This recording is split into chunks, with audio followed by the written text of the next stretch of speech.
is a reification fallacy. So it's the wrong way to be thinking to begin with. That sounds good.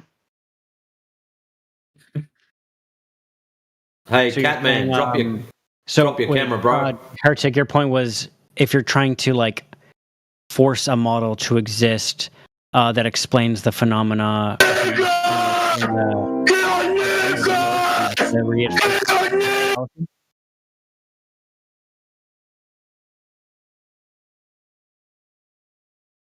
What was the premise? Suggesting that, like fishing for models is a reification fallacy because you're kind of just doing an ad hoc process. Yes.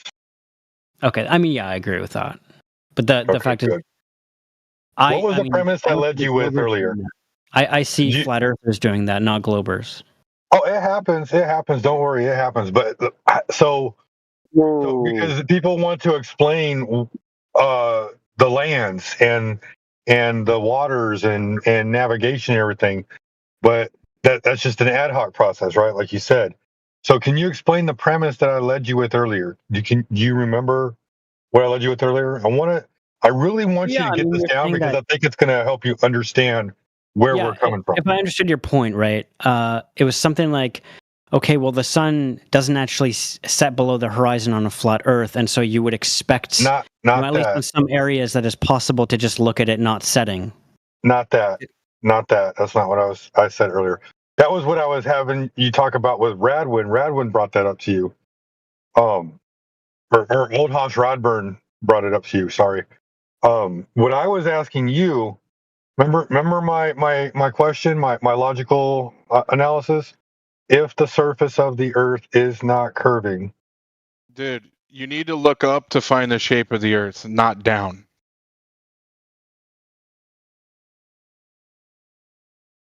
If the surface of the Earth is not curving. You have to look. Wait, I don't know. What did the other guy mean? You have to look up, not down? I don't understand. He's a troll. He's a troll. Don't worry about him. It's Tagilla. He comes in here all the time. He hates flat Earth. They all do. Just follow what I'm asking. Look, I've been at this for like a week, right? I haven't touched this topic. And you still haven't learned anything. Amazing. Well, that's why I'm trying to give him this basic representation. I have learned how to do flat Earth. If the surface of the Earth is not curving, then the surface of the Earth must be what? Must be flat. If the surface of the Earth is flat, then whatever is happening above the Earth is only happening over a flat Earth. Mm-hmm. Because there's no measurable curvature. So when you say, how do you explain Antarctica? Isn't it? Well, I mean, if you can't measure curvature, then it's flat, right?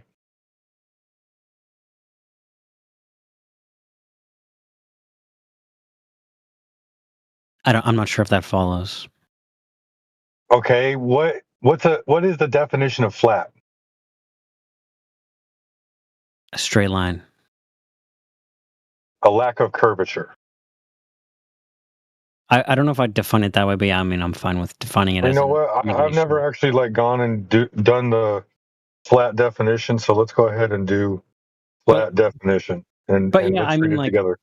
Look, I just to engage in this a little bit. All right. So when you guys say, like, and even without marked lumps or indentations, lacking interest or emotion, dull and lifeless, in or to a horizontal position. Come on, man. Seriously. Maybe we're getting to a point, that's why. So, also, Sheepdog, just to back what you're saying up, Cambridge Dictionary online, flat, level and smooth, with no curved, comma, high, comma, or hollow points.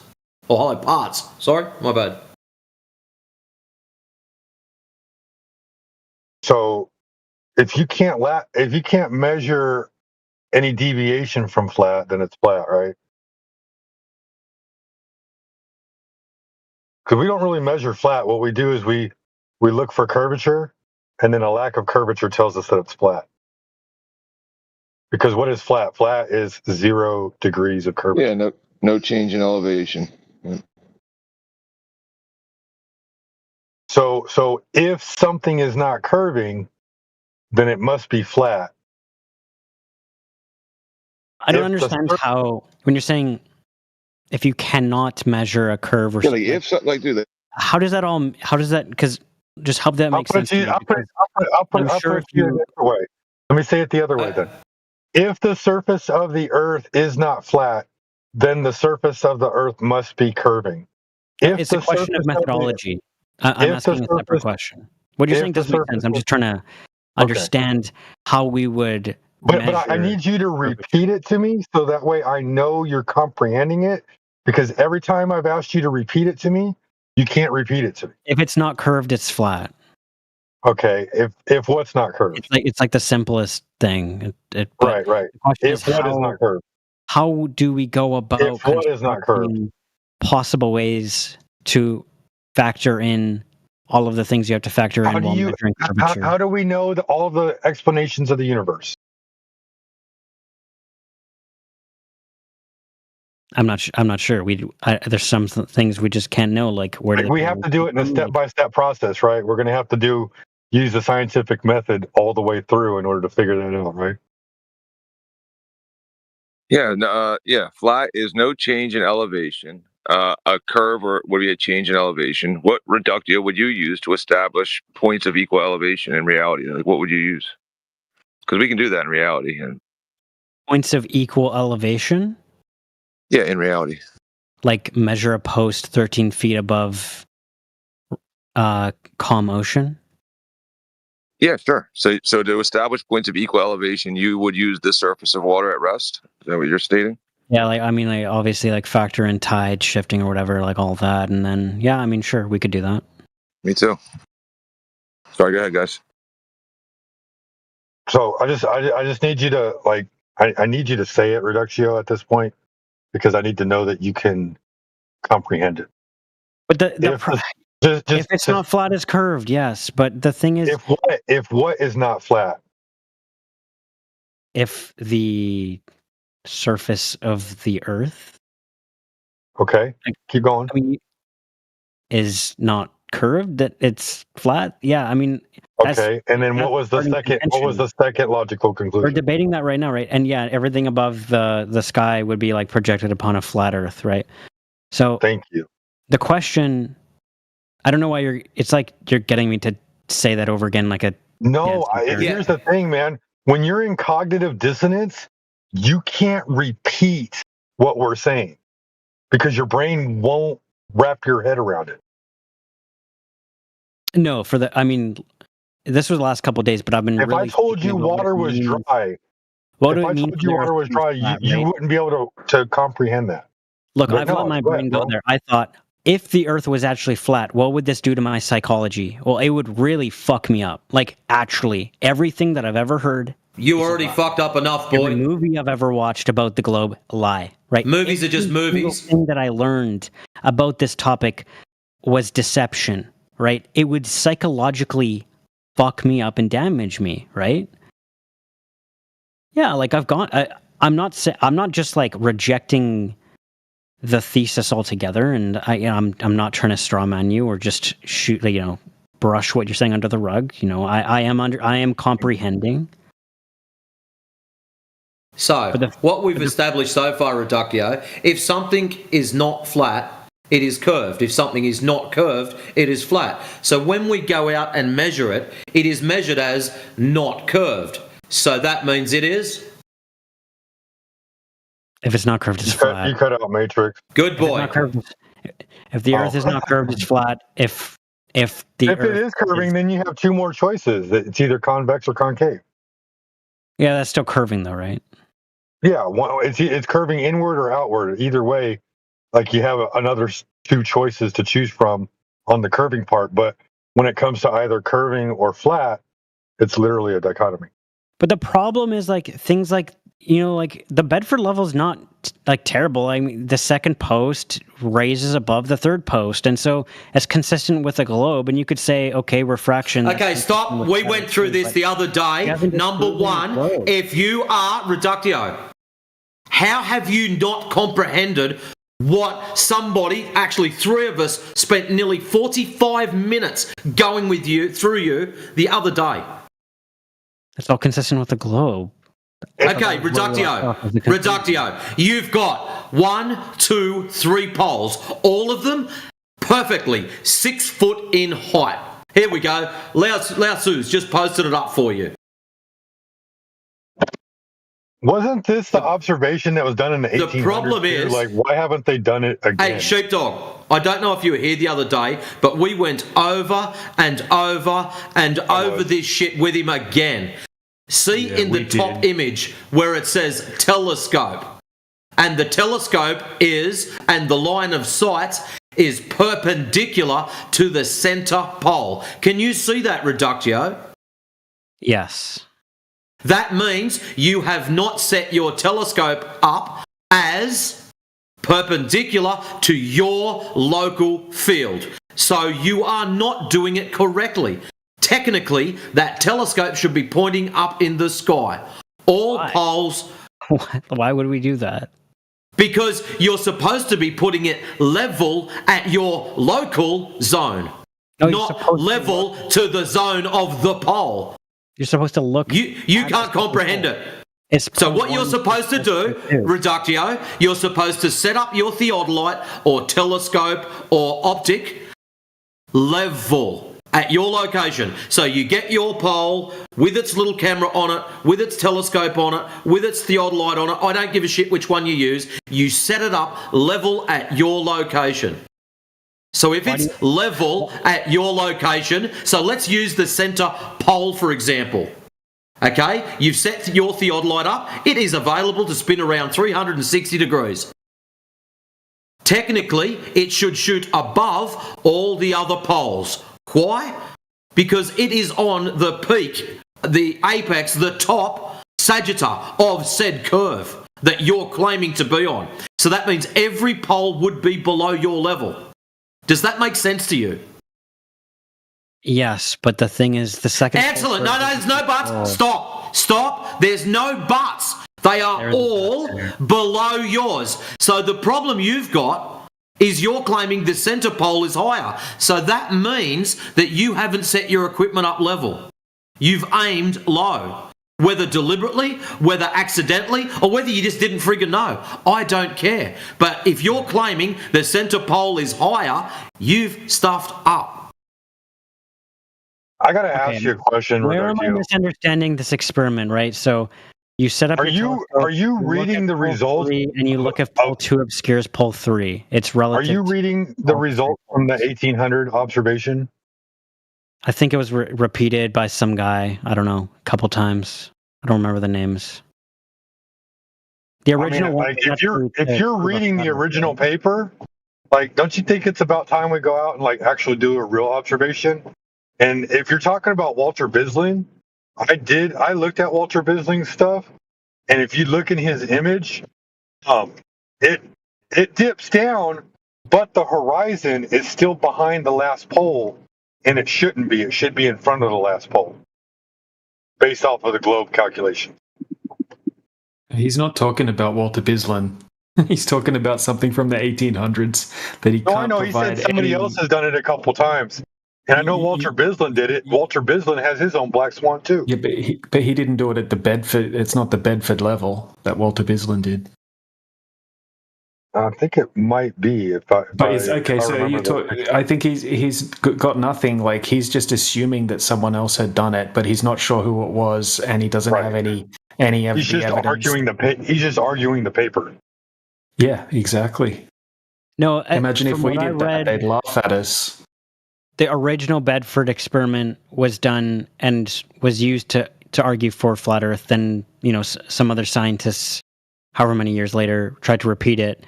Installed the second pole as a control to help do it more rigorously, and they actually showed a globe, right? That's what I understand. And then they repeated it. That was my understanding of what the Bedford level was. No, they didn't show a globe. They saw something that they shouldn't have if there is a globe. Then they came out and gave a refraction cope. Later on, somebody else did, after Robotham did that.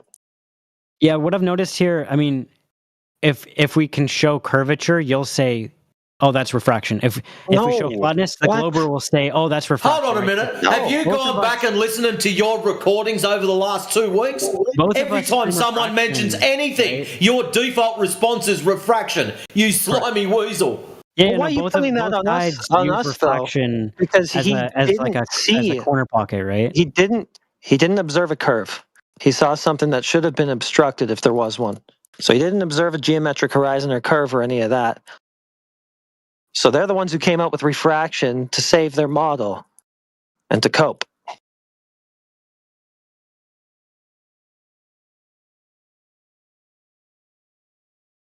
I don't know, man. I think refraction is pretty well documented, and you guys argue with refraction too. Like when they post the ship disappearing. Okay, Reductio. In contention with Snell's law, dude. That's okay. Snell's law is just fine, but that has nothing to do with the air, and it has nothing necessarily to do with light curving around a curve of the Earth at all.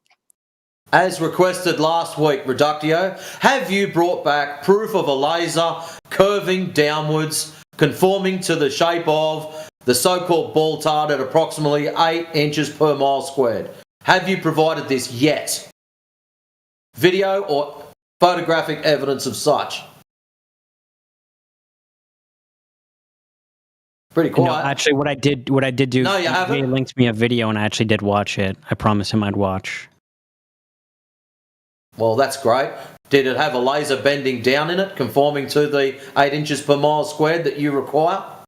Let me see. No, it didn't. I'll link it inside chat. Can I get unchat restricted?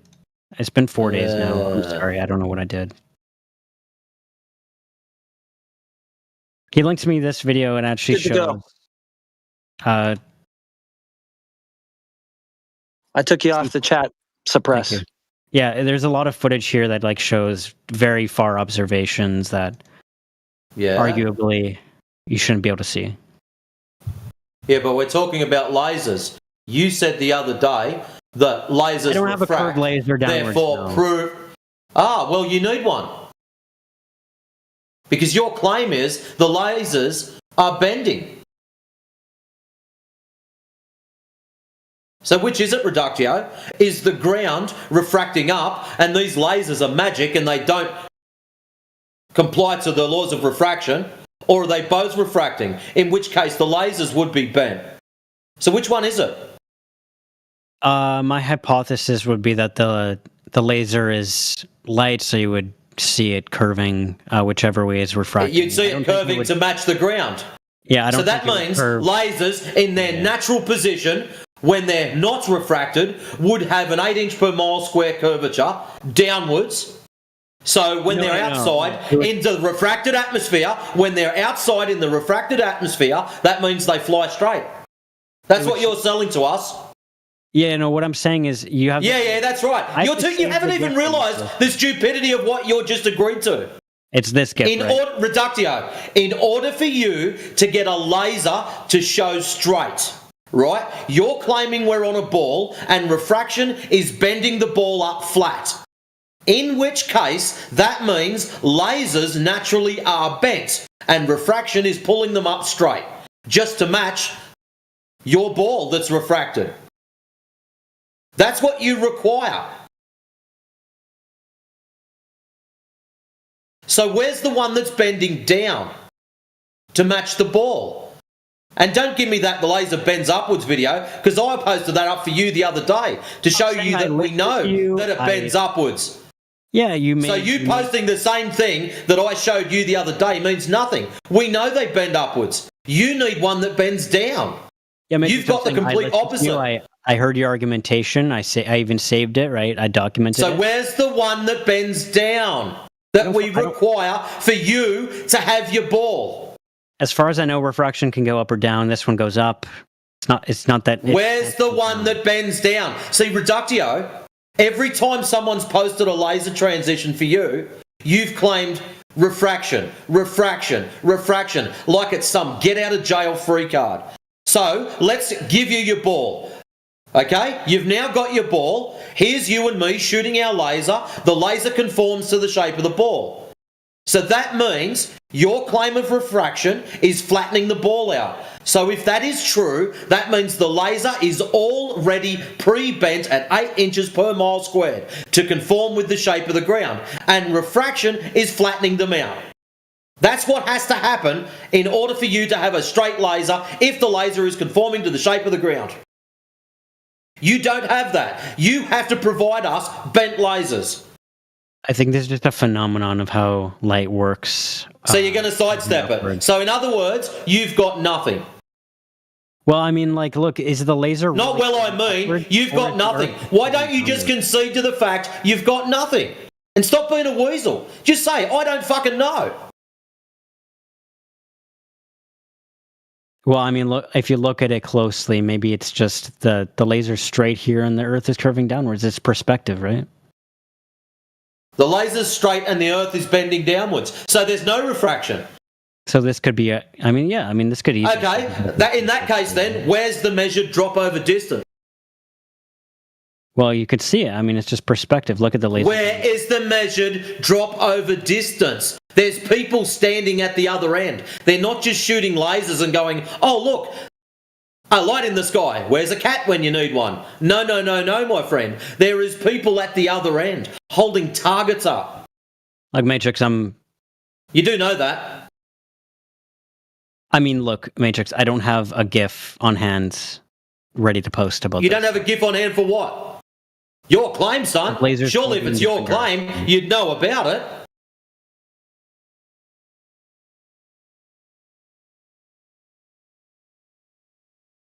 So no laser bending downwards, no refraction. All we want is the drop over distance. That's all.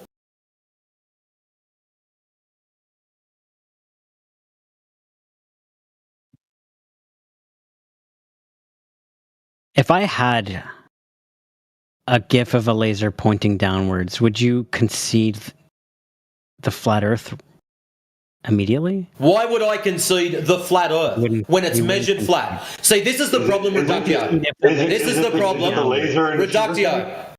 This is the problem. No, hold up, sheepdog. Reductio, stop. Move your goalpost. Reductio, you're going to get muted. Last week, you were asked to provide a laser bending down. Not in a tank full of sugar water, not through glass or plastic or sheets of fucking whatever. Out in the open atmosphere. Laser bending down, conforming to the shape of the ground is what you were requested for. You posted up a heavily refracted showing ducting in a fish tank, which had a fluid in it. So number one, the laser passed from air to glass, refraction, glass to fluid, refraction, and then a heavily fucking whatever the substance was, whether it was sugar water or whatever. The light was bending down, bouncing off the glass, bending out, and it was bouncing. It shows that. It's called ducting. You know that as well as I do. But guess what? That's inside a fish tank. That's not outside in the real world.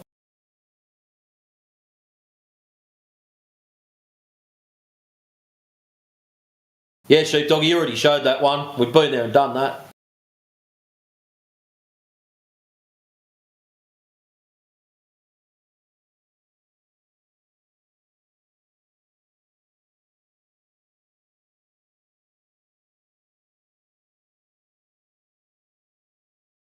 Yeah, I don't understand how you think that, like, giving us a demonstration in sugar water that a laser bends downward is going to be an example of how things work on a globe when the laser that we shine out over our horizon is not shining through sugar water. There's just too many observations which are consistent with a globe that... Like lasers being pointed across a flat surface and no deviation from start to finish. Like that'd be a good example. You've never presented one. You've never presented one. Look, dude, Reductio, my friend. Look, I could present one after the other, after the other, after the other in super clear conditions that absolutely destroy the globe, right? All done in high definition and done in recent years. You haven't ever presented one to us, not one, right? You give us a cool story, bro, from the 1800s, right? You're not presenting any observations. So for you to say that you have all of these observations that match up with the globe, it's the complete opposite, right? There's not one observation that I've ever seen in the last 8 years of debating this topic that matches up anywhere near with the globe. I mean, surely you have to admit, at least there's a couple. Yeah, of course, there's 24-hour sun in the Antarctic. No. We're talking about long distance. Dude, don't change the topic. No. The observations. That are consistent. Hold on, don't bullshit right now. Right, we're talking about observations showing the geometric horizon and the Earth curvature aligning with the geometry of the globe. We're not talking about making assumptions about the sky or anything like that. We're talking about actual tests, right? The observations that show that there should be the Earth curvature, right, at the rate that it would have to be at on a globe, right, and that a geometric horizon exists, right, that also must be there on a globe. You don't have one.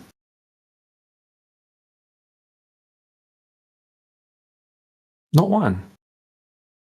I think it's really cool how refraction works. I think it's cool learning about our planet. You should learn That's more great. about it. That's a cool story, bro. So go and learn about it.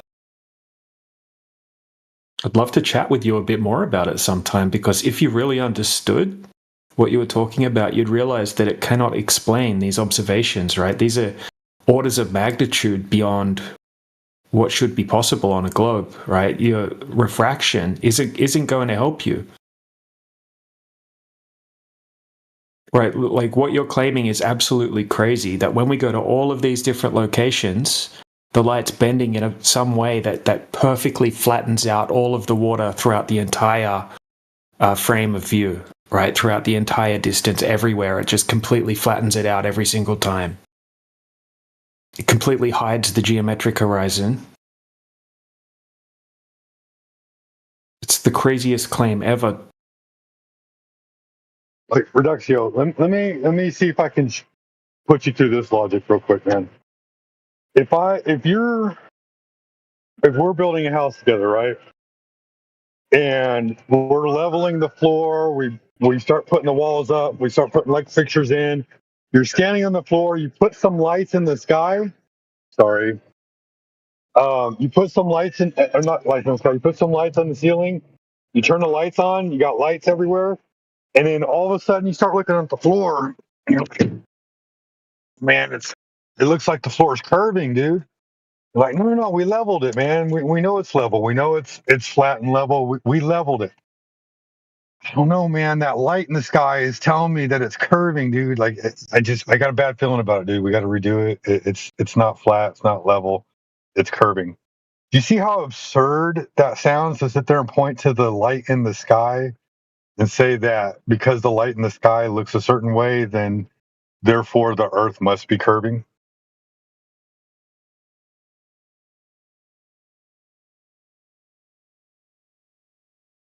No pun intended, but I think that went way over his head. I don't think it's crazy at all, by the way.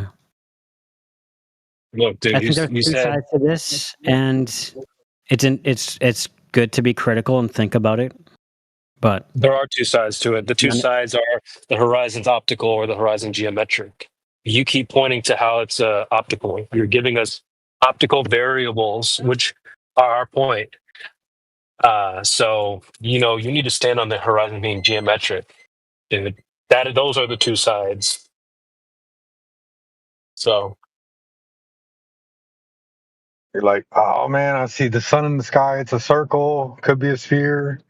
Looks like it would be a sphere. It kind of makes sense that it would be a sphere. The moon looks kind of like it's kind of like a circle. Looks kind of like a sphere also, even though we only see the same side of it every single time. I don't know, man. Like, those lights in the sky look a certain way, so the Earth and they're doing a certain thing in the sky. The Earth has to be a ball, dude. Like, it can't be any other way. And it's like, okay, well, then let's go measure the fucking ball and find out if it's really a ball. Oh, it's flat. No, we're just too small, man. It's got to be curving. All measurements measure flat. I know, man, but it's got to be curving, dude. It's got to be a ball. Like, I don't know what else to tell you, man. These guys don't even know what they're arguing for when they say refraction anyway. I think it's cool, he says. Yeah, okay. Well, it's not really helping your point, though. I love how somebody finally said that the world is round. What? I'm just loving how somebody finally was able to explain that the world is round. When did that No, happen? he said it. He said it, but he still hasn't proven it. How about you have a go, Benny boy? But he still makes. I'm sorry. I know. Okay, you can stop grinning like an idiot. Nobody Wait, when said did that anything happen, intellectual. Yo, I tried to explain this shit to them so much in the past, but nobody You around gotta be prepared for the heat. They're gonna jump down your throat. I mean, Hold on. Are you assuming? I know. I've been Hold in on. this conversation before. For the new guy, you don't actually think that flat earthers don't understand the globe side? That would be crazy for you to think that. Isn't the definition of a globe round? Well, again, my question is, do you really think that we don't understand that? Okay, Well, hold on. We'll give him It that. needs to be Globes are round. CB, globes are round. Excellent. But here's the problem, Benny boy. When we go outside and measure for this roundness, we just measure flatness. There's no measured round. So if it's not curved, what is it? But isn't there an angle of curvature? There's no curvature. That's what we're trying to tell you. There's no curvature. It's measured as perfectly flat. And how did you determine that? Well, which laser test would you like? The 21 mile one? That's normally pretty good. Not by explaining, sir. All observations show that the horizon's not in the location they tell you that it should be. And our horizon has an angle of curvature. No, it doesn't. We actually plugged it into a formula, and it is actually possible to see very far further than the geometric horizon on a globe model. What geometric horizon? Hold on, stop a second. If it's geometric, that means it's physical, Reductio. Can you magically see through shit? What are you on about? Well, you need a geometric horizon in the first instance, dude. You don't have that. You haven't stood on that. You don't have any variable to put on the table, any data of that. You have there ain't no hill of water. Yeah, you can't just appeal. You can't just appeal to a formula too and say that therefore you can extend the geometric obstruction. You'd have to have physical demonstration. That's that ad hoc fallacy, right? Like the model doesn't add up, so you create refraction and you design a mathematical formula to fit your worldview because you already fucked up with the geometric curve. That's it. What the? So Ben boy, but you're the one that let's led go with back to the basics. Earlier, when we were talking about the azimuthal equidistant map and how we don't adhere to that, you're like, that's a good thing that y'all don't ad hoc and try to plug and play and blah blah blah blah. What the fuck do you think you're doing with refraction, dude? Butchering it. That's what he's doing. Holy damn. It's actually just accounting for environmental variables and confronting Bro, but you need the geometric variable. It sounds like you're over accounting. Get it. I'd like to make that point though clear that he keeps talking about all the other variables that we're well familiar with. You only need one variable. And that is the geometric horizon. That's the only variable you need, dude. Well, CB, check it out. His claim is, this is what he was trying to tell us earlier. It's a ball. Okay, let's give him his ball. In which case, when we're doing laser transits, that means that refraction is making the laser, making the ground flat. So it's supposed to be a ball, and refraction is making it flat. Okay, let's give him that. Now let's shoot a laser through this refracted zone. That means that the laser would now be bending up because lasers are normally straight. That means the laser is now bending upwards because the refracted zone is bringing the ground up so it's nice and level. Now that means that when there's no refraction, so let's get rid of refraction, just throw it out the window. When there's no refraction, that means lasers naturally bend at 8 inches per mile squared. Wait, so you said the refraction brings the ground up, and then you also said the refraction bends the what? So Ben boy, let's go back to the start. The claim is it's a ball, yeah? At a very specific curvature rate. Okay, hold on. Just don't get too excited because I said ball. Don't get your panties in a bunch just yet. So that's the claim on the table. Now, we all know that lasers shoot straight. We all know that lasers shoot straight. His claim is that refraction is making the ground look flat. Refraction is making the laser be comparable to the ground. This is why we can't measure drop over distance. I was confused until you just now explained. Like, I'm like, why the fuck would a laser bend around a ball? But you understand what I'm talking about now. Yeah, yes. Because the laser is shooting straight with the ground. Yes. It's being refracted. So if you remove refraction and then the Earth turns back into a ball, that means the laser is going to bend around the ball with the ball. 100%. Because it's lifting up with the flat surface. Interestingly enough, you can get around all of these optical problems just by using the word refraction. A 10-mile ruler, for example, would do the trick. We've got one. It's called a laser. But your claim is, Reductio, your claim is, listen, if the ground is bending upwards due to refraction, which is what you claim, as soon as we shoot a light through that refracted atmosphere, which is bending the ground up, that means the laser would bend up, as shown in the video. Now, let's remove the refraction, right? So now the ground, is now curved like it should be. That means the laser will go back to flat. Is that what you're claiming? I'm not claiming anything. You're not claiming anything, so you're just going to sidestep.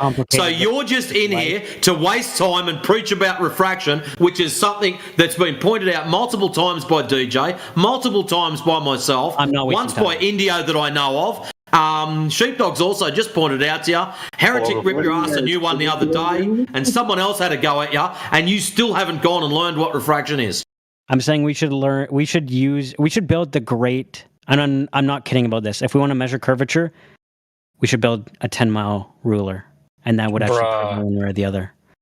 And also, you can't none tell of this me light that bending, none of this light bending refraction, none of that. We're actually just going to get a. Well, you're the one that's claiming it. Ruler. You're the only one that's claiming it. So what you're doing now is trying to make up some fantasy world to get around your claim of. That's what you're doing. You're trying to sidestep your claim and reduce it down to absurdity. So why are you here?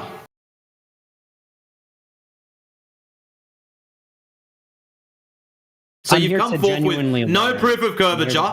You've come forward, presented no backing to any claim you've made, which we're all ever so patiently waiting for. So every time you've come in here, you've barked about all these claims. Never yet have I seen you put up any proof, any citations or anything to back up your claims.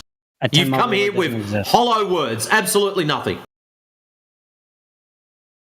Dude, forget bending light. You need bending water, dude, which you don't have. That's the key point here, bro. Globers actually claim that water does bend.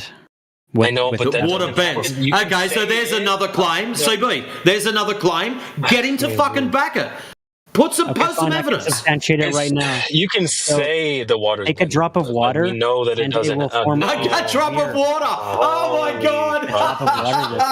Holy shit. Can I stop you? Yes, stop him. Stop him. Hold on. Can I stop you right there, sir? The water is curved. Hold on, dude. Before you just keep going.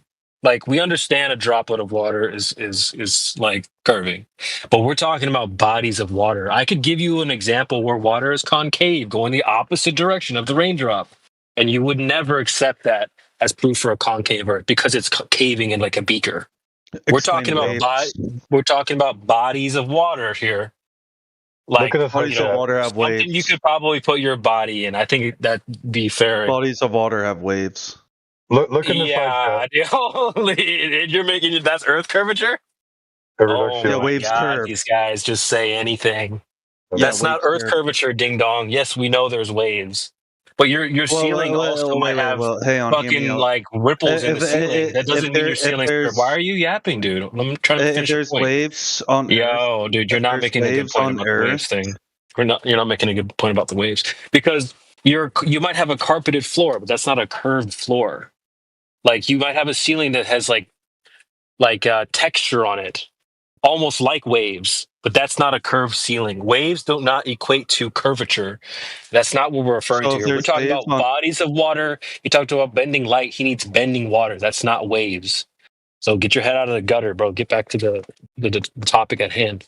Hey, CB, just so you know, twice this clown's spoken up, twice he's muted himself, so he doesn't have to listen to you explaining the truth. He put his fingers in his ears? Come on. Oh, shit, You have people coming in here dissing you guys. I haven't insulted you. Why do you have to do that? But waves Was I talking about you doormat? Were you the one muted, Reductio? Okay, got it. Okay, let's just handle that. Yep, shut He's up. talking about Maynard. Look at Maynard. He's trying to do some kind of hack where he's like deafening himself, undeafening himself. We just leave the room. you can Come stay on back server and live. That's fine. No worries. I know. So, Reductio, we weren't talking about you. You can go in peace. Oh, thank you. The other clown, though, when I rail him in a minute. You know what, Reductio? I'm gonna send you a video. It's like 4 minutes long, man. Look, Sheepdog. You're a nice doesn't wanna sit guy. in I will this. genuinely watch your video. I watched the other one too that DJ linked me. This is just a basic understanding of like what refraction might look like on a flat Earth, right? I'm not gonna say like this is the explanation for everything, but he's using. I'm gonna give an example. I'm just gonna like say it in here so everybody knows. He's using a Fresnel lens or Fresnel lens to demonstrate bottom-up obstruction with the sun. Forget the Fresnel lens for a second, all right? When refraction is happening, there's some kind of atmospheric cleansing going on. So a Fresnel lens is just a representation of that atmospheric cleansing wherever it's happening at. What I want you to pay attention to in this video when you watch it is that the sun, as it's moving away from the viewer, it's moving down in view until it becomes obstructed from the bottom up. But the other thing I want you to pay attention to is the lack of loss in angular size. All right. So this also will explain why the sun doesn't appear to lose angular size as it's moving down in towards the horizon as well from a flat Earth perspective. But all we have to go on is what we see here at the level of the Earth. Now we can go up 40,000 feet in a plane, but the observation is damn near the same. Like you're never going to see the curvature from anywhere here on Earth. Ever.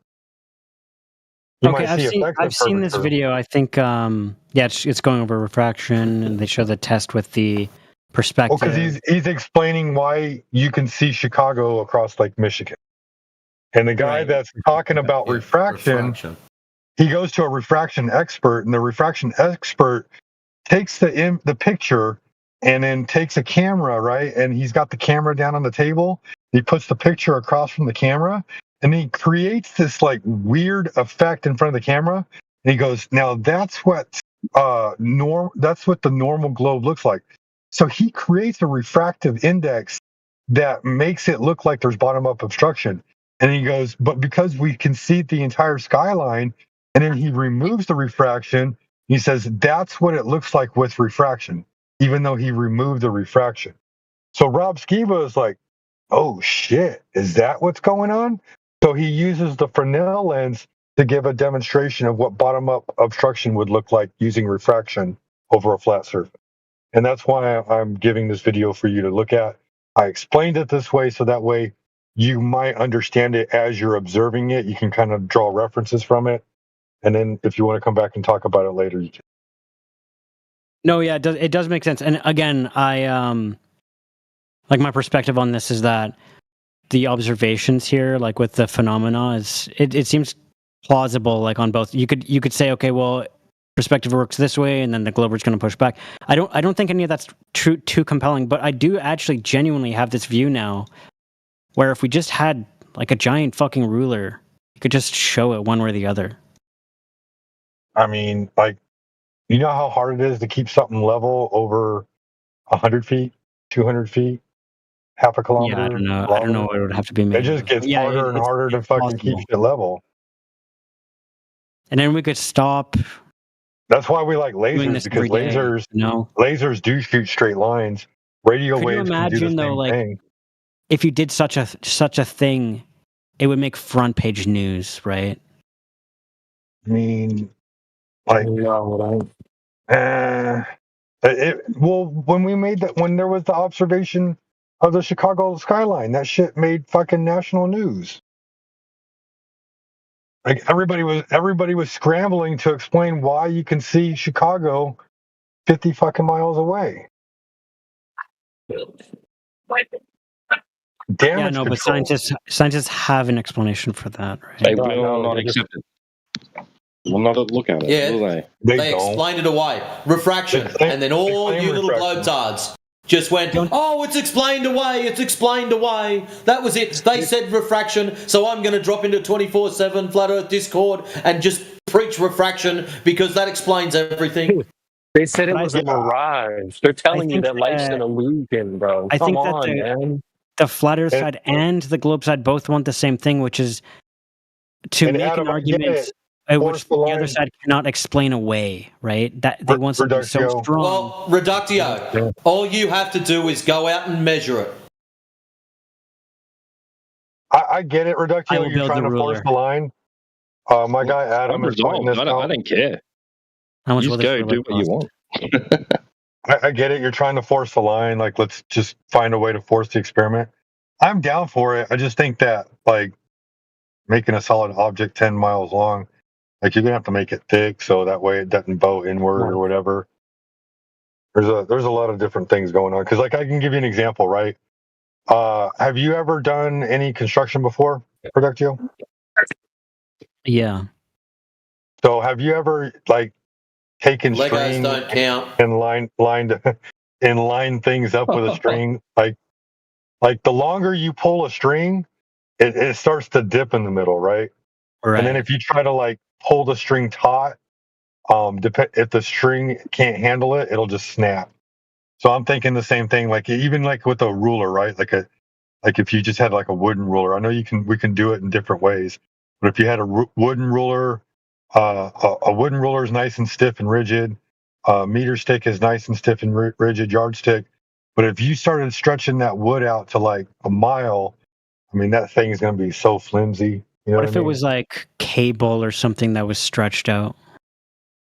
I mean, again, like it's going to be like there's all that weight being stretched out, and after a mile, you're stretching it thin, right? Like no matter how thick you think that cable is, maybe you make it 6 inches thick, but even like railway track beam bows. Go ahead. Even 110-yard lengths of railway track are like pieces of licorice. Yeah. Let's say you got 6 and that's miles. 118 pound rail, 127 pound rail. 6 miles of cable isn't that expensive. Look at the steel beams. Look at the steel beams when they make bridges. They can only be so long before they snap. I mean, look at 9/11. Like, look what aluminium tubes did. That's actually a good point. Why does the cable go bend down in the middle though? It's kind of weird. Why does it do that? I mean, it has weight, bro. Because there's not enough tension on the ends of it to keep it straight. Yeah, but like, what pulls it down though?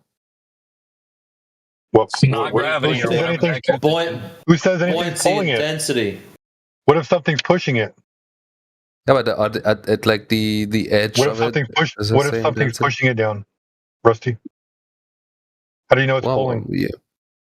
Well, maybe it's pushing. Yeah, but it's like going down in the middle. Right. Kind of weird. Well, how do you know it's pulling? Well, I just said it like randomly, pulling or pushing. Right. So if it's pushing, then it's not pulling inward towards the center of Earth, right? What? You don't know whether it's pushing or pulling. I didn't say anything about that. The hell? Yeah. It is what it is, man. It's all happening over a flat surface. Okay. If the surface of the Earth has no measurable curvature, then it's flat. And if the surface of the Earth is flat, then gravity only works on a flat Earth.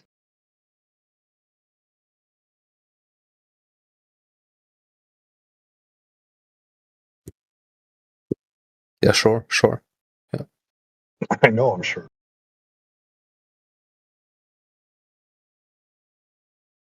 Now, the craziest thing ever is I didn't have to do a science experiment to determine whether or not the Earth was a ball.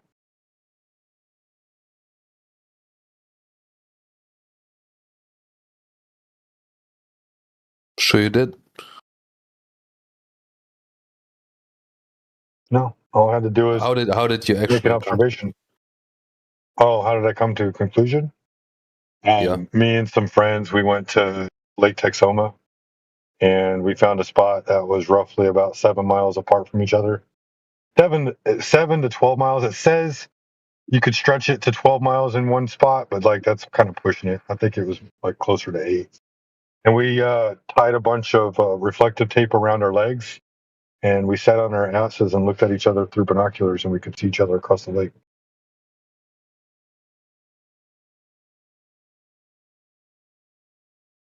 Yeah. What if you just proved that the Earth is bigger than people tell you? Then the story about the distance to the moon and that the moon is going around the Earth and that we're going around the sun, that entire story is wrong. The idea that the satellites are in the sky at the locations that they say they're at, that's wrong too. That the Earth is bigger. Well, it just could be different values. No, GPS is some of these observations that we're getting, right, that like we get flat water over like 20, 30, 40 miles, right? How big would the Earth have to be to have completely flat surface of water over that distance? What, millions and millions of mile radius? I mean, this is the thing where what is really like the definition of flat, right? Yeah, the definition. How would you measure? In this context, curvature. It's a lack of curvature. In this context, we're talking about a surface area of water that doesn't have drop over distance that conforms with the globe, or any drop over distance at all. That's what we're talking about. It's very simple, right? It's the context. It can have waves, right? It can have ripples, or anything like that. It doesn't have the drop over distance, the curvature.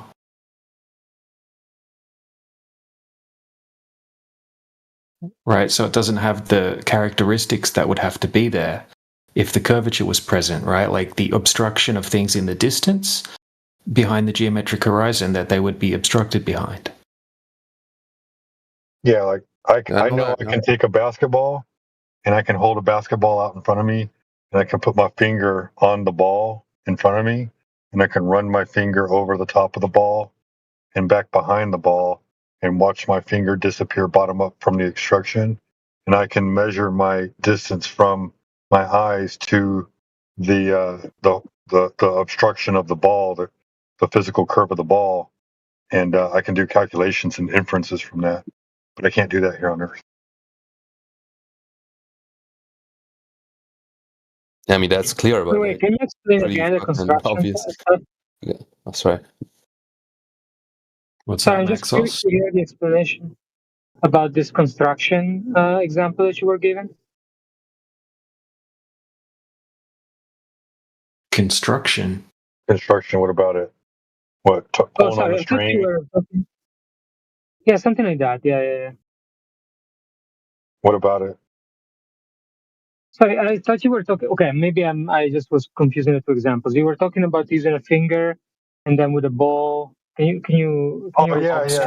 Okay, so no worries. Yeah, physical obstruction, not construction. Physical obstruction of the curvature of the ball. Like the reason why I can't see the back of a ball is because the curve of the ball is getting in the way.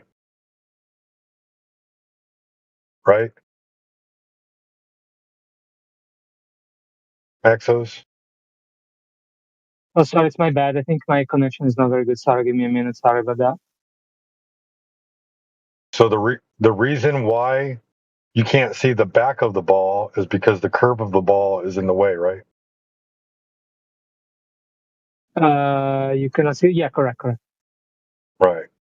Same reason why you say boats go over the horizon. Same reason why you say the sun sets and the sun disappears bottom up at the horizon. Correct. Right. So they tell us that the Earth is 24,901 miles in circumference. And that radius value is 3,959 miles. Okay. All right. And so if there's a radius value, then there's a rate of curvature at which the Earth curves as it goes around. Mm-hmm. Now that curve is based off of a parabolic function, 8 inches per mile squared. That's not my math. No. That's not a flat Earth math. A curve is not a parabola, right? A curve is a circle. That's not a parabola. A curve is a circle, but an arc segment of a curve can be a parabola. Yeah, but not of the circumference of the Earth, right? The circumference of the Earth is a circle, which has a different equation than a parabola. If I take an arc segment of a sphere or a circle, if I take an arc segment of that, yes, it can be a part of a parabola. Along a great circle, you mean? I don't think it can. No, it's not the equation a great that would circle. All I'm doing is taking an arc segment, like maybe 30 degrees of the circle. Yeah. But of the great circle, so that the equation of that is different than a parabola. It's not a parabola at all. A parabola is y equals x a times x squared. A circle is x squared plus y squared equals r squared. Those are different equations. Okay, I promise you 8 inches per mile squared will get me within a couple of inches to a couple of feet of whatever sure, if you're distance doing you an think I should. approximation, that's fair. Okay, sure. Okay. So that it lines up with that. What happens is when we go out and test that, the horizon is not where they say it is. Do you understand that? Yeah, so you're saying. Yeah. So you're saying that basically you're seeing a huge farther amount than you would be able to. as well. Yeah, a huge amount too, not just a little bit, right? Like orders of magnitude. Or is it like on average, or is it just like on like specific observations that you can take? Or is like no, they say taking that they like have a lot of average? observations that. No, they say that all of the observation you take, the horizon is farther away than you would expect on a sphere of this radius. Yeah, it was like about like an average of like the like different atmospheric conditions and everything like that, right? Like I think like if I go randomly on a normal day, I just look at the horizon and wanted to make one of those observations, then I would see something in the ballpark of what? No, nowhere near. That's the thing. Like I've been looking at observations for over 8 years now. I've never seen anything anywhere near in the ballpark. Right? Like usually it's 500% plus beyond where the geometric horizon would have to be. 500% is like a minimum, bro.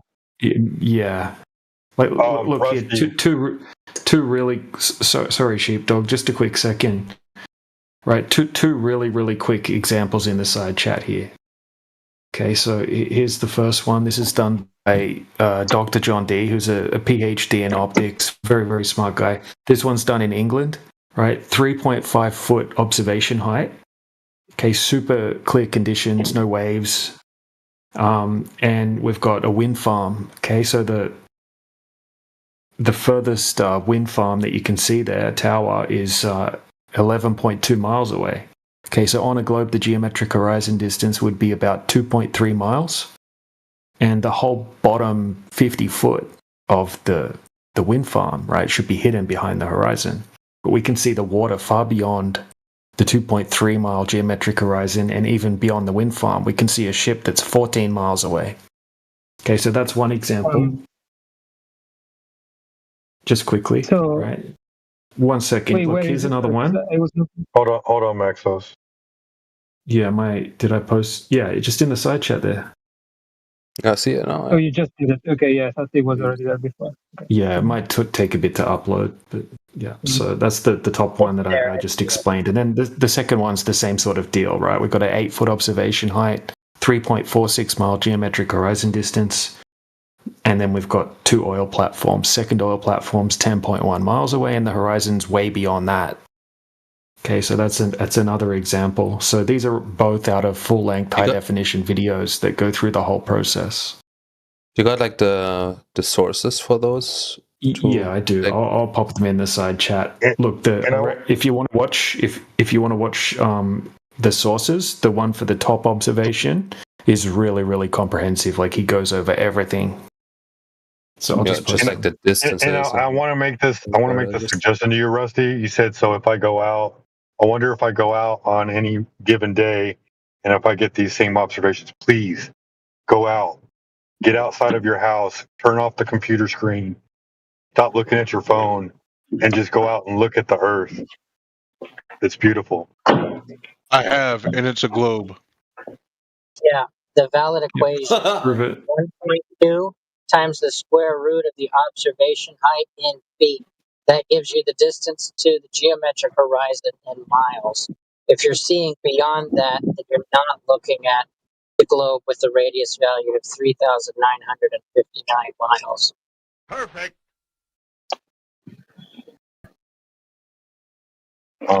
But these are not isolated incidences, man. Like I can literally go through a list of observations of all different kinds. Like one of my favorite observations is this guy. He goes out to a frozen lake in New York or Canada or something like that, and it's so frozen over that he can drive his vehicle on it. So what he does is he sets up these road cones on the lake, and he drives out with his odometer and measures the distance where he lays out these road cones. And on these road cones, he puts these lights, all different colors, 8 inches down on the cone, and then drives. So he measures it, one at the beginning, one at a mile out, 2 miles out, 3 miles out, 4 miles out. And then he drives another 4 miles to the end of the lake, and then takes his camera and sets it on a block that puts his lens at about 6 to 8 inches off the ice. And you can see all the lights in a straight line. There's no like one light being higher than the other. They're all lined up perfectly. And he does it in different colors. So when you claim refraction, you have to explain why the red, blue, green, and I think it's purple, all are visible, because refraction refracts light of different colors in different ways. So that's one of my favorite ones. He goes into great detail too. It's like 14 minutes long. Matter of fact, I'll go get it and put it in the side chat.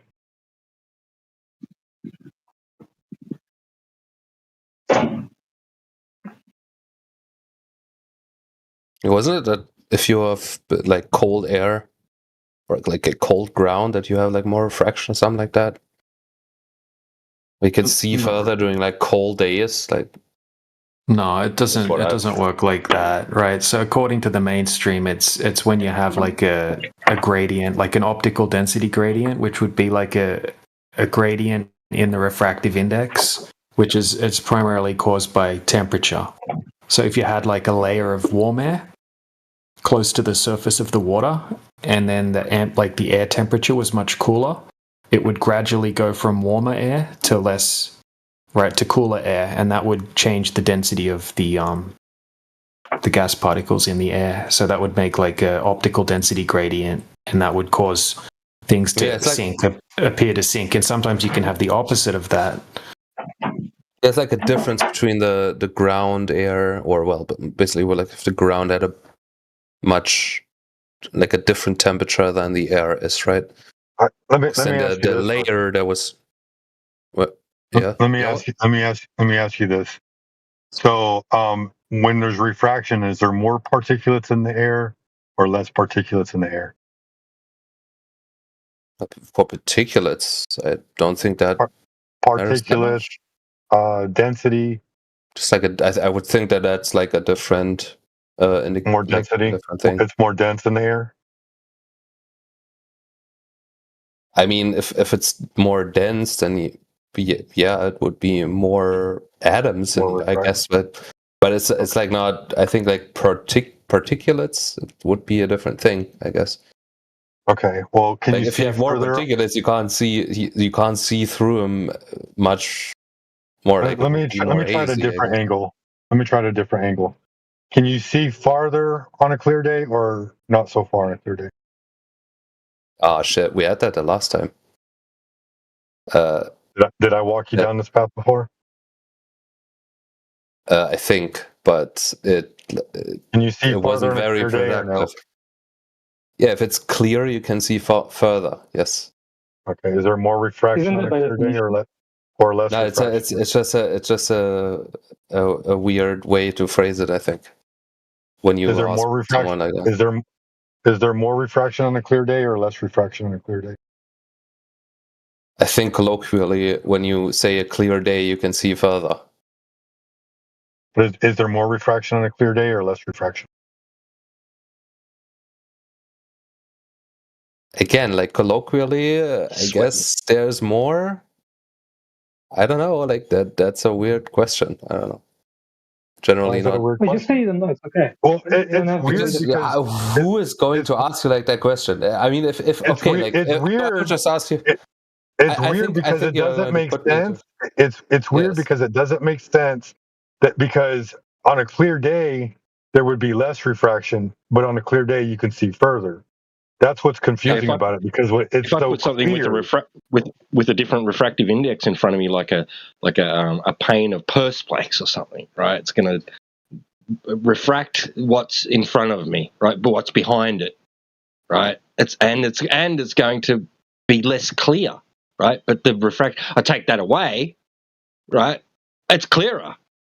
Put the refractive thing in front of me, it's less clear and distorted. So it doesn't make sense to say that on a clearer day you can see further and there's more refraction.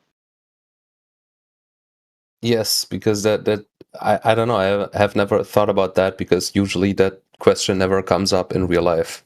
So it's like when you have a clear day, yeah, you can see further because there's no rain or fog or anything like that. No way. Like there's nothing. Well, to be fair, we do use refraction in order to resolve things like with telescopes, right? It works off refraction, right? Yes. Yeah, but it's not refraction by the air. It's refraction by the lenses. That's completely different. Yeah, it's exactly, yeah. It's like when you ask, like literally just ask someone on some fucking lookout, like, is it clearer on a clear day or not? Like, or when can you see further from here? Like, it's not like a good question to ask someone. Why not? In like real life, I don't know. Like, again, what was the answer? If I say like, so is there more on a clear? Is there more refraction? Is there more refraction on a clear day or less refraction on a clear day? Now that's exactly what someone doesn't know when you ask someone that question. Like, the conditions of the day dictate what kind of refraction is occurring, right? Possibly, but again, if you ask someone a question, they are not going to be able to. Like, it sounds like a trick question, man. Come on. No, I can answer it. I'm a physicist. I can answer that. Yeah, you go. What conditions are required to make refraction occur? So, if you're talking about refraction by the air, right? If you have typically if you have more stuff, which can be a gas, can be particulate, as we said, then you would have more absorption. And I think also more refraction. To be honest, I'm not 100% sure about the refraction, but certainly more absorption. It's not quite right, actually. Oh, really? Yeah, no. Look, I put some citations in the side chat there. Wait, 1 second. So, do we agree that if you have more gas or like steam, No, it's to do with the optical. It's to do with the optical density gradient, right? So it's to do with a change in the refractive index.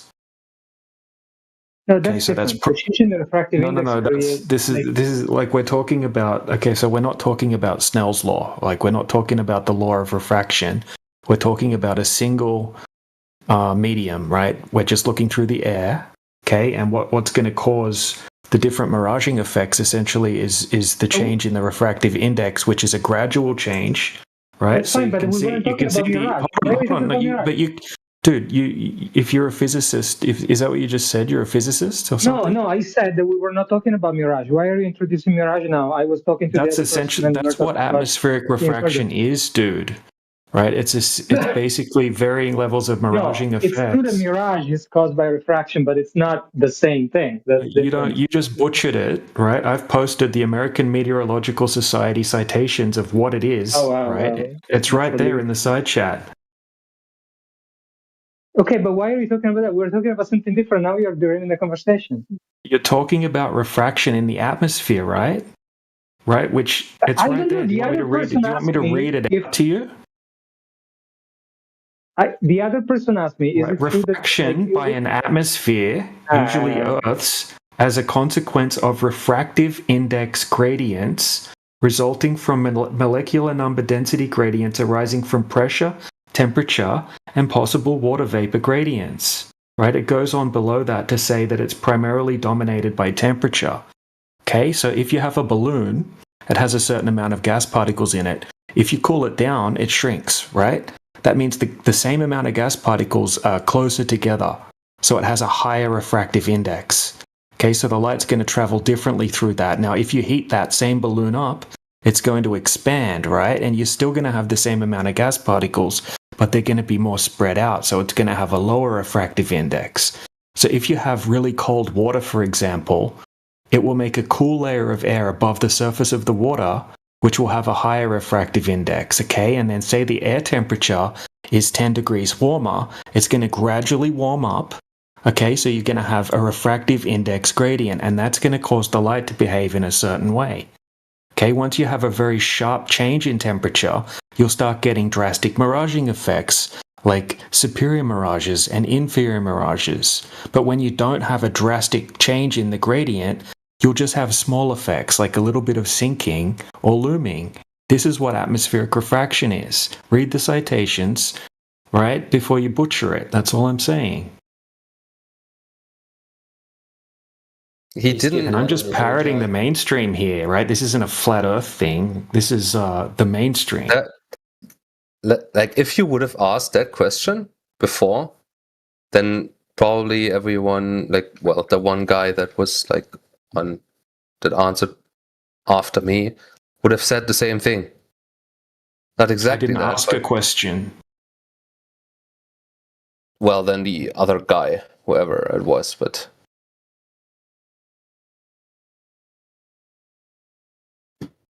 Like, I don't know why you're like acting right now like we don't know that. Well, you butchered it. You wouldn't have butchered it if you knew it. I wouldn't have had to explain all that to you. It was the fact that someone asked me, "What's the difference or how can you? When can you see further? During a clear day, or during a not clear day, or something like that, right?" And then you asked like a completely different question. No. So here's the reasoning behind Rusty. No, it's not even I butchered it. Here's the reasoning behind it, Rusty. Here's the reasoning behind it. So what is it? If there is, when I asked, is there more refraction on a clear day or less refraction on a clear day? So on a clear day, without particulates in the air and the temperature is ambient all the way through, and it's just flat out clear, there's less refraction occurring. But also on a clear day, the same conditions, you can see further. Now that destroys the globe paradigm because you need refraction to explain why we see too far. But you have to have certain special conditions met in order for refraction to occur. And that's what the American Meteorological Society is saying in what they're trying to explain. And I even read from it a little bit right here. It's easy. Wait. So aren't they saying, like, what is that? Wouldn't it be like that? Atmosphere, usually the Earth, as a consequence of the refractive index gradients resulting from molecular number density gradients arising from pressure, temperature, and possibly water vapor gradients. These are all things that would be interfering with your visual, with your ability to see out into the distance, because these are things that are going to get in the way. There's less clarity that's occurring in these situations. When you have all of these changes going on, you get miraging effects and things become distorted. It's not clear anymore. That's why seeing too far is such a problem for the globe, because it's really clear. I know that went over your head. No, it didn't. It's just like it's like a either that, then it's cognitive dissonance, and it kind of fractures your brain, thinking like, "Damn, we do see too far." The last time well, it's not really the last time, but I've interacted with the flat Earth stuff like 5 years ago or something like that. And last time when I did that, it was really like the thing that flat earthers had to like turn their brains around, like with the refraction stuff. And they would say like, the long distance observations we have, and then you always claim that it's always refraction, blah blah blah. And now you are trying to like take the refraction stuff into your camp. I don't know. Refraction was always the flat Earth argument. No, it wasn't. Yes, it was. Yeah, it was. No, it was not. Dude. You guys don't realize that refraction is like the worst nightmare for the globe, right? There's like, you guys don't realize that when globers, we show these observations and they're like, oh, that's refraction. They don't realize they're shooting themselves in the foot. 6 years ago. This is like 6 years ago. But wait. Okay, now I'm just trying to when we saw the oil rig, Rusty, 6 years ago. When we saw those images, the Black Swan, yeah, and they would say, well, why does that crane look all bendy? I don't know. It could be refraction, could be wrong. And immediately all the Globers jumped on it like, oh, it's refraction. That's why we see too far. They never had an explanation of it before. We had to bring that word into the conversation. That's no way, no. That's they also never brought it up every time they try and show us a picture where there's a boat appears to be cut off by the horizon. Never ever once mentioned it, right? Just appealed to the Earth curvature calculators and went, that's the geometric horizon. It's gone over the Earth curve. That's why you can't see it. It's at about 10 miles or whatever, like, right? That's every time. Just tell us. Nobody ever said, what's a refracted boat? Just nobody ever says refraction helps the globe case. Just tell us how it does that, the mechanisms of it, how it actually helps the globe. Because DJ explains how it works, and you kind of like can't wave that. So tell us how it helps the globe. So Rusty, in side chat there's the original Black Swan image. I saw that. Yeah, I saw that before. Yes. Yeah. Now the second one that's posted there is what the Globers come back to us and say, see, this is what we're supposed to see and not refracted. See how the top one's refracted and the bottom one's not? We get that rubbed into our face on a very regular basis. Now, I've got something to show you, which is really, really cool. Well, just before you post that, Matrix. Oh, too late. 1 second. Okay. Oh, yeah. No, that's fine. That's fine, right? So the Globers, right, they'll say because there's some distortion in the bendy crane, right? That's the reason we know that there's more refraction, and that's the reason that we can see further. Now look at the next one Matrix is posted. Right? Yes. There's refracted to the shit house. Yeah. And it's close up. And the horizon's way the claim closer. is the refraction is causing the horizon to disappear. So, on the second image, they come along and say, see, no refraction, and the horizon's close. Now, I've just posted a third image there, where you can quite clearly see how refracted it is. Inferior, superior mirage combination, and the horizon's close, even though it is refracted. So, which is it? And not only refraction causes us to see further, or refraction just messes shit up? Okay, so you know which one is like the things that end up are pretty straightforward, but the second one is that like the same oil platform? Yeah. Yep.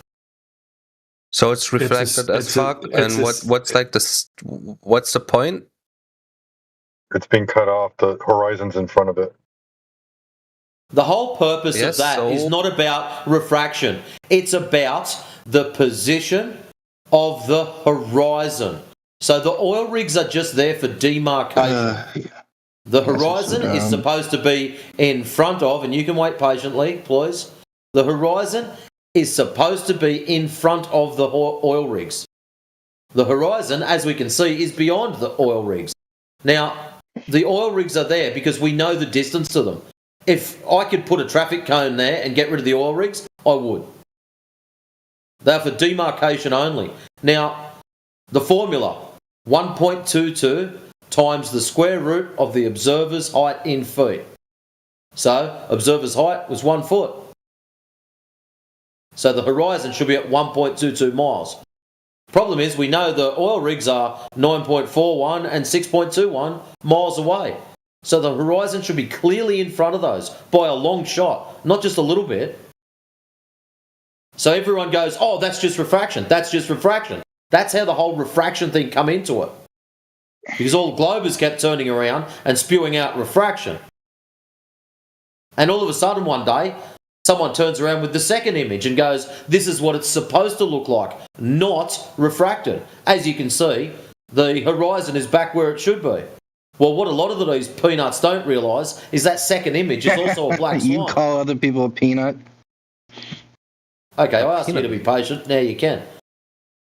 So they come along. What they don't realise is that's with a 4-foot swell. Taken the next day from the same position. That's the only difference, a 4-foot swell. Then we come along to the third image.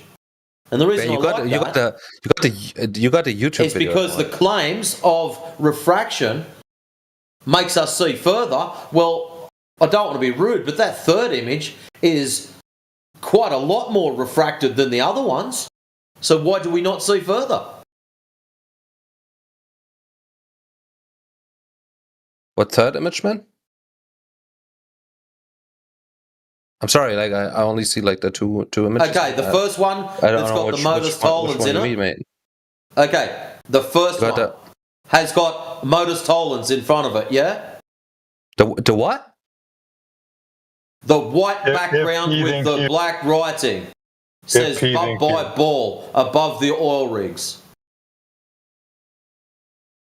The very first image is at 20 after, where it talks about 9.41 miles. Oh yeah, the black swan. The second one is the one with the one on the left, half hidden, then fucked up mutant oil rig. Okay, the fucked up mutant ones. Whatever. Yeah. Then the mutant ones, Rusty. The mutant ones. Yes. The problem is, are those mutant ones heavily refracted? Yes or no? Yes. Are they more refracted than the black swan? Yes or no? Yeah. Obviously, yes. It wasn't a trick question. They are a lot more. So the question now is, why can't I see further on the heavily refracted one? Because ballers say refraction makes us see further. Because it's switched from the left. No, the right one is switched to the left. No, it's a slightly different vantage point. It's slightly just down different. The beach. So different vantage point. You can't use it. Can't use it. I'm sorry. Well, we still can use it because I still can't see further. But I don't know if that's the same oil platform situation. It is. They're just from a different vantage point. That's all. Same distance. Yeah, you do realize that, like, if you are standing at one location on the beach and you move to another location, the one on the left in the first two images is behind the one on the right. So when you change locations, the one on the right, it just shifts in your perspective. Gotta be trolling. There's no way that's true. Of course, I was making a joke, man. Yes, I know. It's on. Okay, so you're telling me if you change your position, objects in the distance don't change their position. No, I'm sorry. Yes, I'm sorry. I was making a joke. Yeah. Okay. Right. Yeah. You can. There's a different levels of fucking refraction going on in the second So my question is, why is it with the one that's more refracted? I'm sorry. Please don't do that again. Why is it? The claim on the table is refraction makes us see further. We hear it all the time. We just had Reductio in here for probably 2 hours complaining about it. and how all of his natural phenomena, and then it's just refraction, refraction, refraction. He should change his name to Refractorio. It'd be much easier. Anyways. Refractio. I'm gonna recommend it. Refractio. The claim on the table is refraction makes us see further. So here we have the oil rigs with 10 times the amount, and yet it's the same as the one with 0. That's what I'm getting at. If you have a look at the ground, why is it that we can magically see one of them because of refraction? You can see this bullshit distance, but yet another one which has got more refraction, and now we can't see as far. So what does that say about your so-called geometric horizon? That it's not there? Well, no. It's not about the geometric horizon. Well, that's right? what the argument's about. If you're claiming you live on a ball, then we should be able to calculate the exact distance to where the of this geometry, and then go and measure can, for but it. it's not about like then the atmospheric conditions that make long distance observation possible. Well, or make the so it's not now. So refraction's not a factor. Excellent. No, so we can take that out. No, it is. Well, if it's a factor, why is it we can't see as far on that last image? Well, but you've either got to factor it in which case we can see further, which is the claim. So, Rusty, you're getting confused and I can hear it. Number one, refraction makes us see further. So, does more refraction... That's not what I've said. That's not what I've said, though. No, not you. The ballers, all of your little ball-tard friends that come in here, tell us the reason we see the horizon so far out is because of refraction. Here we have a heavily refracted image and the horizon is not far out.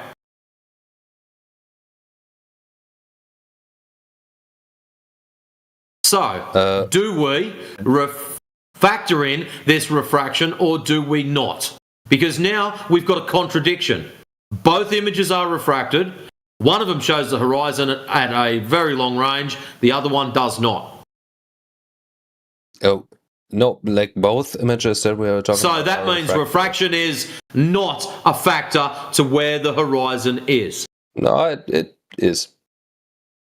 So which one is it then? Does it make it longer or does it make it shorter? It depends on the atmospheric conditions. Like, what the fuck are you talking about? Listen, they're both refracted. So the atmospheric conditions must be similar. So if they're both refracted and yet one's got a close horizon, one's got a far horizon, is refraction the cause of this? Yes. So more refraction equals less distance. Because one of them has more refraction than the other one. So the more refraction we have, the less distance the horizon is. So I'm just trying to get a baseline here. Which one is it? Refraction makes the horizon further away or refraction makes the horizon closer? Because we've got both of them there. Yes. You can actually, I mean, you can... First off, it like kind of depends what your definition of horizon is. I can see the horizon. The point at where the sky appears to meet the ground. Yes, I can see the horizon 50 meters in front of me. You don't know what the horizon is. You just said I need to define it for you. I've defined it. The point at which the sky appears to meet the ground. So, I don't know. One of the images, horizon up front, the other image, horizon up back. So which one is it? Refraction makes it see which one is it? Refraction causes horizon close or option 2, refraction causes horizon far. Which one? You're trying to force me into an answer that it's which. Well, they're both on the table, my friend. Both images are there for you to witness. We have number 1, refracted image, where the horizon is long distance. Number 2, heavily refracted image, where horizon is short distance. The claim on the table is refraction causes the horizon to be displaced. So which one is it? Does it push it out or does it draw it back? The middle one that you just say, like the displaced one. There wasn't a middle one. There's two options. Yeah, but you're trying to further or closer. I don't know what the fuck is the point of this, man? You're trying to give me into a close or far answer. Let me ask you this then. Something in the middle, which is like I don't fucking know what. Is it possible is it possible to make the ball look smaller? Is it possible to make the Earth look smaller than a radius of 3,959 Probably, miles? if you try to do it by the ways that you're trying to do it, possibly, yes. By what ways am I trying to do it? I mean, I can look at the horizon, and know that like, that's the horizon. It is where it's like yeah, I can look at the edge that divides the sky from the ground, right? Right. No measurements at all. You just look at it. You're like, that's the ball right there. No, I look. No, like, well, I don't want to. I don't want to misuse my words, but like, generally, if you look at the ground, well, let's look. Yeah. Let's say like that when you look at the road, like a street. Do you understand what I'm saying? I understand what you're saying. Yeah. No measurements at all. I don't care what the measurements are. You just look at the horizon and you're like, that's the edge of the ball right there. From a flat Earth perspective, I guess. Yes. No, what? You don't need a measurement. I don't even need to understand what you're saying to me. I understand what I'm looking at. Whether the horizon is 50 miles away or the horizon's 1 mile away, it doesn't matter to you because you know by looking at that horizon where the apparent location of where the sky meets the Earth, you know that's the ball. That's the edge of the ball. Whether it's 50 miles away or 1 mile away, right? I know that by different things, I guess. What different things? I can look at the sun going around the Earth, looks okay. I said, you don't care how far away the horizon is, as long as that's where the edge of where the sky meets the Earth. You know, because of effects that happen in the sky, you know that that's the sphere. You don't need Earth measurements. You just look at the sky. Again, no, I don't. I know what you're doing, man. Come on. What? If I ask you, like, well, how do you know if the horizon is further than what the geometry of the globe allows? That's the globe debunked right there. That's the whole point, dude. Why are you guys like taking him away from the actual facts and the original claim of the globe? The globe says that the refraction effect is causing the horizon to look further. Matrix show one that it looks closer comparing to the black swan, and now he's just running in circles now from his claim, just avoiding it. What claim have I made? Okay, so we see the horizon beyond the geometrical limitations of the globe. That's the globe debunk right there. It's not. First of all, it's not a globe debunk. That's not what it is at all. It is. If that's what you guys think. It is. How is it exactly? Is it? Well, actually, first off, for geometric limitation, how far you can see on a curve.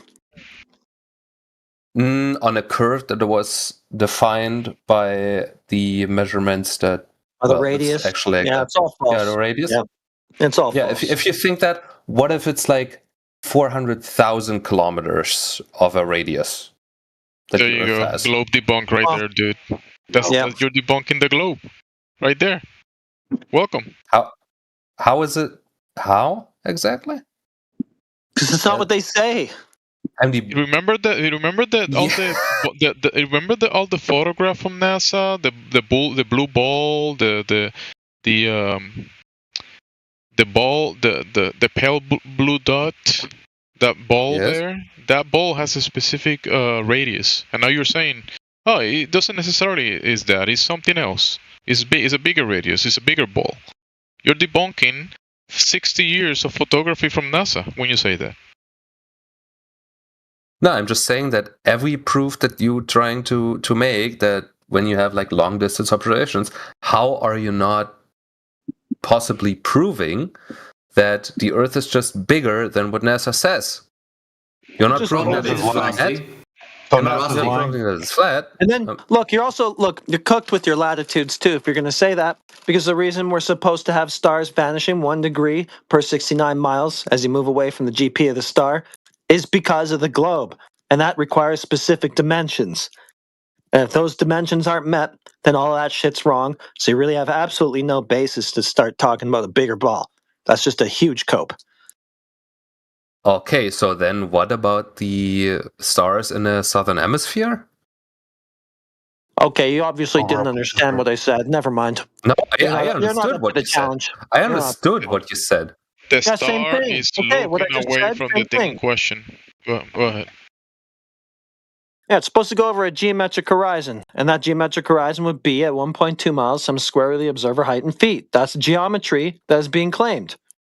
We're seeing further than that. So that geometric horizon isn't there. All that shit's wrong. Sorry. How many miles per degree? How many miles per degree of latitude? I just told him. I know you did, but I'm going to see if he remembers. You're saying that to me? Yeah. I don't fucking care about the fucking numbers, man. This is over thousands of years of celestial navigation. This is how they've always navigated. How come, if you don't care about the numbers, did you offer us a ball-tard that was like a zillion times bigger? Is that not numbers? Your 400,000 radius ball. A gajillion. He's coping. I'm making... Okay. All right, Rusty, something for you to think about. The claim on the table is it's a ball with a radius of 3959 miles. All of your space bullshit is all tied to that radius. So if you come down and say, oh, I think it's a ball of radius 500 million miles, just picking a stupid number, that's all well and good. We'll go with that. Yes. But the problem is it comes tied with a little issue. The first rung of the cosmic ladder is what? Do you know what it is? That doesn't matter. This is Stop. It makes a fucking big problem for you, Rusty. Do you understand what it is and what it is tied to? Hey, Rusty, I'll give you an example, buddy. Rusty, I'll give you an example. Hold on. If the radius is 400,000 kilometers, then how are lunar eclipses happening? But they move at the back of the Earth, perpendicular to the sun. No. You don't have the moon going around the Earth like that anymore, because the radius of the Earth has changed exponentially, and so now you have to give a different story as to why just scale everything up. Just scale everything up, but then. Yes, there you go. Yeah. There's someone that understood what I was saying. Way out of that, so that didn't help. You should just kept it where it was before. No, you whoever said just said that. Well, the moon's circumference about orbit around the Earth would now have to be bigger. Whoever said that, he's got what I was saying. All right. Shouldn't have done that. Shouldn't have gone there. So what was it that was being said right before that? His claim was that the ball could well be bigger, and he was questioned about the first rung of the cosmic ladder. Does he know what it is and what happens to it if he wants to change the radius of the ball-tard? But Matrix, you don't care about the cosmic ladder anyway. I don't care about your voice either, so fuck off. That was easy. The thing is, like, what I was saying, or what I was trying to say. So, Rusty, we understand. Okay. Let's get back to the Black Swan. The Black Swan debunks the radius claim of 3959 miles. So if you wish to put forward another claim, you're more than welcome to do so. But just keep in mind that there's also other problems that get associated with it. So, when you start looking at all of your space-tard bullshit, everything is based off of the Earth's radius of 3959 miles. Everything. The distance to the sun, the distance to the moon, the radius, diameter, circumference of every planet you can imagine are all based off Earth's radius of 3959 miles. So once you comprehend that, you will realize that all of your space stories now have to be readjusted to suit your whatever your new radius happens to be. So you're more than welcome to do it. No one's going to argue with you. But listening to you readjust your whole everything is going to be amazing. Well, this is quite funny from someone who doesn't even have a fucking model, first off. Why do I need a model? What's a model going to prove? Because I go outside, I measure reality. I go outside, I measure reality. It's measured. Happy days. It's flat. Okay. There's no curvature. So now I have to have a quote-unquote model to compare it to. So why do I need a model to compare something that I've measured direct? You have measured it direct by your own two eyes. That's very fine. But something that pretty much like... Why do I have... Stop. What do I need a model for? I don't need a model. This is your thinking. I create a model, then I go out and measure and compare to my model. Well, why don't we just omit the model and just go and measure the fucking thing direct? Yeah, with what? Your fucking eyes? And you don't have a model tape measure because you don't have 3950. Wait. Like, anyone, please. I want to kind of like do my thing over, where I say, like, if you observe that the Earth, or where that you can actually see further, right? Then you should, by what people say, whoever like the people are, the scientists or whatever, you haven't proven that the Earth is actually flat. Possibly, it's a possibility, of course. And you're yet to prove that it's a ball. Possibly, yeah, come on. Okay, that's fine. But you haven't also not proven that, or well, you might have proven that the Earth. So I haven't not proven that it's flat. That's a double negative. So I have proven it's flat. Thank you. No, man. Okay. Come on, man. Like, when you see further than what they say, man. you haven't proven that the Earth is literally like fucking flat, dude. It's just that maybe it is further away. Like the horizon is we've already been through that. That wrecks everything. That wrecks everything that the basis of the globe is. So okay, if you do that, maybe you're being ridiculous. How am I ridiculous? I just told you that it upsets the entire basis for thinking it's a globe in the first place. You just eradicate that completely if you go and say that. And so then you're taking a ludicrous stance at that point. That's not based on anything. You might as well be saying it's a pretzel. Yes, it's as bad as saying it's a pineapple. That's not the same thing. That's not the same thing. Because there has to be set dimensions to it. All the evidence that they claimed comes along part and parcel with set dimensions. If you go beyond those, suddenly you're just making stuff up for no reason, dude. So no curve is observed. That's what's happening when you're looking past the geometric limitations of the sphere. Lack of curvature is what? What if I'm at Earth is actually 2 times the size Earther? I just went through this, you fucking blockhead. Get a grip. You're the... How is it that, man? I don't fucking like. Actually, if you would think that it is big, I agree with you. It is bigger, but it's just not a globe. It is bigger. It's just not a globe. Okay, but wouldn't you agree that it's bigger? It's not curving. So yeah. Yeah, but would like if he, okay, yeah.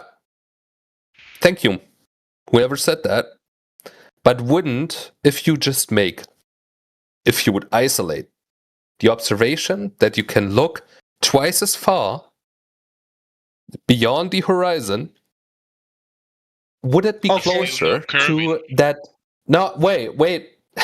Okay, then then it'll be 120 knots. Then it'll be 120 nautical miles per degree. Sorry, no thanks. That's not going to work. It's not a globe. It's all cooked when you start changing the parameters like that. I was making a hypothetical. Yeah, who cares? About the realist level. We're talking about the real natural world, the things that we can observe, experience, verify, check, and the falsification of the claim on the table, which is the sphere. And we have these observations of the natural world tell you that the sphere has been falsified, and you're somehow for some reason, coping against reality. Why? I don't know, man. Maybe it's kind of weird. I don't know, man. Like, you denying reality? Are you like a reality denier? Probably, Like, I don't why? know. I'm probably, man. I don't know. It's kind of weird, isn't it? How am I like in line with like 95% of the? Are we living in a matrix? Where's The fuck is going on? Where do you get those numbers from? It's a matrix that's still flat. Yeah, probably because it's like on a chip, right? Wait, that's it. No, I get it now. So you're observing empirical evidence, analyzing, and then saying, no, the cartoon that is on the TV is more real than the realist level. Yes. There you go, guys. Well, his rebuttal was, maybe the Earth's twice as big. Ask them how they deal with the fact that there's day and night. That's going to be fun. Oh yeah, the sun moves. Easy. The sun moves. Congratulations. Try something harder. Congratulations. Is that the best you've got? Let me guess, Maxos. Your cry last time was about time zones. How about you explain to the good people? How about you explain to the good people, whilst you're having your bitch about time zones, why China has won? China did what? Exactly. You don't even listen. Why are you in here? Not sure what this guy's saying. But the problem is one time zone. That's what they did. You asked what China did. Yeah, I'm telling you what they did. They put one time zone in across all that land. But you say that the sun sets over a geometric horizon, and you're trying to reverse a claim. Not really. So what I'm saying is that. Right? Yeah, but that's not what I'm saying. What I'm saying is that you are saying that you think you know why the sun sets, right? But instead of standing on but I'm not saying that and making the claim, right? You want to try to flip it and have the burden on somebody else to make a claim about why it does it, right? Why don't you just come out with your claim, bro? Yeah, my claim is that if you're fit, like sitting in a position on the Earth, and then observe the brightness of the day, right, of the air, let's say, across an entire 24-hour cycle, you're going to see the brightness basically be roughly flat, bright at a certain value throughout the day, and then very quickly drop, and then be flat to darkness for the remaining hours of night. Very quickly, and that is not something you can explain if you're just thinking that, hey, there's an object that goes far away. Because if there's an object that goes far away, Maxos, just so you know, hold on, Heretic, Heretic, please. I've actually done light measurements. I'm sorry. So Maxos, I've actually gone outside and done light intensity readings throughout the day and graphed it. Guess what? If you apply, and don't forget about this, there's a thing called the inverse square law. As soon as you put in your inverse square law, and then you remember your heliocentric model of the sun being 93 million miles away, that means in order for us to go from lunchtime to 5 o'clock in the afternoon, we have to magically move 90 million miles. Right, but the problem is with one of. And so he just accepts it blindly. You're not listening, mate. You're not listening. The problem with the 1 over r squared law is that if that was true, then what you would observe is that the brightness slowly moves, very slowly, and it's never away. Like the sun is always visible, essentially. How slow? It's the inverse square law. How slow? Double the distance, 1/4 of the energy. What numbers are you talking about here? What's the intensity of the song? How distant is it? What are you talking about? You just said slow. You're being very vague. Can you be quiet? So when you look at the inverse square law, you're gonna have to post some data to back what you said. What do you mean slowly? How slowly? I am talking. Okay, I am responding. You're not responding because I don't hear an answer to the question. Hello. Okay, shut the fuck up. You're not gonna talk if you're gonna act like that.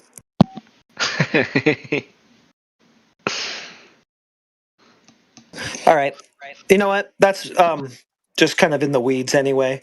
So clearly your takeaway from what you see the sun doing is that it's going over a curve of the Earth. Yeah, Maxos?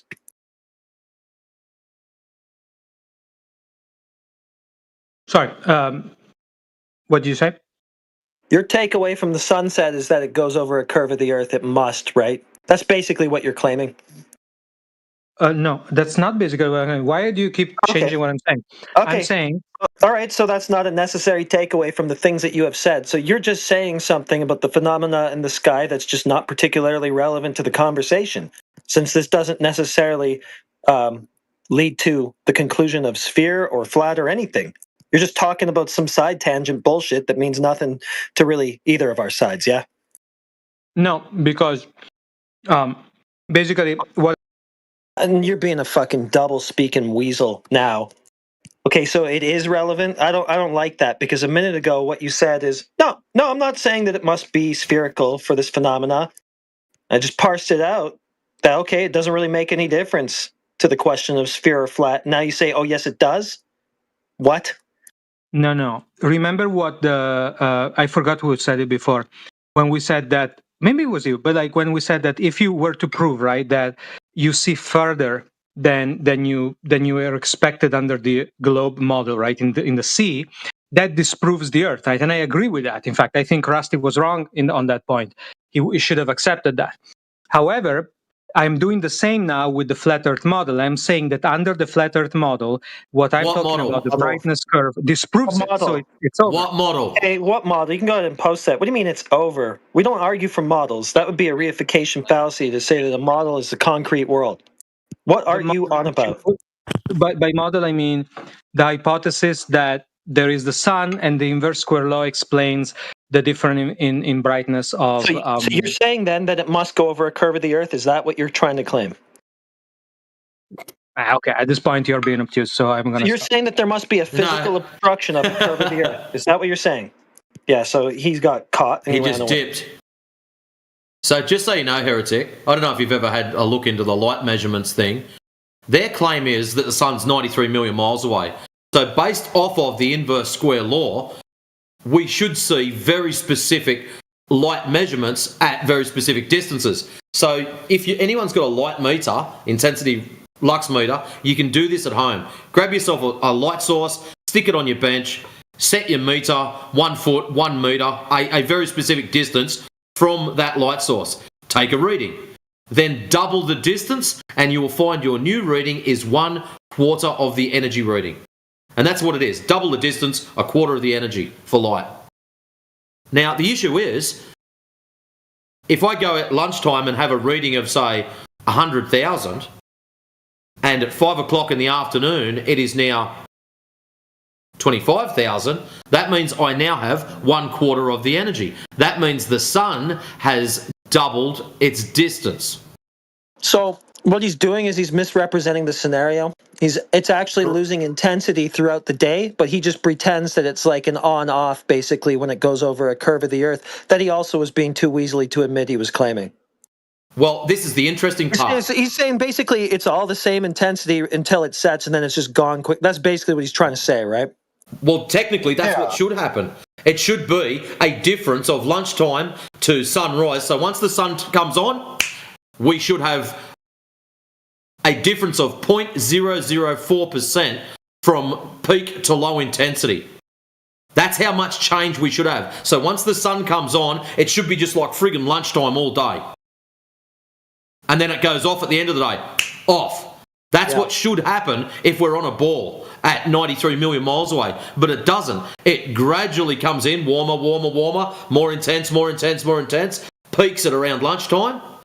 For me, it seemed to peak at about 1:15 and then trails off as the sun moves away, which is exactly what is expected with a light source that's moving nearer and farther. The really interesting part is, with you run the inverse square law, the 93 million miles doesn't work at all. It doesn't even come close. But if you bring that distance down to between, I think it's about 2,000 and 5,000 miles, it's about 98% accurate. So it is actually doing what he said it's not, and he just misrepresented the timescales over which it has to happen. Yeah. And just so everybody here knows, like for those of y'all that are listening, you're like, oh, flat earthers don't understand.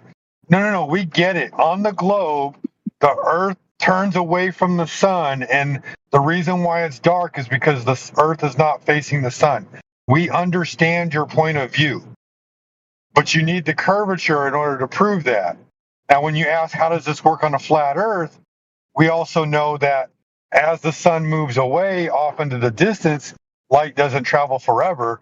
And this is also observed through the medium of water, which is another representation.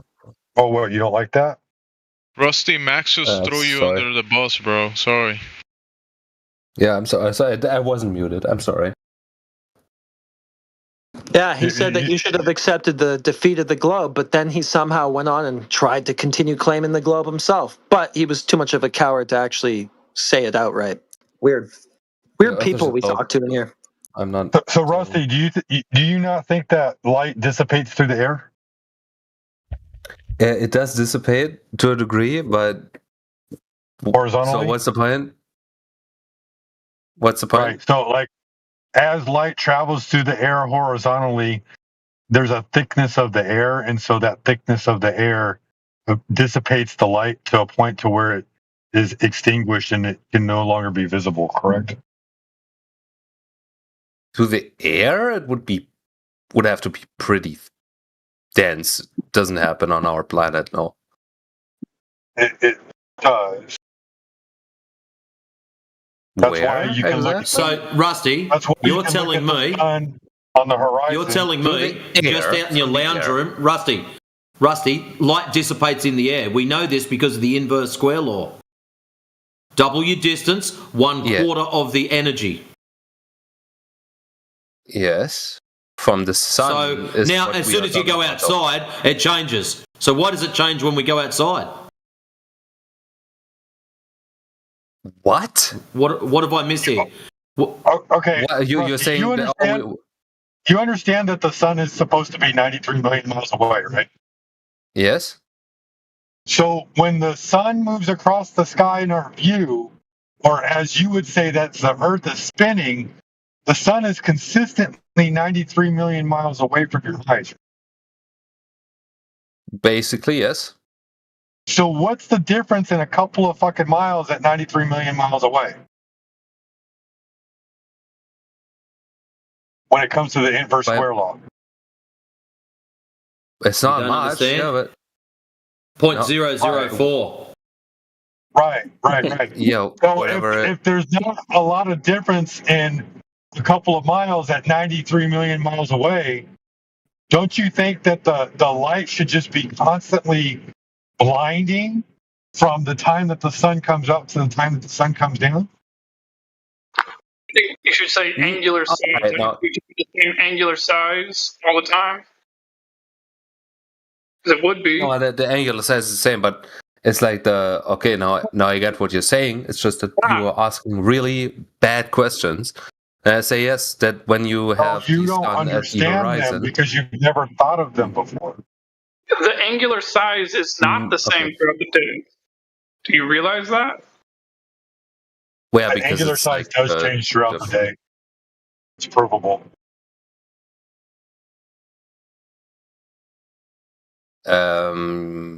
Yes, probably it does a little bit. Not as much as you think, but probably yes. But It shouldn't change at all at 93 million miles. again, it's like that question is like, yeah, there's like a. Have you ever put 93 million miles into a fucking AutoCAD? Make a triangle with one side being 93 million miles and then the other side being 238,000 miles, and then create your hypotenuse, and then find out what the degrees of that fucking triangle is. It's absurd.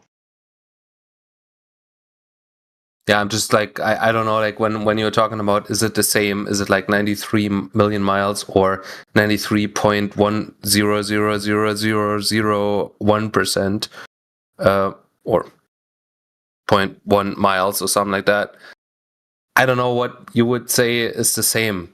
Like, yes, there is a difference in angular size, but it's like very small, you know. I don't know what shouldn't be you want. measurable at all. It shouldn't be distinguishable. It should be measurable. It's 93 million miles, I guess. Man. What's 93 million miles? I don't know what your fucking. Miles? I don't know what your fucking standard is, though. That's the thing. But yeah, so again, turn back to what we were originally. What our standard is? Whatever. You mean know what our standard of evidence is for proving the globe? Is that what you mean? Say? The standards are the standards are kind of on your side on proving that the Earth is flat. So. I mean, that's what you should ask us. You should ask us where our standard of evidence lies for falsifying the flat Earth, take for instance. Like, you should be asking us, what would you guys have to see or do for you to no longer think the Earth is flat? Go on, ask us. I honestly, I have been long enough. Do you want to know? Long enough in this. Yeah, I mean, of course. All right, one question that I have always wanted to ask, and I've asked before, is when you look at the sky, right? You see the stars turning around the sky, basically, right? And you kind of have a fixed point right at the northern, sphere.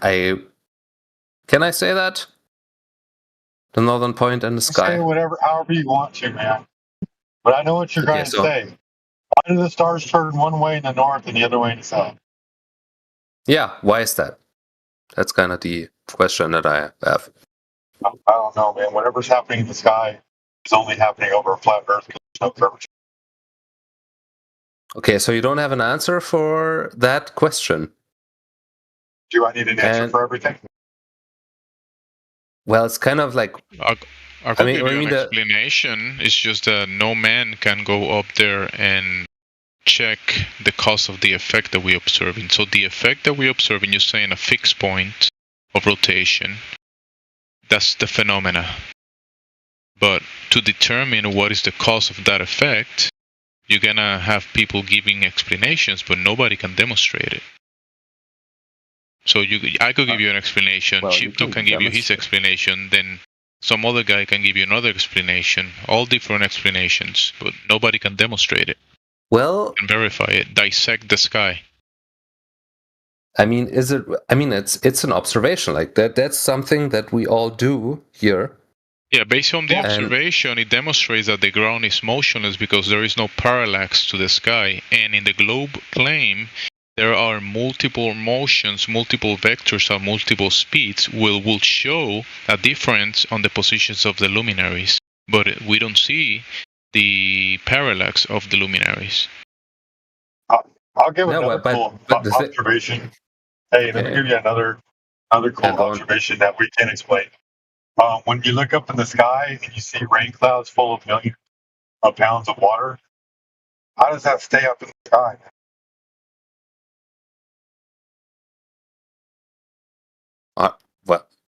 How the clouds stay up? How the clouds explain that on the globe?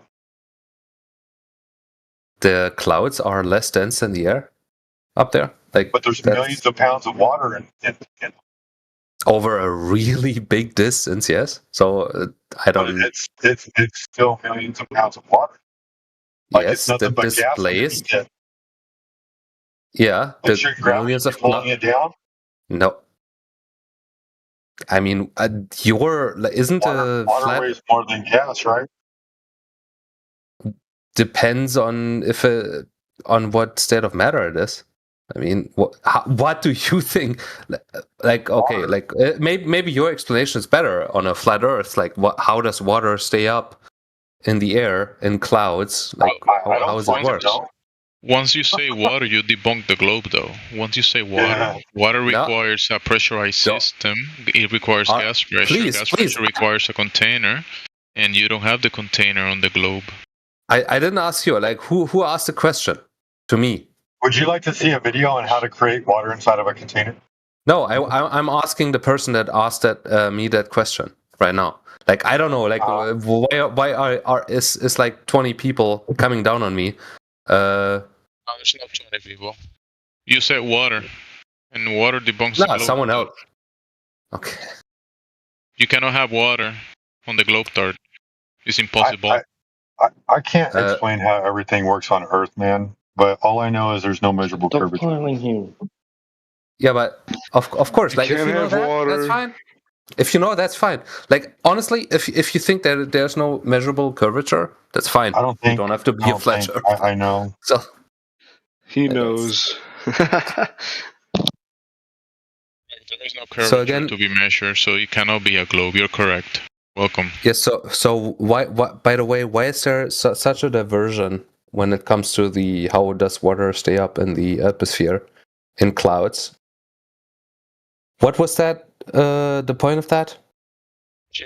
I'm asking you to explain something that is extremely rare. Not rare, but extremely awkward, right? Like gravity pulls things down to the Earth. We know water is more dense than air. So how do you explain it? Why water is up in the clouds, sitting there, getting thicker and thicker and thicker over time? In fact, it even like ice. It just showers ice like during tornadic events, like when the pressure changes and everything, like starts throwing hail. About a hailstorm? Yeah, like that's up in the clouds. This stuff is just floating around up in the sky and not on the ground. Why is it up in the sky if gravity is because of a globe? Because of evaporation.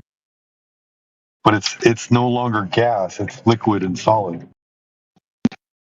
No, it's still gas, basically. You flat earthers have no idea on what you're talking about. You animals. You believe in a lie, guys. Wake up. I'm your savior. Typical Glober. Typical Glober. Whoever said it, forget it. But the thing, it was the fact. Thing is like, thing is like, if you have a substance or a gas or whatever it is, there's like a density to it, right? You would accept that? You have like different gases with different. Have a different density. Is that something that you understand? I stated that there is no curvature across the surface of the Earth. And I told you, water is not gas. I think I fucking understand where I am. He asked you, or like, is water a gas? He asked you a question. Are you gonna answer it? No, I think to be. I think I begin to understand. You guys are trolling. Is there anybody here but anti-flat earther that wants to have a logical discussion about the shape of the realm? Or that's all. Is this all we got right now? Not the shape of the realm, maybe the lack of it. Yeah, yeah.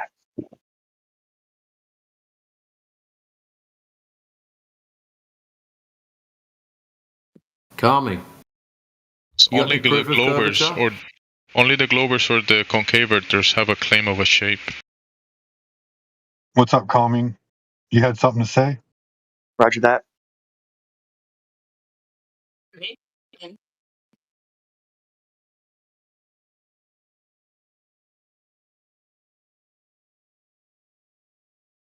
Did you ask me something? Kami. You're either hot micing or you're extremely quiet.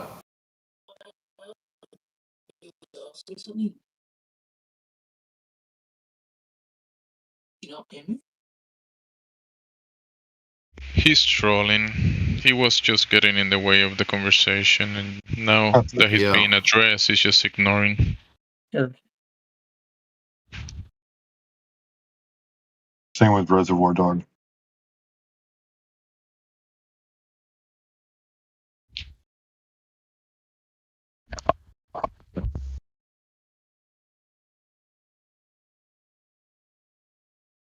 What's up, Jimsy? That will be the clouds, flying birds, airplanes. It's impossible. Gravity should be pulling them all down. The stars, the heavens above, the Most High. Yeah, that's what's up. Can you hear me now? Not the ground. The ground is not up. We kind of hear you coming, but you're talking real low and far away from the mic. Oh, hang on.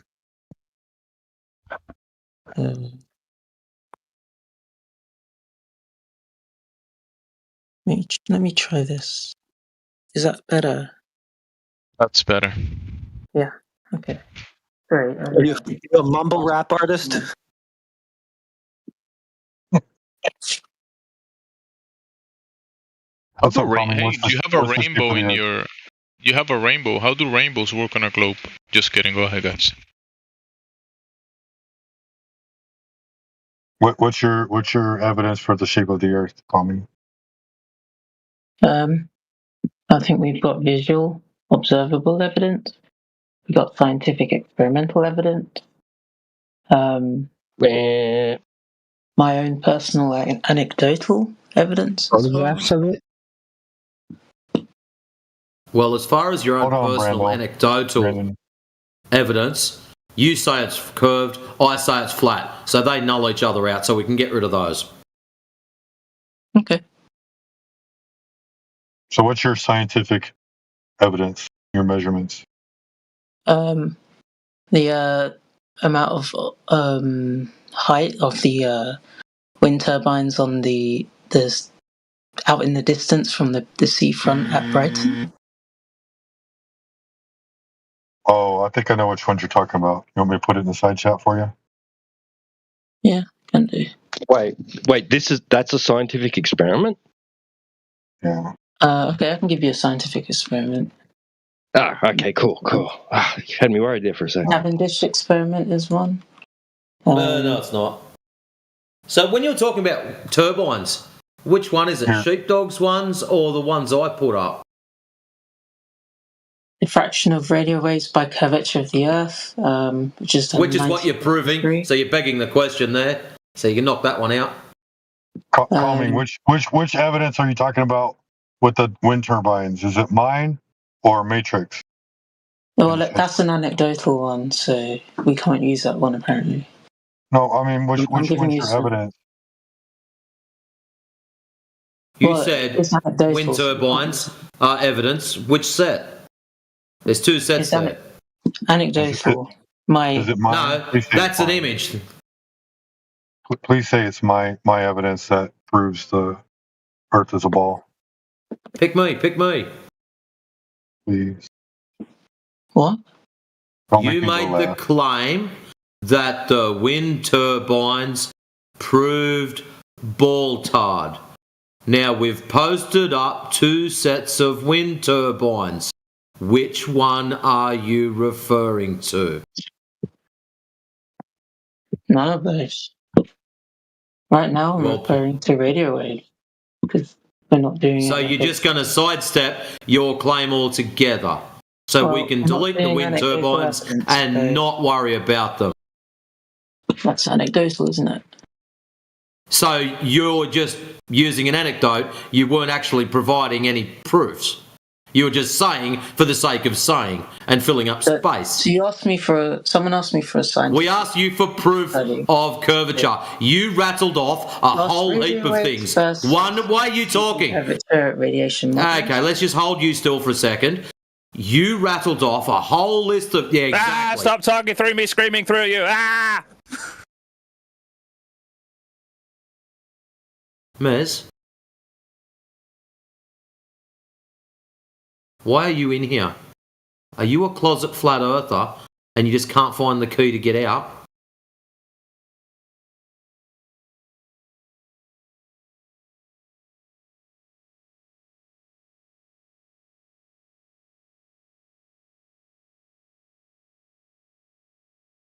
I'm sorry, I wasn't paying attention. Did she pick mine? No. Decided not to talk about those because they're just anecdotal and we shut that down at the start. And then decided to, when I asked about the evidences, decided to have a meltdown through me. Put her on pause. I'm not even sure if it was a he or a she. Or put it on pause. and it ran away. Didn't see that coming. Yeah, like I agree with him though. Like the entire globe evidence, no matter how you look at it, it's all anecdotal. I agree.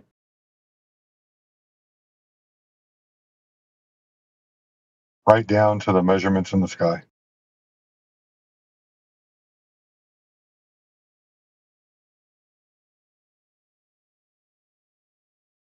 This has been a productive day, guys.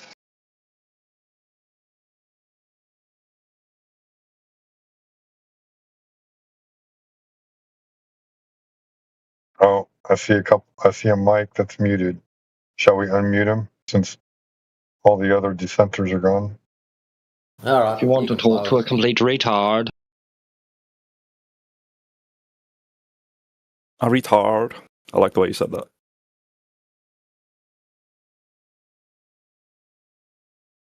So what's up, Maz? You got evidence for the globe?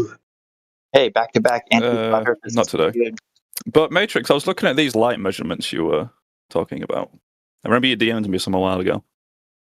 I've forgotten about them until now. But it seems like from what you sent me, from around 10 o'clock, let's be 6:30, 7:30, 10 until 11, 12, 13. Until around 4 in the afternoon, the sun is like the same distance away, if we're using the inverse square law to explain the distance to the sun. What's going on there?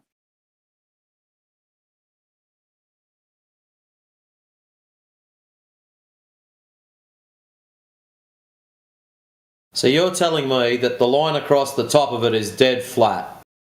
You're a fucking idiot. No, that's what you're telling me. No. Yes. You're saying the line at the top is dead flat in order to keep the same distance. The reason the sun changes in brightness. Hello, fuckstick. In order for sun to change brightness, those high points must be different. They are split from lunchtime. You'll find they make an arc across. So, Mez, I don't know how much more tolerant of your fuckwittery I'm going to have in this room, but if you keep coming in here being an absolute tool, I might have the knee-jerk reaction to start banning you again.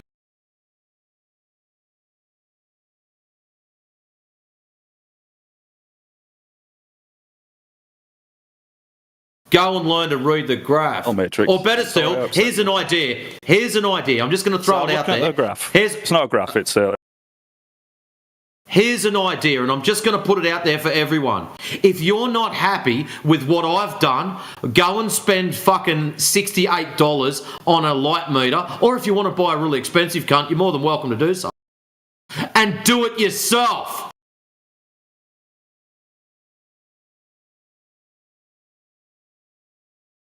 Matrix, I'm sorry I upset you, but your numbers say that the sun gets a little bit closer during the middle of the day. I don't know, maybe you took the measurements wrong. Yeah, from the time of sunrise to the midday, yeah, it's getting closer.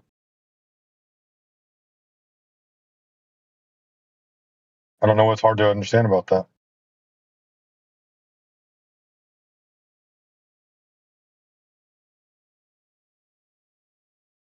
Oh, sorry, a little bit further away during the day. So it goes from 106 to 110,000, 112, 116.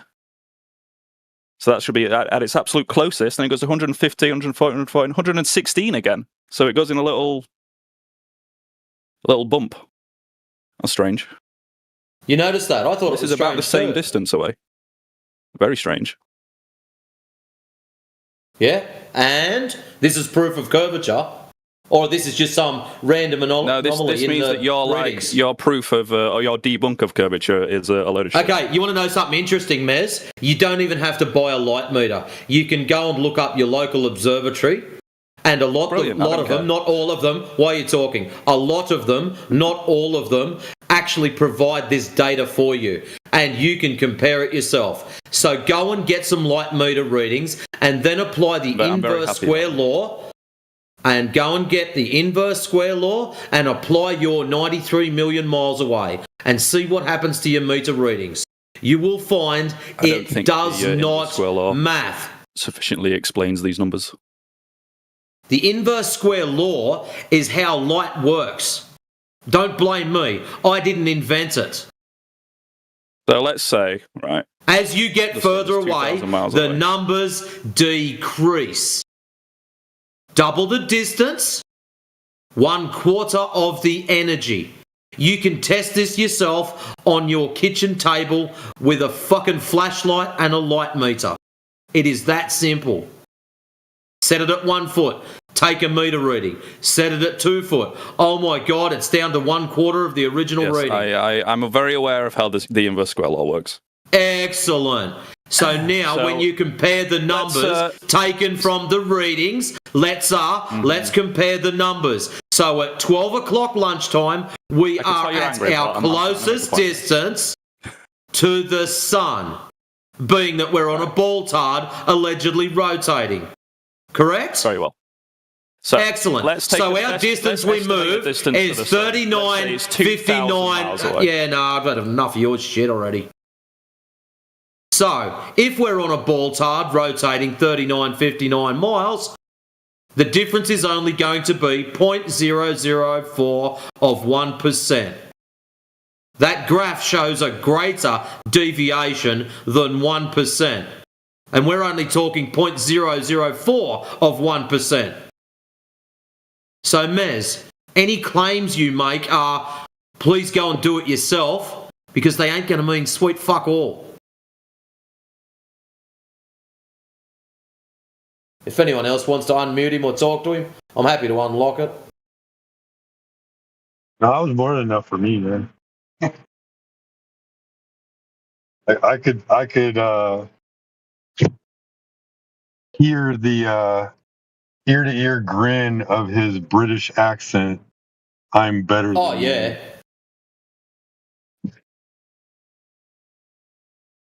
English is my language. You all speak it. Well, I don't claim to speak English. I speak Australian and heavy industry. So, yeah. Why all the Brits are all bitches when it comes to fighting, huh?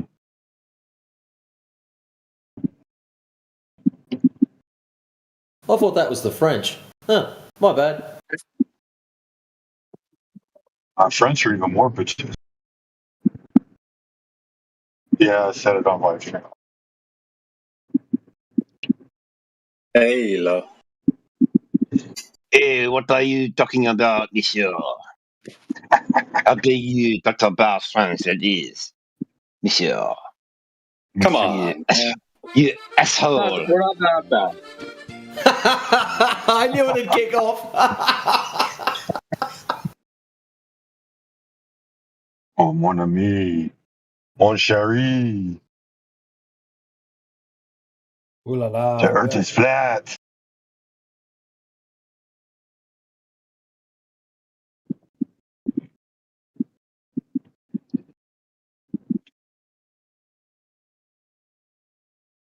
That's another flat earth proof is the Leaning Tower of Pisa.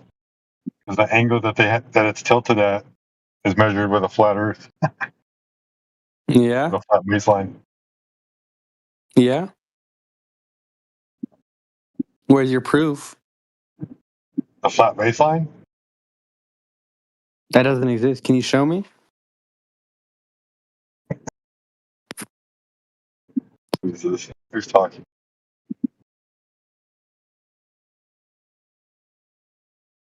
Come on, don't hide now. Saucy. You got your opportunity to talk. Step up to the plate. Oh, Baseline doesn't exist, buddy. You don't have proof. Baseline does not exist, huh? Just a troll. Just a young, immature troll. Yeah, can you quit trying to chime in and sit in your corner? Prove to me that your hands are real. All right, my hands are real. I'm moving them. I'm moving my index finger. I'm moving my middle finger. Yeah, this is real. Are you sure? Are you sure I'm you're seeing even this. alive? All right, you're trolling. Oh, my God, I win.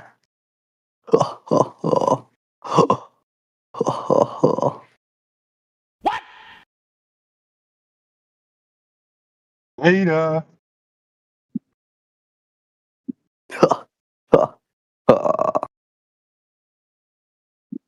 Another broken toy. Wait, Saucy, so if a base line isn't real, do you mean to say a base curve is? Or a base radius? I don't give a fuck. Yeah, I didn't think so. No, you didn't. You're saying that because I said I didn't give a fuck. What? So what's up, Saucy? No proof of curvature. Yeah, don't worry about it, man. What's good, mate? The guy's mentally ill. It's okay. What's good, mate? What's good, mate? Yeah, nice try. So you've got no proof of curvature. Don't feel bad. You're only about the 10th one in a row that I've heard today. Oh, when did I I've been fucking ask, getting mopped up all day today, dude. Like today's been a big day. Happy Friday. Today's been a big day. Yeah. You don't even know, man. Like the live stream has just been full of conversations all day. Oh, the live stream? Yeah, you're on live. Been a really good day Famous, today. bro. You're famous, bro.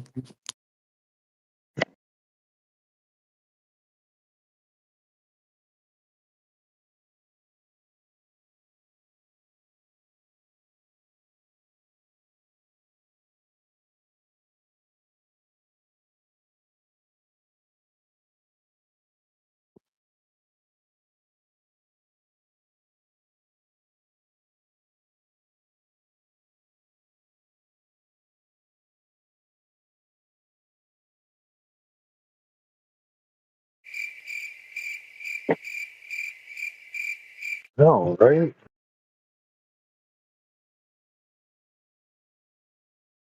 Hey, shout out to the people at Frontline Unfiltered. Y'all need to go to Rumble and check them out.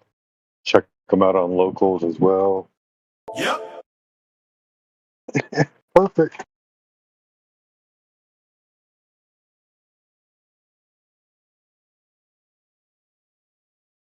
All I know is that the Earth is not curving, and it's not Raja's fault. Nice one. Yeah, it was a good episode yesterday. Probably my favorite one so far. Good energy. But yeah. I'm just honored to have been a part of that. The dude. Earth Like, does it's so much curve. fun. The Earth does curve. It does. Yeah, if you went to space, you'd see the curves and shit. Oh man, 5 more years. When you say we, do you mean like you and I? Yeah, I mean, if you teleported to space with preferably a spacesuit, yeah, you'd be able to see the curves.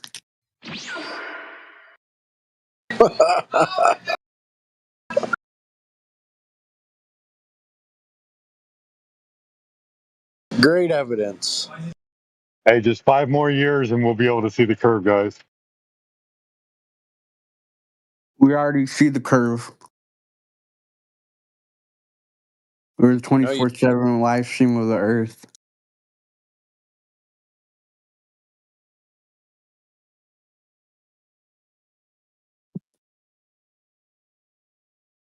Space is fake. So you can't prove it.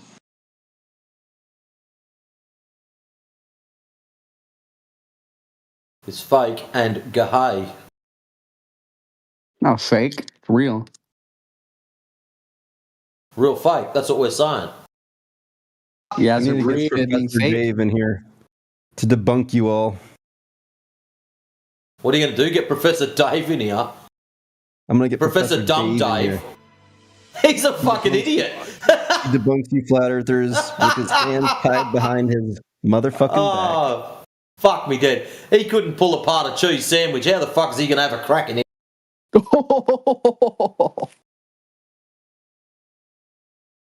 I actually think he's afraid to come in here. Yep. Sits down to piss. Is not even a professor. Oh, don't make me laugh. There's a reason why he ain't ever in here. Why? Because he's full of shit. He's full of shit? He has an entire playlist debunking you guys. No, he doesn't. Terry Iker ripped him a new one. He actually went through and deleted all the comments because he's a fucking coward. Well, how about this? He's got an entire playlist. Okay, give 1 point that debunks anything. Go ahead. Yeah, that sounds about right. That's your playlist.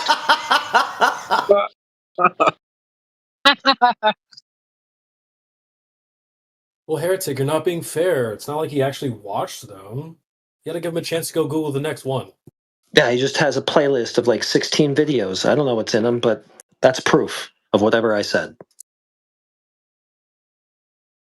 Clown world. I remember when I was first looking into Flat Earth, trying to find a Flat Earther to explain why the Earth is flat. When I Googled Flat Earth, the first thing that popped up was a Dave Farina video.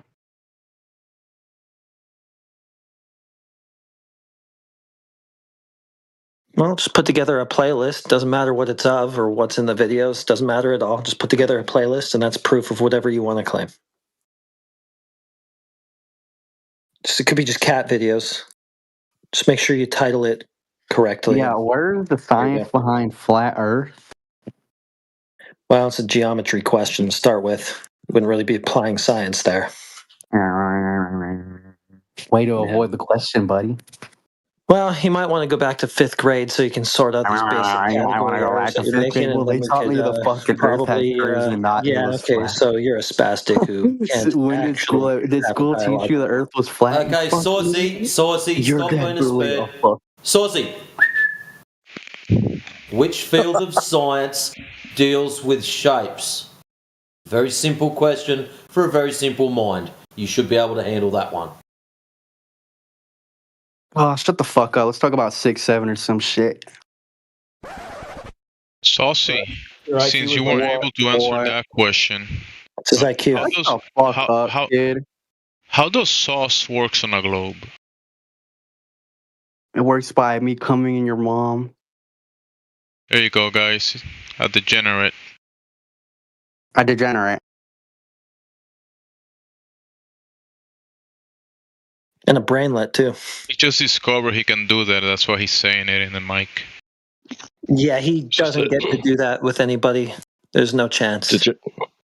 Yeah, he's a degenerate 15-year-old. Like I said, it's just an immature trial. Just a kid. It's better off just muting him and booting him. He recently discovered he can do that, and since he cannot do it with anybody or nobody allows it, he's just here announcing it. We don't want to hear that, buddy. Hey, you can have a 2-day holiday.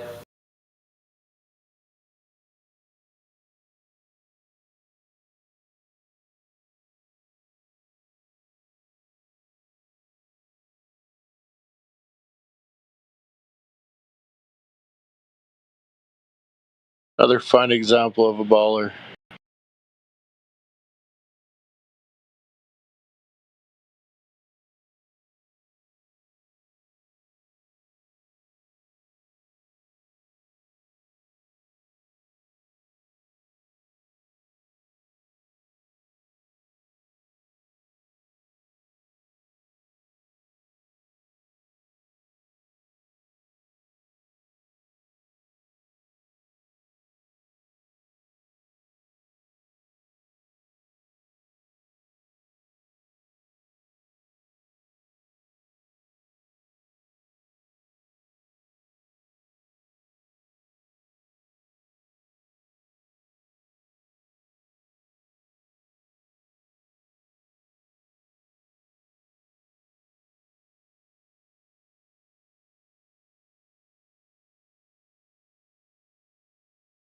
Looks like Mansky is up. Mansky, you are up.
Hey guys, what's going on?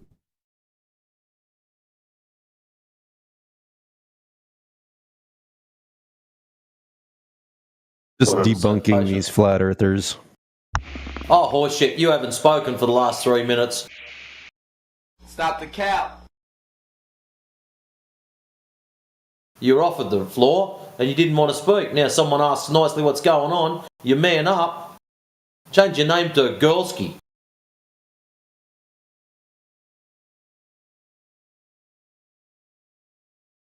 Anyways, for that new person that dropped in, we're ever so patiently waiting for someone to provide proof of curvature.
You don't see the curvature of the earth.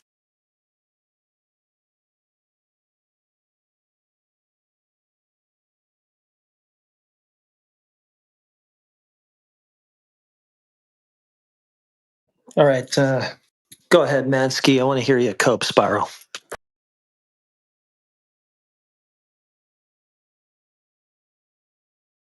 Let's hear it. Yeah, I see the sunrise every morning. It's not this faraway dot that just comes into view.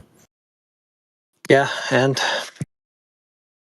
you guys say to like go outside, open your eyes, and observe.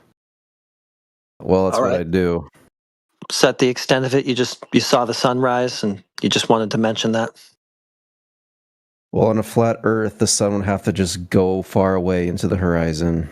What flat Earth did you test that on? I'm curious now. Well, what do you guys say? How does the sunrise work on? Because I can't like keep up. So Eric, like I know Eric Dubé's videos. I know what he thinks, but I guess you guys think differently than him. So I don't know like what your model is. I think there's no geometric horizon because we checked for that, so that can't be the reason that the sun does the stuff it does at sunrise and sunset. Dare I ask him, like, should we just quiz you on what you think Eric Dubé says? Like, everybody comes in here saying, oh, you must follow Eric Dubé. Like, I think I watched one of his videos and it took me 3 months to watch it because it was so long and I was uninterested by it. But I would be curious to see how much you know about Eric Dubé's videos. It's been a while since I've watched. I kind of just use his videos to fall asleep. He's got a nice voice. Oh. Fucking weird, man. You come in here like strawmanning us with Eric Dubé and then you don't even know what he says? I'm asking like, okay, how does the sunrise work on this voice chat's version of Flat Earth? Pray to your God and ask him for revelation so you know how it works. We're not making up any version of the Earth. It's the same Earth as you. Like, we experience the same sunsets and sunrises as you do. We're flat earthers because of the way the Earth is, which has sunsets and sunrises. So we don't need to make up another version. This is the version.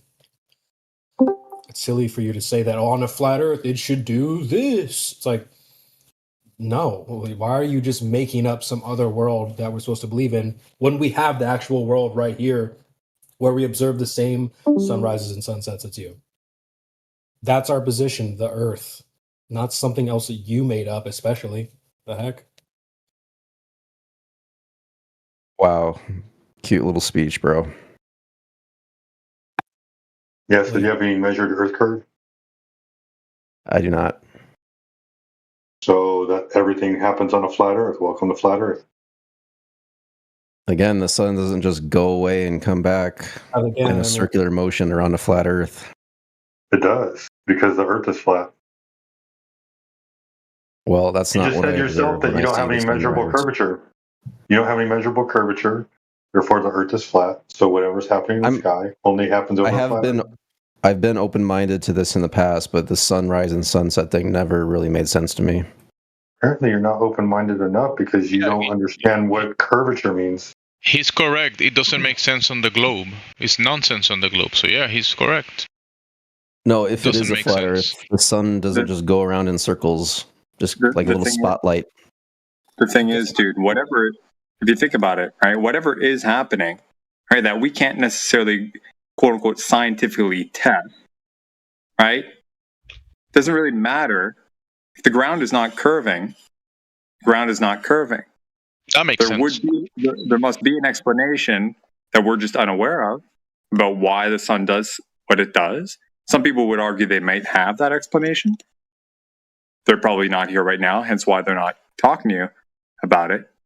But the sheer fact that the ground doesn't curve down and away and back up on itself, right, is indicative, that it's not a ball.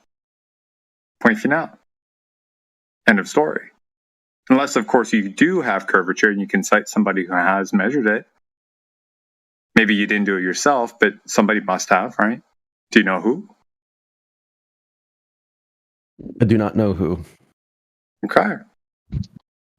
Yikes. Yikes. I know who. Yodeling-hoo.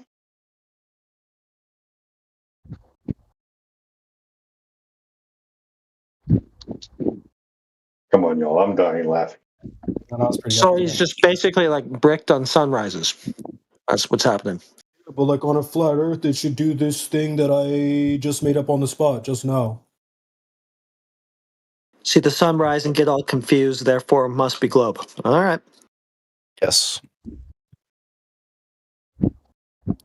Time lapse in the chat. I took this myself. Sun moving across the sky. Very simple. What is there to explain? It's what you observe. End of story. And again, and that's not like a ball of light coming from the distance. You can see it's like already a big ball. Whatever it does, that's the flat Earth, bro. Hello. I mean, whatever it does, that's the flat Earth. Yes, you're saying flat Earth should be different. No, it shouldn't. This is the flat Earth. Let me ask, dude, if you have a lack of curvature, what do you have? It's too advanced for him.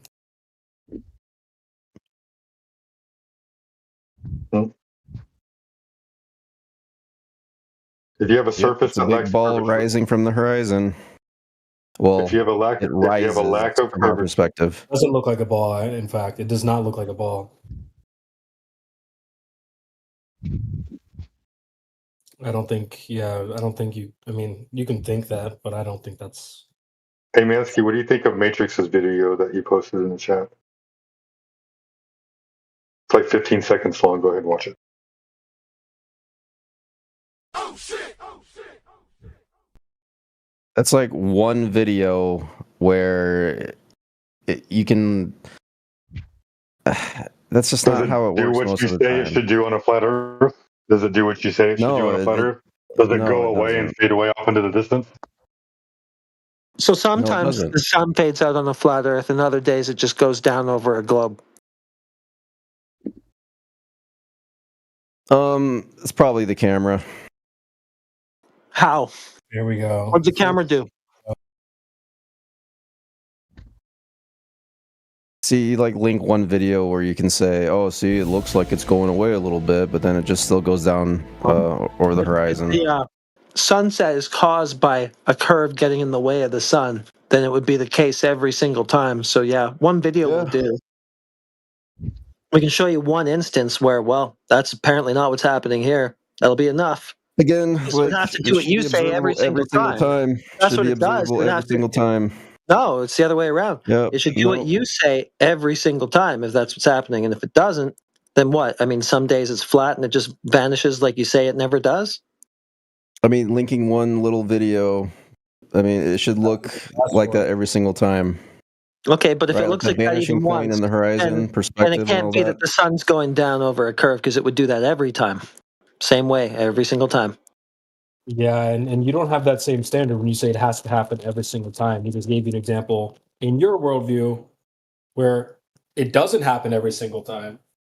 So I do not accept your double standard.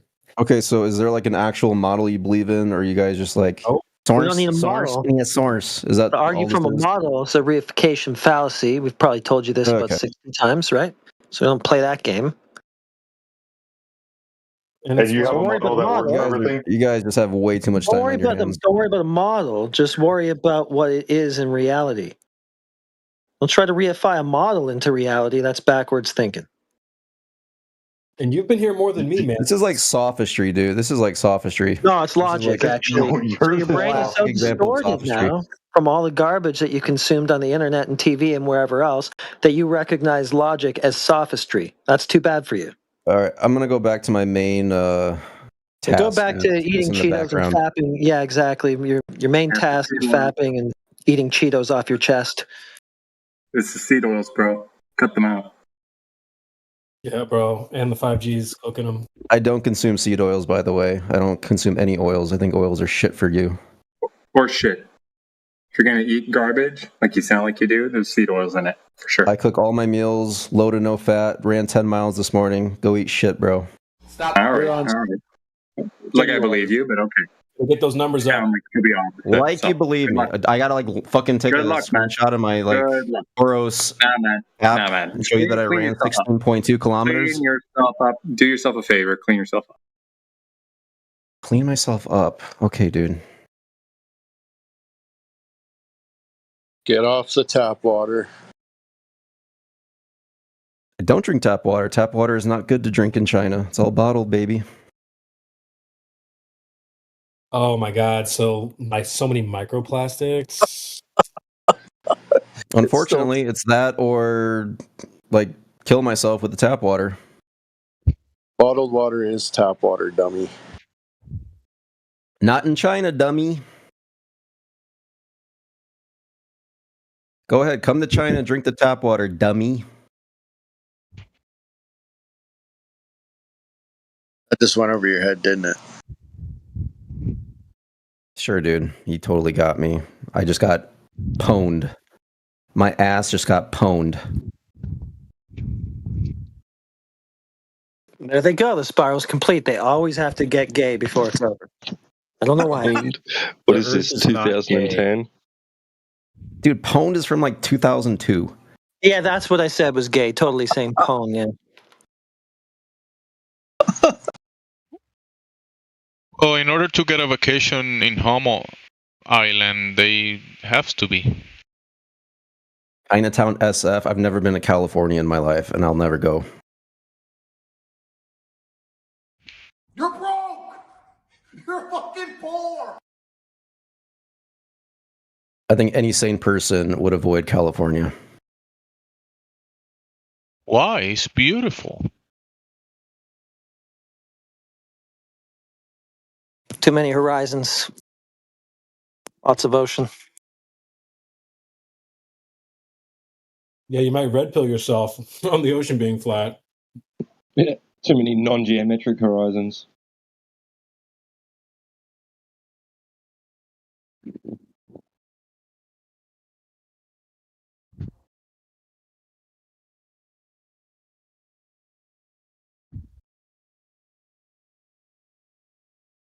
I would rival to say California is the best geographical state in the United States.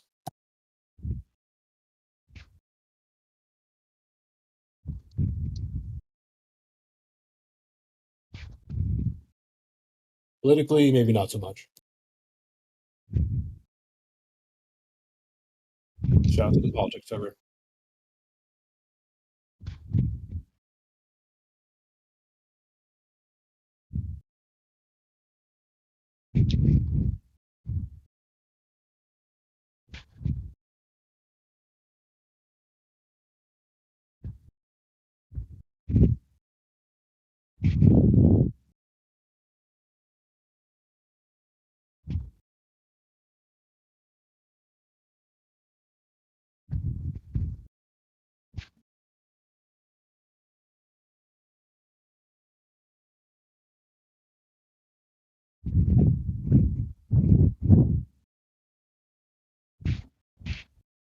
So what? He went back to playing Roblox or something? Yeah. Renew his V-Bucks. I'm reading a Japanese visual novel. So like hentai or something? Like what? This particular one is non-H, no hentai scenes. I don't like them.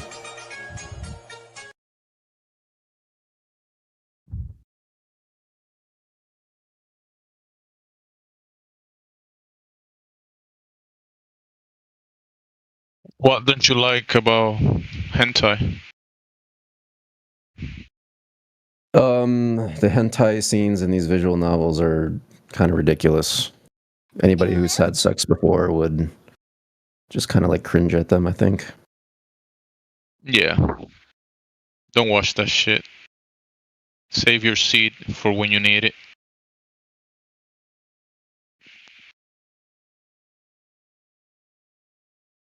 Use it for the intended purpose to have children.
Well, lame ass globe proof if ever I heard it.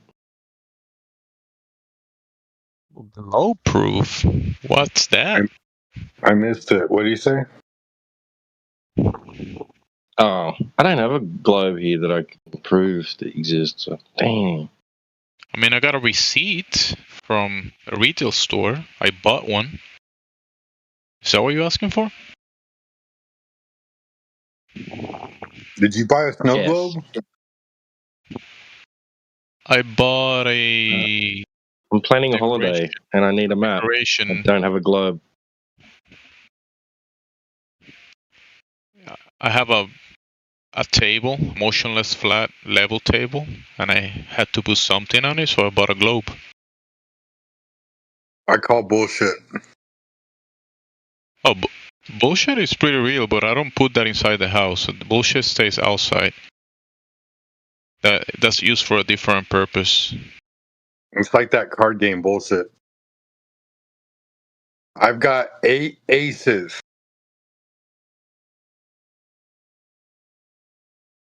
You know, bullshit is found in nature, but the globe card is not found in nature. So bullshit is real, globe card is not. Or shit. Same thing. I mean, not same thing, but horseshit is real. Globe card is not real. Unless you buy one for decoration purposes, that one is real. That's as real as it gets.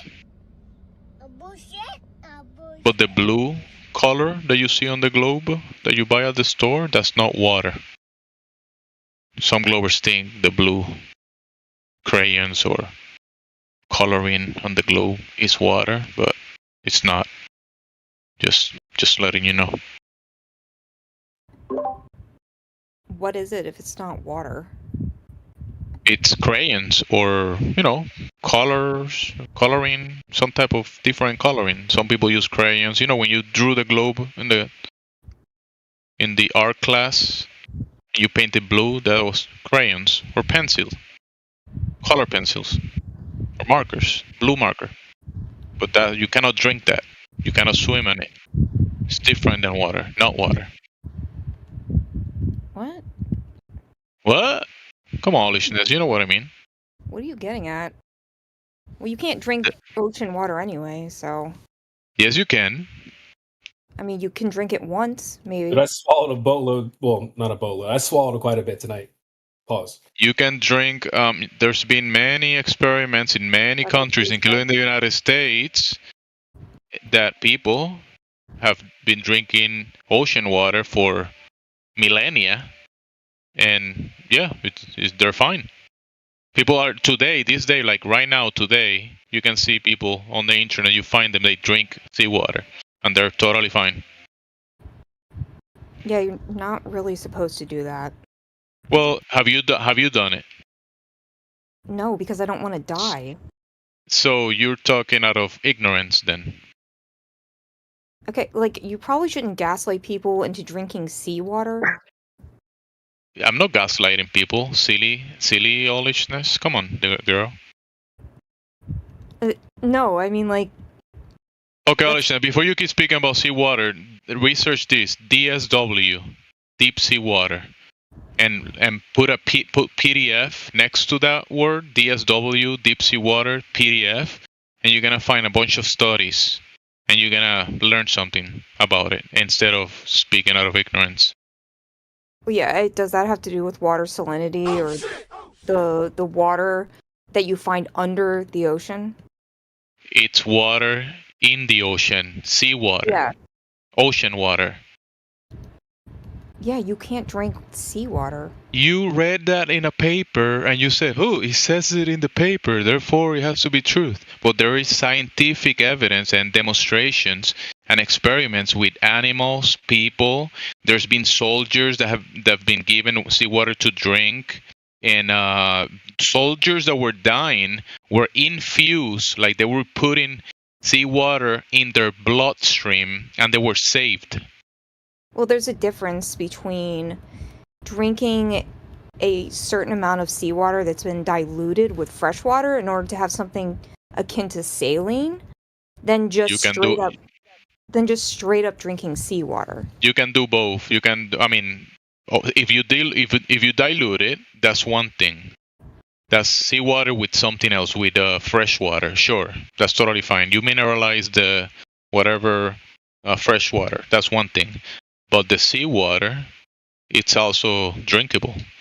I mean, if you drink, it's not like you're gonna drink more than you can drink. You're gonna drink a little bit, and that's it. Just like water, regular water, you can only drink a certain amount. If not, I mean, if you drink too much, it's gonna kill you. Yeah, if you drink too much seawater, it'll kill you. If you drink too much regular water, it'll kill you. Yeah, but that's not what I'm saying. Don't drink as much as it will kill you. But if you drink some, it's not going to kill you. And it's actually beneficial. It hydrates your body, because hydration is done by the minerals in the water. Well, yeah, that's what I just said. I said you can drink some of it. You can drink it for a little bit. Like in order to... you said you'll die, but that doesn't happen. Yeah. Meaning no. you can't sustain yourself off seawater. That's you believing that. There has been examples of people, it doesn't dehydrate you, it actually hydrates you. Hydration is not by drinking water. Hydration is the ability of the minerals in the water to reach the tissue. Yeah, so and the seawater has magnesium, potassium. The seawater has all of the electrolytes that the body needs to be hydrated. Not in the amount. That would be like general. You know what like, seawater is called, Olishness? Seawater is called sea plasma, and sea plasma is similar to your blood plasma. sea plasma. Pretty sure it's In just the called mineral composition. It's higher in the salt, in the sodium, but still, it's very similar on the other components of seawater that's under the ocean. I'm not talking. You're talking about surface water, not what this is. Surface water is all. People drink the surface water, and then DSW, deep sea water, is even deep sea water has more minerals. The one in the surface is more dense, and that one is way better. It also has a bunch of organisms in it, and that are beneficial for the body actually. Yeah, definitely. I definitely suggest drinking organisms. One of my favorite drinks that I consume daily. Deep sea water with organisms. Don't you eat? You know when you eat fruits, the fruits have a bunch of bacteria and organisms on the fruits and vegetables and even the meat. Everything you eat has organisms. I think that's called organic deep sea water. Organic deep sea water. It's DSW, deep sea water. There's a lot of research about it done in many nations. Right, so that's why it's called deep sea water and not surface level water. You can't go to the ocean, scoop up some water, and then drink it and be fine. Yes, you can. Yes, you can. You can do it once or twice, just like you can drink your piss once or twice. There's people that do it every day. There's people that do it every single day. Right, you can't live off of it because it's too salty. You can drink. Listen, you can drink the amount of seawater that you can drink in one day, and you won't need to drink anything else during the day. No, because what'll happen is your body will absorb. You haven't done any research about this, and you're talking like you know. Come on, Olishness. Because your body will absorb your cells will actually explode from all of the salt, and then your body. Salt water will dry you out. Yes. Ignorant speech. Let me explain to you what should happen, Alice, when you drink ocean water, deep sea water. Like if you drink it in excess, water follows salt, so you're going to have more salt in your intestine than you will in your body. And so what's going to happen is the water in your body is going to be sucked into the intestine where the salt is to hydrate that water and through osmosis and balance it out. So you die from dehydration, not from your. It will be the opposite, Chip Dog. Hydration is not drinking water. You don't get hydrated by drinking water. You can, if you drink water, if you drink regular water that without minerals, it will dehydrate you. Regular water will dehydrate you. Demineralized water that has no minerals, will dehydrate you. No, the hydration is the water part. It's the lack of minerals. You lose. It's the lack of electrolytes, the sodium potassium pump, and all that stuff. That's the reason why you need all these minerals in your body so that you have neuromuscular function. Exactly. Hydration is not drinking water. Hydration is the ability of the body to bring the minerals to the tissue, and that hydrates you. My understanding was the minerals help the cells absorb the water that it needs. So the water is necessary, but the minerals are the assistants, if you will. Yeah, but if that water doesn't have any minerals, it will demineralize you and dehydrate you in the process. Yeah, but if you just ate... Your kidneys will still force out the water. My point is, if you just ate minerals... You don't replace the minerals, and you can lose the minerals in the process. But the hydration part is the water part. It's the minerals that you also have to replenish. Yeah, my point was if you just ate the minerals, it's not sufficient, right? No, because you won't be able to deliver them to the tissue without the liquid. Right. They go together. They go together for sure. Yeah, but if you have one and not the other, like just water that is not mineralized, that will soak out your minerals and dehydrate you. I got you. Yeah, that's what seawater does. No, seawater actually deposits the minerals in your body and hydrates you. So what I was talking about is cell death due to seawater exposure. It can include an osmotic stress from the hypertonic saltwater drawing water out of cells, leading to cell degradation. That's what I was referring to. Yeah, that's what I said. The salt water is in your intestine. It's an oversaturation of salt.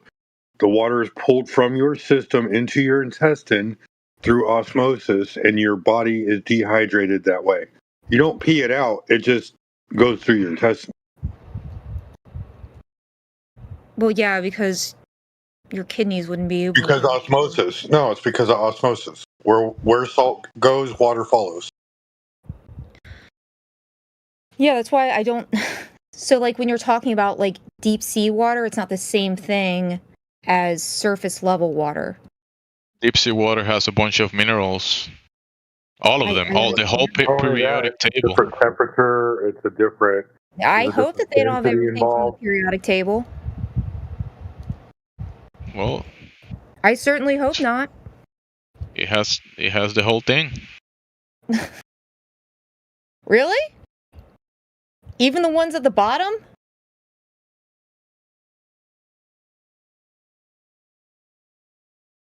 Even the radioactive ones? Yeah, to be fair, I'd like to see citation on both sides. That would be really interesting. If either of you could pull something up. Which one? The osmosis thing? Deep sea water health versus non-health. Okay. Well, I put one that helps in the side chat. Thank you. If you scroll up. Thank you very much. Alish, if you got something, that would be cool. Gemzy, that would be cool too. Yeah, just I'm gonna say this. I might post some later, but just go to Google and post write DSW deep sea water and write PDF next to it, and you're gonna find a bunch of citations. In the event that I don't get what you get, I would appreciate if you shared it. That would be really cool. Yeah. Well, I never said that deep sea water specifically was bad because it's not the same. That's seawater.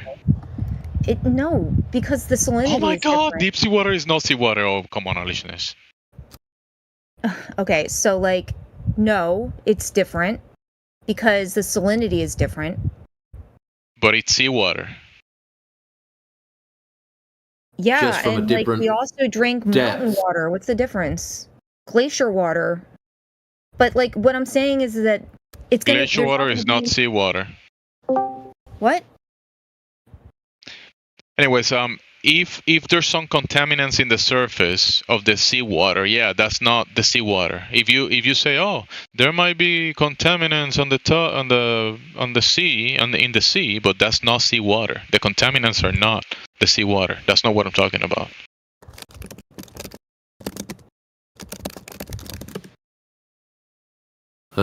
Google Earther. Look at her go. What? What's a unit of power? I'm sorry, what? I just said, what is a unit of power? What is a unit of power? No, you said what? And I said, what is a unit of power? Someone? Oh, these kids got to play catch up. It's good. No, I got it. Hydration in the hospital, they give you a solution of salty water.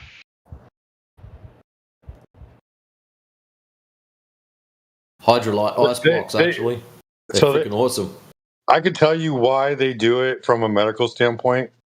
They do it at 0.9% solute because that is the balanced solute that the human body naturally has, and so it doesn't pull any fluid or push any fluid into the intercellular space.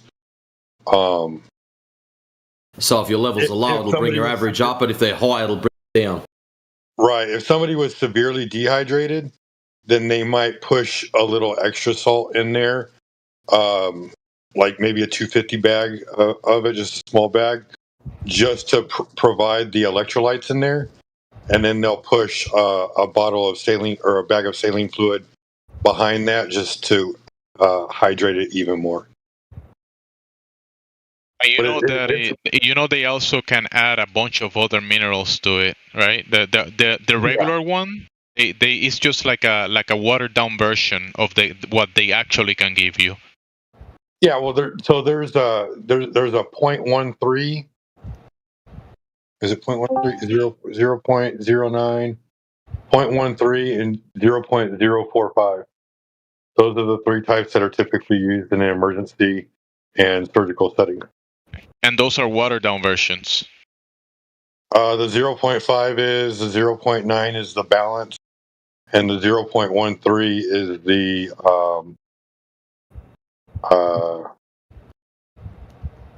oversaturation. That's what they'll use in people who have weird ailments going on.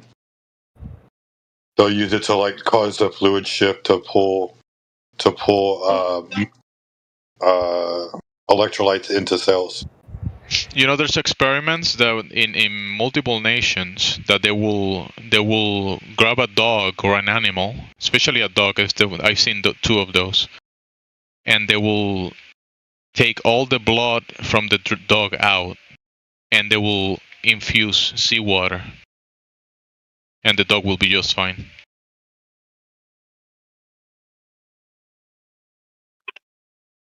Yeah, I believe all of that's possible, man. Like they do all kinds of crazy stuff. Bro, try it on yourself. Let us know how it goes.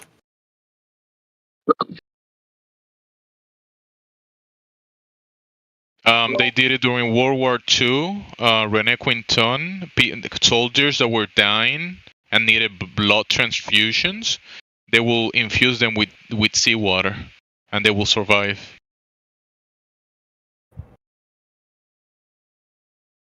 I mean, yeah, they also took a head of one dog and put it on another. And that's not what we're talking about. I know that's not what you're talking about, but I'm saying that there's scientific experiments that you can do and you can survive because of the resilience of the human or animal body, but in general, you're not going to use that for any standard treatment. Just because something works... Who's talking about treatment? We're talking about hydration and drinking the water. You said that if you drink seawater, you'll die. And I said, no, you won't. Deep sea water and surface level seawater are not the same fucking thing. Okay, so if you drink deep sea water, will you die or no? Eventually.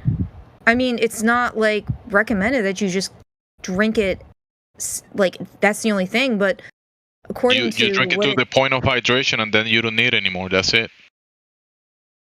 And then the next day you can drink more if you want, and if you're hydrated, you drink it. If you're dehydrated, you drink it. If you're hydrated enough, you don't have to drink it. You're not gonna drink water until you die. You can do that with water out of your faucet. So, what is the availability of deep sea water to where you can drink it it's everywhere across the world. It's very available. No, deep sea water, because deep sea water and surface level water, again, are not the same thing. Because deep sea water will be considered 200 meters under the surface. Yeah, so are you going down to get it? 200 meters, what you need? A water pump? And a 200 meter, how do you call it, a hose? Yeah? That's it. That's all you need. But still, that doesn't take the fact that people do it with water on the surface as well. Yeah, but water on the surface is not the same, as I keep saying. It has but still, you can still drink. People still drink it, and they're fine. the pH of it is too low, or is too high, or is it low? The pH is completely different. You just learned about this today, and you're saying like No, because I already knew. I already told you what the difference She was Googling earlier. You could hear her smashing the keyboard. The pH. Google Earther. There you go. pH It's an changes expert. depending on what region of the world it's in. Did you say Google Earther? Yeah, Yeah, that's what we call you. Why? because you're You Googling gotta it. Google right there on the everything. spot. What does Google Earth have to do with that? That's not what it is. I mean, before you Googled, you were making claims that you will die if you drink the seawater, and now You you're do saying, die "Oh, if you you can drink Water, the and I you explained can." it to you. Okay, you're I a Google explained it. doctor. You're a Google doctor, Alish. I explained it to you without Googling it, and then I Googled it and told you the exact.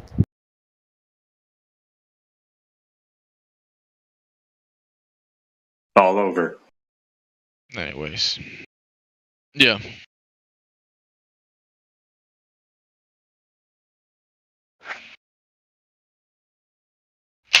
Oh shit! Fuck, man, I've got ringing in my ears now. My bad. Not your fault. I was about to go to the search engine on my phone, but dropped it, so I'm not doing that. Oh man, she left. She come back. Oh man. Nah, she was let out. I just found another scholarly article from NCBI talking about the benefits of drinking seawater for athletes and performance recovery. It also has a benefit. It has shown beneficial for the kidneys, liver, and many other organs.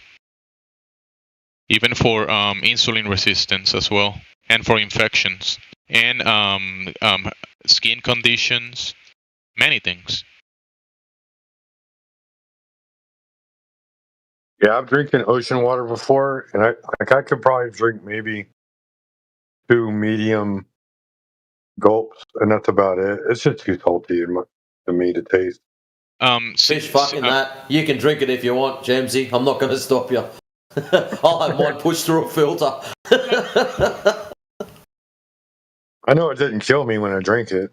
Like I get it. Like if somebody like shoved like a full liter of ocean water down your throat, that probably wouldn't be beneficial to you. If they did like No, a that's not gallon, what I'm talking about. that would be even worse. But I mean, like if you drank like 4 ounces, like 2 to 4 ounces, that would probably be highly beneficial. Yeah, just like you drink, I don't know, 6-8 ounces of regular water, and you're good with that. I've drank seawater unintentionally. Yeah, you don't need like 5 gallons of water. Obviously, that will hurt you. That's pretty common sense.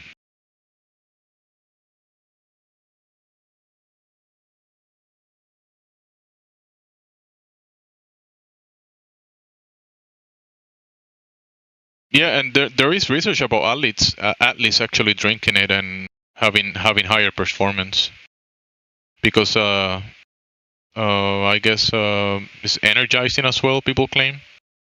I don't know how that mechanism will be, but if you're hydrated and you have less, for fighters that have to drop a lot of weight and release the water to drop weight, if they can get hydrated with less liquid like seawater, I mean that's a benefit, isn't it, for a fighter, Sheepdog?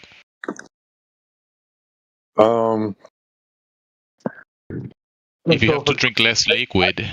I'll tell you how, like the guys that I hang around with, how they cut weight. What they do is when they start training and they start trying to cut weight, they eat all their food without any salt added, and they're real strict on just like everything has to be cooked at home with no added minerals or anything like that.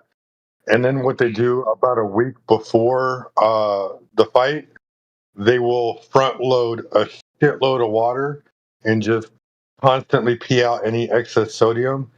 and then they'll do a water fast like 2 or 3 days before the like 2 days before the weigh-in, and if they have to, they may even get into a sauna or something like that.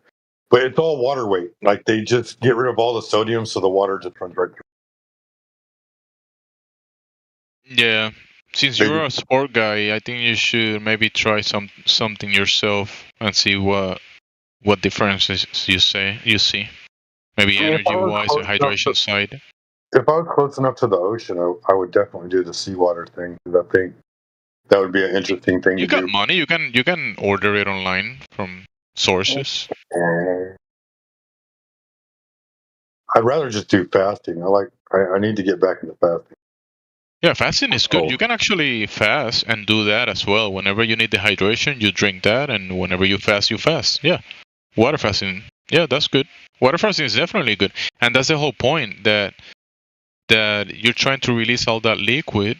But whenever you need the hydration, you just need a little bit of liquid if it has enough minerals, because you're not gonna need as much water. You're gonna need less. Whenever this is going to get a little graphic, but whenever I fast, anything after 24 hours, everything comes out like water. It's no longer solid in my body. Yeah. Dude, this shit is like $10 a liter. What the fuck? Not necessarily. It could be free if you have a boat. You go to go to the sea and just get a water pump and just pump it out of the place. And I think the one online, if you're buying it in the US, they probably have some strict restrictions to put it in the market. So they probably remove all the bioorganisms that comes with the seawater in the natural state. I'll check the Chinese app, see if it's legal in China. No, I mean the one that you can get, like if you get on a boat and you can go directly to the source and get it from there, that might be more beneficial. The better one, the better version. What are you going to check on? Supermarkets don't want to get sued for infecting someone with a strange sea brainworm or something. I need some flesh-eating bacteria. Actually, the bacteria in the sea is a medium that life thrives. The bacteria in the land, there's a lot of bacteria that organisms that are bad for you, but in the sea there's a bunch of organisms that are actually good for the body, not bad. You're not talking about worms, bro. Come on, if there's worms, you can filter that. I'm talking about like people call probiotics or that kind of stuff. Just watch out for parasites in the ocean. There's parasites in the soil. Just watch out for the red tide. The skins of cats. Just watch out for the red tide. The red tide. Yeah, a bit of algae. Let's get that in ya.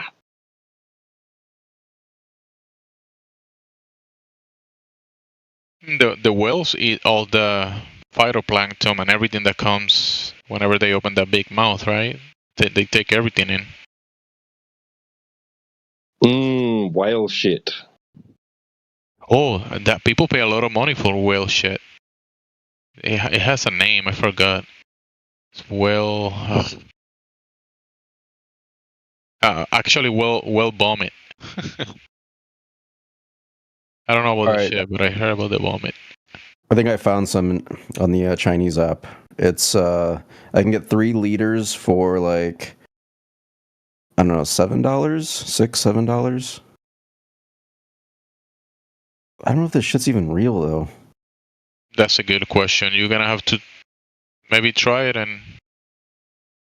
and probably do some testing on it if you want to be 100% sure. I'm too much of a pussy. Too much.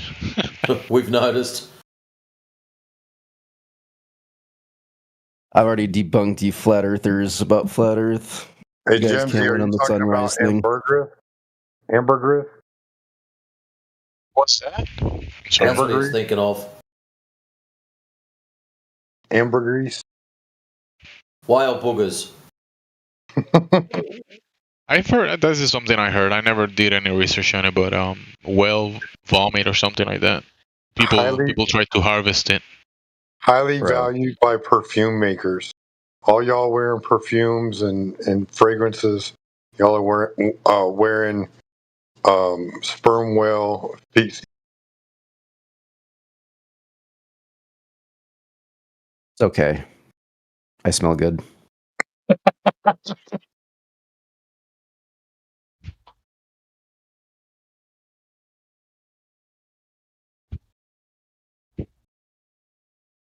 And it's sometimes used in cooking.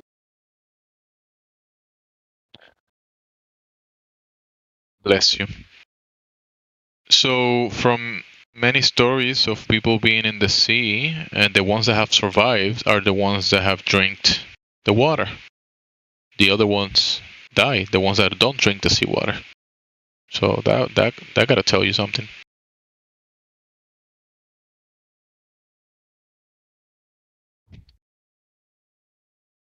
That has happened in the Caribbean as well.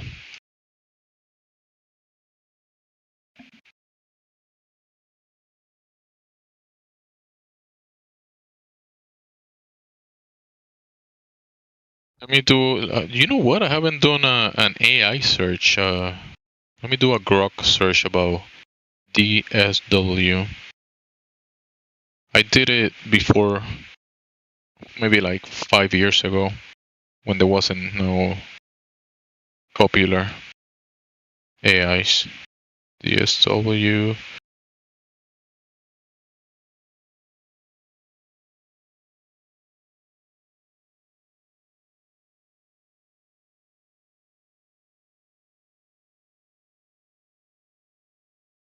Search this name, Sheepdog, or the other guy. What was it? Mick.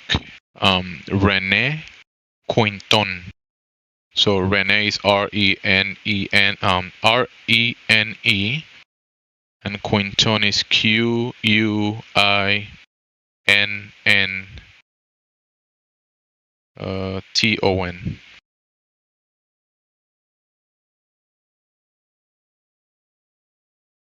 Well, double check that actually. Rene Quinton.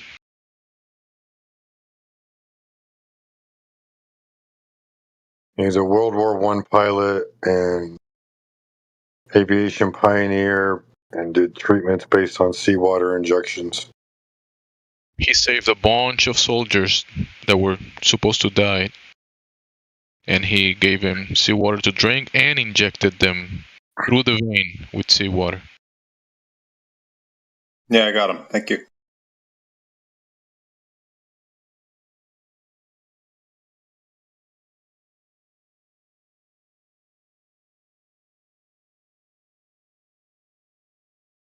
Look, if I go to Walgreens and I want to buy an electrolyte to hydrate, the electrolyte says magnesium, calcium, potassium, chromium, selenium, zinc, vanadium. And they sell it for what? $13 every 8 ounces or something like that? And look, seawater has all of those things. Yeah, interesting.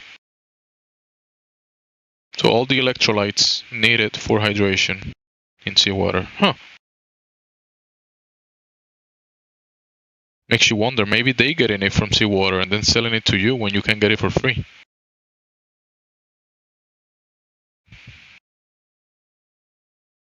So at the pharmacy you can buy a hydration drink that is a watered down version and sugar added version of seawater. So low quality seawater they're selling you for an inflated price.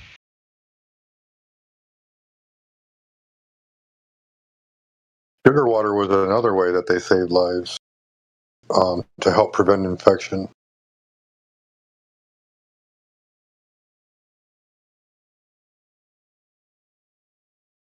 Sugar water? Yeah, it was reverse osmosis. Never heard that one. Sugar water, reverse osmosis to prevent infection. See, I think part of it was preventing infection, but let me see what the full process was. I don't remember if it was like to prevent blood loss. It was reverse osmosis, though. Reverse osmosis will be they'll pass it through a layer that is like 1 micro nano. How do you say that term? Nanomicron small, and it will remove then you will have to mineralize it, because after the reverse osmosis you get acidic water. That's what you get with the reverse osmosis. So to make it good water, you will have to remineralize it, and you can use seawater to remineralize reverse osmosis water.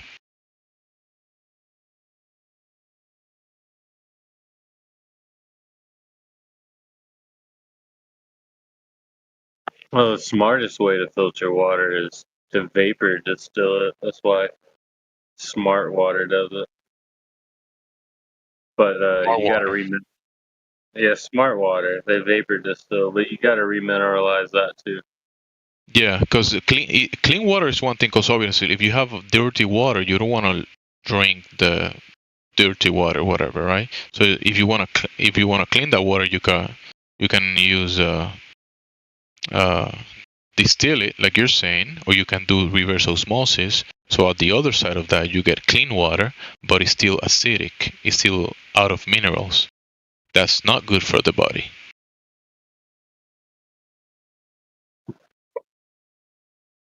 It's clean, but it will dehydrate you and steal from the minerals in your body.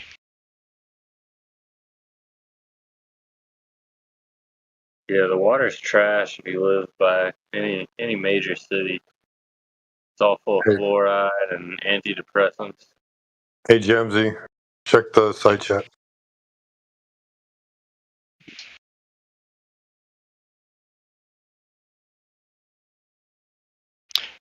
Before I go there, I was just reading here. It says exercise and fatigue. DSW, deep sea water, may improve exercise performance and recovery in the endurance events by reducing oxidative stress, blood lactate, and markers like blood urea, nitrogen, and creatine kinase in animal models. Okay, they did animal models. Human studies suggest it supports post-excessive recovery through. It may not directly enhance performance. All right, let me check what you posted.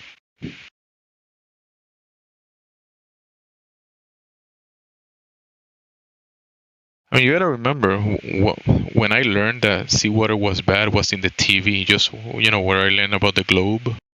They put a guy drinking seawater and he turned crazy. I'm crazy, and I started like doing crazy stuff because he drinks seawater. That's like the globe story. I saw it in the TV.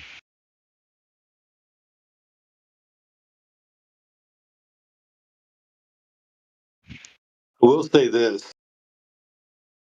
Yes, in the beginning, when I thought Flat Earth was stupid and I saw videos of Flat Earth and I was like, that's dumb. That shouldn't work.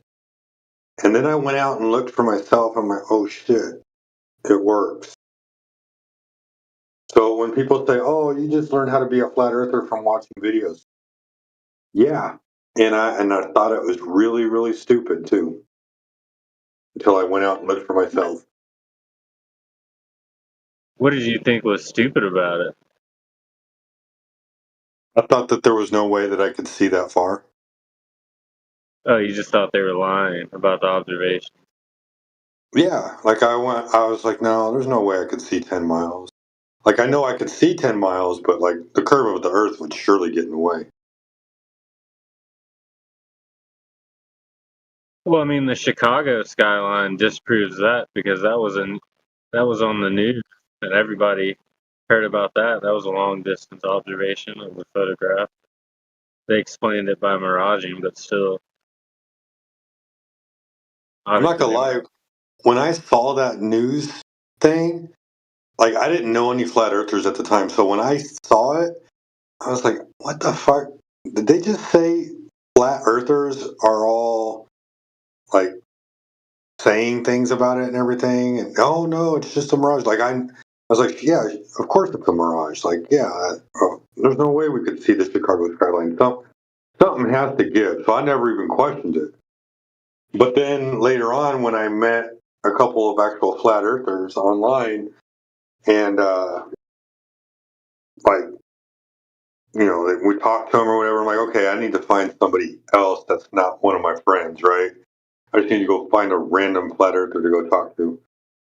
And of course, I couldn't find any right away. As soon as I Google search flat Earth, Professor Dave pops up, and like, this is in Google. This isn't even on YouTube. And I'm like, I don't need to know how to debunk flat Earth. Of course, flat Earth is stupid. Like, I just want to find a regular flat Earth and find out why they think it the way they think. It took me forever to find somebody, and then when people like started showing me stuff, I'm like, I mean, that kind of makes sense if the Earth is flat, but like, surely the Earth curve will get in the way. Like, this is measured. This is science. And then when I set up observations to go look, and every time I've gone out, the Earth curve that's supposed to be there is not in the correct location. It was always further. The distance may have moved back and forth, but it was always further. It was never at the location or smaller. Well, I mean, what does the location moving back and forth tell you? That tells you that, you know, you're not seeing the physical location. Oh yeah, I know that now, but back then, like, they're like, oh, you know how when they say, oh, you learn how to be a flat earther by watching YouTube videos. Yeah, you're right. I did. I was like, oh my gosh, this is really fucking stupid. And then you go out there and look for yourself, because you have to see for yourself, right? Like, no, there's no way. This is. I have to. You already did, though. Huh? Isn't it? We already did, because isn't it funny? Because you said there's no way I could see Chicago, right? No like way. that. But you did. We did. So when I saw it on the news, We did see it. I thought. How can people say you can't see it when you can? It's just weird. I thought this was an extremely rare event, T-Dub. Like, when I saw that thing on the news, I was like, that was like once in a lifetime, right? No, it happens like a third of the year. Right. Yeah, he made it out like that. That weatherman made out like it's really rare event. Typically, you can't see it, right? But yeah, like when they say, oh, you learn how to be a flat earther by watching YouTube videos. Yeah. And I thought it was stupid. I really did. Well, typically you can't see it as an accurate statement, but to Bullshit. also... Show me. Show you what? Show me you're not seeing it. All right. You just have to look for images taken from that lake shore. I'm sure a bunch of them you can't see the skyline. Yeah, does it just appear all of a sudden, or does it rise up and then rise back down, like lower back down? I think it's just due to visibility of the day. Yeah, Joshua Nowicki's got like time lapses from like afternoon through into the night, and it just stays there. Oh, really? Yeah.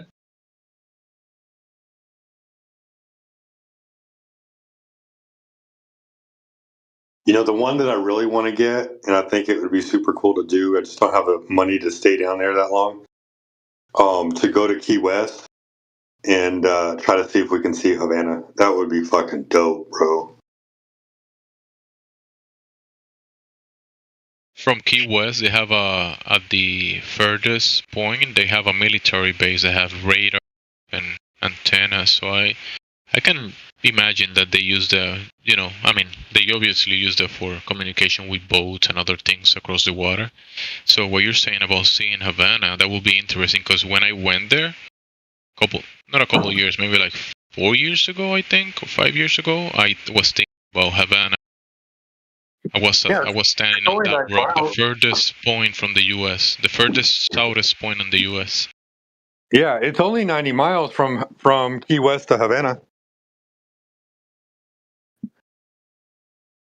Or at least that's I what they imagine said. you're gonna need some elevation because the angular resolution and looking across water. So Yeah. it gets tricky. So you're gonna need some elevation, I think. But when you go to that point that is marked as the southest point in the U.S., you look to the right, and you're gonna see a military base. You're gonna see the antenna, that equipment at the shore, basically. Yeah, I mean, there's some Airbnbs right there at the edge that you could probably get at least 50 feet up. That'd be cool if you could do it from 50 because that would be still really low to the ground.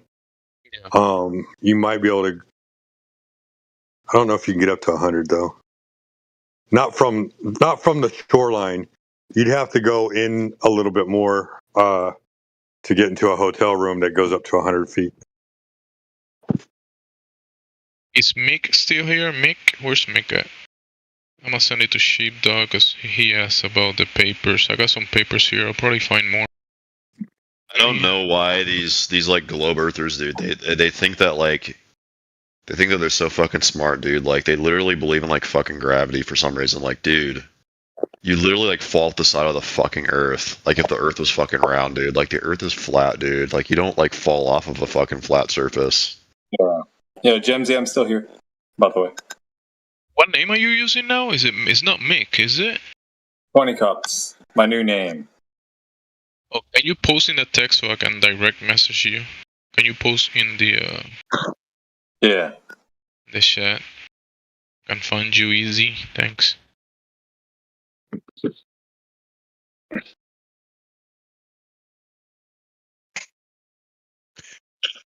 So I yeah, looked at like what you said about the sugar, and I found the people saying, "My bad. Go ahead, sir. You were gonna say something." dude, like the concept of gravity is so fucking stupid, dude. Like I don't fucking understand why people think it even exists. Like you literally, like you drop a heavy object, like it falls like equally as fast as you do. Like it makes no fucking sense. Like there's no like greater force like pulling you down from something. How do you know it's pulling you? You just fall, dude. It's literally how the world is. Like it's. How do you know it's pulling you? There's nothing pulling you. That's what I'm saying. Like gravity is like just a dumb concept in general. You said it was pulling you down. So how do you know it's pulling you? It isn't, dude. Because gravity literally does not exist. Like you're literally, like the Earth is like just completely fucking flat, dude. And if you jump from a skyscraper, you just fall. Like you're not falling off to the side of the Earth out into space. So things don't have weight? No, dude. Things do not have weight. Like I think like weight and mass. There's literally no difference between like weight and mass, dude. That's fucking bullshit. So the Earth is flat because gravity is stupid? Yeah, the Earth is fucking flat because there's no fucking way gravity can exist, dude. It's like a fucking retarded concept. Like I don't know why you'd believe that. You don't understand what gravity is, though. Like Steelman, the position. What is gravity? Because ignorance of a subject, that's not okay to just dismiss it because you don't understand it. Why do you believe propaganda though? He's LARPing. I'm not LARPing. It's just it's propaganda. What's the definition of gravity? Yeah, dude, you're full of shit. Come on. What's the difference in gravity? It's literally just some fucking bullshit that's made to like fucking pull people down from the sky or something. Actually, you can find. Listen. He said bullshit in Sheepdog. He said it's bullshit, but bullshit you can find it in nature. The gravity you cannot find it in nature. So it's not bullshit. You see, Sheepdog, how I use it? Because when they say gravity is bullshit, no. And he keeps saying gravity pulls things down. Who says it's pulling? Says it's pulling, dude. You say it's pulling, dude. You're like the fucking NASA nerd here. Oh yeah? Yeah, I think you are. I mean, I probably know most of NASA's bullshit. Yeah, for sure. So what's your position on like globe Earth versus flat Earth? The Earth is not curving. You don't think the Earth is curving? No. Possible. Well, I don't either. I know I it's just don't not think. curving. I just don't I think don't- gravity exists. I don't need to think, you like just you. when you fall, you just fall. On you, That's you're how just it is. constantly thinking, but like for me, I know I don't need to think. Well, it's kind of how I am too. I'm just kind of like the bullshit from like fucking NASA. Yeah, you're just thinking about it though, right? Like NASA is like it's fucking bullshit, dude. There's no fucking way, dude. There's like a million fucking stars out there. There's no way that there's like a universe that's like infinitely expanding. It's like 2 minutes into LARPing. How long do y'all think he can keep this up? I think I can keep it up like a really long time.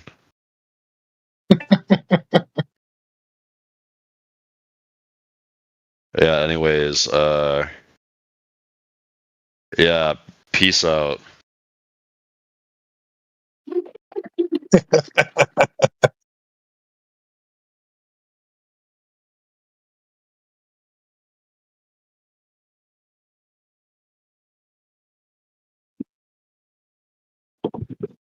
That didn't take very long.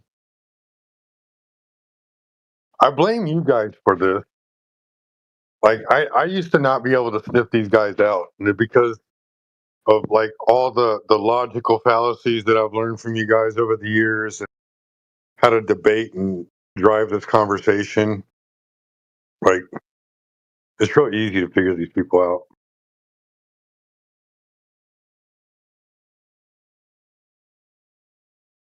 Let's see if humbled is humbled.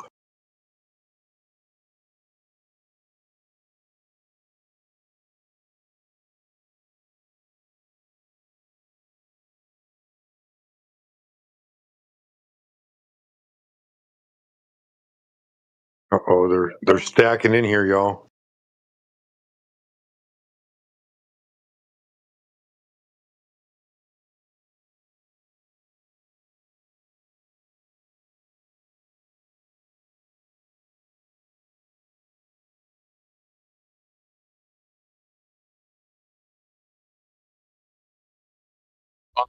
Specifically for you, sheepdogs, physiological benefits and performance of seawater ingestion for athletes in endurance events.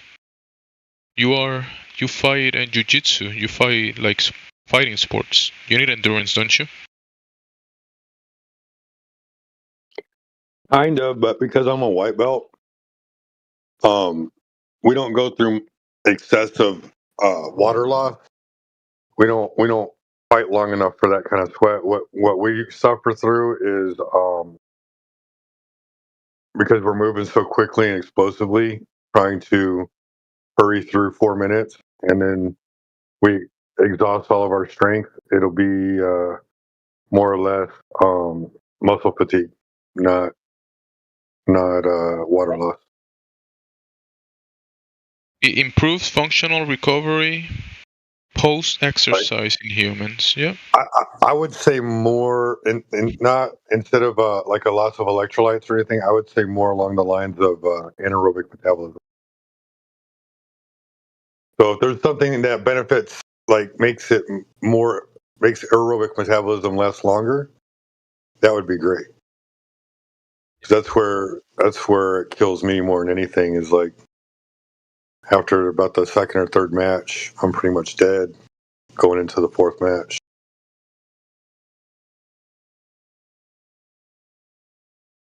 And then if I sign up for my weight class, plus I sign up for Absolute, they don't care, man. Like Absolute division, I'll have like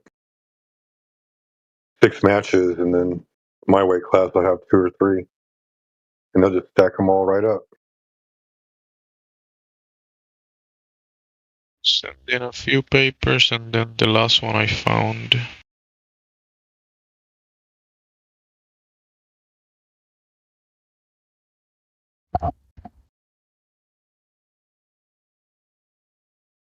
But I mean, who knows, man? Maybe that'll be something I do in the future. Whenever I go to my tournaments, is bring like a little bottle of deep sea water, Like I'll buy like a liter and then just bring myself like a little bottled water, and then just sip on In your that. case, you might be good like diluting it, or maybe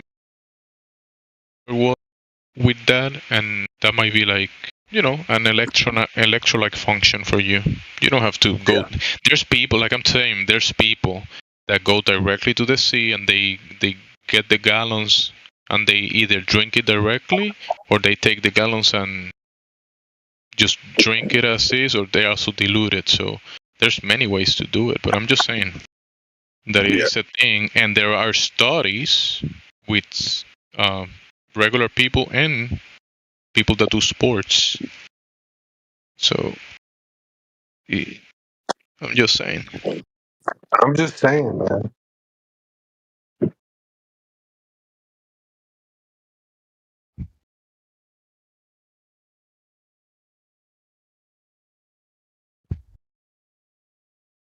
Dempsey, it was a really good day today, dude.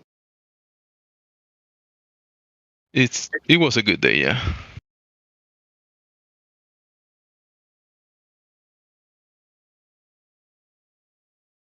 Like legit, really good day.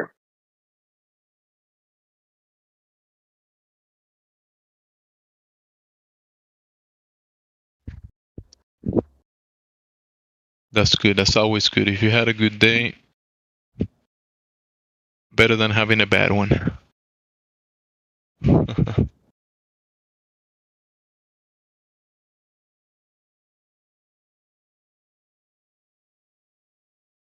I'm almost ready to head off to bed. Yeah, you got it done. Sleep.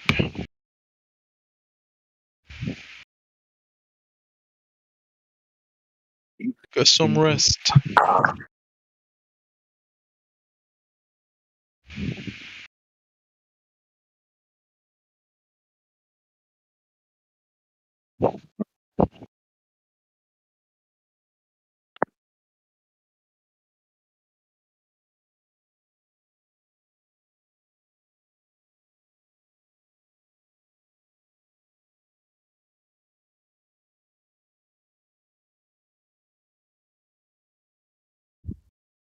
Just one more question. One more question.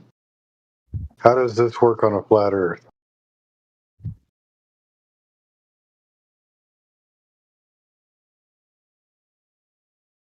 It's so weird, man. It's like saying, how does the ceiling work on a flat floor?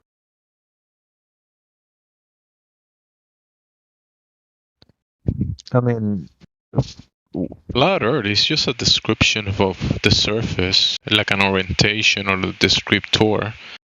The whole construct is way more than flat Earth. The flat Earth is a big chunk of it, but the gas pressure, the container, that's not flat Earth.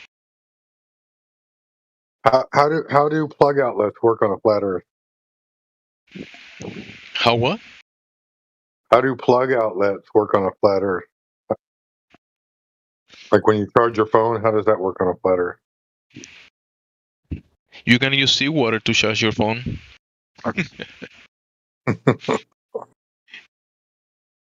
There's people that make and I don't know, they call it, it's like a battery, but they have like one side is like aluminum, another one is copper or something like that.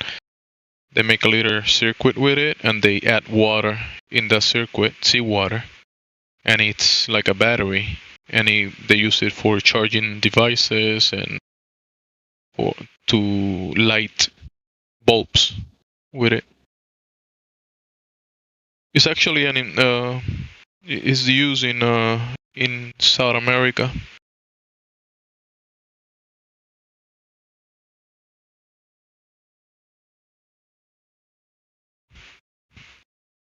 If I have to move to South America, I think I'm gonna teach English.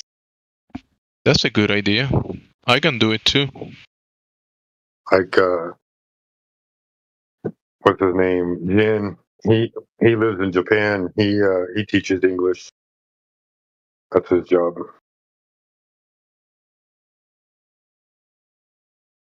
I think that would be a good job for me if I had to move to South America. But do you speak Spanish? Yo hablo poquito. Mi esposa está de Venezuela.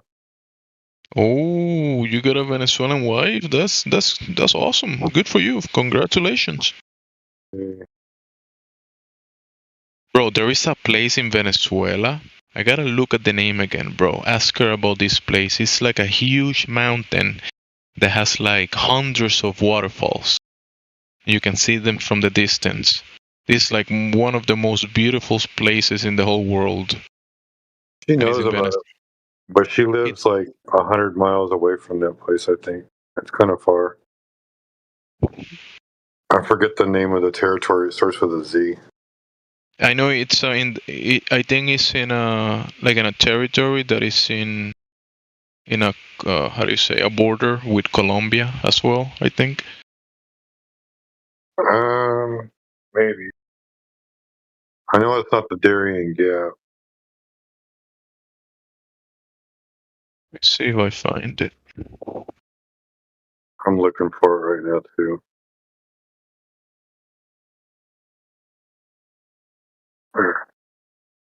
To get there, people travel and they take like days and days just to make it there.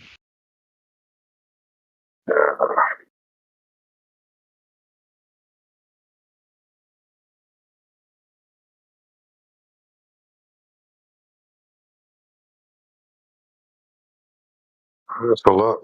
Camarata, Venezuela. Camarata. Cumana. That's like, that might be like one of the old trees that were cut down or fell down. I'm good for basic conversation, but then when it comes to like work conversations, I'm getting to learn that a little bit more as I talk to my wife, and then like professional conversations, I'm not good at all. But like basic, just common conversation for like small talk, I can talk a little bit.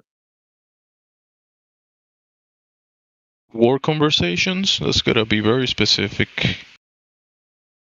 War? You said war? You said work conversation. Yeah. Yeah, like giving commands and asking for tools and things like that. Like that's, I still need to learn how to do that. I could do that for you. I could translate from Spanish to English. Let's open a business somewhere in South America. Let's move there. I'll be your business partner. We'll open a school. And I'll get a Venezuelan wife as well. I thought you were married, man. You're not married no more? I get another one. Oh, you get another one? Yeah. Why not, dude? Obviously hasn't learnt.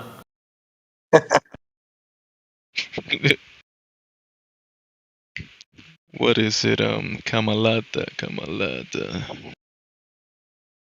Dude. Camarata. Why?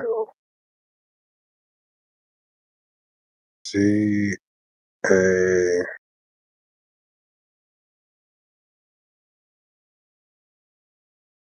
Is it Zarasa? What are you talking about? Cereza, you said? Zarasa, Venezuela. I can't remember the name of the town that my wife is from. I found something in the Googles. It's just one image out of many.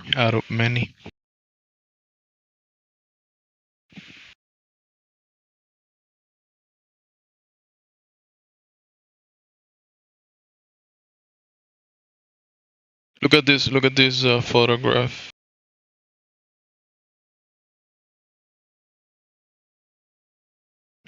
People believe in this. You know what? I bet that mountain you're talking about's in the Amazonas. I think that's the Amazonas. Yes, I think that's near. That's one of the regions in the Amazonas. Or maybe Zulia is where my wife's from, Maracaibo. Julia? Zulia. Or Zulia, I don't know how it's pronounced. Zulia from Maracaibo? Yeah, Maracaibo. Did you say Maracaibo? Uh-huh. Maracaibo there's a Maracaibo lake, and that lake is like 200 kilometers from inland towards the Gulf of Venezuela, and that's like 75 kilometers to the Caribbean Sea.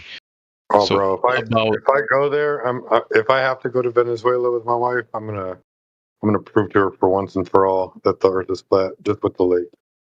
Maracaibo, Venezuela is a huge lake, and it's sea level. It's sea level with the Caribbean Sea. Like we're talking 300 kilometers sea level from the Caribbean Sea towards inland. It doesn't drain in at sea level.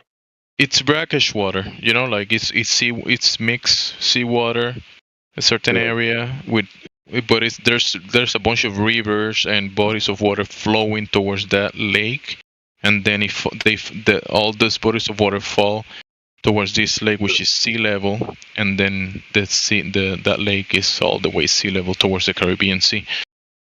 That's an interesting body of water in Venezuela, Maracaibo Lake. Venezuela has a San Francisco. It has one, yeah. Yeah, just south of Maracaibo. Yeah.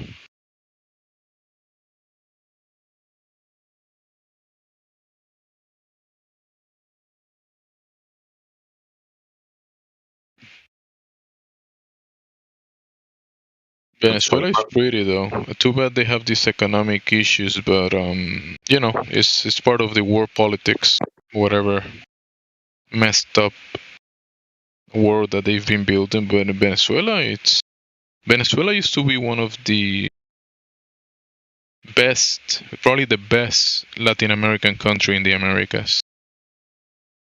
Like economically. Advanced and economically, it used to be like a big deal. But then, the powers that be made it. Isn't the U.S. the U.S. I think is has an embargo right now in Venezuela. Recently they sent like a couple big war. They got a $50 million bounty on Maduro's head. Yeah, they sent a bunch of military people to the Caribbean Sea in Venezuela. Like past last week, I think. I haven't seen any updates on that, but I heard some Venezuelans talking. I actually know people from Venezuela, and they were scared, like, oh, they're gonna send a nuke, or they're gonna nuke Venezuela. They were actually actually considering leaving Venezuela because the U.S. is about to launch nukes to Venezuela. Like they were about to just leave to Colombia or something, some Brazil or something. And I was like, bro, if you worry about nukes falling wherever you're at, don't worry about that. Don't even think about it. If they're gonna do some military thing, they might just go in with some Navy SEALs or something and take some people out, and that's it. Yeah. That might be like the end of it. There's no nukes falling on your heads. My wife, when I met her, she was like, Maduro this, Maduro that, and all the bad things that are happening down there. And it dawned on me, I was like, what if Maduro wasn't the problem? What if the CIA was trying to take over Venezuela? And she's like, oh my gosh, that's all he ever says. I'll tell you, the leaders from the leaders from those countries, actually, the game is so rigged that even those people in the high places in the messed up country, those people are part of the whole game. Oh yeah.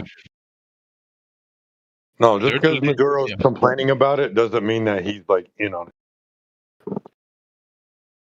Like he was put into power.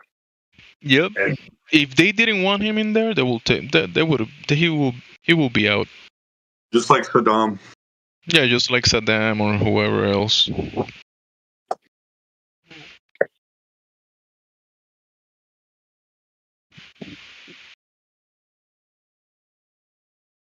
It's part of the game.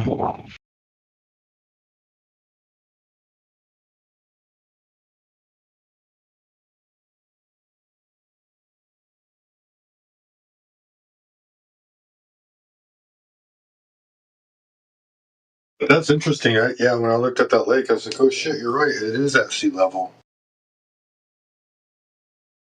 It's got an It's like, inlet." yep, it's sea level.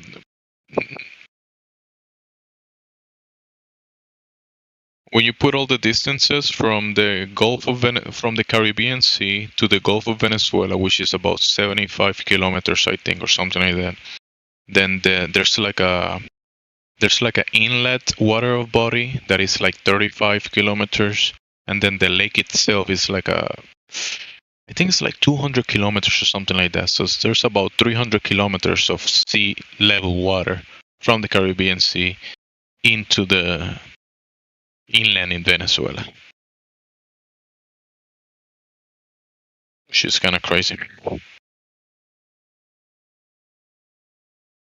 Well, the Gulf of Venezuela is part of the Caribbean Sea. That's seawater. But then there is the inlet and then the Lake of Venezuela. All sea level. So yeah, that's the point.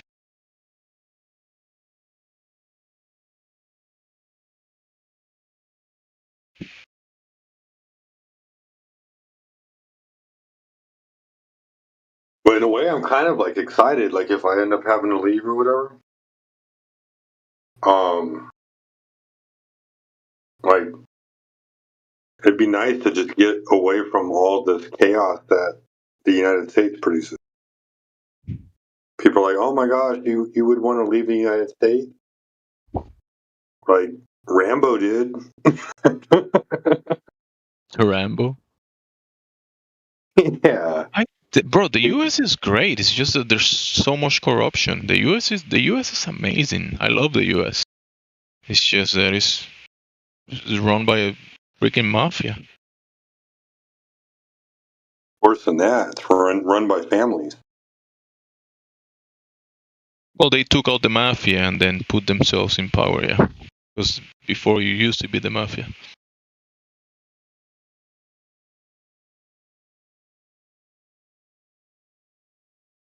But like my wife, she's like, all we gotta do is like save like 8 to 10 grand, and we can buy a nice house in Venezuela, and just have a house to always fall back onto. It's like, okay. Bro, what you actually need is an American bank account, right? That will give you like I don't know, 4 or 5% APY. You probably can open an account in the treasurydirect.gov account, and that will probably give you like 7% of whatever cash you put in. And if you have like a 500k or let's say you have $1 million or $1 million, you get that percentage every year, and you can live in any of these countries like Dominican Republic, Venezuela. If you have $1 million and you get 5% or 4%, that's $40,000 or $50,000 a year. You live like a king in any of these nations. Oh, for sure. But you cannot spend the money. You have to have it on one of these APY's accounts. It's like you get like a percentage per year. But if you have 500k or $1 million and you spend it, that's it. It's gone. If you know that you as an American, you can open an Treasury Direct account, and you could buy, like, with the dollar, you can exchange it, you can securitize your dollars, and they will give you a percentage of whatever amount of dollars you securitize. They will pay you back a percentage of everything you deposit in that account. And that's the Treasury Department, basically, directly with them. So basically, the banks, what they do, whenever you give the money to the bank and they tell you, we're going to give you 3% or 4%, what they do is they have an account with the Treasury, and they're getting like a 7, 8, 10% or whatever they're getting, and they're giving you a percentage to you from whatever they're getting.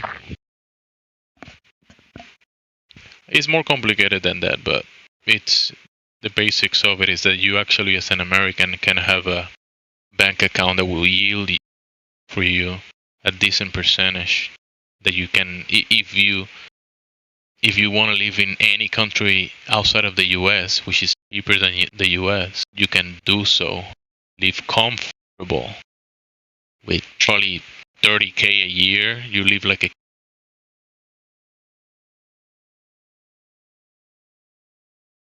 good food. You can pay for a house. You travel. You can do a bunch of things, and you still have money at the end of the year. And put more into the savings account and grow it.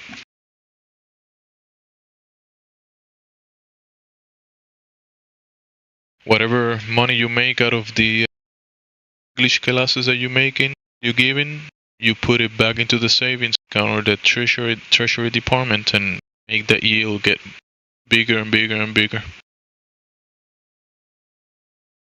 You know what I'm saying?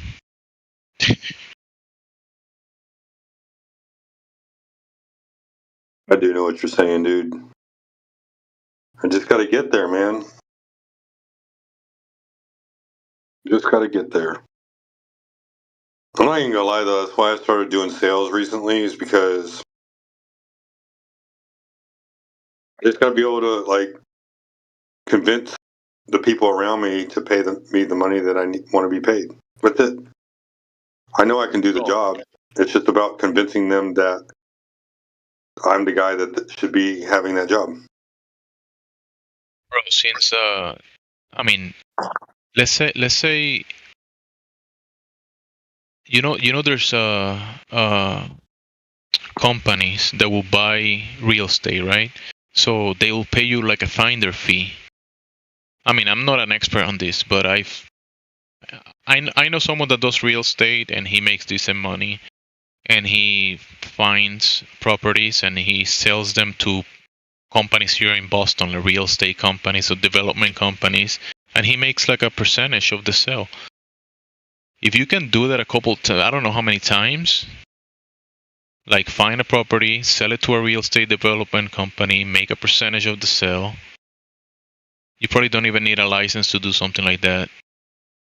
Just find a property around your area, sell it to the company, make a percentage, and maybe make 10,000, 30,000 out of one sale, two sales, and then do that for 2 or 3 years. You can end up making, I don't know, if you can make $500,000, and then do what I said. Move to Venezuela with minimum $500K in the bank account and just leave off the percentage you get. It's doable. In the US, bro, there's so much money. Real estate is one of the big ones. And big companies that want to buy the properties, they pay money. There's a finder's fee for real estate properties. No, I know, but I don't like the idea of like certain like if I'm going to sell property, I'd rather sell it to a person. Yeah, you have certain principles on that. I get it. Yeah, just I don't know. Like I'd rather help a person out than have a company take it over and turn it into a rental. They'll buy it anyways.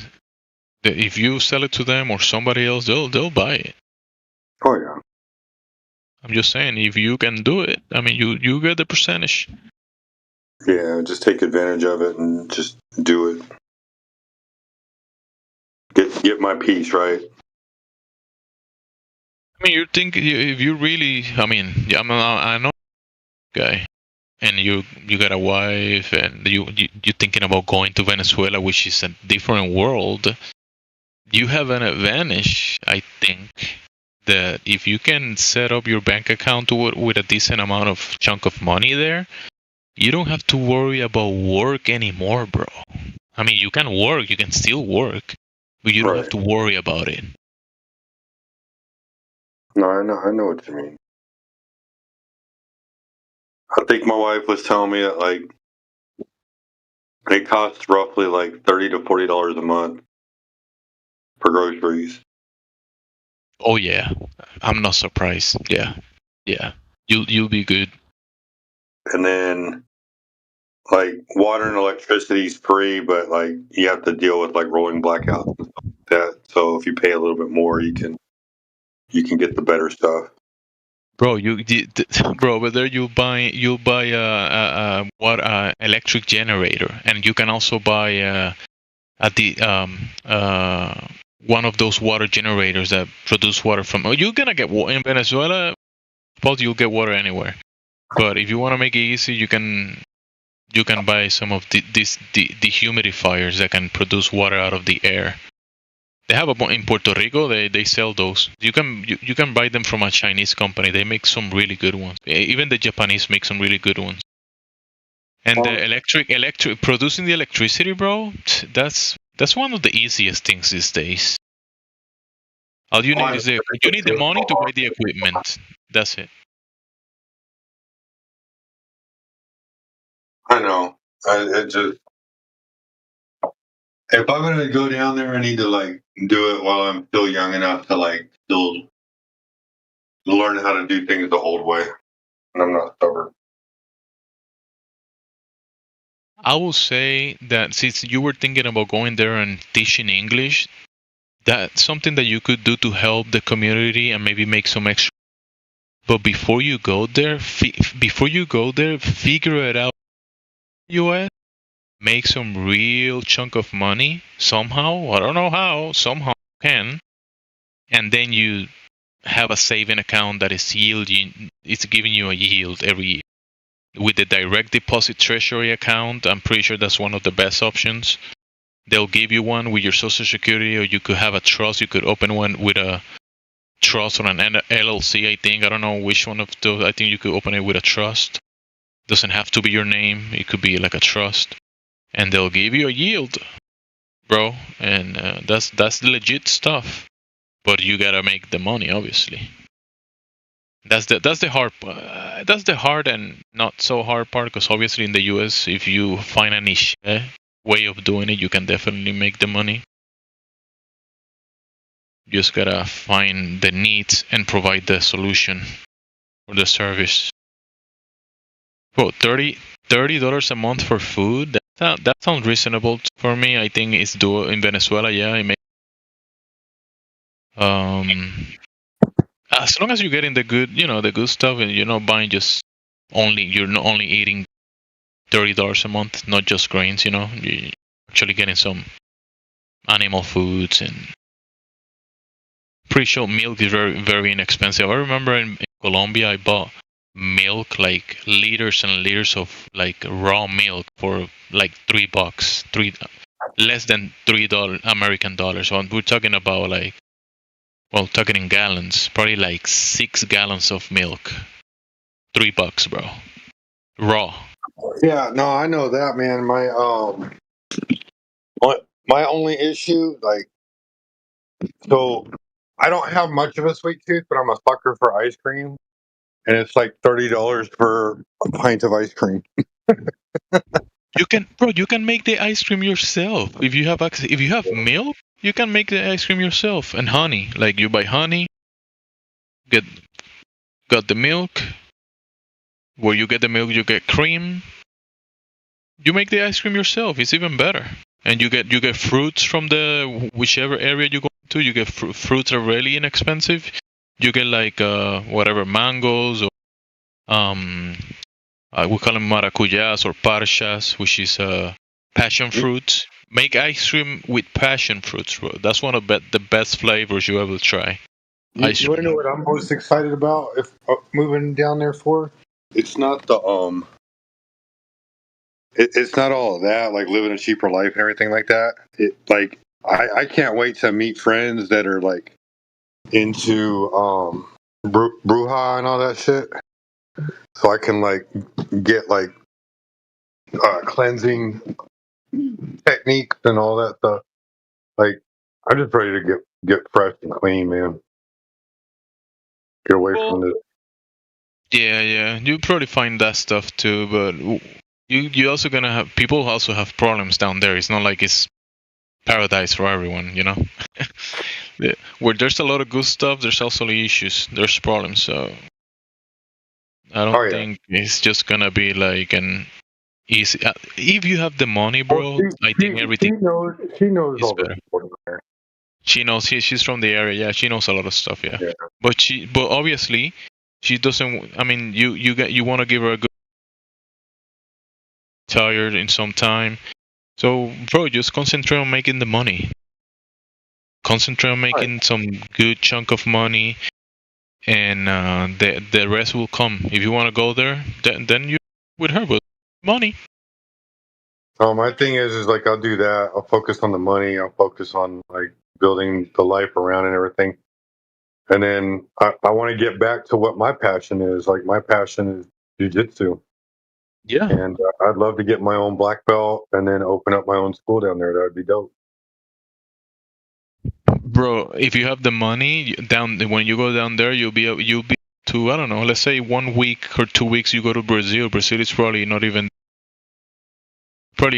take an airplane and go make it to Brazil in a couple hours and visit Brazil and do jiu-jitsu there as well. Yeah, I'm sure. It's probably real cheap to travel from Venezuela to Brazil. Bro, Brazil is amazing. If there's a Latin American country that I would like to move, number one will be probably. I will say in these days, Brazil will probably be my top 3. If I had to choose, right? Like if I had the money to live wherever I wanted to, number one is Costa Rica. Costa Rica? Costa Rica. Yeah, that's a good one. Yeah, definitely. There's so many beautiful areas in Costa Rica. Number 2, oh man, like I would do the Caribbean, like Puerto Rico or something, but I'm not a Dominican fan of Republic is a hurricanes. very underrated one. Dominican Republic is amazing. It's a really good one. I'm from Puerto Rico, but if I had the money, I would probably have a property in Puerto Rico. I mean, I do, but to move, I would go to Dominican Republic in the Caribbean. If I was to South America, I would actually go a curveball and I go to Uruguay or something like that. I'd say Uruguay was going to be my number 2. Yeah, Uruguay. Yeah, something like that. And then, Ecuador is an option. Venezuela, I mean, Colombia is another option. But Colombia is pretty cool, but it's kind of like, I don't know. I want something more calm. Venezuela is a good option. I mean, Colombia. Some areas in Peru. I like Peru.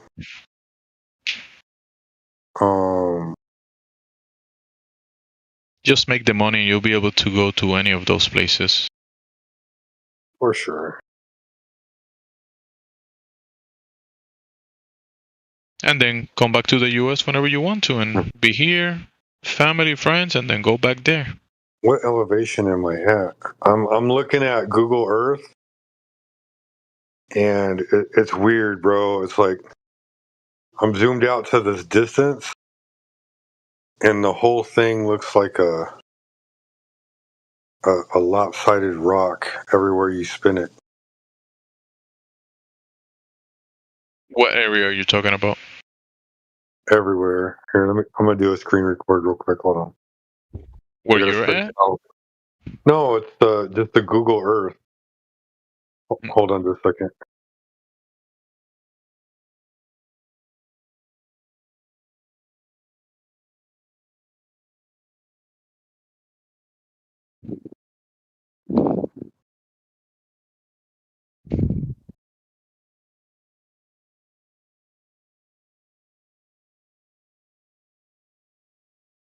I'm paying rent at the moment.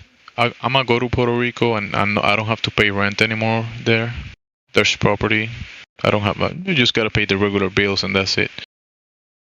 Check this out, Jimsy. When I'm sending in the chat and the side, when I like the zoom, I don't know how far away I'm looking at from everything, but like when I started scrolling through it, it looked like the bottom of the ball looks like, I don't know how, it looks like a fisheye lens. I don't know how else to explain it. Let me check. You posted something. Let me look at it. Like it doesn't even look like a ball. It looks like it's constantly lopsided.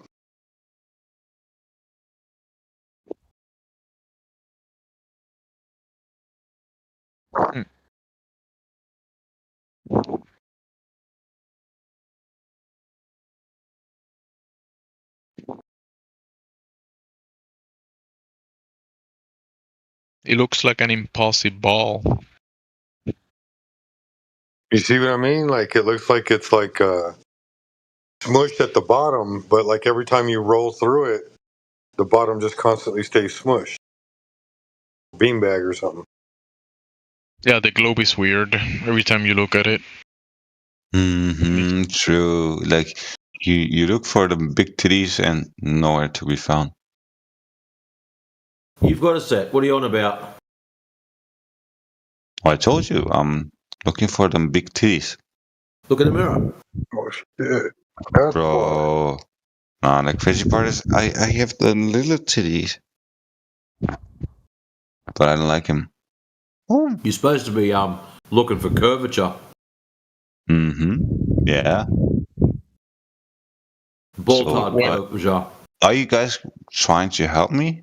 Looking for curvature? No, Yeah, you gotta help let's yourself. hey guys, let's look for curvature. Let's look for curvature. You're a cockhead. Hey, look for curvature. Bro, is that actually a word? Fucking curvature? No, Besides missing your mama's titties, what else are you here for? Just trolling?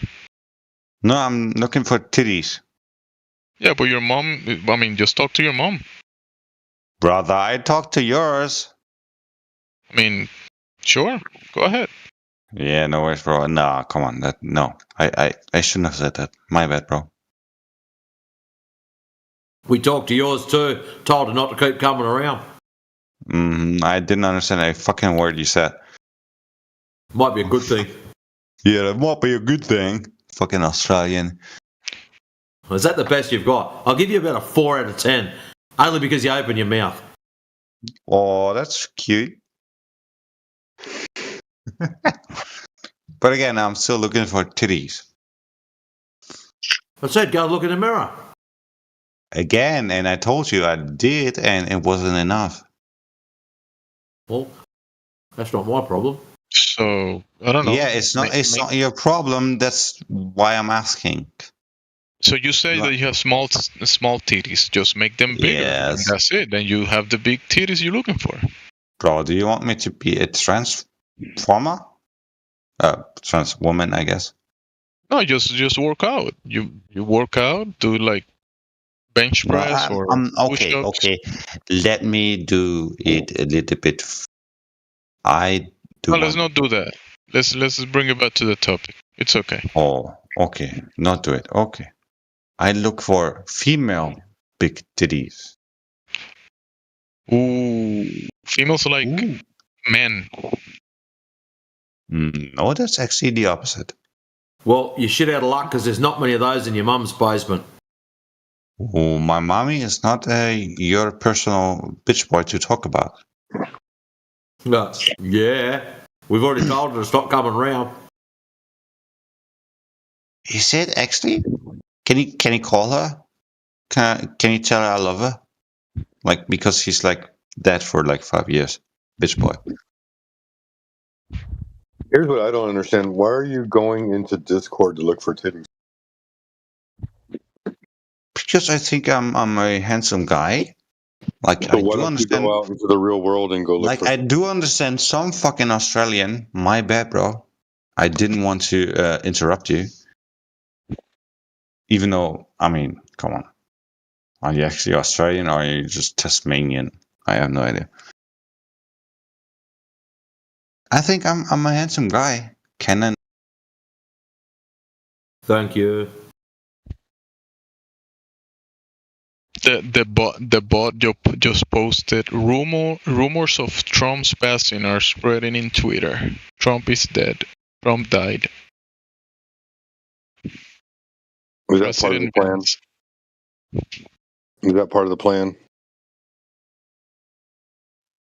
Will that make America great again? I mean, someone passed. I mean, Trump passed. That's kind of sad. Trump is a cool guy. I like the guy. Hopefully he didn't pass. Hopefully. If he did, I mean, may God rest his soul.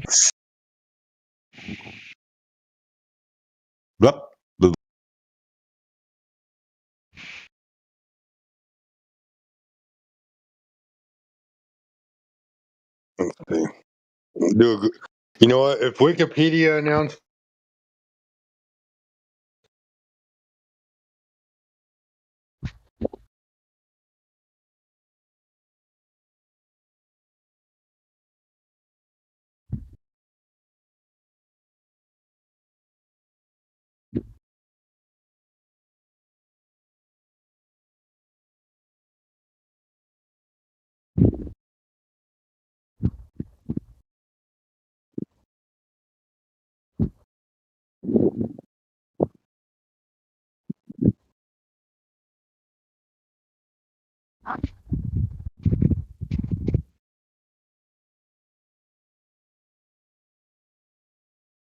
I'm gonna have to do a Google search.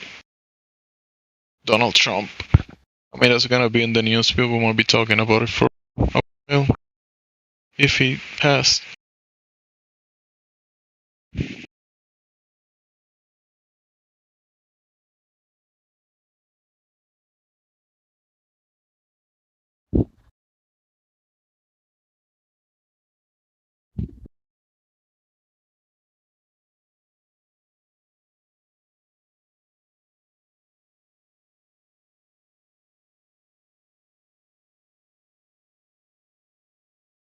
the he's talking about reintroducing the capital punishment in Washington D.C.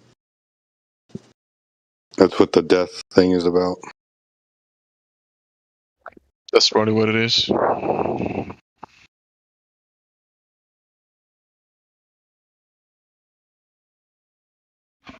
Let me change devices.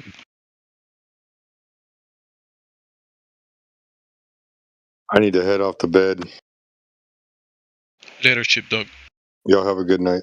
Thank y'all. Alright, bro. Take care.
Good. Just reading side chat.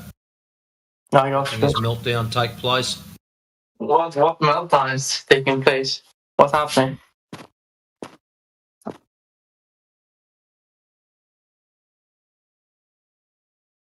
You're just a liar. Fuck off. Amateur argumentation. Is it Miguel? So because someone can't answer a question, they've instantly assumed someone else. So is it between Miguel and someone else? Well, some of us use lasers. How's that for how do we Canadian atheists? There's some really cool videos of people pointing lasers over large bodies of water. Would that be good enough to measure it flat?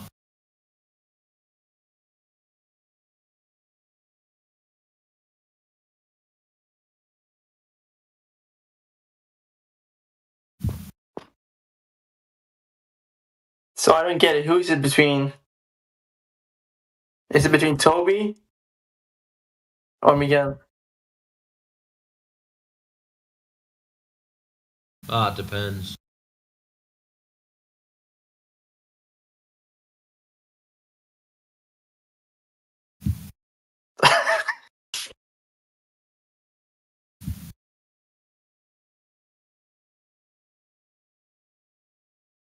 So tell me, Dylan, why are you using the matrix? Why am I using what? On your picture? The numbers and letters. Which picture? Your picture. The Matrix. Yeah. Yeah. Why are you using that? Are you trying to break free of it? Yeah, I mean, for me, the Matrix is more. I mean, that's what I was saying to Mary earlier as well. I don't know, a while back. To be honest, as long as if it's flat, if it's curving, I don't really care. As long as I live my everyday life in peace. The Matrix to me is the whole system that's set up to put us in a prison, a mental prison. The same system that tells you that it's curved. Yes, but for me, it's more the economical side of it is very, very important because I don't want to work a 9-to-5 job and feel that I'm a mouse worthless in a wheel, you know. And that's so you're like that's very scary. So you're like Cypher. Ignorance is bliss, right? Not really. I mean, no, I can't. Like, I'm self-employed, and I could never go back to a 9-to-5 employment. I've seen other people. I was together with a girl, and a while back, and she just couldn't see it. She said she wanted to be wild and free, and I told her, you do a 9-to-5 job, and you're not free. She would come home, be tired, and eat, spend some time together, and then she would sleep, and then wake up 6 a.m. in the morning, and then do the same shit over and over again. And that life is very scary. It goes by very fast, and all of a sudden you are middle-aged, or you're like 60, 65. You get a shitty pension, and then your life is over. I can't be riding motorcycles or going on sailing or anything when I'm 65. It doesn't work. And they want you to get in debt. Really? They want you to. Yeah, I mean, your body is completely gone. You can't enjoy the things anymore. What are we on about, man? So, I mean, not everyone maybe, but like it's not the same. It's not the same thing to have like it's a hypercar when you're young compared to when you're old. When you're young, you can enjoy it. It's a whole nother feeling. When you're old, so why can't you enjoy things when you're different? It's not the same thing. I mean, like what are you gonna do? You've got to make it that far yet. I don't think I will be old, to be honest with you. I want to die young. I think I'm going to die in a couple of years, to be honest with you. Maybe rather sooner than Stop later. that. I've already given you the speech about that. It's like it's like everything I've ever said to you before goes in one ear and out the other. It's like completely pointless to speak to you. I mean, I'm sorry. I shouldn't be giving that speech because you just did explain the long distance observations and the horizon measurements. Good job on that, but give up this ridiculous fatalistic thing. It's very bad look. Very bad look. Give it up. Give it up. Give up what? Yeah, I used to say the same things, dude, and I'm 45 now. And I always thought I'd be dead by 40. I was a bit of a unit when now I have kids and family, and I look at other people who are my age and older, and I think, shit, I'm not that old, actually. I can still enjoy all these things. I can still do these things. I've got friends of mine that are in their 50s and 60s that are still riding motorbikes and doing all these things that you want to do. It's just your perspective's a little bit screwed up at the moment. But once you get a little bit older, it'll change. Yeah, I don't know. AJ, I mean, 45 isn't that old, I guess, but I just can't see myself old. I don't know. I just have that feeling, you know, like I can't shake it off. I just have that feeling. It's different. Once you have a family and you have kids and you want to see your kids grow up and do well, and then you want to see your grandkids, and then it's gonna be different. Changes. I've given up on that. I think in this generation, that's the dream. It's not real. Sadly, I've seen a lot of shit, and you know, and it's people don't. They have been programmed to not want that core family values. So then you need to find the right person that has the right mindset and thinks a little bit along the lines that you do. They are out there. It's just you're not going to go and find them online, and you're not going to. For sure not. No, you're never going to find them online. Nightclub. It's just in Scandinavia. Some dirty old nightclub, yeah. No, not there either. That's the worst. I've actually, funny that you say that, AJ. I've actually been a DJ, and I've done a lot of DJ gigs, and also done film and photography in clubs. And I've seen the worst of the worst from both genders, and you'll be surprised what happens. I mean, when you were young, you thought it was bad, but it was good compared to now. Now it's way bad. Very different, yeah, because I worked in nightclubs for probably a good 20 years, and I've definitely seen it all. Yeah. But now with social media and our connectivity, everyone is connected all the time, and it's way easier to do certain things and get away with it. No, it was much easier back in the day to get away with a lot of things, yeah. This is all this social media, cameras, all this bullshit actually restricts you and doesn't allow you to get away with anything. You're constantly monitored, you're constantly followed, that's just how it is, yeah. Yeah, in a way, but the dating market has also changed. Before you were just dating in your neighborhood, let's say. Now you're dating in a much broader market, international market even, or global market, because that's what I said, you wouldn't use the internet, yeah? That's not how you're going to find people. My wife is from the other side of Australia, probably 4,000 kilometres from where I was, but I met her in my town. She came there for a certain reason, and I met her. But I would definitely stay away from internet and internet dating. But that's the thing, though. Yeah, I agree with you there. But that's the thing. If there wasn't on the internet, you wouldn't met your wife from the other side of Australia.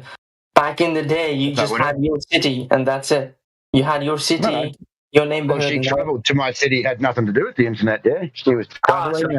I met her while she was travelling, and we got along well, and that was it. And how long have you been married, by the way? Yeah, I've been married for 23 years, and my oldest son's 21. Wow, that's a long time. I'm proud of you. Congratulations. Not everyone can pull that off. So that's good. And do you still feel it was always easy? Yeah. It takes a lot of compromise, and it's not easy. Yeah, if you want your family and the things you have to do. Yeah, my apologies in advance if this is a bit personal. I just want to ask this question. I've been asking a lot of different people that have been married for a long time, and my question is: is the intimacy the same when you've been married for such a long time? Do you get it regularly, or is it? Well, For me, yes. But I hear that other people know. I've got mates that say no, but for me, yes. I think intimacy is very important in a relationship and in a marriage, but what happens? Why does it stop? That's what I don't get. Like, why does it stop? Well, I think that after years of living with the same person, being in the same house, I've worked together with my wife the entire time. It can become more like a friendship, or that you're living together rather than being married. Yeah, I mean, it's just. So is it just that? So you have to make an effort, yeah. But I've heard from men that they say that their wife don't sleep with them anymore. Like, they want to, but the wife doesn't want to. And what do you do in a situation like that? But that also has to do with how you deal with your wife, how you speak to your wife, how, you've got to understand that women are more emotional and they need that emotional support. And if you just want to ride your motorbike and hang out with your mates and go down the pub for a beer and come home, then, yeah, you're probably not going to have that intimacy with your wife, yeah? They're more emotional and need that more emotional support, I suppose, from my experience. Mary Mother, I'm sure that you could, or Dandelion, you could jump in on that one. I mean... Yes, I mean, that's great to hear you say that that's a necessity. Yes, I agree. Emotional support, definitely very important. Yeah. Mm-hmm. Yeah. I mean, I can see my wife naked and I can go far out. I want to sleep with her, but she could see me naked and it does nothing, yeah, because I haven't supported her emotionally. So the connection is not there, whether that be with work, whether that be with children, whether that would be around the house. She's not going to be intimate if I've been out riding my motorbike all day and she's at home cleaning the house and vacuuming and dealing with kids and having a shit day. She's not going to want to do anything with me when I get home, that's for sure. But I feel like also that it can't become like you're doing things for her just for her to sleep with you. You know what I mean? She needs to want it. Because it's a partnership, yeah? Yeah, exactly. It's not about that. It's a partnership and you have to work together and you have to support each other, and women need more emotional support than men. And if they're not receiving it from you and they receive it from some other fool, then they're going to run off with them. Yeah. If I don't talk to my wife and tell her she's beautiful and I love her and buy her a bunch of flowers and pay her any sort of attention outside sleeping with her, the next dude that comes along and starts telling her how beautiful she is and buying her flowers, well, mate, I'm on the outer. I need unequivocal proof the Earth is flat right fucking now. Yeah, measures flat. Oh, my dick's flat. I want the flat earthers here to know that I invited this guy Galley here. I was talking about flat Earth a couple days ago. He thinks that I'm wrong. All right, let's hear you cook, Galley. Go ahead. The Earth is round. That's all I have to say, man. Not going to support that claim with any proof? I could support that claim. Timmy, shut it. We've heard you try. Go ahead, Galley. If you zoom out, it's round. Did you do that? You zoomed out? I did that, yeah. Okay, so we're just trolling and LARPing for the globe. That's what it's come to. The globe is such a joke that even those who take it seriously can't take it seriously. I mean, honestly, where is the edge then? Like, wouldn't you fall off if it were flat? Okay, meltdown complete. No, we don't claim an edge. Yeah, no claim of an edge here, Galley. Yep, you have a misconception about what the flat Earth is. So, but it's a common problem. That's why we're trying to get you. Heretic was trying to get you to give us some kind of positive evidence of your globe, which you don't actually have because there is no verifiable evidence of the globe. So. But you have an idea in your head about what the flat Earth is, which I guarantee is inaccurate and not what we actually think. For example, we do not claim an edge because we reject the entire heliocentric model. Therefore, we don't think we're hurtling through the fantasy realm of outer space. Therefore, we don't think we're just a flattened out disk in outer space. We think that we're flat and stationary, that the world where we live is the way it presents itself to your eyes. So don't you experience the Earth as flat and stationary? Don't you see the sun move in the sky above you and the moon at night, Gal E? Yes, I do, but the moon is also round. So, and it looks like it is a circle, agreed, just like the astronomers would call it the disk of the moon when I went to the planetarium with my son's fourth grade class. Yes, they called the moon a disk, which would be circular. But we do not claim that the Earth is a disk. There's no reason to think that. What year was that when you went there?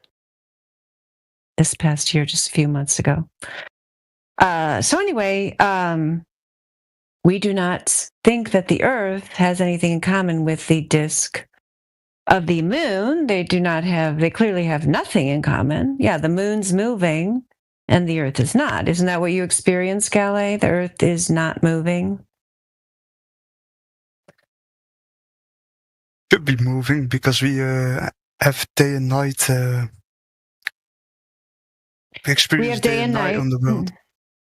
Yeah, we experience day and night because the sun moves. Is that not what you observe? You see the sun, it's high up in the sky around noon. Then it moves down in the west and it sets because it's moving and the Earth is not moving. When have you ever observed the Earth to move? Never, because I've not been at the moon. I do see the sun going around and the moon going around. They get swapped. Yeah, so that's the basic idea that we're talking about here. Your actual lived experience is reality. The fantasy science fiction globe spinning has no basis in reality. And in fact, objective measurements testing the geometry of the Earth and the drop over distance that's predicted by your fantasy globe toy don't actually match up with what we observe in reality. Because if you lived on a sphere with the dimensions claimed, which include a radius of 3,959 miles, then objects would be dropping off in the distance and disappearing from your view at a rate of approximately 8 inches per mile squared. The squared part makes the rate exponential, which means even though 8 inches per mile, when you're at the mile part, 1 squared is just once, not very much. Once you get up to 10 miles, there should be 66 feet of drop. Once you get up to 20 miles, there should be 266 feet of drop.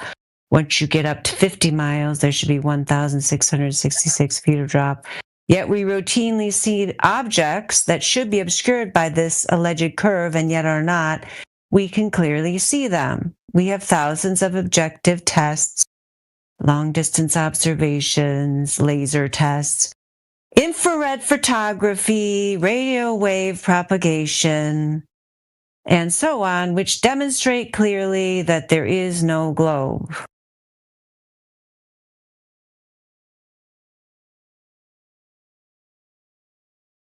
What makes you think it's a globe? We've always been told it's a globe. We get taught it's a globe as we grow up. It is just a globe. Could be. Yeah, that's what you're told. Yeah, that's what all of us thought. Yeah, and so then we actually started looking for evidence, and once we found out the mathematics of a sphere, which I just explained to you, and how that can be easily debunked by real-world observations, then we realized that this is basically just a myth that's been passed on from person to person, from generation to generation, even though the people who believe it have no reason to believe it, just like you told me, you have no reason, meaning you have no logical thought in your brain where you could demonstrate to me how it's a globe. You just believe it because somebody told you, and you would perpetuate this myth, to your children, your grandchildren, so on, having zero reason to back it up and zero evidence. So are you interested in some of the evidence that we have that conclusively demonstrates that we do not live on a globe? Are you interested in examining the evidence? Yes, enlighten me, please. No problem. So I will, in the side chat here, I'll start with a sampling of many of the different observations. That's the flat Earth observations. That's mainly for your reference. You can go back to that and you can look at that, because the most important thing to realize is that you are able, this is something that's unlike any other information that you might get that goes outside of the mainstream claims. Sometimes people will come up with ideas that go outside of the mainstream claims, but they require speculation or some kind of long chain of reasoning to figure it out. Flat Earth is not like that at all, because you could go out if you cared enough and you can make your own long distance observation that would show you that this thing that you're seeing would not be seen if you live on a globe. I talked about this observation earlier with Dylan. I mean, we can go over some other ones, but I'll just quickly give you this one again, just because along the theme of something that you could go and see for yourself. This is one I've seen for myself at the eastern shoreline of Lake Michigan. You can look across Lake Michigan. You can see the Chicago skyline. It's a common sight. Many tourists, thousands of tourists every summer that visit the shoreline of Lake Michigan, see the Chicago skyline, across Lake Michigan. You can see it with your naked eye. If you use a high zoom camera like this image is using, you can see more details of the skyline, but the point of the whole observation is you shouldn't be seeing that skyline at all. There should be 1,800 feet of curvature. Do you like feet measurements, or do you prefer the metric system?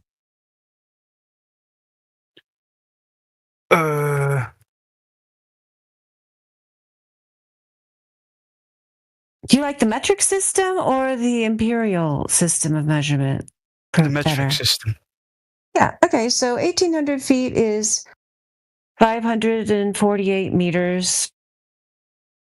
So that's how much curvature there should be at that distance. If we lived on a globe, so half a kilometer, we're talking about a vertical distance here. That's how far below the alleged curvature this site would be, and yet we can see the skyline of the city of Chicago. It just should not be seen at all. It's an impossibility on a globe, because don't you understand the concept that if we were on a globe, things would be hidden around the curve, wouldn't they? Yeah, that would make sense, yeah. Same as a hill, essentially. Yeah, hill curvature. Yep, it's not there. It hasn't been observed. So that's only one example. We have multiple examples of long-distance observations, laser tests, and horizon observations that disprove the globe. So the laser tests you might find interesting. The long-distance observations are cool, because especially if you live near a large body of water, it's something you can do by yourself without any kind of special equipment. Do you very often get to a large body of water like the ocean or a large lake? Well, yeah, I do. Good. Yeah, so next time you go, you could see, like that original list of observations I gave you, some of those are lighthouses. Some of those are islands. They're basically some kind of object that you can see in the distance. One of them is seeing the white cliffs of Dover from Calais, France, or seeing Calais, France from the white cliffs of Dover. Both of those, impossibility on a sphere of dimensions claimed. So each one of these is an impossible site. It only takes one impossible site to disprove the claim of the mathematical claim of a sphere with a radius of 3,959 miles. So when you have more than one, that's just piling on there, and we have many, many, many thousands of observations with more coming every day, that just show that this geometry is not what we actually observe in reality. So yeah, the laser test is the same kind of idea where the laser is hitting the target. This particular one, FE core, the 7th. Measurement 7 is the longest one at 25 miles. How many kilometers is that? 25 miles. 2 kilometers. 40 kilometers. There should be a 297 feet of drop, 90 meters of drop, and yet the laser hits the target.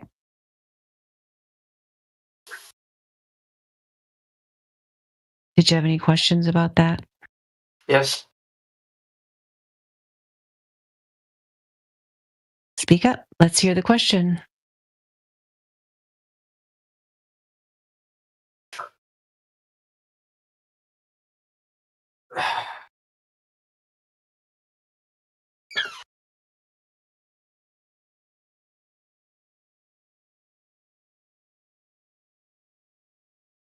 All right. So you guys claim an edge does not exist, or but what happens if you that's not what I said. No, I'm sorry. I appreciate you trying to paraphrase what I said. You said that we claim an edge does not exist. That's not what I said. I said we don't claim an edge. I mean, do you see the difference between the statement we don't claim an edge and we claim an edge doesn't exist? Like, to claim the non-existence of something, do you not think that's an impossibility to claim that something doesn't exist? I mean, because at any time someone could find the thing and say, oh, here it is, it does exist. So yeah, we just don't, we don't, there's no reason, we just don't claim an edge, right? Because that would imply that we have seen this edge, we could document, verify it, and indeed it's impossible for us to do so for a multitude of reasons. 1, lack of motivation. 2, lack of, funds to go explore it. 3, if we had the motivation and the funds, we would be limited in our ability to freely explore due to the Antarctic Treaty, which was established in the 1950s, and the ensuing environmental protocols established in the 1990s. Travel past the 60th parallel south is severely restricted. Therefore, in order to travel in this region, you need to obtain permits, even if you obtain the permit and pay the enormous fee that you have to pay to either take one of their approved expeditions or design your own expedition. You would have to follow their very careful restrictions, and you would indeed, even in that case where you spent huge sums of money, be able to freely roam, but be extremely restricted in where you could go, what you could bring, what you could do, and so on while you were there. So for this reason, since it's an impossibility to explore freely past the 60th parallel south, it would be ridiculous for us to say anything about what's down there since we're not allowed to go there. Why are we not allowed to go down there? What is the reason for that? The reason we're not allowed to go down there is because of the Antarctic Treaty established in the 1950s and the ensuing environmental protocols of the Antarctic Treaty established in the 1990s, allegedly to protect the environment.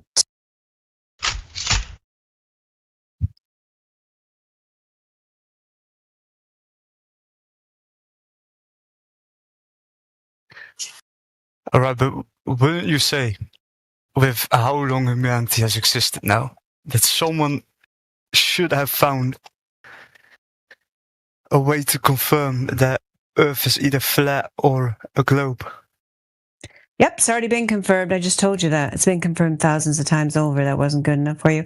Did you examine any of the evidence that I put in the side chat? I'll at you there. I mean, I understand that you're not going to be able to look at this video. I gave you the FE core test. I mean, I can also give you PDF slideshow presentation, which is a summary of their data, how they attained it, all the things that you would want to know, the refractive index, the salad laser, how they adjusted it, the difference between a perfect sphere and the WGS84 model, all of those minuscule percentages that have zero meaning when you're talking about missing curvature of 297 feet. So, you haven't had time to examine any of this evidence, but I just showed you how it's already been conclusively proven. It's only a matter of whether you're going to accept reality and carefully documented measurements or go out and make your own observations and measurements, or if you prefer to stick with the comfortable globe indoctrination, cult, mind control, science fiction program that you saw on your boob tube. Choice is yours.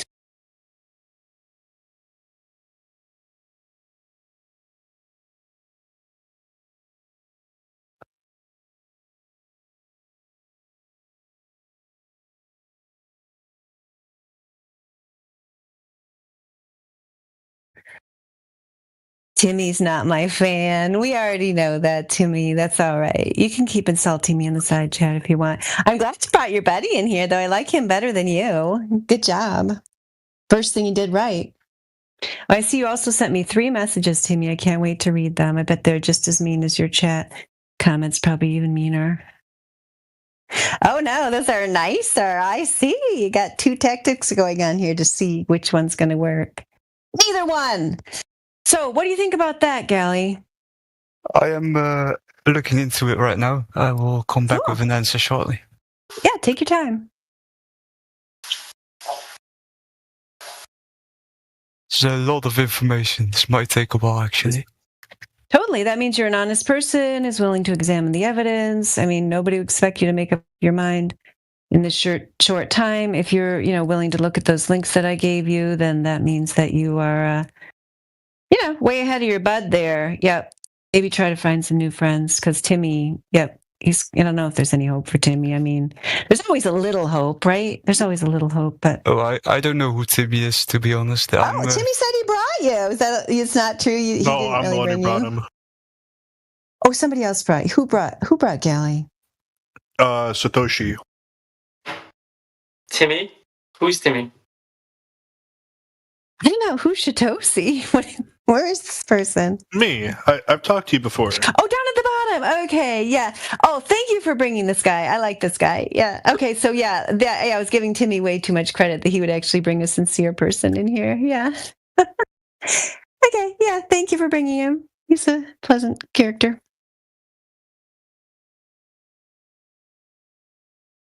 You're welcome. Oh yeah, Timmy, my God. Keep rage baiting, flat earth, cult worship, bullshit, no fact, no math, no evidence, all fiction. I mean, please, yes, keep looking in the mirror, Timmy, and let me know how it goes. Dandelion. I've known Timmy since the first day he came in here. Usually he just screams and just rants, but the last time I saw him here, like a couple of weeks ago, he was pretty good with that, but he just asked the same questions over and over. Why is the government lying? All this useless garbage. Yeah, I mean, you're telling me, so you do think there's hope for Timmy? Is that what you're trying to say? No. Timmy is gone. Timmy is broken. There's Timmy and Timmy. So no, he's broken. Wait, isn't Timmy the name of that South Park character, the handicapped guy? Excellent. At least this guy gets it. And then there's Timmy.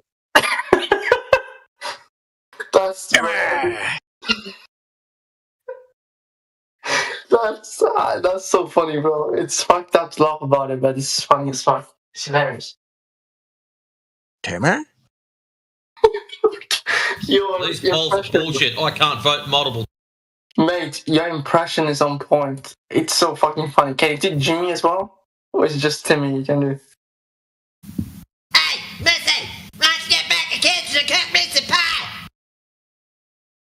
Okay, do the Timmy impression again. Oh my god. Bro, you're really good. Okay, yeah, if anybody would like to vote in my Timmy poll, 1 hour, 59 minutes left for you to vote. Is there hope for Timmy, yes or no? Hi. I'll announce the results in 59 minutes. There you go. It's tied. Oh.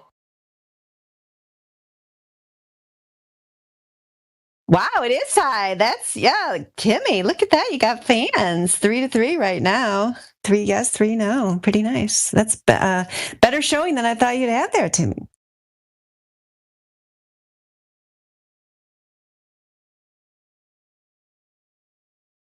Run soccer count script. Vote no. Yeah, it's going to be like 3 to 797. And that's just me.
Yeah, I want to talk to that girl. Yeah, her name starts with an I, but she went away. Too bad. I don't know if that's who Timmy's talking about, but yeah, I wanted to talk to her, but maybe she'll come back. She ran away? I don't know. I mean, running away, Mary. I don't know. Yeah, I don't know. She probably got something to do.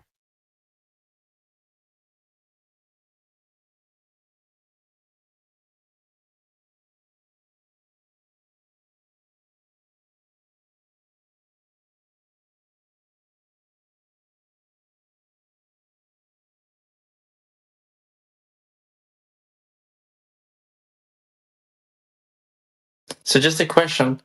Do you live on the countryside or where do you live? Do you live on a farm? Yeah, I mean, I live in the country. I got some acres. I wouldn't call it like a full-fledged farm because I got too many trees here. I got to cut some of these down. I'm not getting enough sun for my plants. But we've talked about this before. Yeah. I have very bad memory. I'm sorry. Oh, that's okay. I know. I noticed. Yeah, you have a bad memory. It's everything I explained to you. You forget the next time we talk and you say the same thing over again. But you did make some progress today. So we'll see next time if it's stuck. We'll see if you can remember what you learned today. Yeah, I think next time it's going to be on the motorcycle. I come in here when I'm on the motorcycle. You told me that yesterday it was going to be today, and then today you're telling me it's I another got to day. keep my word. Mm-hmm. I promise. This is so bad, Mary. You remind me. There was some girls that wanted to have a motorcycle ride on my friends of friends of mine, and I promised them, and I completely forgot about it fully. You gotta start writing stuff down, maybe. Since And you it's really bad. And now they're probably mad at me. I think I'm some fucking Get asshole. a wall calendar. Get a wall calendar. Write it down there. Because if you just put it in your phone, then you can ignore it. King is here. Welcome to the Flat Earth channel. Yeah, how's it going, guys? Oh, it's going pretty well. We're waiting for somebody to demonstrate to us their evidence that they live on a globe. Could you be that person? I don't have any evidence, but like the government and like NASA tells us we live on a globe. Oh yeah. Let me give you a source. Let me give you a source from NASA.gov if that's the source that you trust. I don't know. I'm a truck driver, and I'm pretty sure like the Earth isn't flat. Like I drive the Earth, you know. Gosh, I mean, What makes you say the Earth isn't flat, though? I know. I mean, that's just really weird that truck driving proves globe. I mean, this is new. I'm going to have to add that to my long scroll of coping mechanisms. Well, I've driven across the entire world. Like, if I'm being honest. And how did you get across the water? How did you get across the water with your I truck? took a boat. You put your truck on a ferry. No, not a ferry, a cargo ship. It's kind of a little bit You different. put your truck on a cargo ship. And then at what point in this journey did you see a curve? Whole entire journey. Have you had your eyes checked recently? No. In your Okay, yellow but pages, look under we don't- optometrists. We don't see curves with our eyes because our vision is flawed, though. Like, you understand that, right? You just It's told like me that you saying, did see can it, so you now look you're up changing at- your claim. You just told me you You- saw it, so now you're saying you can't see it. No, yeah, you can't see it. You're right. You can't Okay. see it. All right, But so you're can you conceding see- your original None of point. us are on the road. Can you see Make sure that none of us are on the Saturn if you road look while up in the this sky? guy's flawed eyes are driving his truck. That's pretty I know. scary, dude. I know. I don't want to be anywhere near. I know. If you look up in the sky, though, can you see Saturn? Now we're going to look in the sky. Okay, so we've conceded point 1 and point 2 that you can't see it and you can see it, and now we're going to look up in the sky. The Earth is flat. Is space flat?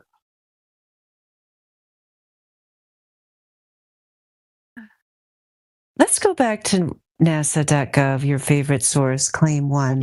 Don't dodge my question. Is space No, I'm not dodging. You're on like claim 6 or 7. I'm back on claim 1 that NASA tells you what the world is.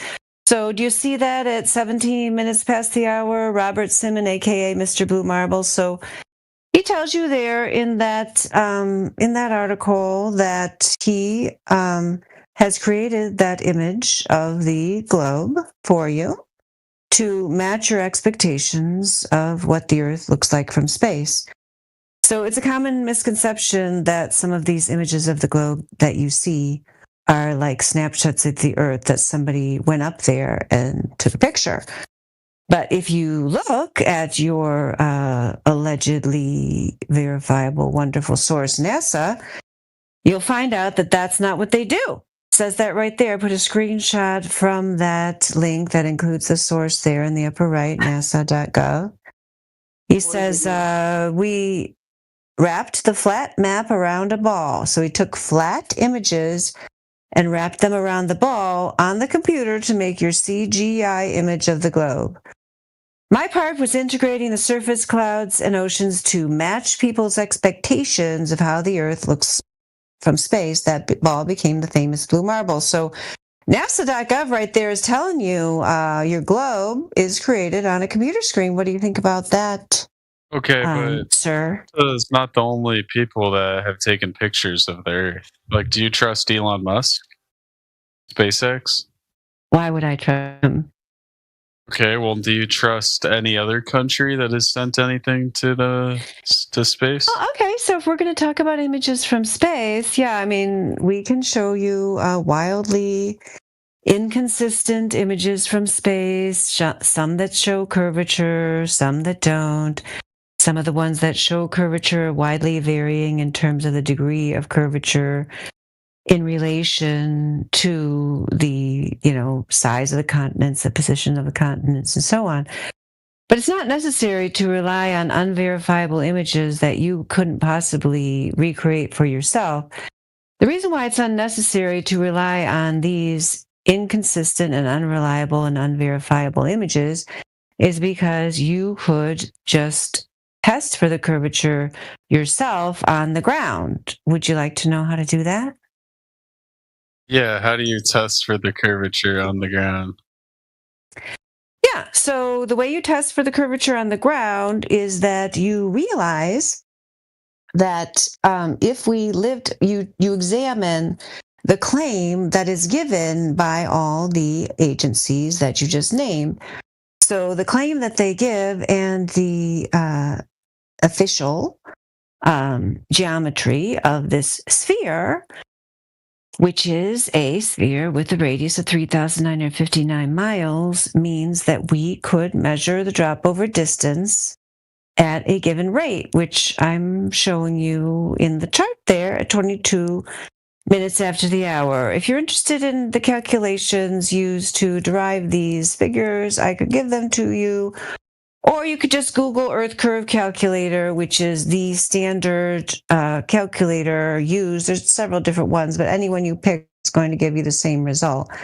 Because if we were on this sphere, then you would be seeing this curve in reality. The way you would be observing it is by objects being obscured from your view at these given distances. So depending on how far away you were, things would be hidden around more curvature. So at 10 feet, like it tells you there, the drop below the horizon due to the Earth's supposed curvature would be 66 feet. At 20 feet, it'd be 266 feet. At 30 feet, 600 feet, and so on. But we routinely see objects. We routinely see objects that would not be seen if we were on a sphere. Okay, I get that, but right. So what happens if you get walk too far on the flat Earth? Yeah, okay. Well, you go ahead and start walking. You can make a bunch of PB&Js and let us know. You are obviously going to get to the ocean, so you're going to have to buy a yacht.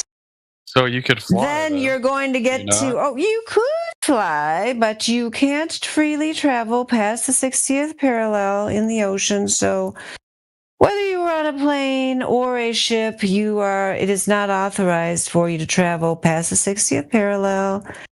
So, we're told things about what's down there. You could take a carefully controlled, pre-authorized, defined trip down there if you want, but you can't just wander around and try to figure out what it is.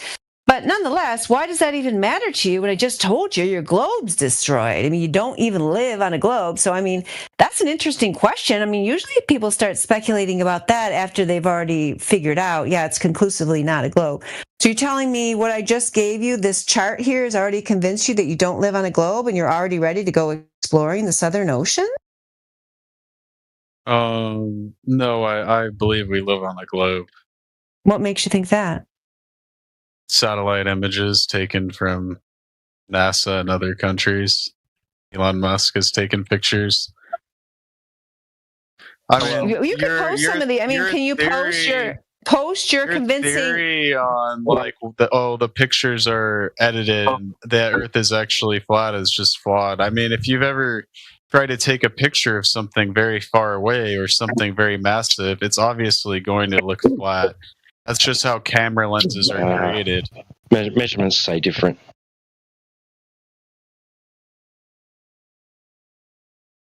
Miriam, just debunked it for you. It's debunked. Those pictures are debunked. Why would you put more? Why would you put more value in images that a stranger shows you over your own direct experience of reality? Go take your own photos then. It's $250,000 to go to space, bro. It's not really that expensive. No, it's not. No, you don't. They don't go to space.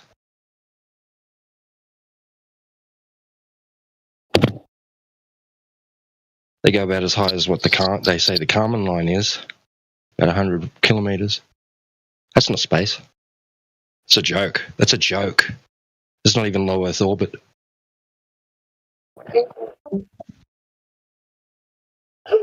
And that's not what you did. You just saw a picture that a stranger told you, heard the story that went along with it, and go, yeah, that's cool, I believe it. Meanwhile, that imagery has been debunked for you, and you just brushed straight past it.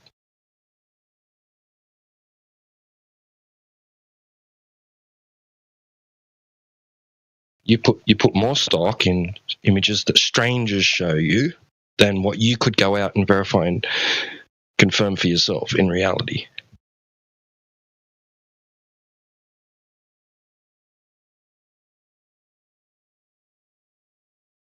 You don't have to rely on them to tell you what reality is. You can just go out into reality and directly experience it. Let them prove their shit to you. You don't have to trust them. Why should you trust them? Let them prove their shit. They haven't proven nothing to you. Showing you imagery with a cool story behind it isn't proof of anything. When there's plenty of people have a cool story and photos of Bigfoot, do you believe them?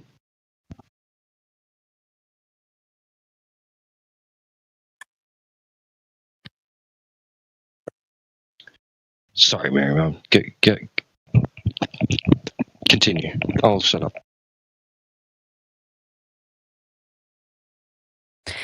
Oh no, I mean it's always good to try to say it a different way. I mean, I just said how, like you said, I mean it just debunked it and he's right back to like reset the start. Like, yep, we're just gonna look at pictures from space. I mean, like what makes you think that I guess I would say like post the picture that image that actually convinces you, but that doesn't really answer the question I asked you, which is what about these inconsistencies? I mean, you already have people who have posted images that if you're going to go for pictures from space, I mean, I already gave you Robert Simon, image from space made on the computer screen. Air Tickets, a shoe hypothesis gave you the Chinese space image, flat horizon. I mean, I can give you Felix Baumgartner. I can give you the Blue Origin astronaut, like T-Dub says. They're not saying they're seeing any curvature up there. So I know you want that to be true. I know you wish it were true. It's just not true. So your pictures from space are not a legitimate argument. And the fact that we have these on-the-ground measurements that you could also replicate yourself. I mean, if you want to debunk any of these long-distance observations, feel free, but they haven't been legitimately debunked so far. So your fantasy outer space pictures are not going to convince us when we can easily go out and test it on the ground without spending whatever you said. I think you said $250,000. Like, it's so unnecessary and such a waste of money when you can just go make a long-distance observation at an ocean or large lake.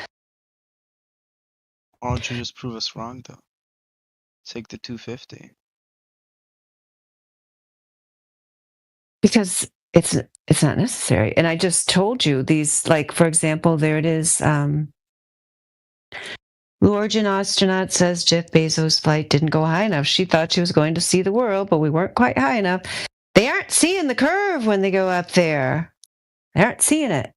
Seeing a flat horizon, just like Felix Baumgartner, next image, 127,000 feet outside the cockpit, even though he, in the same video with Red Bull Jump, R.I.P. Felix Baumgartner recently left his body on this earth, has died. But when he did this jump, he had some fisheye lens footage that showed some ridiculous amount of curvature at the ground level, completely unrealistic nonsense. But then, whether accidentally or on purpose, he, through his cockpit window, you can see that the horizon's totally flat, So you guys can imagine your globe all you want. It's just that you don't have any proof of it. So I'm not a glober.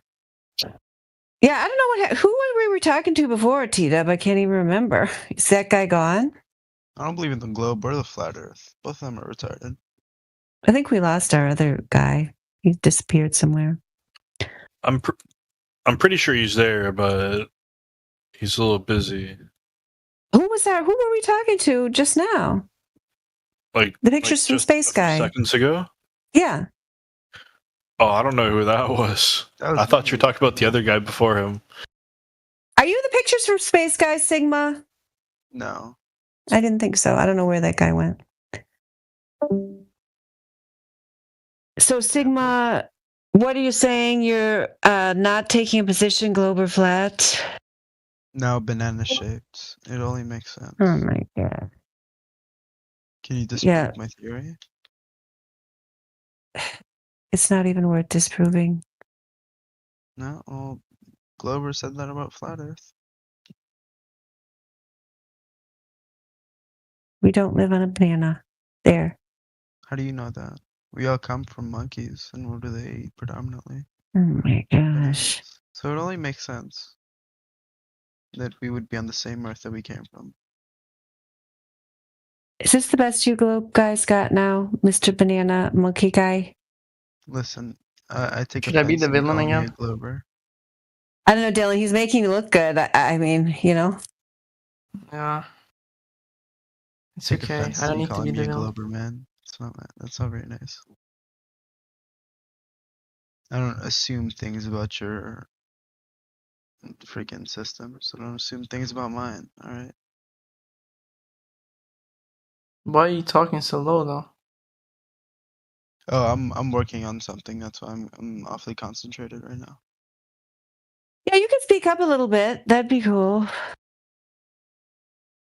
Am I way too low? What's going on? Yeah, that's a little better That's now. better. Yeah. Now we'll be able to hear you laugh even better. LARP even better. I appreciate that.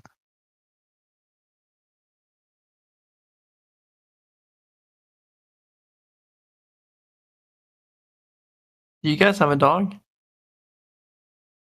No. Does anyone have a dog in here? No? Yeah, Toby Dog. Yeah, I know. We come from monkeys. I mean, yeah, it's like, come on. Yeah, you don't have any proof of that either. I mean, it's not the main. It's not the main. It's not the main topic of this chat. But that's like completely I'm not talking about that. scientifically not proven nonsense speculation. But yeah, Sigma Freud. You know, it's sad that you can't make a decision about the globe because that kind of thing, I don't know. I mean, you should be able to, if you're able to discard the globe, in favor of your banana, then like, why not just discard your banana too? Why would I discard my banana? Because it's a joke. It's a joke. It's like a child's view of the world. I mean, why not just accept the world the way it really is? Why would I do that? I feel comfort in my banana theory. Why should I feel any difference to your theory? Your theory gives me discomfort. I don't have any theories. I don't have any theories. Or your proof, right? It fills me with discomfort. I don't like it. Same thing with globe. I don't like it. The banana gives me comfort. Ergo, I am a banana man. Okay, so you prefer to maintain your childish mindset. I mean, I'm not here to stop you. It's not against the law. I know. That's why I do it, because it gives me comfort. Unlike your globe, or both globe and flat theories, right?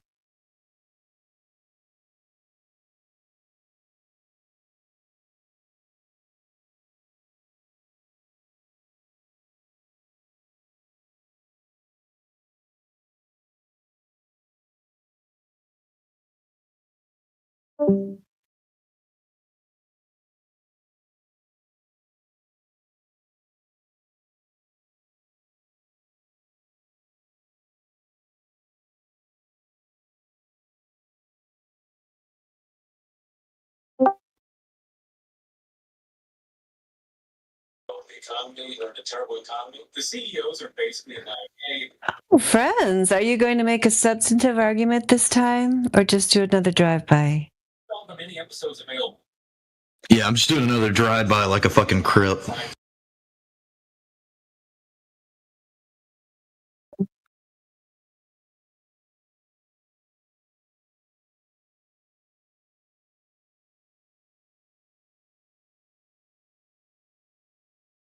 CD. Just like that.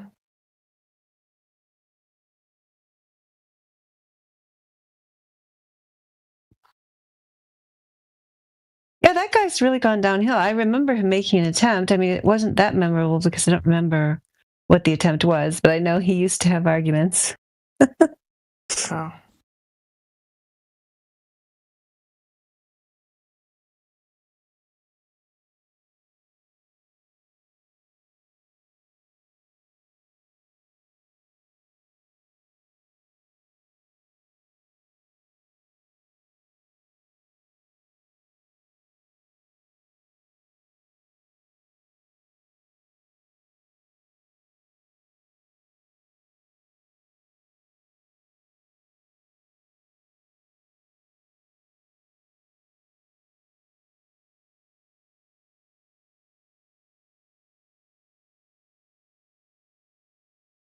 So now we finally have some silence.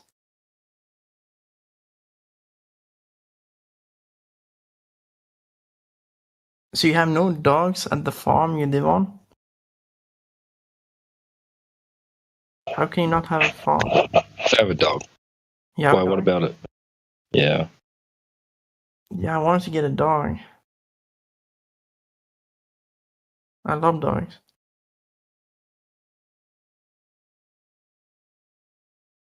Rocket, Red Rocket. No, I wanted to get like a golden or a. All right, dude. What's your What's globe the other proof? one? I don't care about your gold or your bling or your fucking mushrooms you're growing or your car or your motorbike or your boat, dude. Why are you so mad, brother? Because I don't care about your life. I just care about your globe proof. Only that? Yeah. You don't care about anything You else? can't provide any, then I got no use for you. Oh, so you need to have a use for a human being to be in your life? Yeah. I need to have a use for you to be here. Your purpose is globe proof. Go ahead. Wow. I'm amazed.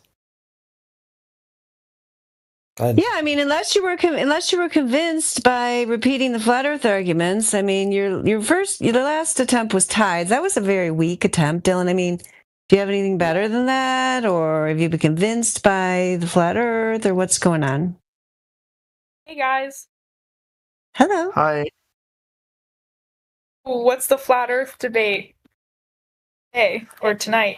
Dylan is kind of like scrambling for globe proof, and he's just kind of like trying to buy time by like just diverting to other topics, mostly just boring personal stuff that nobody else but him cares about. So anyway, just globe proof maybe that you could help him out with, so he doesn't have to do that so much. I don't know. I'm just trying to listen and feel the vibe. All I know is that like when you're in a plane, doesn't the Earth like curve? So therefore, it's like round. They fly level. They assume a flat level plane, and they fly as if it is that parallel with it. Okay. Yeah. Or like when you like look at the sky and it like curves a little bit. The sky curves. Well, we're looking for curvature of the ground, so I don't know what you're looking at, but it doesn't really sound like it matters here. You don't see the sky curving? I'm looking for curvature of the ground. Not trying to prove the sky curves. The ground? Ground, like the ground, Okay. the earth. Honestly, you might be right. I don't really see the ground curving. I never saw a lake or an ocean curve. I've never seen one. I've never seen one curve before. Yeah, me neither. So yeah, so maybe it is flat. Yeah. Damn. Well, deuces. All right. Works for me. All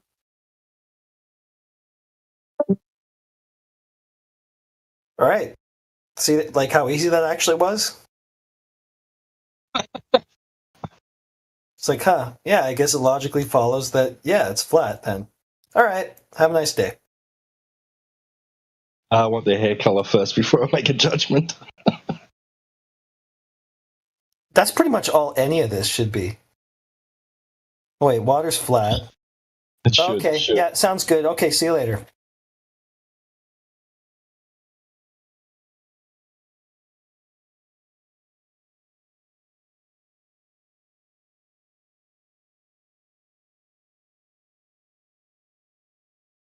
Yeah. Why did Dylan have so much trouble with that earlier?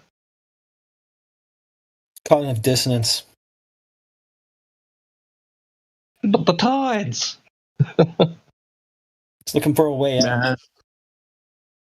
I want to start making these ballers pay. Let's catch them in a bet.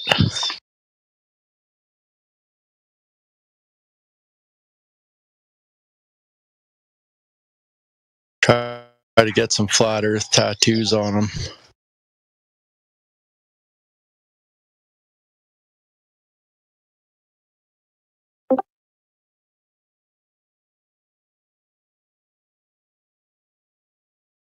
I literally fly any baller out to do a test if they would accept bet.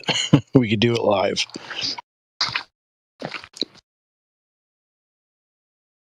Dash over water.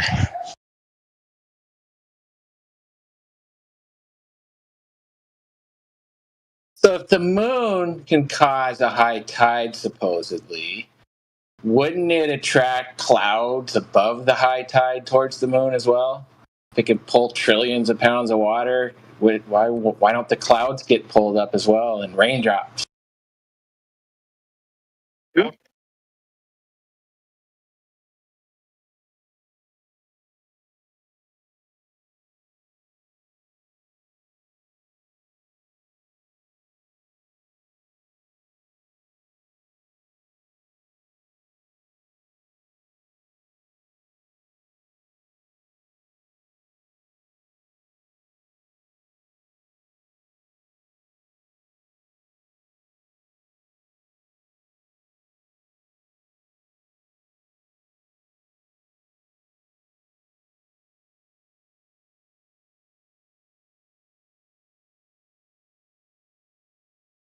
Oh God, it's been quiet for too long. I got a feeling somebody's about to ask me what gold watch they should buy.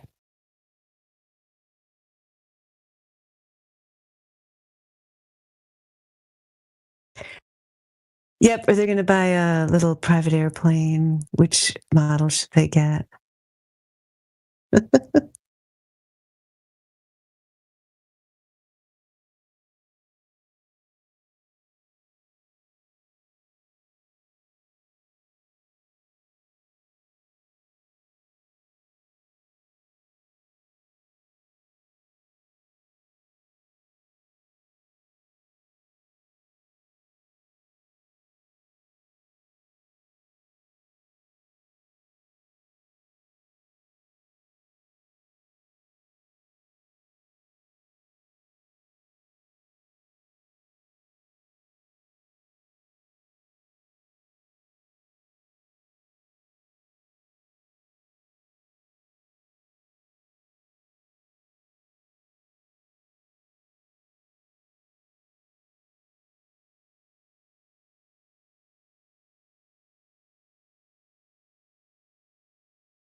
Any ballers out there want to put their money where their mouth is?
I was abducted. They took me away to like some mod chat. Oh wow! Somebody moved you in there. Yeah, I've seen the other side. Wow, what was it like?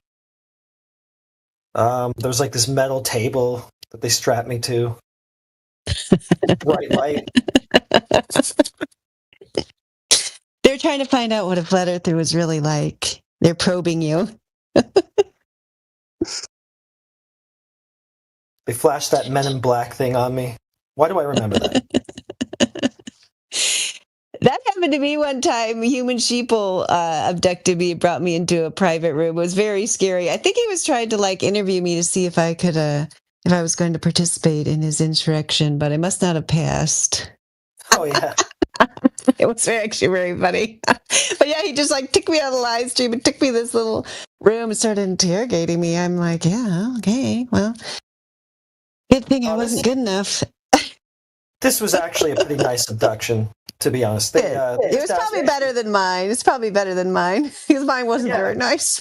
Yeah, he was just like, "Is there anything you guys want or need?" Basically, it was actually pretty good. Oh, nice! Wow, wow, like concierge. What'd you ask for? Did you ask for anything?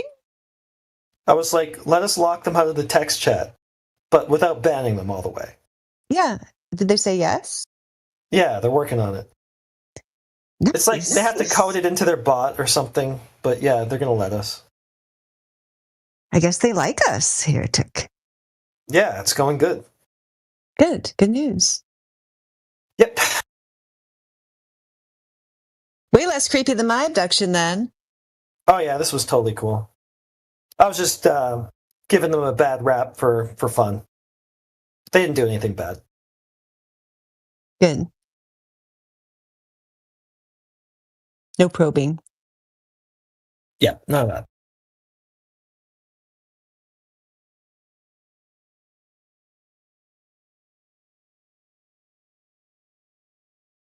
You didn't do what Platter showed there at 49 minutes after the hour with Neo. How about I give you the finger? Yeah. That would have been a funny time to do that. Yeah, can we get you anything? How about I give you the finger?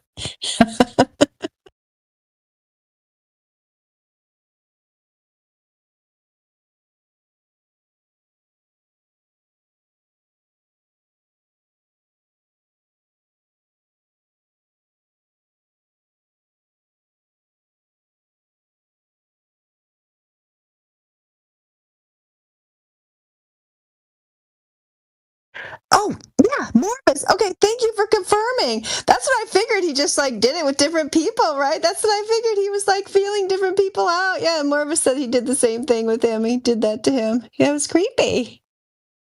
Thank you, Morvis. At least I know someone else understands my pain.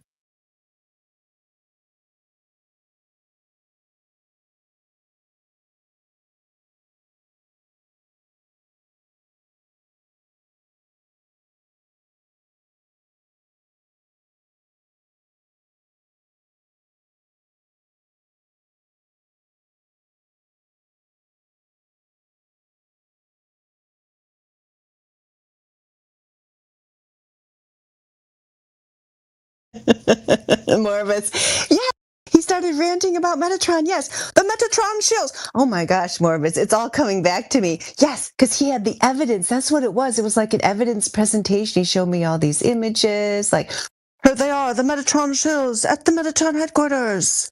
You see them, don't you? Yeah, yeah. That part, yeah. Metatron shields.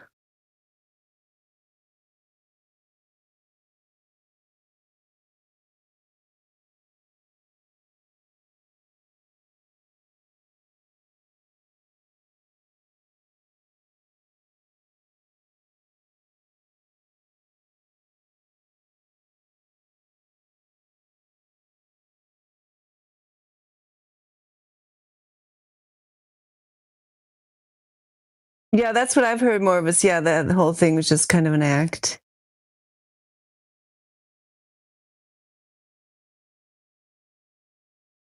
The accent and the whole thing.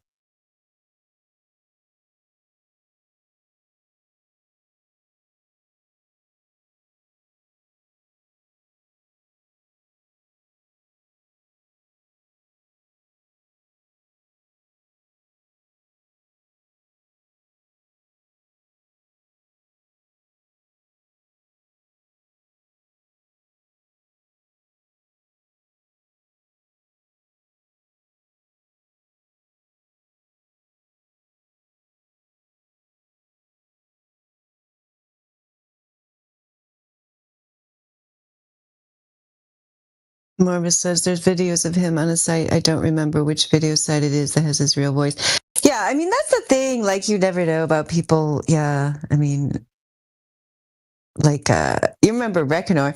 The first time Reckoner came into the live stream, he was not, Arnold Schwarzenegger. He was just this kind of like ordinary sounding Californian kid. And there were a whole bunch of people in the room with him. And I had this long conversation with him. And then after that, he pretended that, that never happened. It was weird.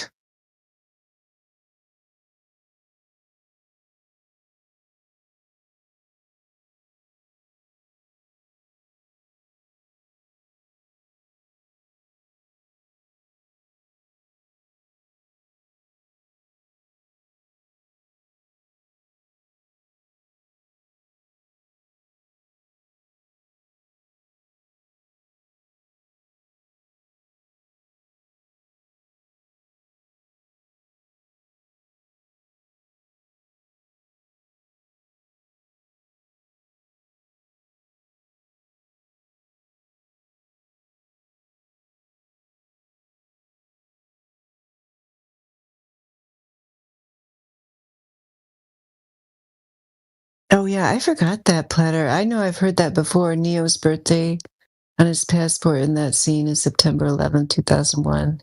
Yeah, that is pretty crazy, isn't it? I forgot about that.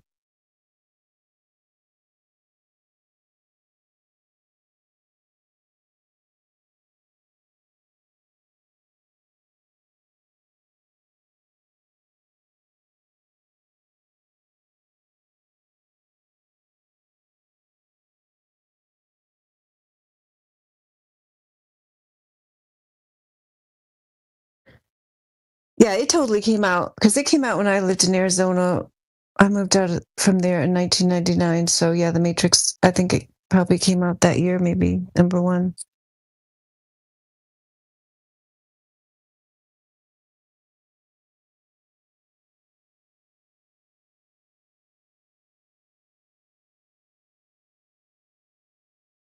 Release date March 31st, 1999. There you go. You got it there.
Hi, Clownify. Oh, he's gone. I thought maybe he was going to be the one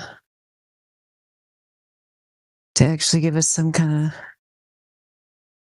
decent argument. I mean, something that we can at least sink our teeth into. I mean, have we had any?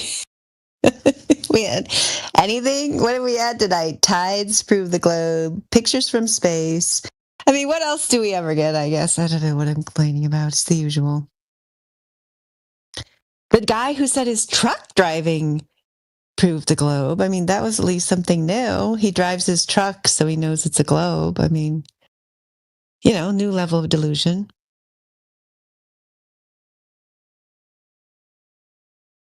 So you definitely don't want to sink your teeth into that. Yeah, India said Clownify wasn't the one. All right, good thing he's gone then.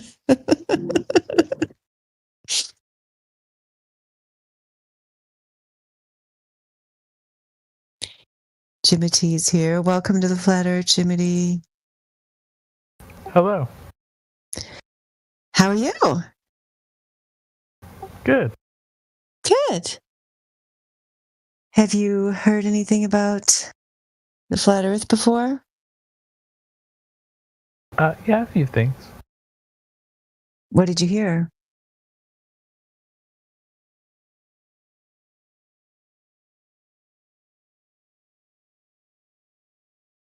It's a rhetorical question, but please answer her. Oh, I'm sorry. No, I've heard like different arguments for both sides. I think flat Earths have an idea of a firmament. They have an idea of a dome. They have an idea of how sun and solar eclipses work. Different ideas of like a wall, I guess, on the Antarctic. Oh my! Or whatever. So. I don't know who you've been talking to, but it wasn't us. We're glad that you're here. Yeah, because I mean, the main thing we just try to focus on is the predicted curvature of the sphere and how it's not actually observed in reality. Because, for example, the horizon, if we were on a sphere, would be at a fixed maximum location, but we routinely see the horizon far beyond where it's predicted by the globe geometry. Have you heard that argument before?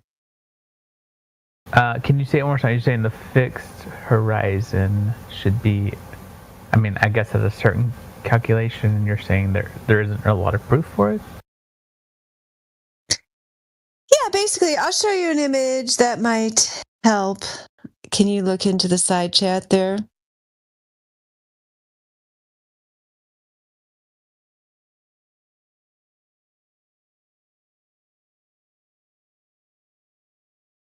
So this image is taken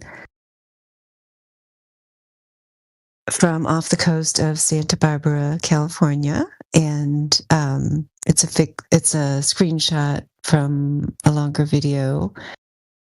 So these calculations, I'll show you the explanation of where these calculations come from, but basically, it's just based on the geometry of a sphere. This next source I'm going to put in there is from the University of Washington, explaining where these numbers coming from. So we're testing the mainstream conception here. So at an observer height of 8 feet, like in this image, the maximum distance of the geometric horizon, if we were on a sphere, would be 3.46 miles. That comes from this formula that you can see if you click on the University of Washington link, which is the maximum distance for the geometric horizon is 1.22 miles. Oh, this is actually really cool. I'm glad you like it. Do you have like another photo though? I have so many. What do you like best about this one? Do you like the fact that the horizon is well over twice as far as it should be if you were on a globe? 3.46 miles the maximum distance, yet we got the horizon way further than 10 miles. That's just being generous, telling you 10 plus, but actually there's other images. Yeah, we have other ones that show at the same location you can see islands. So where did the max distance come from? I'm sorry. Yeah, it came from, if you look at that, I'll type the formula in here, 1.22 miles. 39.59. If you look at that University of Washington site, 1.22 miles times the square root of the observer's height in feet. So, so that one would be 1.22 miles times the square root of 8. That's where the number came from. Oh, I got you. So the claim on the photo is that it should be 10 miles away? No, it's that it is. That's what we observe in reality. But if you were on a sphere, there would be a fixed geometric horizon. There would be a fixed maximum distance. It could be closer on certain days, depending on, atmospheric conditions and so on, but there would be a maximum distance. What's the claim that's being disproved in the photo? That's what I'm asking. You're saying the photo was claiming 10 miles? No. Or claiming 3 miles? 3 miles is what's claimed by the globe. If we were on a globe, that would be the maximum distance for the horizon. But in the photo, you can see that the horizon is further than 10 miles. I see a picture that points to a thing and says 10 miles, I guess. I'm asking, this is one photo, I guess? People can claim many things in one photo. Are there other photos? I mean that's our horizon observations. So we have horizon observations. We have laser tests. I mean, I can. Oh, and then Platter has also given you the original video that came from. If you look at that video, there's a lot more details about the measurements and how they took them and that kind of thing. And it shows you the whole thing in great detail. The observation I personally made is the Chicago skyline across Lake Michigan. I don't know if you're interested in that one. I mean, the guys who have been... Oh, you are? Okay, good. Yeah, because these guys that have been here tonight have already heard me talk about this 2 times. I mean, I don't like to be too repetitive, but I guess you haven't heard it, so I'll pretend I'm explaining it for the first time. When I moved to Southwest Michigan as a child, we would go over to Lake Michigan shoreline, and people get really excited because you can see the Chicago skyline across Lake Michigan. This one's 52 miles. That's from Sawyer, Michigan. You could also, I've also seen it from Bridgman, Michigan, which is further north than that. So further, even further. I've also seen it from South Haven, Michigan, right, so which is even further north. You definitely see some sort of like the bottom of the buildings are gone. So are you saying that is proof, or what are you trying to say here? Yep. The bottoms of the building being gone for whatever reason have nothing to do with the fact that you should not be seeing the skyline at all. So, like it says in the caption there, 52 miles away, should have over 1,800 feet of curvature, hiding the tallest building completely, meaning you should not be seeing the tallest building, which is the Sears. Oh, so I should assume that where this picture is taken is 52 miles away. Is that it? You don't have to assume it. If you cared enough about finding out the truth about your world, as I just told you, could go there yourself and see it. Could still do it this summer. In Bridgman, they play taps every night at sunset. That's a good time to see it because, because you can listen to taps. Okay, everybody's so what there. You can go swimming. It's really fun. It's not a perspective, I guess. Is like so people could just stand on a coast anywhere and say this is this many miles away, and the math doesn't work. I guess I'm just looking for something that proves it beyond that. Well, I mean, you can, the distances in these particular types of observations are usually found by Google Maps. If you don't trust Google Maps for whatever reason, you could always go and measure the distance for yourself. It depends on, as I said before, how much you care about determining the nature of the reality where you live. Yeah. So, I mean, is your beef is with Google Map distances or what? No, my beef is just with like the photos that I'm seeing. That's it. Yeah. Okay. Well, then I would recommend that you. I like Morbus's comment. Yeah, he says, wonder if this dude was as hyper skeptic when he was told the Earth is a globe. So, I mean, that's really the thing we're dealing with here. I would recommend that you do your own. So, for example, when I first saw the mathematical calculations I just finished my sentence. I'll just go ahead. I'm sorry. Finish my sentence. It'll be cool. So, yeah, I mean, when I first saw the mathematical calculations that explained that, and, looked at the diagrams in detail about how these calculations were derived that explained, on a sphere, what would be expected to be seen at different distances. I looked at it for a while, but it didn't take me that long to realize, because I'd already seen this observation on multiple occasions of the Chicago skyline. It didn't take me long to realize, I should not have seen that, and yet I've seen it with my own eyes on multiple occasions, as have thousands of other people every summer who, through the tourism industry of Southwest Michigan, come to the eastern coast of Lake Michigan.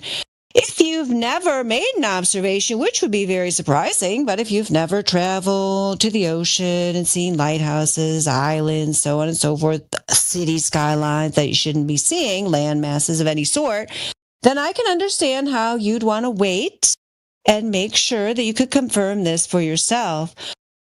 But, I guess going along with Morvis's comment, what is it that makes you think that you live on a globe? Okay, so the argument is I should believe people that have existed and, try to create their own calculations versus the, plethora of other scientific observations that claim the opposite. If I'm just going to be someone who has never made their own calculations, who do you think I should trust? Well, I didn't say that you should believe me, and I'm not creating my own calculations. I just explained to you that I'm using the mainstream math. The reference I gave you is University of Washington. If you have a problem with them, you're welcome to write them a letter of complaint and tell them that their math is off. You said this was and your explain photograph. in I'm sorry. detail. Yeah. That's just a demonstration for you because you asked me for a photo, so I was trying to give you what you want. I'm telling you my firsthand observation and eyewitness testimony is that I've seen this site for myself on multiple occasions. The only reason I put that image up there is because I don't know you, so I can't invite you to go meet me there at the shore to see it for yourself. But No, I get it. So, but what you're asking Joshua me to do... Nowicki took this image, so it's a demonstration of my eyewitness testimony, which, no, I don't expect you to believe. But if you're going to believe these so-called experts that you claim that you have trust in, then I would expect you to show me how they and where they have measured the curvature. Jiminy, where have these so-called experts measured the curvature? Please demonstrate. So I believe they've measured the curvature for the past 400 years. They've given plenty of photographic evidence that has proven their own math, and they've gone up into space and taken different photographs to prove the curvature of the Earth. They have done this for millennia beyond people who have gone out and tried to take their own photographs within the last 10 to 15 years. It's really hard to try to accept any sort of other belief when there's this really huge momentum from historical scientific graphs, scientific photographs. So here's what I'm asking. Can you give me... Where do I begin? Nope. Give me... Okay, go ahead and ask it. I have a good memory. I can remember all your 5 or 6 other claims. Go ahead and ask the question. So aside from just giving your specific photographs, can you give me at least some sort of scientific authority that also believes the evidence that you're claiming? Okay, so we'll start back at the beginning of your statement. So you're saying that that basically the way you explained it made it sound like you believe that images are measurements, because that's what you said. You said pictures from space I was were just the accepting what you thought as evidence. No, because I told you, I was just humoring. You asked me for an image and I gave it to you because I think it's easier for you to look at something than just to listen to my eyewitness testimony that disproves the geometry of a sphere. So your best evidence. Eyewitness. Gotcha. Nope, you don't. No, I just told you multiple times that you could go and make your own observations. No, what I'm trying to say is I can't. That's what I'm trying to say. You can't get to a large body of water. Is that what you're trying to tell me? He's in a category error. No, what I'm trying to say is that if I'm believing 2 people that are saying 2 different things, there's an overwhelming amount of evidence that's counteracting your evidence. Yeah, so give me one piece. Please, Jiminy, just give me one piece of this overwhelming evidence. Please, I beg you. Anything. I've just given you a whole bunch of stuff. Want me to give you You told me pictures from space. Yeah, I mean, if that's your best evidence, a picture from space, give it to me. Where's your best one? Okay, there you go.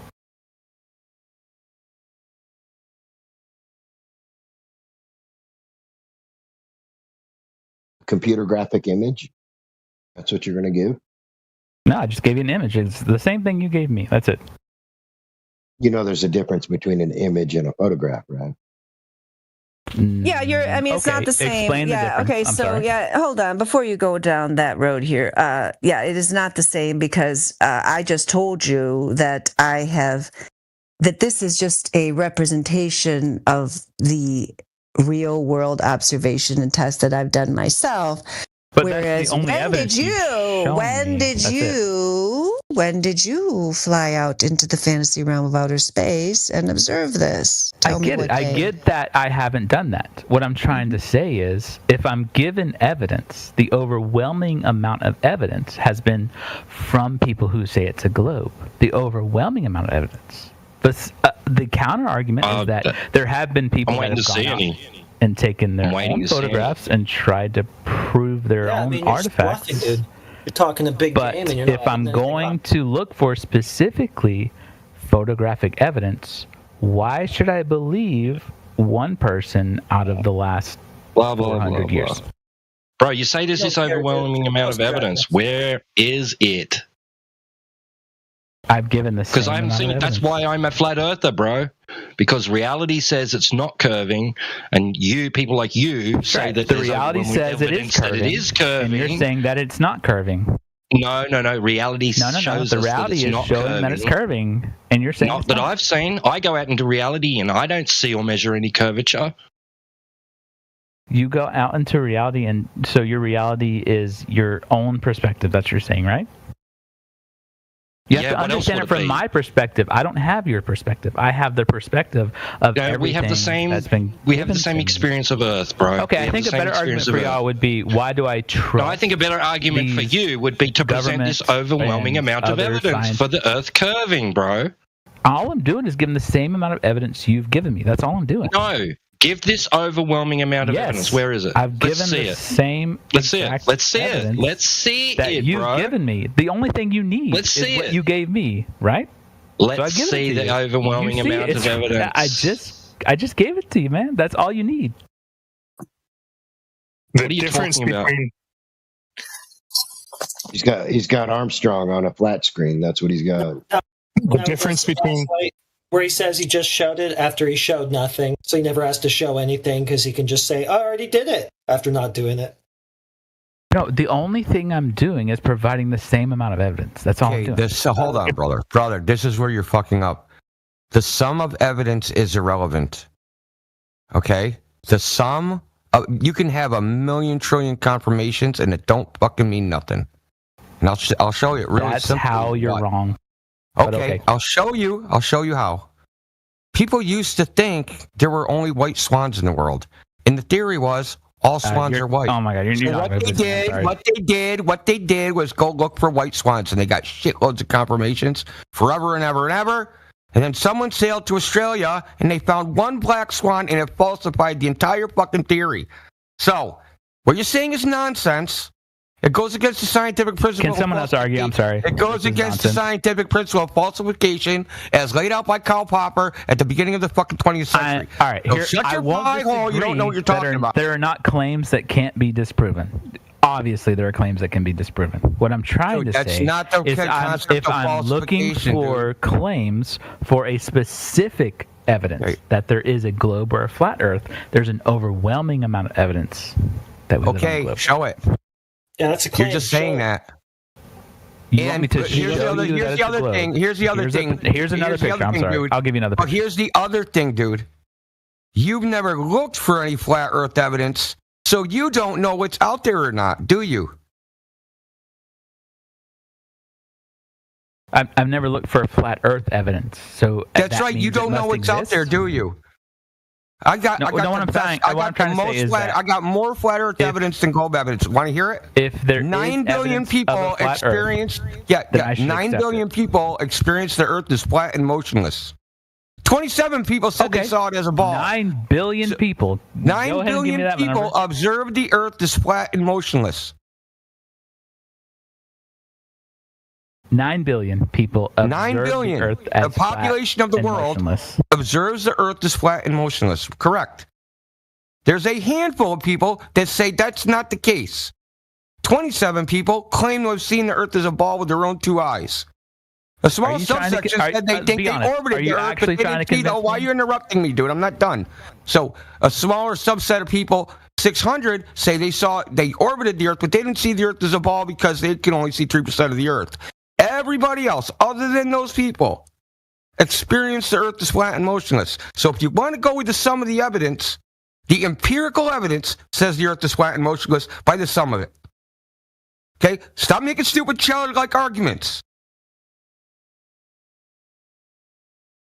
All right. Is there anyone who actually believes this? I'm really curious. Is there actually anyone who believes this? No, no one in here believes the Earth is flat. Not a single person. We know it from experience, just like you. I guarantee, you said 9 billion people. I guarantee, Jim T. That's a you yourself. Claim. I guarantee you yourself have made.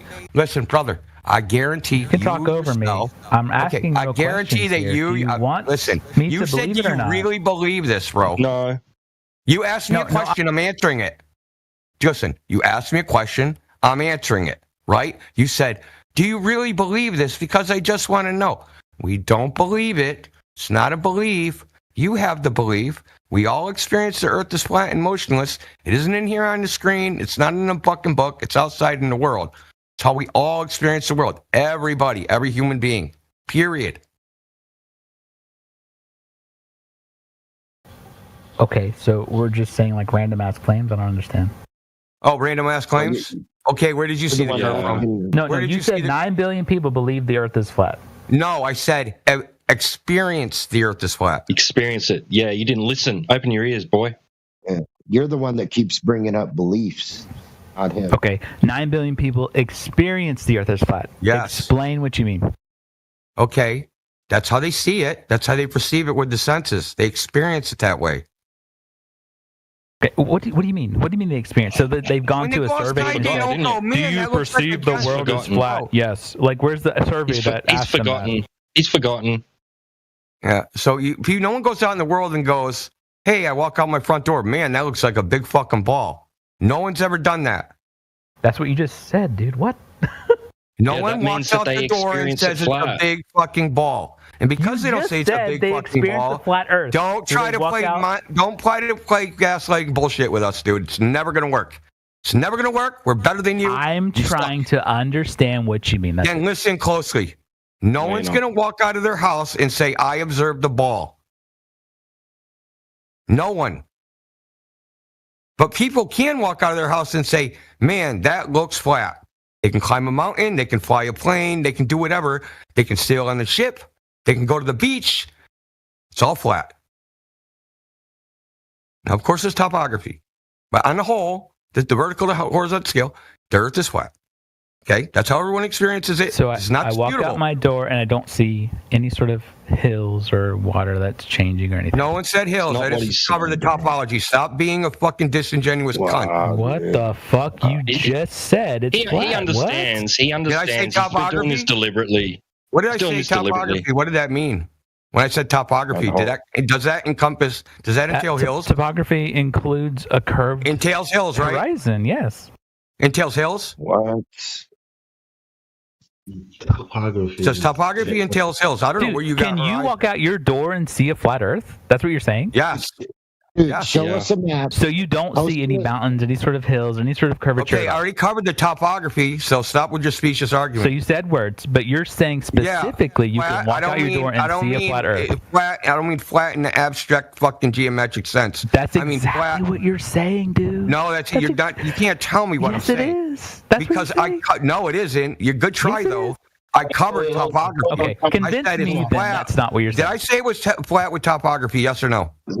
Time out. No, there's no time out. Yes. Did I say it was flat with topography? Yes or no? You said flat, absolutely. But no, you're a liar. Kick rocks. No, hold on. Wait, don't boot him yet. No. Let's, for the audience sake. So either there's equivocation going, or there is context, because we already know in English language that one word can mean multiple things, right?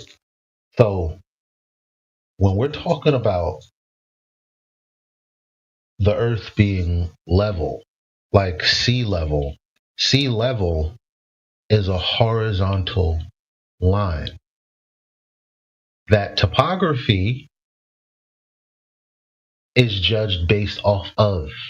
So the height of this mountain, the height of this, the height of this, that, is the height off of this level line that is horizontal, parallel with the plane of the earth. Do you actually think the earth is flat? Is this a joke, Rome? Or you actually believe this. Did you hear what he said, or did you just blow right by that? Oh, I just got here. I did hear. Oh, then You just got here. Well, you just missed the whole spiel about it. It's not a belief. It's observed and experienced, measured and used as that. It's not a belief. You observe the Earth as flat. It's crazy that I said what I said and what can follow on audio for YouTube after it was all said. So right. And they don't. Do you realize? Maybe I don't. Someone has to realize that was just the craziest shit that ever happened. I've lived it. I've done high altitude skydives. I've seen the curvature of the Earth. Okay, where do we have to go to see it? Where do we have to go to see it then? Dude, you guys just never stop doing it with your bullshit. 28,000 feet. Where do we have to go? Not even 128,000 feet, genius. You can see it. Says 28,000. No, you can't. You can't. Not even 128,000. Remember Felix Baumgartner, that douchebag that just died? Do you remember that guy that just died? Who? Felix Baumgartner. He did a 128,000 foot jump from out of a balloon. Did he die? Remember him? Do you remember him? Did he? Yeah. Did he die? He died recently. Yeah, he died like 3 days ago in like a. Oh shit! What was it? A paragliding accident? Yeah, paragliding. Oh yeah, 70. Oh, that was only like 2 weeks ago. Fuck. Must be him. I didn't. Yeah. The heliocentric model details the Earth radius. Yeah, I know what he did. I didn't know he died. 9 miles. Okay, so to the point. Can we focus? Yeah. Go ahead, Elijah. No, to India, I'm saying is a lot of the point. Go ahead and deal. Yeah, I'm just saying not even 128,000 feet. So I doubt you jumped from that high. So you didn't see no. No, I didn't say 100. I said 28,000. Yeah, 100. It's nowhere near high enough. You gotta remember they say the ball's 8,000 miles in depth. Think about it first. Think about what you're saying for a second. You're 28,000 feet above an 8,000 mile diameter ball, and you think you've seen curve. You can see the curve. You're higher than fuck, bro. Yeah. You can. How many feet is 8,000 miles? You're 28,000 feet above that. Y'all are Venus. Dude, your own priests tell you that it's not possible at that height. And yet you're trying to tell us that it is. You not see? I'm trying to help you. Or the Earth is derived from a 3,959 mile radius. They consider R. Oh yeah, to get into the stratosphere where your shit is 39,000. If you're seeing distances beyond that, and that is not true. Yeah, you can look around. You know, there's windows in the plane. If you're seeing distances beyond what should, that's the thing too, right? Your model, and it's not even a model. Your model claims you should only be able to see so far because of the curve of the Earth. But if you can see beyond distances past that, wouldn't you agree? And obviously, it's not that size. Yeah, there's a live stream from the ISS. All right, I rest my case. It's about 250 miles above. Pretty dark right now. 250 miles? You know that's well beyond 28,000 feet, right? Oh no, I'm talking about the ISS, the live stream from the ISS. 28,000 feet isn't even 5 miles. Yeah, so you can't skydive from that. Well, yeah, so was Felix Paul Larson. Listen, Paul Larson, planetarium director, said that, and so did Neil deGrasse Tyson, says disingenuous that they're showing a curved horizon because at that height, at 3%. And at 250 miles, you would see 3% of the Earth. The horizon would look flat, is what he said at a Eratosthenes lecture on YouTube. So it's not just what he said, but mathematically it checks out. So I don't know what you thought. Jumped from. What was it from? He jumped from. You changed 28,000. You changed the conversation from that because The guy just now was talking about Felix Baumgartner, but you were saying no, the ISS. Well, now sorry. No, I was just talking out loud. My bad. Right, so now I'm talking about the ISS with you, and now you can't seem to follow your own point. You're just sticking him with. Oh no, all I was saying was that, like, it doesn't matter what you were saying. Point though, are you just not going to address it at all? Address what? He wasn't listening. What I just said. Yeah, he wasn't listening. Sorry, I'm reading at the same time. My brain isn't very good at holding. He can't multitask. At least he admits I'm it. autistic. I'm fucked up. Like, yeah, no kidding. No kidding. Sorry, dog, I'm still just blown away that Felix Baumgartner just died recently. I didn't know he died. Yeah, that sucks. Rest in peace. Why don't you take another look at that video? Were you a fan? Let's take another look at that video. When he jumped? The video? Yeah. Okay. Yeah, sure. Yeah. Look how much land is underneath him. Well, you can see him falling. Now just take another look at it, man. Yeah, that's class. I suppose I'll look at the Red Bull one. They got rid of the I'm pretty sure he was hired what Blue Origin did with Katy Perry and those retards. The first one showed the horizon as a curve before they took off. They got rid of that. You can see it's a curve, but I don't know. You can also say it's a whatever. It was the camera effect or whatever. Camera effect was the cause. Fishbowl lens, like a not the surface of the earth. GoPro. Wide angle lens. Yeah. You can same as that's not that I believe that there's a tin can with people floating, around in it, inside it, up to 250 miles high, but they do claim that the cameras attached to the ISS also claim to be wide angle lenses. They're all wide angle lenses. That's irrelevant. It's like a fish. Every single one of them, and the ones that aren't, you don't get a look at. Yeah, only they get a look at those. You don't even need to look at the cameras. It's just a geometry problem. If the sphere is 24,000 miles in circumference and you're only 250 miles above it, you're not going to be able to see any curve. No, you're not, dude. You're not. I see. Why do you insist on continuing to talk over top of people? He's gone. Good. I'm just obviously. No, he's still here. Yeah, he started a stream, so he's up there at the top. I started to stream, right? Okay. Yeah, it's kind of getting annoying, bro, because every time someone's talking, you start talking over the top of them, and what's more annoying about it is you're talking really quietly and you're mumbling, so it's hard to even understand what you're saying. Are you talking about me?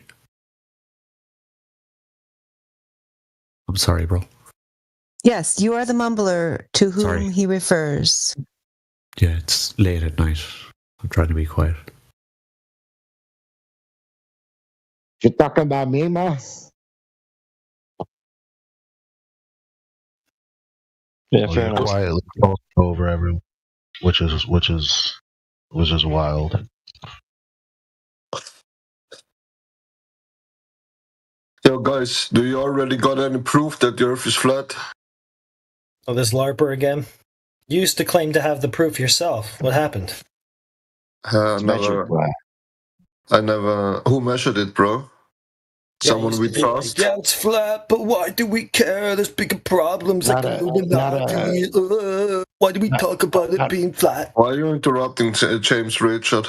He wanted to say something. First, bro. Not a single person has stretched a line across the Earth, so no. But who measured it? NASA and Google, you don't trust them, or did you measure it? This guy's such a clown shoes. He's so fake. He used to pretend, but you're interrupting. It was so obvious he was LARPing, and now he does this. Nobody stretched a line across the Earth. It'd become too heavy. It would sag. You wouldn't be able to get an accurate measurement. When it comes to measuring the Earth is utilized as flat, motionless, and that's how they derived elevation angles, and that's where your longitude and latitude come from. But who are they? Who are they, bro? Who are they? Anyone we can trust in? You don't remember? You I was used still to tell us talking, it but was go the ahead. Illuminati. I was You still tell us, talking, but dude. go ahead. Yeah, but you're Tell us switching who it was. topics. I'm just asking who measured it. You know what I mean? I was in the middle of talking, and you just interrupted. So yeah, because you come with angles and whatever. Who? That's the question. Who? Well, you're saying that somebody did, right? No, you said it was measured flat, and I said who measured it flat. No, I said. What did I say? It was measured flat. It's measured flat. Yeah, but who measured it flat? Hold on. Let me just make sure you understood what I said. I said it's measured flat, but nobody stretched a line across it. So it was not measured flat. Okay. How long are we going to let that troll on troll sesh go on for? It's measured from sea level. Prove this with Anything above sea level is measured as positive. This isn't productive. The guy's a LARPer. So who measured it? You know what I mean? I'm just asking for the who.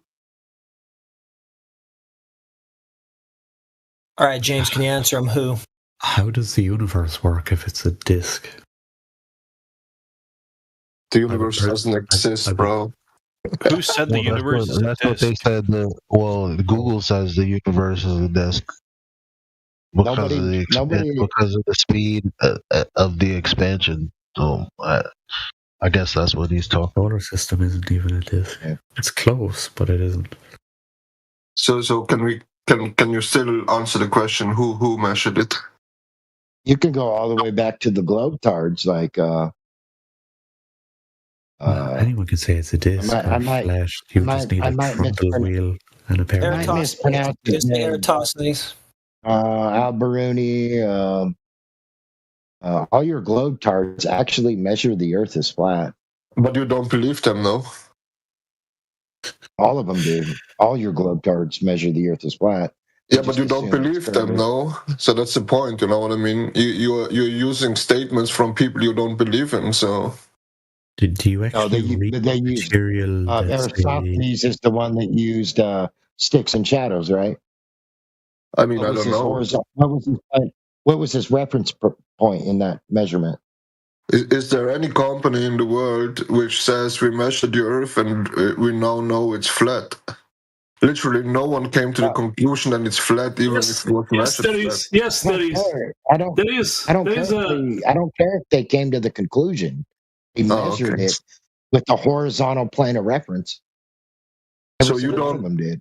So you use people you don't believe in, and then you make your own conclusions on people you don't believe in. So it's all about beliefs. It's all about beliefs, not a measurement. Oh, you can't talking about a measurement. We're talking about putting beliefs. out the claim. That's not how you evaluate the truth value of it. It's a genetic fallacy.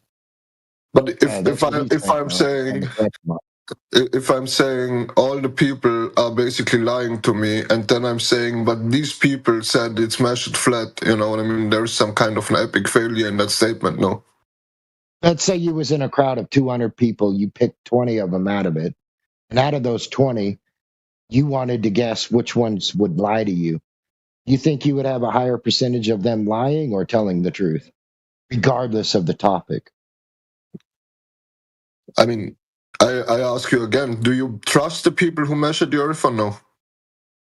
Why are we talking about trust? If it's a measurement, you can go out and do the measurement, right? You don't have to trust them. You yourself can go out and do the measurement. There's no trust involved. Would that be correct? Would you agree to that? Has a point. Like, if you're talking about inverse square law, like, how could you possibly measure?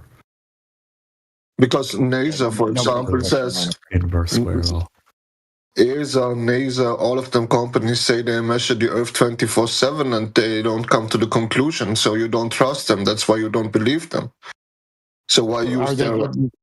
Well, are they getting their conclusion off of a measurement or philosophy? I can post NASA as a citation here for water taking a flat surface at rest. So I guess they measured water to be flat. Yeah, and gas has to be contained, bro. We know the arguments. We know the 5 bullet points you want to repeat over and over and over again. Just like you, right? Yeah, I'm just asking, do you have... All about beliefs.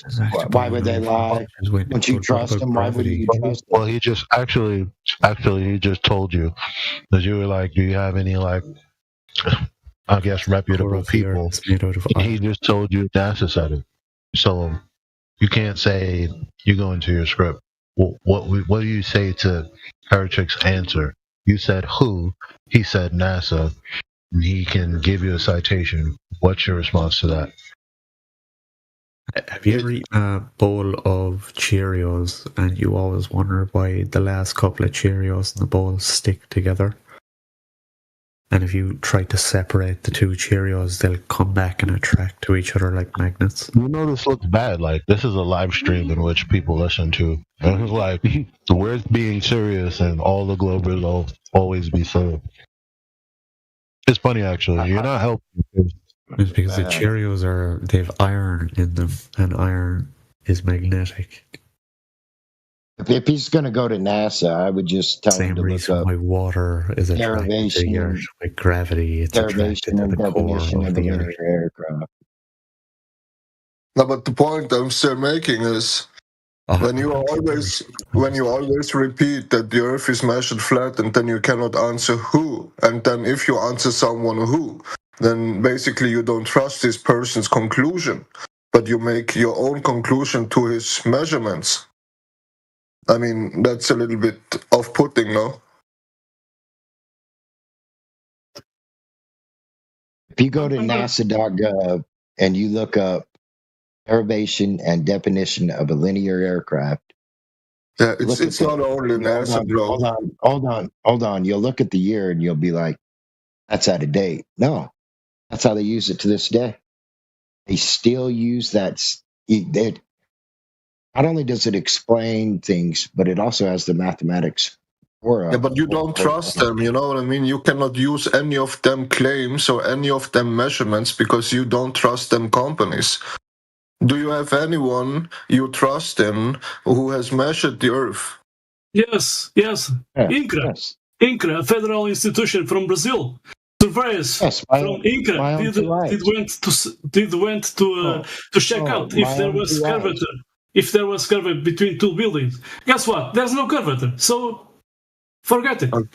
Okay, no one understood a word what you have said, bro. I'm just saying. Yeah, INCRA. It's an institution, survey institution of Brazil.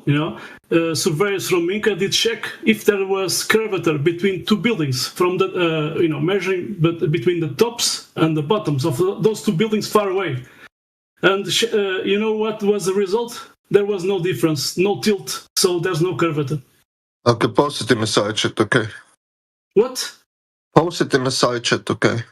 It wouldn't matter. He's going off beliefs. You could give him the smoking gun. I'm not even making an argument. You could give him the smoking gun and he's still not going to believe it. Oh my god, the smoking gun, bro. Are you crazy? I'm not even making an argument. I'm just asking who. You're not making an argument. So what do you believe? What do you believe? Who told you it was a sphere? How about that? Yeah, all the companies you don't trust in. I mean, there is basically... All the companies you trust in? Yeah. You inject your poison and wear your mask? I mean... But you better trust them. Do you think because Corona came from the lab that the Earth has to be flat? Do you think because conspiracies can be true that all conspiracies have to be true? We're not talking about science or anything, dude. This is a measurement. I understand, but you don't trust the measurement. That's the point. You know what I mean? Can I ask a confirmation statement? Do you believe that the Earth orbits the sun? Yes, he does. And spinning. Do you believe that the sun is a sphere or sphere-esque? Or do you think, or juice or whatever? Or is the sun a disk as well, like the Earth? They don't believe in space, bro. I'm just saying. You're the one that's using beliefs, dude. Nobody here is. But you don't believe in space, the no? center of everything. Like the night sky is a lie. It's an illusion. Why are you making claims for what others do or don't believe? Oh no, I'm just asking. No one has answered. I'm just trying to figure out. Are you asking to who? To Anon? Anyone. The gentleman that was speaking on behalf of the globe was asking about why don't you believe scientists? Why don't you believe the corporations? All his thoughts are nothing but beliefs. They have no merit. Well, I look up at the Doesn't sky. understand that. He thinks we're the ones with beliefs when it's him. I have a telescope. I can see Mars. I can see Jupiter. I can see the sun. I can see the moon. If you look up, Are you proving the ground? Are you proving the ground? Is the ceiling the ground? You can see. You can get an angle. You can see what? Hold on. You can see what? Hold on. You don't need to believe. You can get an angle to the sun and the moon. You can get an angle to the sun and the moon. You can see it. You can look at it. You can see what? You can see what? At night, I just see other lights. They call it planets. Yeah. Oh, he's not wrong. You can look up and see the sun and the moon. You can also get angles. Right, you can get hold on. You can also get angles to them. The only way you're going to get an angle to the sun and the moon, as the person seeing it, the observer. The only way you're going to get an angle is if you utilize the Earth as a horizontal plane of reference. If you use it as a sphere, you'll never get an angle. Are you saying that you cannot put an angle on a sphere? I'm just saying that's how we. Yeah, that makes no sense, dude. That's how we did celestial navigation. That's how we still do celestial navigation, simply by angles of the sun, moon, and stars, utilizing the horizontal reference plane to get the angle. But we can agree that you can put an angle onto a curved surface, right? Yeah, but and maybe it'll work out in a close range. This with As you zoom out from the Earth, you'll realize your angle isn't an angle at all. It's completely still an angle. Yeah, no, you could get a false angle. Parallax. The Earth was curved, and you measured angle to the sun. Well, then it's not a true angle. It only looks that way from you as the observer. Question: why do we use tangent? Why do we use tangent planes in GPS? GPS wouldn't exist if the Earth was flat. Hold on. Why do we use tangent planes in GPS? Why not? Which originally that's not a good answer. I mean, if you make the claim. Why do we use tangent planes for GPS? Because the Earth is big. No, it's because the Earth is curved. Because the Earth is curved? Plotting points on a curved surface is very hard. If you use a tangent plane, you can simplify that and get it to small areas. Okay. What's a tangent plane? Hold on. What is a tangent? An XYZ axis. What's a tangent plane? I just told you. Explained you. So it's curved. The tangent itself is curved? No. That's not a tangent. No, the tangent is not curved. The tangent is what allows you. Hold on. The tangent is what allows you to see how much curve there is and measure that curve. Right. It's not the curve. Yeah, but we don't do that with the Earth.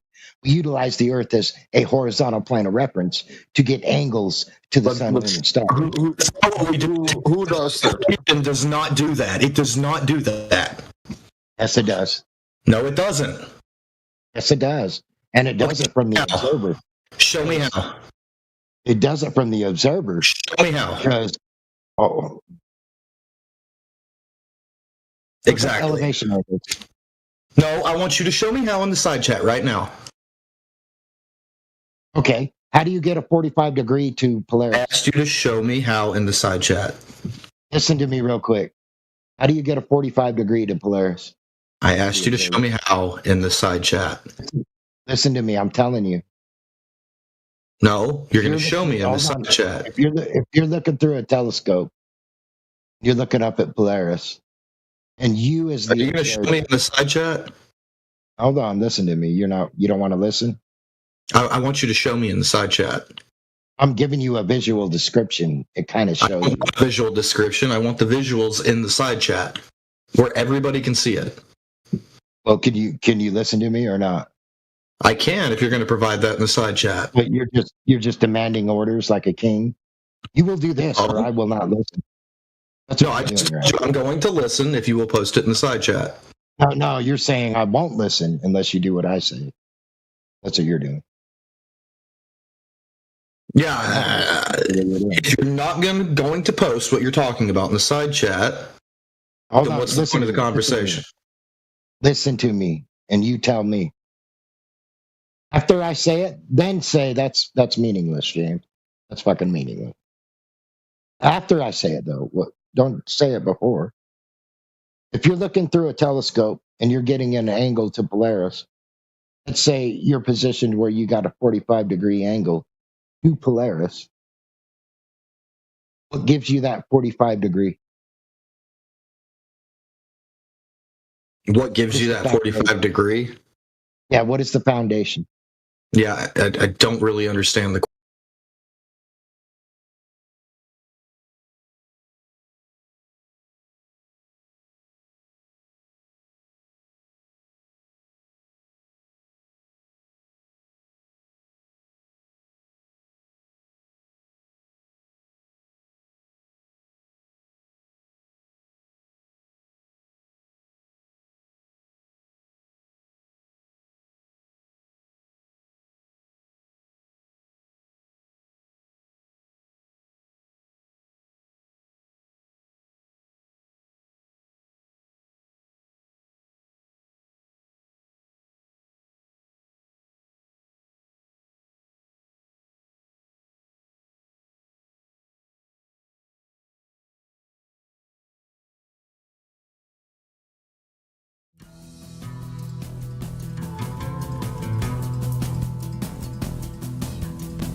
Fish.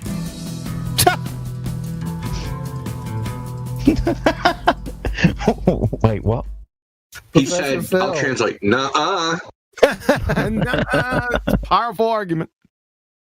There's going to be a lot of nuh-uhs going on soon, and it's not going to be from me. Shut up. You're dumb. You're probably the dumbest person in here. Tell us why the Earth is flat. Demonstrably. Tell us how did you discover that the Earth is flat?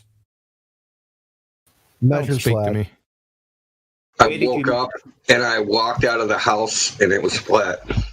And you think just by looking at it, knowing that, given that the size of the Earth, that you just think it's automatically flat? Why should I think otherwise? Are there any reasons why you could be wrong? Why should I think otherwise? Answer my question. Are there any reasons that you could be wrong? Yeah. Yes, exactly. There could be wrong, but we start with that axiom, right? Yeah, so and what we see is what we get. Looks flat to you. It looks flat to everyone. Therefore, everyone. So that's a rationalization. So you're using like a rationalization. It could be flat. This experience could be real, but there's reasons why it couldn't be. So, that's your rationalization. So bring some like meat to that bone. That's good. We're getting somewhere. Could be flat. Could be. On first impression, that's what it is. That's excellent. So let's drop this is flat business, all right? Well, I mean, we verified it after that. You said, where did you get the idea in the first place? And I gave it to you. What did you do?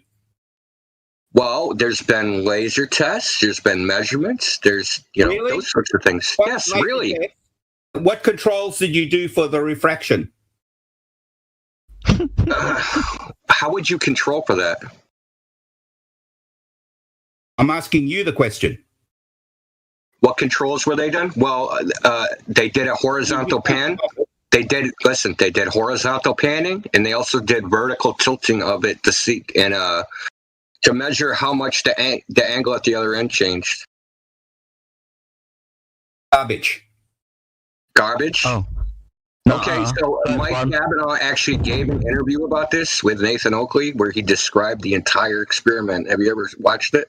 You ever heard what he said? Mike Kavanaugh actually has more degrees than you got. I've watched that garbage show many times, and it's all rubbish. Listen, this was just an interview. This wasn't like his show. It's an interview he did. What else have you? You could email them and ask them. They are a public nonprofit. All right, let's take it from here. So let's talk about your flat Earth. Is the North Pole in the center? Maybe. What do you mean? What do you mean by North Pole? How much time do you need to work it out? I don't know. What do you mean by North Pole? Even within your model, there are several. Geographic, magnetic. Which one are you talking about? Talking about magnetic West Pole. Yeah. Hey, why is Phil telling us to look into? Why is he telling us to ask about flat Earth? Why aren't we asking about the globe right now? Because I want to know about flat Earth. That's why. Phil, you don't know about the measurable curvature of the globe. I want to know about flat Earth. Any questions about flat Earth right now? I gave you one. Your response. Whatever questions I like. Now you just tell me what makes you think questions to flat. the globe. The globe is You're the one who thinks the Earth is flat. Explain why you think the Earth is flat. I just told you, and you're not on it. No, Phil. I'm sorry, Phil. No, you're not going to come in here and ask questions about flat. You need to figure out if the Earth is a globe. I'll come in here and I'll ask whatever questions I like. Stop talking, Phil. You need to ask questions about the globe first. Is there any measurable curvature found on this globe of the one that makes the positive claim that there's measurable curvature? Where is this measurable curvature at? We don't have any. I want to know about why you. No, you don't want to know. You need to know about the globe first. Establish if the globe is the actual paradigm, and then you can ask nothing to do with whether the Earth is flat or not. You need to. That's what he's trying to get to. Sorry, Miggy, you're very quiet in the background. You must have an idea. Professor Phil. Yeah, I just told you why. Yeah, you've asked a question, you've been told why, and Miggy's also trying to tell you why. And how does the North Pole's existence, non-existence, would ever demonstrate the profile of the Earth? What does that got to do with it? I'm trying to work out how you think the Earth. What does the pole have to do with a curving surface? I'm trying to establish what does the Earth look like in your. And I'm trying to figure out how that just isn't a red herring, and how you jumped off the laser measurement to the North Pole, which has nothing to do with curvature. I've already established that you think the Earth is flat because some laser experiment that laser that was actually 7. They were done in 2 different locations. 2 at one location was 3 weeks apart. They took meteorological conditions. They panned the laser from left to right from a reference target through 3 other targets. Do you even know any details of the actual test? Or are you just not eyeing it with complete ignorance? I have watched several of these things, yes. No, it's not a video. It's actually a report that's in PDF form. He watched it, though. I watched some late that was done on Jeranism's show or something like that. I don't know where Jeranism does or doesn't do. All right. So apart from what's your problem? Now, just tell me about Antarctica. What's that like? No. Never been there. Never been there. So we're not going to talk about a place I've never been to. I want to know what your problem with laser transit is. Australia? No. But I want to know what your problem, because you're just hand waving it away and not addressing it, and you're just going to talk through me. Have you not? You've said you've not been to Australia, but can you talk about Australia even though you've not been there? I'd have to probably speak to an Australian and get some better information. Yeah. What the hell is this? I don't know. Some kind of sophistry, man. It's a lot of bollocks. Is this some type of Elmer Fudd sophistry about you ask people where they've been and you want to go there, and why don't we talk about some place you haven't been? What is your scientific evidence for your spinning ball space monkey religion? We're not talking about the ball. We're talking about... Oh, we're not. We better not, because you don't have any. Oh, yes. There's plenty of evidence that the Earth is spherical. The fuck? I want to know what evidence there is that the Earth is flat. Well, wait a minute. Isn't the Earth observably flat? And even Neil deGrasse Tyson says it. So is it depending on you to prove that it's not flat? Let me just have a look and see if I can't jump an image for you to have a look at. God, here we go. So, check this out. We established that the Earth is flat as a logical axiom because it's self-evident that that's what it is. Okay, the evidence to the contrary needs to be provided. So you can keep saying, what's the evidence for the flat Earth? The evidence is just the first impression of what we experience. Now it's up to you to show evidence that our experience is somehow false. There's plenty of evidence that the Earth is definitely not flat. Right, let's have it one by one. Let's go. Oh, for instance, ships going over the horizon. Hold on, sorry. That's a claim to physical geometric location. Hold on. That's a claim to physical geometric location, as in physical horizon, for things to hide behind physically. The horizon's demonstrated to not be physical and apparent, so therefore can't be physically hiding things and can't be used as measurements to base any geometry on. It was complete word salad. Rubbish. How did you account for refraction? Pardon? What part of that was rubbish? Slowly. You don't like salad.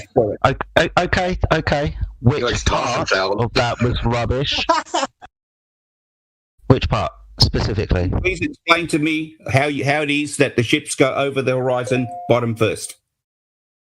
Can be for a number of reasons, but your claim is physicality of the horizon, which it isn't. It's apparent.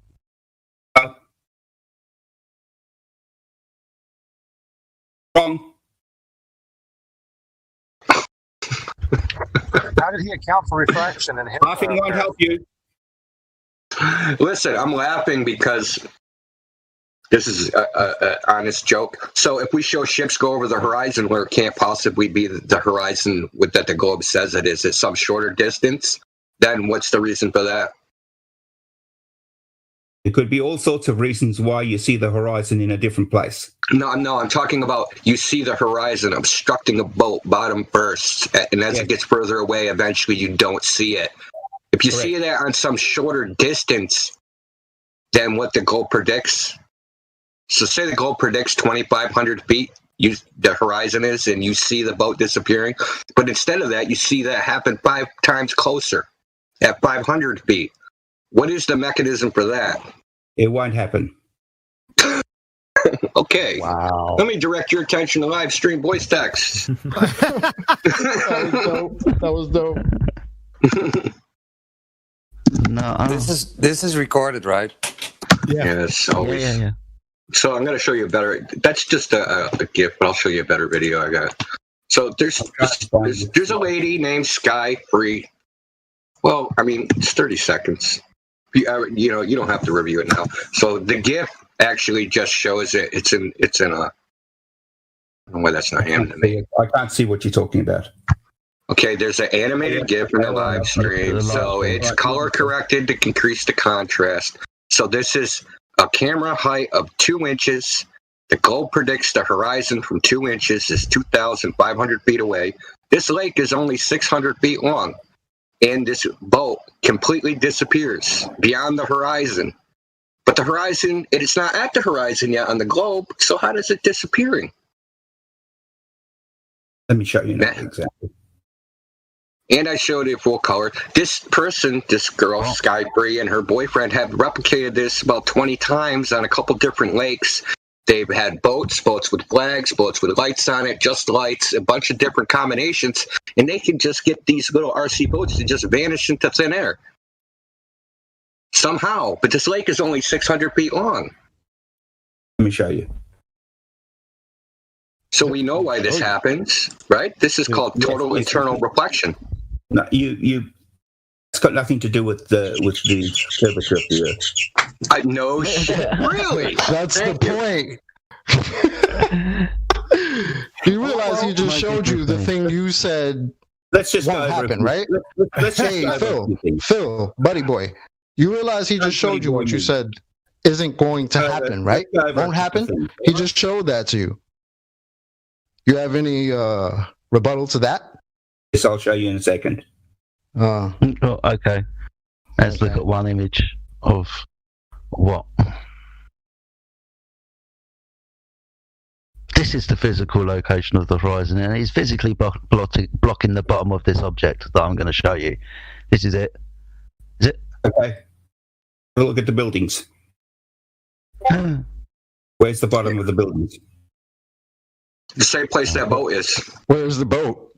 Is it into the diffraction limit?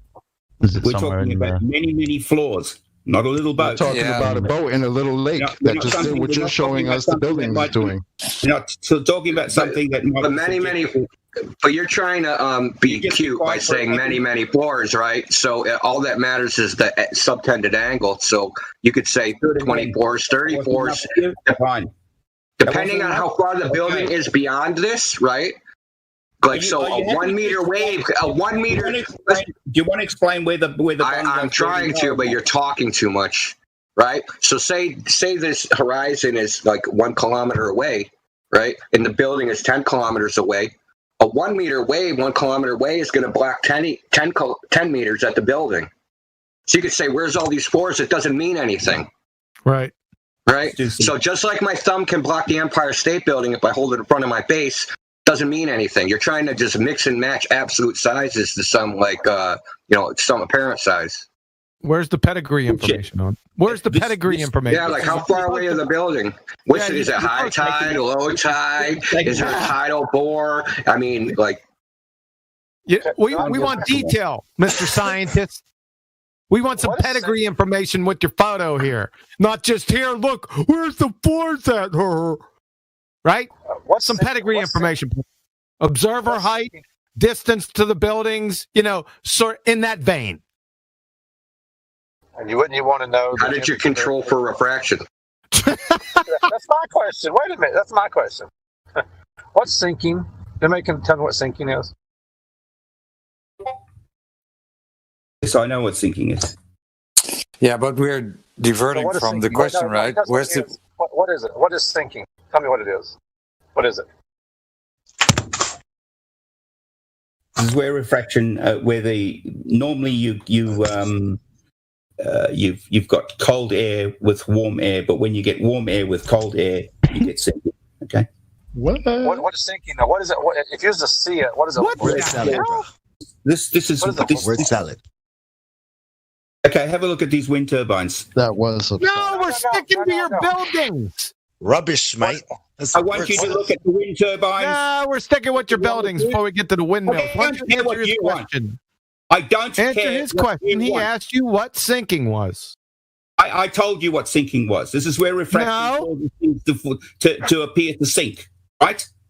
To sink. Appear to sink behind what? Can you please have a look at the wind turbines? No. Sink behind what? Sink behind what? Whatever you're looking at. Whatever you're looking at. So what am I looking? So if there's a horizon out there, is it sinking behind the horizon? If the conditions are right, that can happen. Yes. Okay. Do you have the pedigree information on this photo so we know what the temperature variation of the water, the air? Do you have all that? Have a look at the wind turbines. No, that means we can no. see the image. That would be a no then, right, Phil? No, I don't have the specifics. Okay, thank you. Oh, Have a look at the wind turbines, please. okay. What about Got specs for those? Yeah. Where's the We need bottom? observer height. We need observer height and distance. Why is it that the distance to the wind turbines, distance? The further away they are, the more they sink? What distance? What's the observation height? What's going on? Because shit gets smaller with distance. It's called second grade angular size change with distance. Sorry, but they're not getting smaller. Sorry, so they're not getting shit's not getting smaller with distance. You can see that that compared to the ones that are closer, that's not that much smaller. Oh, there's not that much smaller. Okay, stop fooling yourself. Oh, okay, stop fooling myself. Okay, what is the observer's height here, and how far is the horizon away? I don't know exactly the distance, but as far as it would be in an empty plane then. No, this is empty. What you're doing, you're showing photos and then wrapping your fairy tale story around it with no evidence. With no evidence. What does empirical mean? Stop fooling yourself. What does empirical mean? Calm down. You sound big mad. What does empirical mean, Mr. Tapping on the whiteboard? I don't give a damn about that. Now you just tell me. So what you're doing is you're wrapping your fairy tale story around a simple observation, which is basically religion. I told you there would be a lot of nuh-ahs going on. Oh yeah, you're the one that's taking them. Mr. Rubbish. You also said it wouldn't be you saying it, but that's clearly been proven wrong. Be a lot of nuh-uh. And you've held up. Yeah, 5 of them. I'm not going to let you go. You've held up swimmingly, my friend. Hey, Prof. You just provided 2 pictures with no information, which means nothing. So you have provided nothing here. So far. Let's go back to the RC boats. Obviously, RC boats are a lot smaller than those wind turbines. So, yeah, that's why. Yeah, No, where the bottom of the wind Where's that boat? Where's the bottom of the RC boat? Answer that first. Okay, now make your RC boat a little bit bigger. There's your answer, Professor Phil. The turbine is huge. They're hundreds of feet high. Rubbish. Word salad. Professor Phil, you really don't look around you very much, do you? I'm afraid you don't. I think no, you do. No. Do you want to explain why? Would you like me to explain why? Stop for a second. You have decided to join your little cult. Oh, no evidence. I'm trying to just trying to back up what I just said about how you don't look around you. Now, please explain to me about the. Actually, I've got another one for you to have a look at. Why are we explaining your photos? Shouldn't you be the one explaining them? He can't. He wants us to explain them. Would you go up to a complete stranger and then ask them to explain something for that which they have never made a claim for? Are you batshit insane? You're the one who said the Earth is flat. Are you batshit insane? Yeah, but I'm not here to explain your photos. You are. Is the Earth flat? You are. You explain your evidence, sir. Tell me if you think Could I just interrupt you? Sorry, Quantum. Evidence, sir. One of the things Professor Phil always says, Quantum, is that you never say the Earth is flat. He's just stated that you say the Earth is flat. So which is it, Phil? Does Quantum Eraser say the Earth is flat, or doesn't he? I've no idea. He's there now. He can say it for himself. Oh, you just said it, didn't you? Well, he can say it for himself. He's there. Phil, why do we have to explain your evidence? Does that make any sense? Why don't you just tell us if you think the Earth is flat? Why should I explain your evidence, counselor? Bailiff! Why don't you just tell us whether you think the Earth is flat? Grab him by his short little pee-pee and throw him out on his neck. Come on. Is the Earth flat or not? You're a numpty dipshit. You, sir, are a numpty dipshit. You're asking us to explain your evidence. Just tell me whether the globe a circle? Is the globe a circle? That's insane, sir. Sorry. That's why Indio left. He said, fuck this. You're a moron. Is the Earth flat or not? Your sister is. Is this really the best argument you got, bro? Prof, this is the best argument. I've got a photo to show you. You have any measured curvature at all? You got any of that on hand? Oh yes, plenty of that. Plenty of that. We're not Provide us with that, please. We're not claiming. Because that's the positive claim, right? Is that the Earth is some type of fucking magic water balls flying around in a vacuum, right? Yeah. You got evidence for that? What magic water? I don't know what magic water balls you're talking about. Magic, bro. Magic. It's the one you believe you live on. I'm not a believer in magic. You're just a believer in balls. How they become balls? Well, that's not your business. Yes, I certainly believe that. How it is a ball and curved, that's none of your business. You're supposed to be a prof, and you got like low-level Globers actually putting up a better argument than you. This is pretty sad. Yeah, really. This is embarrassing. Embarrassing for me. Two pictures. First of all, you claim something would never happen. 2 seconds later was proven that dead wrong. Then you provided 2 pictures with no information whatsoever and asked us questions about it. As if we're supposed to explain your nonsense. Also, he hollered obscenities. Wrong on every count. This is real corny, bro. This is like old and busted right here. Hang on, I'm just looking for a photo for you so that you can. You did come in with that like ready? This is actually got some. This actually does have some figures with it. So, just a minute. But how are you going to explain the RC boat, though? Are you ever going to try and explain that? It's just too inconclusive for me to make any comments about that. Come, dude, listen. The RC boat has disappeared bottom first, and you've claimed that's the reason why the Earth is a ball. Explain that, dude. Unless you're just a believer. Rubbish. I like this rubbish today. It's funny.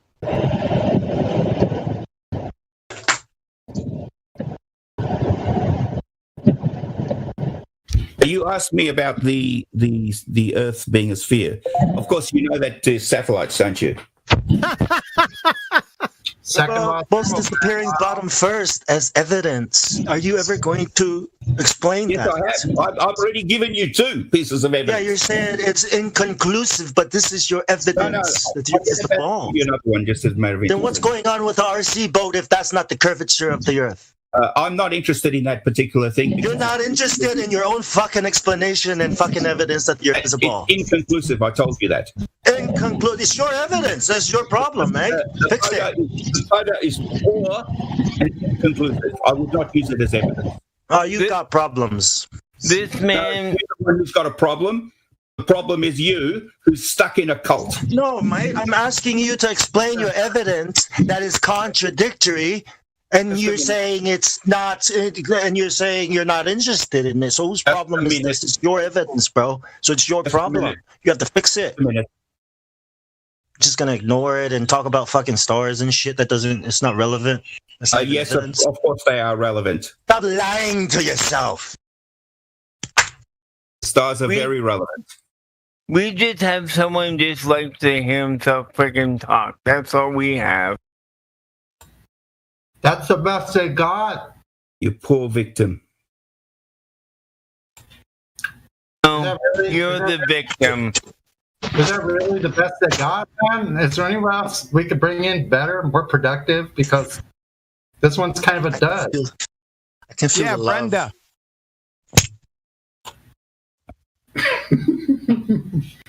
Your laughing is really not helping you. Well, at least with Brenda, I could maybe learn something. Well, you can learn something. You ask me some good questions, and I'll answer them for you as much as I can. Why is the RC boat disappearing bottom first in that video? I don't know about that particular thing. I told you it's inconclusive. You can't make any. All you got to do is answer the question why it is disappearing bottom first. Because it can't be the curvature of the Earth, so you must know why, right? I don't. So you're just going to ignore this very thing, this very experience that your eyeballs can see. You're going to ignore it and go look at some fucking math. You're not going to explain what you're seeing, right? It's how ignorant you are, bro. Civil, being ignorant, and you don't even know that. Really, how old are you, mate? This is embarrassing. That's what I mean. No, I'm embarrassed for you.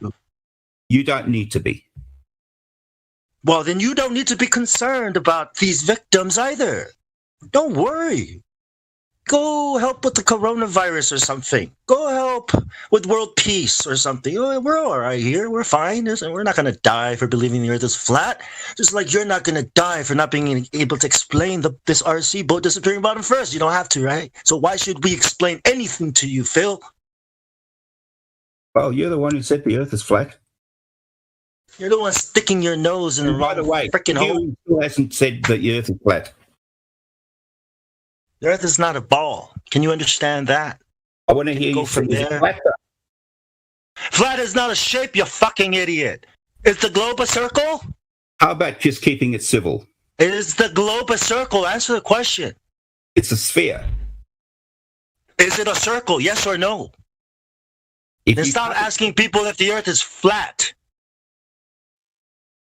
You know exactly what I mean by flat. You know exactly what I mean too. So why the hell are you asking these silly questions? Have a look at the have a look at the photograph. Why are these RC boats disappearing bottom first? Have a look at the photograph. The curvature of the earth. Answer the question, man. I'll have a go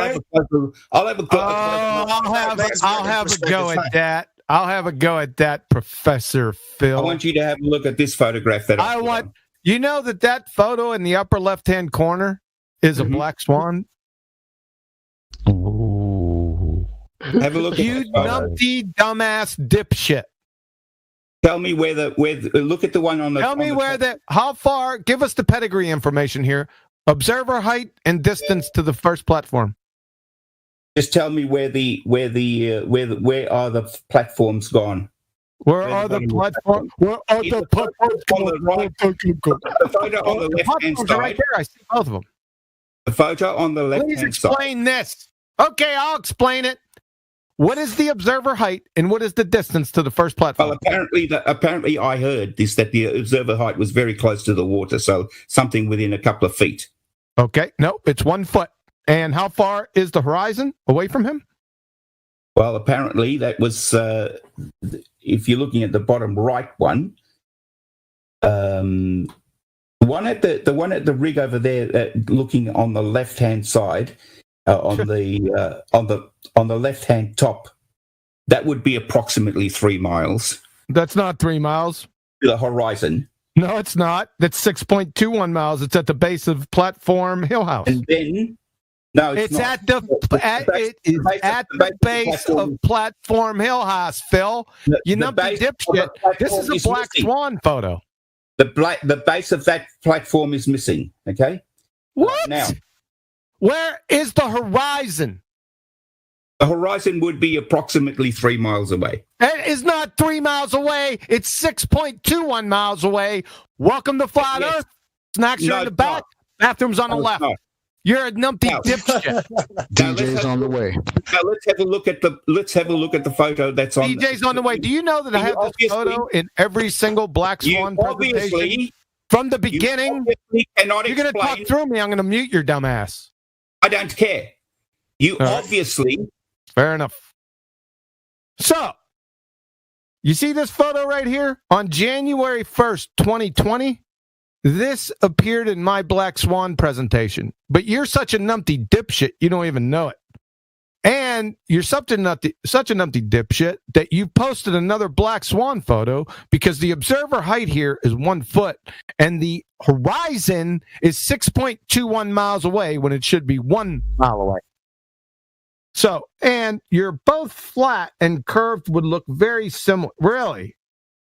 Are you invoking some type of refraction here? Looming? What the hell? Oh my God, I got to take them off mute for this. What the hell is looming? You don't know what looming is? No, I want you to cite it right here for me. Okay. If you have a look at the diagram on the bottom right, I want you to cite looming. Thank you.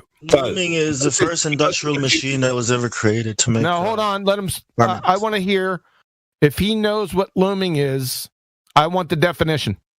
Okay, have a look at the photo. No, I'm not having a look at the photo. I created that diagram. It's my own handiwork. Shut up. What is looming? Look at the diagram. Looming? You claim looming. Bottom corner. What is looming? I created that work. what is looming. You will not pass go until you define it and provide citation for your claim, sir. So light bends as a result of the temperature gradient. That's not looming. That's what looming is. No, it's not. You fucking moron. No, it isn't. I don't care what you say, you fool. Looming. You're going to have to shut you up. So that's your definition. I told you it was wrong. You're a fucking idiot. You're a numpty dipshit. Looming from Andrew Thomas Young. The appearance above the horizon of a distant object that would normally be hidden below it. That is the definition of looming. In fact, this definition of looming is in-fucking correct. But even within this wrong definition, even if I give it to you, you already train-wrecked your argument. Because this is talking about objects in relation to the horizon, not the horizon itself. You're a numpty dipshit. Demonstrated yet again. So, welcome to Flat Earth. Snacks are in the back. Bathrooms on the left. Chocolate? PJ's on the way. Really, you think that actually worked, don't you? It may have worked for your little... It's already a wrap. That might have worked already a wrap. for your little set of victims. It may have worked with Neil deGrasse Tyson, but don't try that shit on Phil, right, Phil? That probably worked for your little set of victims. That'll work on Mick West. It won't work on you because you're a scammer. You're a grifter. Have a look at the bottom. You interrupted the DJ. Please don't do that again. Have a look at the bottom. Don't please me, mate. I'll do as I please. Now, have a look at the bottom. Maybe not. We'll see about that. And by the way, my laughing is doing me very fucking well, numpty. So how would you know what was well for someone else? Did you learn that in school?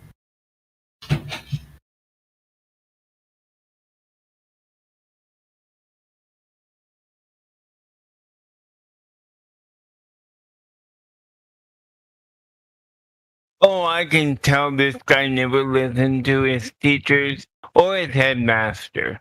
So, yeah. Probably abused as a child, I'm just a guess. I like to tell bad jokes. So, yeah, sorry, man. I mean, he could have cited his own source. Maybe it would have been different than QE's and it would have made his argument better, but he did. Apparently he wasn't prepared. Right. Decided to unmute me. That's good. Now we can get somewhere. Right. Back to the horizon, right? I want to have a look at the image. I want you to have a look at the image that's commonly referred. Actually, Sasha put it up. Thank you, Sasha. Sasha put up the image of the rigs where there is looming. Now, there's actually evidence for this. There's looming and towering. And there's actually evidence for that. And the evidence for that is very, very clear. First of all, the first one where we're looking at looming of the horizon. So you can tell that because that usually happens when you have a look across the water and you can see the bands of colors, of different colors. Like you can see it's really dark towards us, closer, then gets lighter, then gets lighter again, that gets this yellowish color. You're a numpty dipshit. Sasha's photo train wrecks your dumbass. Would you mind just being quiet just for a minute? You're a dumbass. I used this photo in my explanation of every single Black Swan presentation I've given. You can see the horizon if you use your off-center vision. You can see the horizon. It's right off the bow. So this is looming, but according to your definition, it's not the horizon that looms. It's things in relation to the horizon, Dr. Phil. Do you understand this, numpty dipshit? Will you stop being a coward and stop? Do you understand what I just said, numpty dipshit? I understood exactly what you said. Now, can you just stop being a coward? So you said the horizon was loomed. That is not. Right. That is incorrect. The horizon is loomed. Everything. No, that's not the definition, Dr. Phil. Listen, looming. I explained to you what looming was. No, you didn't. You made it up. No citation. You're done. Light benzene gradients, bro. That's not a definition. Yeah, that's not a definition. You can see that the definition was provided though for you. So? Just shut up. Unless somebody else wants to talk down, done with his dipshittery. You're just making shit up. Do you hang out at Jim Panda's server, Professor Phil? Because I think it's poisoning your brain, your mind, man. Going there. Yeah, he's certified. So QE, you want to deprive? Don't speak to me ever again. You want to deprive? Yeah, apparently so he does. Yep. All the time. We do. Apparently he's mistaken. He doesn't know what server he's on. I think he's lost.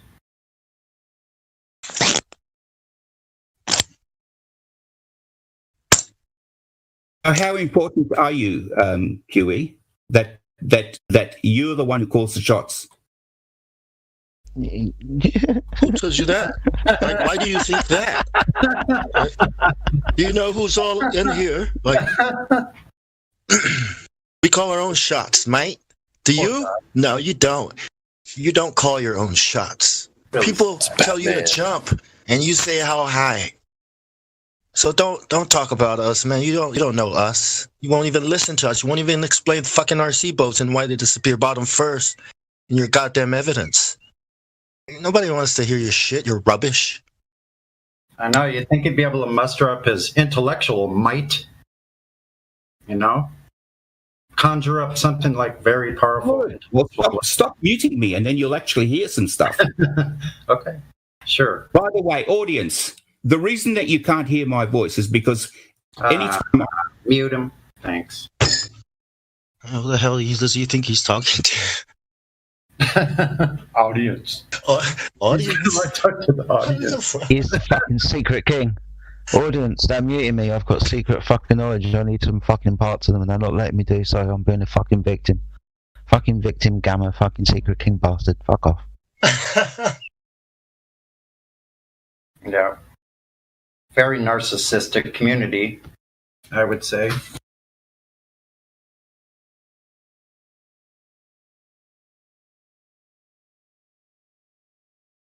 Thank you for unmuting me again. Oh, I don't know what that serves except just waste. Well, I couldn't quite get that. What did he say? Professor Feller, you got any proof of the flying spinning ball? Stop addressing QE. He's above your intellect, dude. Yeah, you're not a professor. You're a clown. Mm-hmm. Adjust me. I am way below his level. So adjust me. You're way below my level, but at least I'm closer to you. What do you call yourself? Batman. You can call me Batman. I don't care. You can whatever you want me to. Well, you want me to call you the Professor Phil? Then you call me Batman. Sure, right, I'm happy to do that, Batman. Okay. Sure. Thank you. Okay, Batman. That's fine. Batman, I just want to ask you a question. Batman, have you ever looked up in the sky and had a look at those objects that are You moving? mean those lights? Yes, I have. Yeah, those lights. I grew up looking at the Milky Way my whole life when I was little. Yeah, so the ones they move. Apparently, they move from the UK to the sun Australia in about 40 minutes. That's the sort of go. speed that they get. No. Now, what about them? What about lights in the sky? Who put them there? Who put them there? Yeah. What kind of question is that? Well, it's well, if you believe in the heliocentric model, right, then NASA put them there. But if you believe that you live in a reality where your eyes observe, and then probably something like a creator created them and put them there. I mean, if you look at how complex and sophisticated life is and what requirements they need, yeah, there must be a creator that put them there. Yeah. Years ago. Are you going to call me stupid because I believe in a God? Is that where we're going with this? You're happy to believe. Are you going to try and say, well, flat Earth is a faith and the globe is? Is that where you're trying to drive this? Huh? No, not at all. I'm just trying to get to establish what those Starlink satellites are. That Have you ever taken a look at the ocean? You know, that flat, horizontal thing. I mean, you're up there in the sky. I'm just trying to bring it back down here to the thing we're talking about. You told me that you saw those objects. What do you think they are? They're lights. That's the first thing I see them as, are lights in the sky. Who put them there? I believe in my religion, in my spirituality, that there is a God. And he probably put them there. The last lot went about 2 or 3 days ago. Did God do that? The last what? Wait, what?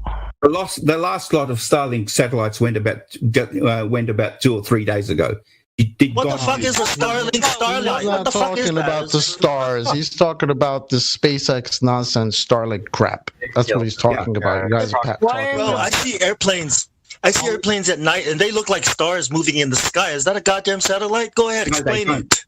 They don't. Why, how the fuck do you know which one is a satellite and which one is a plane? Because you've got a model and a fucking website that you check? Huh? Because the plane is... Don't fucking tell me what those things are in the sky, bro. They're fucking rocks and gas burning in the middle. You sound like Timon and Pumbaa from that fucking movie, The Lion King. Keep quiet for a minute? So you can track those things in the sky from the UK to Australia in 40 minutes. You think a plane can fly that fast? Some of these stars, the lights I see at night, right? They move. And some of them are planes. But you're saying there could be satellites, there could be rocks, you know, like... Just answer the question. They're lights in the sky, right? Do you think a plane can move from Australia to the UK in 40 minutes? Why the fuck would you ask me that? That's not relevant to what we're talking about. Phil, that's a loaded question. You can't even fucking prove what you just said. That's number one. I can. Number two, no, you can't. Number two, I asked you before. I asked you this question a long fucking time ago. And you said, yeah, you believe that from Mars, that rover's sending fucking pictures, sending transmissions through fucking millions and millions of miles.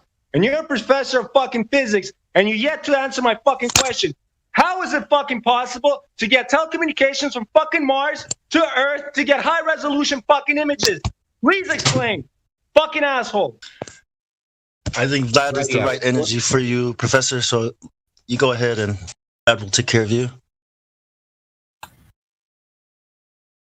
Professor, you've heard of the inverse square law, right? Yo, bro, you don't even know a fucking thing about physics, and then you fucking pretend to clown fucking physics. You fucking cunt. You think that can help you? Professor, what's the inverse square law? You think that kind of language is becoming of a person like you? Professor, what's the inverse square law? Stop fucking crying. Hey, listen, Phil, stop fucking crying. This is real shit. You're pissing everybody fucking off. Nobody's crying here. But when you're in a fucking corner, you're gonna start fucking crying about my language?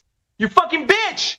All right, Vlad. Let's let Hank ask the question. What is the inverse square law? Yeah, what is that, Professor? You don't know what the inverse square law is? No, please enlighten me. Is that the reason you're asking me the question? Well, I'm just wondering how a little battery from Mars' surface could send a signal strong enough 1 million miles away if I can't get signal at my curb from my Wi-Fi router. Where is everybody? On Earth, right? We're waiting for you to answer the question, Phil. You don't know what the inverse square law is. You seriously don't know.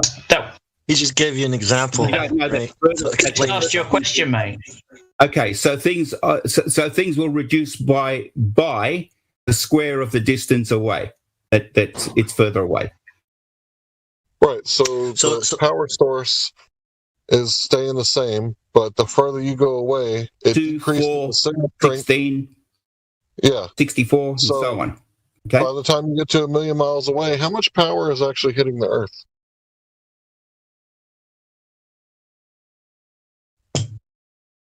From the Martian rover, how much? You satisfied? What's the signal strength? What's the signal strength from 1 million miles away?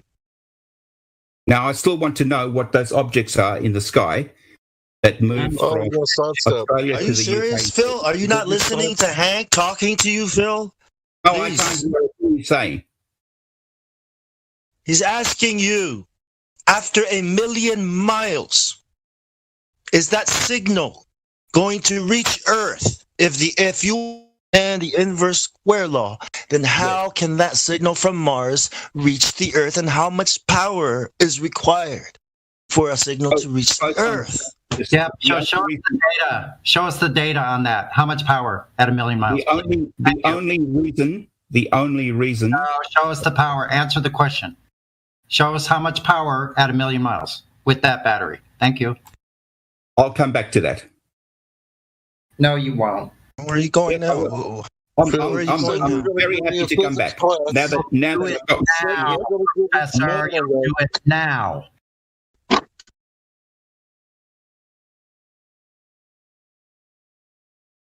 Yeah, can you answer the question, Professor Phil, please? We're all waiting. Can you provide citations for that as well? Thank you.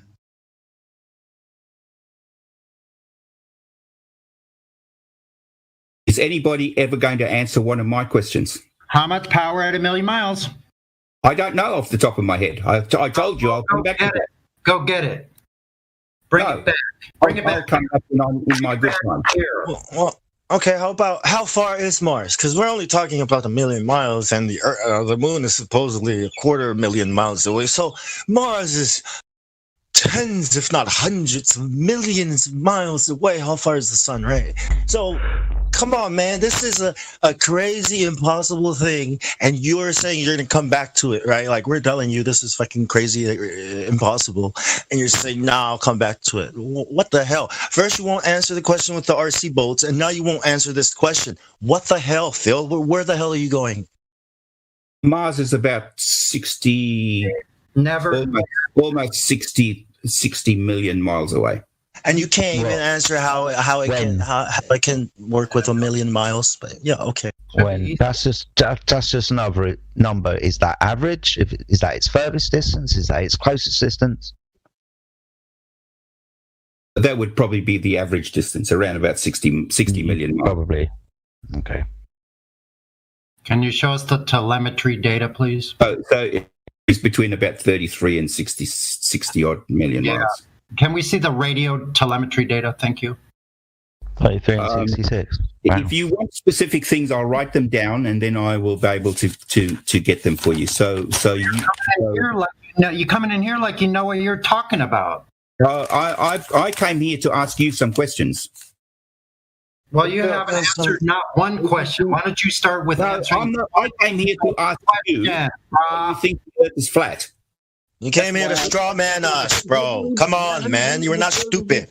It's such an easy answer. I came here to ask you why you think the Earth is flat. I asked you that specific question months ago.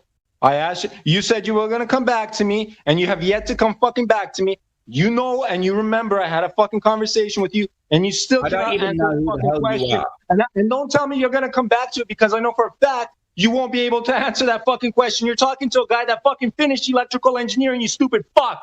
You done improving sewer rat fucking you're an engineer? Shit. What? Fucking die. All right, Vlad. You're an engineer. Vlad. What? Did I just hear that? You are an engineer, and you think the Earth is flat. Why? What's wrong with that, Phil? You still haven't explained the RC boats, bro. You can't even explain the RC boats and why they disappear bottom first. What's the problem? He's an idiot. You can't even explain the RC boats. You can't even explain how things could travel millions of miles. Who are you calling? It's not even explaining it. It's just admitting that that's what we see. I teach engineers. Did you hear that? No. Well, I'm Batman, so I win. Anyways. Okay, Batman. I teach engineers. You said I'm Batman, so I'm cooler than you, and I have more credibility than you, right, Phil? Because I'm Batman. Everybody knows Batman. Engineering, we do orbital mechanics. Yeah, that's a fairy tale, bro. Is it really? You got lots of maths there. It is. You can't even prove your Earth is a ball, so how can you have your stupid orbital mechanics? You said I can't. You think you can't? spinning ball in space. It's never been proven. You don't have a measure of curvature, axial rotation, or vacuum of space. Who said there's no measure of curvature? Why are RC boats disappearing bottom first, a couple of inches off the ground? Why is that RC boat disappearing? Phil's still here. Yeah. Remember, it's the same RC boats. I was waiting for this. This is the same RC boats that right before he said won't disappear. Said it won't happen. You said that was you, Phil. The Earth has not been measured. That's what you said. But why do you? Well, hold on. My friend wants to talk to you. Building a store. Do you understand that there's for instance, in last November, we put up a satellite called Cartosat 3. Cartosat 3 is designed to map the Earth. How far up is that satellite from? How far up is it? 9 kilometers. What part of your no fairy tale thing? Yeah, don't entertain this guy. Yeah. Don't entertain him. Give me a second. We start the live stream. Every time that light makes a sweep, it measures the Earth. No, it doesn't. Yes, it does. What does it measure curvature? Does it? So if it measures curvature from up there, then where can we measure curvature down here? Measures the diameter. All right. Stream restarted. I can give you some very good experiments if you're actually interested in the truth. No, we're not interested in what you're going to provide. Here's what we're going to be interested in, Professor Phil. You're going to have to demonstrate to us how the Earth is a globe, like the way they claim it is, right? I told you that. Well, you told somebody, but it wasn't me. I wasn't here. He said RC boats disappear bottom first. That's what he said. So I take it that you, Miggy, right? Okay. Yes, I'm Miggy. Remember? Okay, Miggy. We've had a previous conversation. Nice to meet you, too. Now, let's get to the business of proving that the Earth is actually a real globe instead of it being something that a positive claim that can't be verified. So measurable curvature, when has it ever been done that somebody has got measurable curvature, either in ancient times or now, Phil? Well, doesn't matter. It doesn't matter. I don't really care. Satellites. Right, but when did they start actually saying that it was a globe with measurable curvature? When was this done? Thousands of years ago. Okay, so who's the first one that did it? Go ahead. I don't know who the first one was, but I do know about Aristophanes. All right, so we haven't established in ancient times, but now go ahead and tell me how they've done it today. Go ahead. Satellites, I told you. Which satellite? Well, there's satellites that take partial photos and stitch them together. Okay. Sun synchronous satellites, and there's also satellites that actually take photos of the entire Earth. Okay, which specific one, Phil? Himawari 8, for instance. Okay, so the Himawari 8 is the one that's taken this measurable curvature picture. We can measure the curvature of Earth with this satellite. Is that Yes, right? Of course. Okay, so how are we doing that? You have a look at the photograph. And compare okay, do you have one? Yeah, compare it to the distance to the satellite. Do you have one? Of course.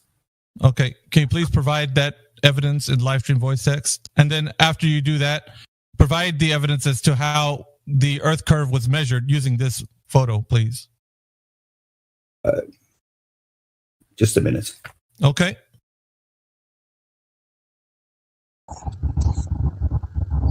To send a satellite, they would need the radius value. So how did they get it before the first satellite?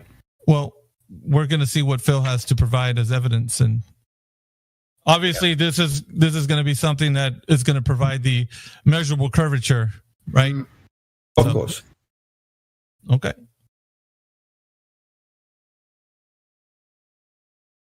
Just a minute. I'll get this photo down for you. Excited. Sure hope he's bringing an actual measurement.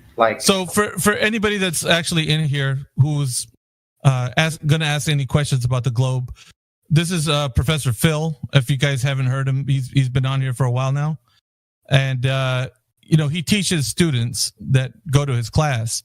So he should know, if anybody if you're in here and you're a Glober, he should know more than anybody the questions I'm about to ask him, and provide sufficient evidence for the positive claim that the Earth has measurable curvature.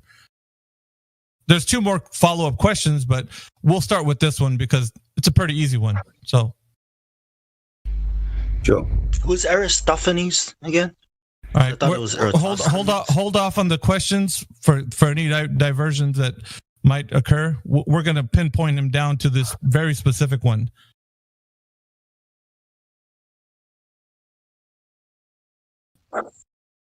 I'm excited. Okay. So now we got an image here. Everybody, can you take a look at Livestream voice text? Phil just provided an image here from Himawari 8. Yep. All right. So now the next step is, how do we establish the measurement of the curvature of Earth from this image? Go ahead. So when you have a look at the edge of it, you can see that's curved, can't you? It's not a square, is it? Well, no, you go ahead and provide to me how just this is. Just answer my question. No, I'm getting the listen. I'm getting the information from you, how you provide evidence for measurement of Earth curvature. That's all I want to know. I'm not. Okay. It's not a debate. It's just for you to give me information as to how it was established that this image is the measurement of Earth curvature. And so go ahead and follow up with giving me the way they measure the Earth curvature using this image. Yes. So we know the distance to the satellite that took this image to the camera. Okay. Okay. So because we know the distance to the camera to that, we can actually look and work out what the diameter of this ball is that you're looking at. How they know how far it was? How did you validate that picture was actually taken from a satellite? How did you validate that? Well, we're not even there yet, Rags to Riches. Right now, he's going to demonstrate to us how measurement of Earth curvature can be achieved using this Himawari 8 image. So we're going to let him finish, telling us how. It does look like a ball, doesn't it? Well, it appears to be a circle. I can't tell from an image if it's a 3D shape. Okay, so you can actually see, you can tell that it's got a circumference, right? As what it looks like. Looked like a circle to me. And it's got a diameter, right? Obviously. Okay, good. All right. So we can establish that it's at least you can see a circle anyway, right? Yeah, of course. Okay, good. So you agree that we can establish what the radius of that circle is. We can establish its diameter. We can establish its circumference. Right. What we're doing here, though, is drawing circles and then doing a bit of maths. That's what you're doing, right? It's a photograph. Right, but it's not a photograph, though. I think that's where you're mistaken. No. So you're saying hang on. You're saying that this satellite is taking snapshots, like photographs, and it's not sending data to somebody who receives this data and then interprets that data and then makes an image out of that data. You're saying it's a straight photograph like you would any camera, and then you get film out of this camera. Is that because that's what the audience is hearing right now? Not film. It's data. It's right. Camera. So yeah, but it's not. You're not going to get images like that. You're getting data. According to the Globe, I'm just following the paradigm so that we can get everything kind of down the line as to how this is being established from the Himawari 8. It's not a snapshot. This is data. It's data that somebody's receiving and then interpreting it as a image. No, it's not. It's a 16-channel camera. Okay. And of course, just like any digital camera, the digital information is in terms of digital information that's sent via radio to the receiver. All right. So, how did this satellite get into a place where something cannot exist? This medium cannot exist. What medium can't exist? The vacuum of space, of course. What vacuum?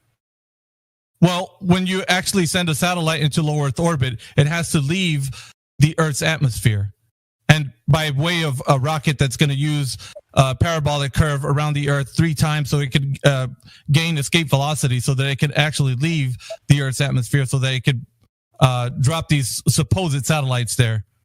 So how is it that this medium, the vacuum of space in which this satellite is in, actually exists?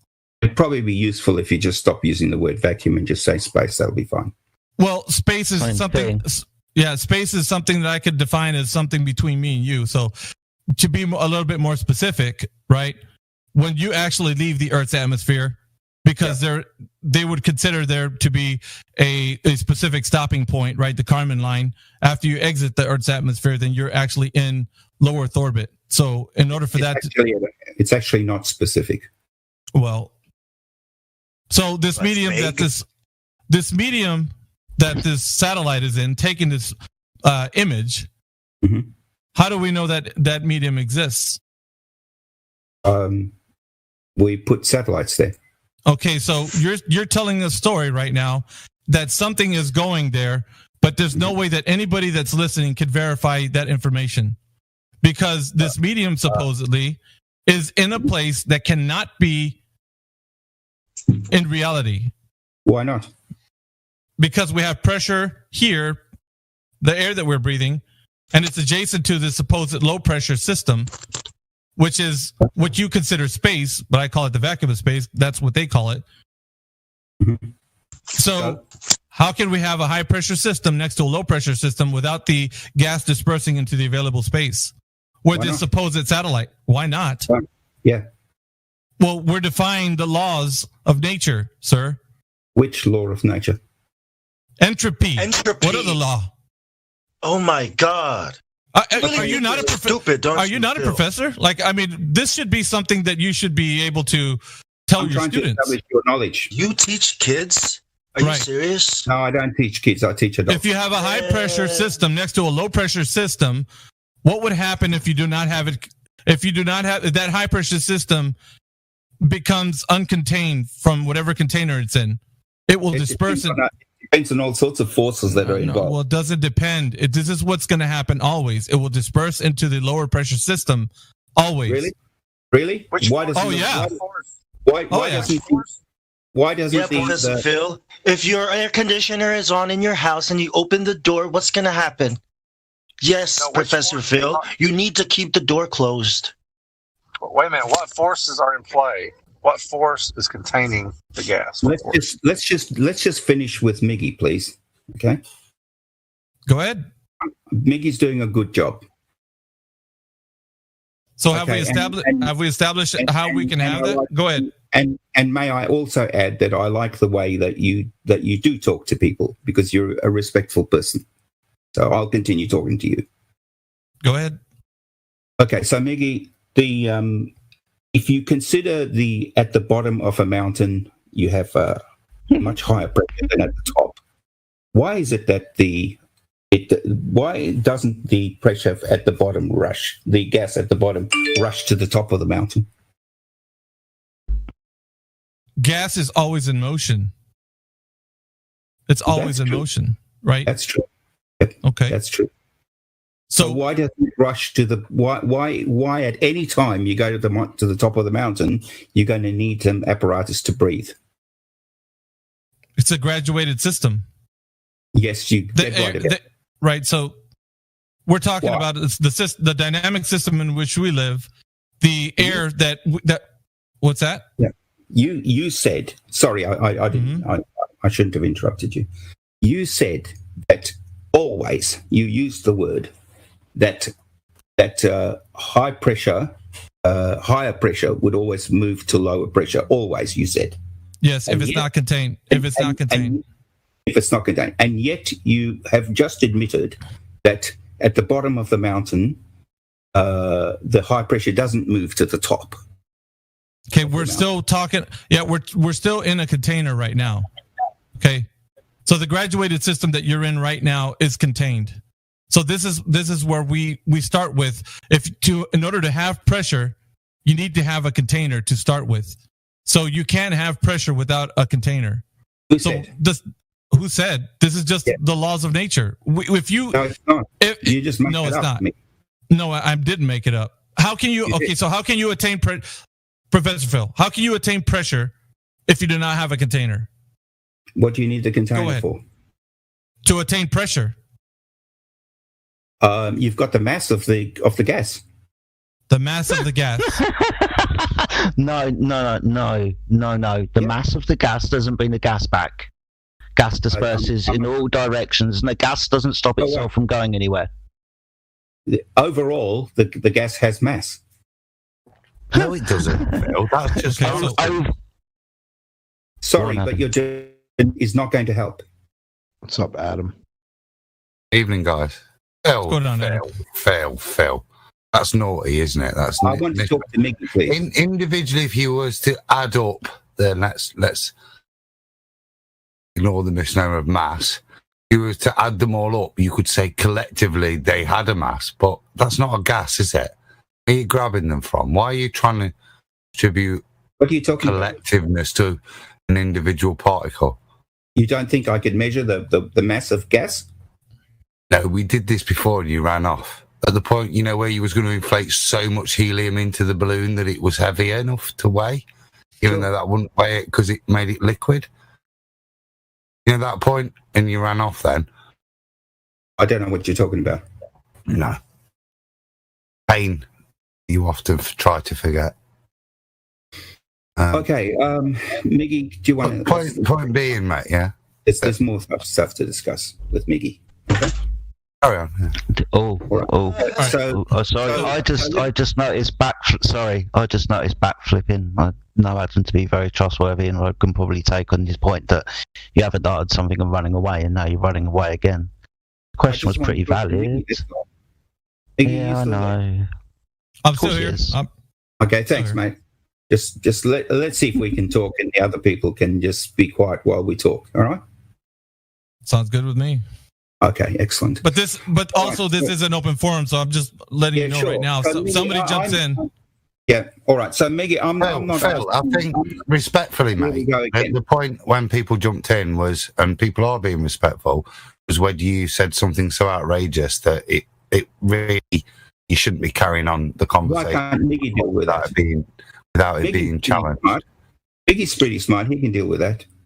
He doesn't need You're not going to convince Mickey. Whatever sales technique or method you're trying, you're not going to convince Mickey. Talk about it here. Adam is as calm as Mickey. You can talk to both of them. I'm not trying to convince anybody. And I certainly have no delusions about convincing you. Yeah, but as he said, it's a public forum, isn't it? It's a public forum, and Mickey was doing... I'm just trying obviously you're not here to learn what we've discovered, right? You're here to try to convince people that they're crazy for believing the Earth is flat. That's what you've been saying when you first got here. Say it. That's what you've been doing. All right. Let's try and get it back on point at least, and get the side bit. But let's get it back on point. Let's destroy that. So massive gas. Whoever wants to take that, Adam or Miggy, I don't care. Massive gas. Well, it's not just anybody. I'm talking to Miggy. Is that okay? Yeah, you can talk to me if you want, but we're still on that particular topic you brought up. So yeah. So I just want to explain to you. So Miggy, let's just establish this. I'm here to explain what I think and what I believe. Okay. So I'm not trying to convince you. Is that okay? Go ahead and tell me what we were on a point right now, so I think it's good to kind of keep going where we're at. Yeah, so I agree. So what I wanted to explain to you is why I think that the gas doesn't disperse into space. Go ahead. Okay. All right. So all gas particles, molecules or atoms, the reason that they move around is because they have energy. Otherwise, they wouldn't move. They need energy to move. So what happens is the higher up you go, the more of that energy they lose. So they get less and less energy. They move around. Why? That's bullshit. Can we just have Miggy? Can we? No. Why? Why? Go ahead, Adam. Sorry. Good evening, John. You all right? Yeah, he's fucking full of shit. So the further up, I'm telling you what I believe. You don't have to accept it. Shut up! You're the dumbest person in here. Let Adam speak. And no doubt you won't accept it. Phil, we didn't say it's not true. We asked why. What's the reason for you? I'm trying to explain all of that. Well, then it would be reasonable just to have answered the why point initially, wouldn't it? Just wait till I've finished what I'm saying. No. You said that gas molecules lose their energy. Where do gas molecules get their energy from? Kinetic energy? The heat from the sun. The temperature, right? And the temperature of the ground. The temperature, right? So as they go up higher, have you heard of the thermosphere by chance? And bouncing from other... Have you heard of the thermosphere by chance? Let me explain why What is the temperature of the thermosphere, Phil? Let me explain why. No, you're not explaining. You just contradicted yourself. I'm not interested in talking to you. You told me not to talk to you. You just contradicted yourself. You are a numpty dipshit. Can I just finish talking to Miggy, please? Why? Because I want to. You're either dumb or you're lying. Can I speak to Miggy, please? Go ahead, Miggy. Miggy's going to tell you the same thing. All right. So it doesn't matter if Miggy tells me the same thing. I just want to speak to Miggy. Okay. Go ahead. All right. So as gas particles get higher, they lose their energy, and they lose more and more of their energy. And the higher they go, the more that gravity actually overcomes. Phil, quick question, Phil. Is energy rate proportional to height? Or is it just coincidental that at some points when you're a bit higher, they might have less energy, and at some points they might have more energy when they're even higher, and then later on, less energy? Or is height a relationship in some way causative, you might suggest? Is that what you're implying? It's certainly a correlation. Yes. Correlation. What, is it a straight linear correlation, or is it a wobbly line? No, it's not. Or is it a curved line? It's curved. It's not linear. No, if you look in chat, someone's put it up for you. It's a wobbly line. It's not linear. Okay.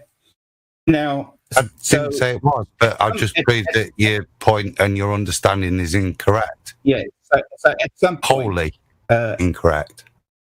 So there is a carry on. There is a point where the Phil, are you just going to walk? Are you just going to walk past that? You're not going to acknowledge what Adam said to you. I'm trying to explain to you what I think. You can accept it. Oh my goodness! What a shocking. Nobody cares what you think. Fine, that's fine. You don't have to. Yeah, but nobody cares what you think. If you have something, what you empirical, say that. Whatever I can speak about Brad now, man, and who cares? I want to speak to Miggy, please. You can speak with Miggy. Can you give some argument? I'm not with Miggy.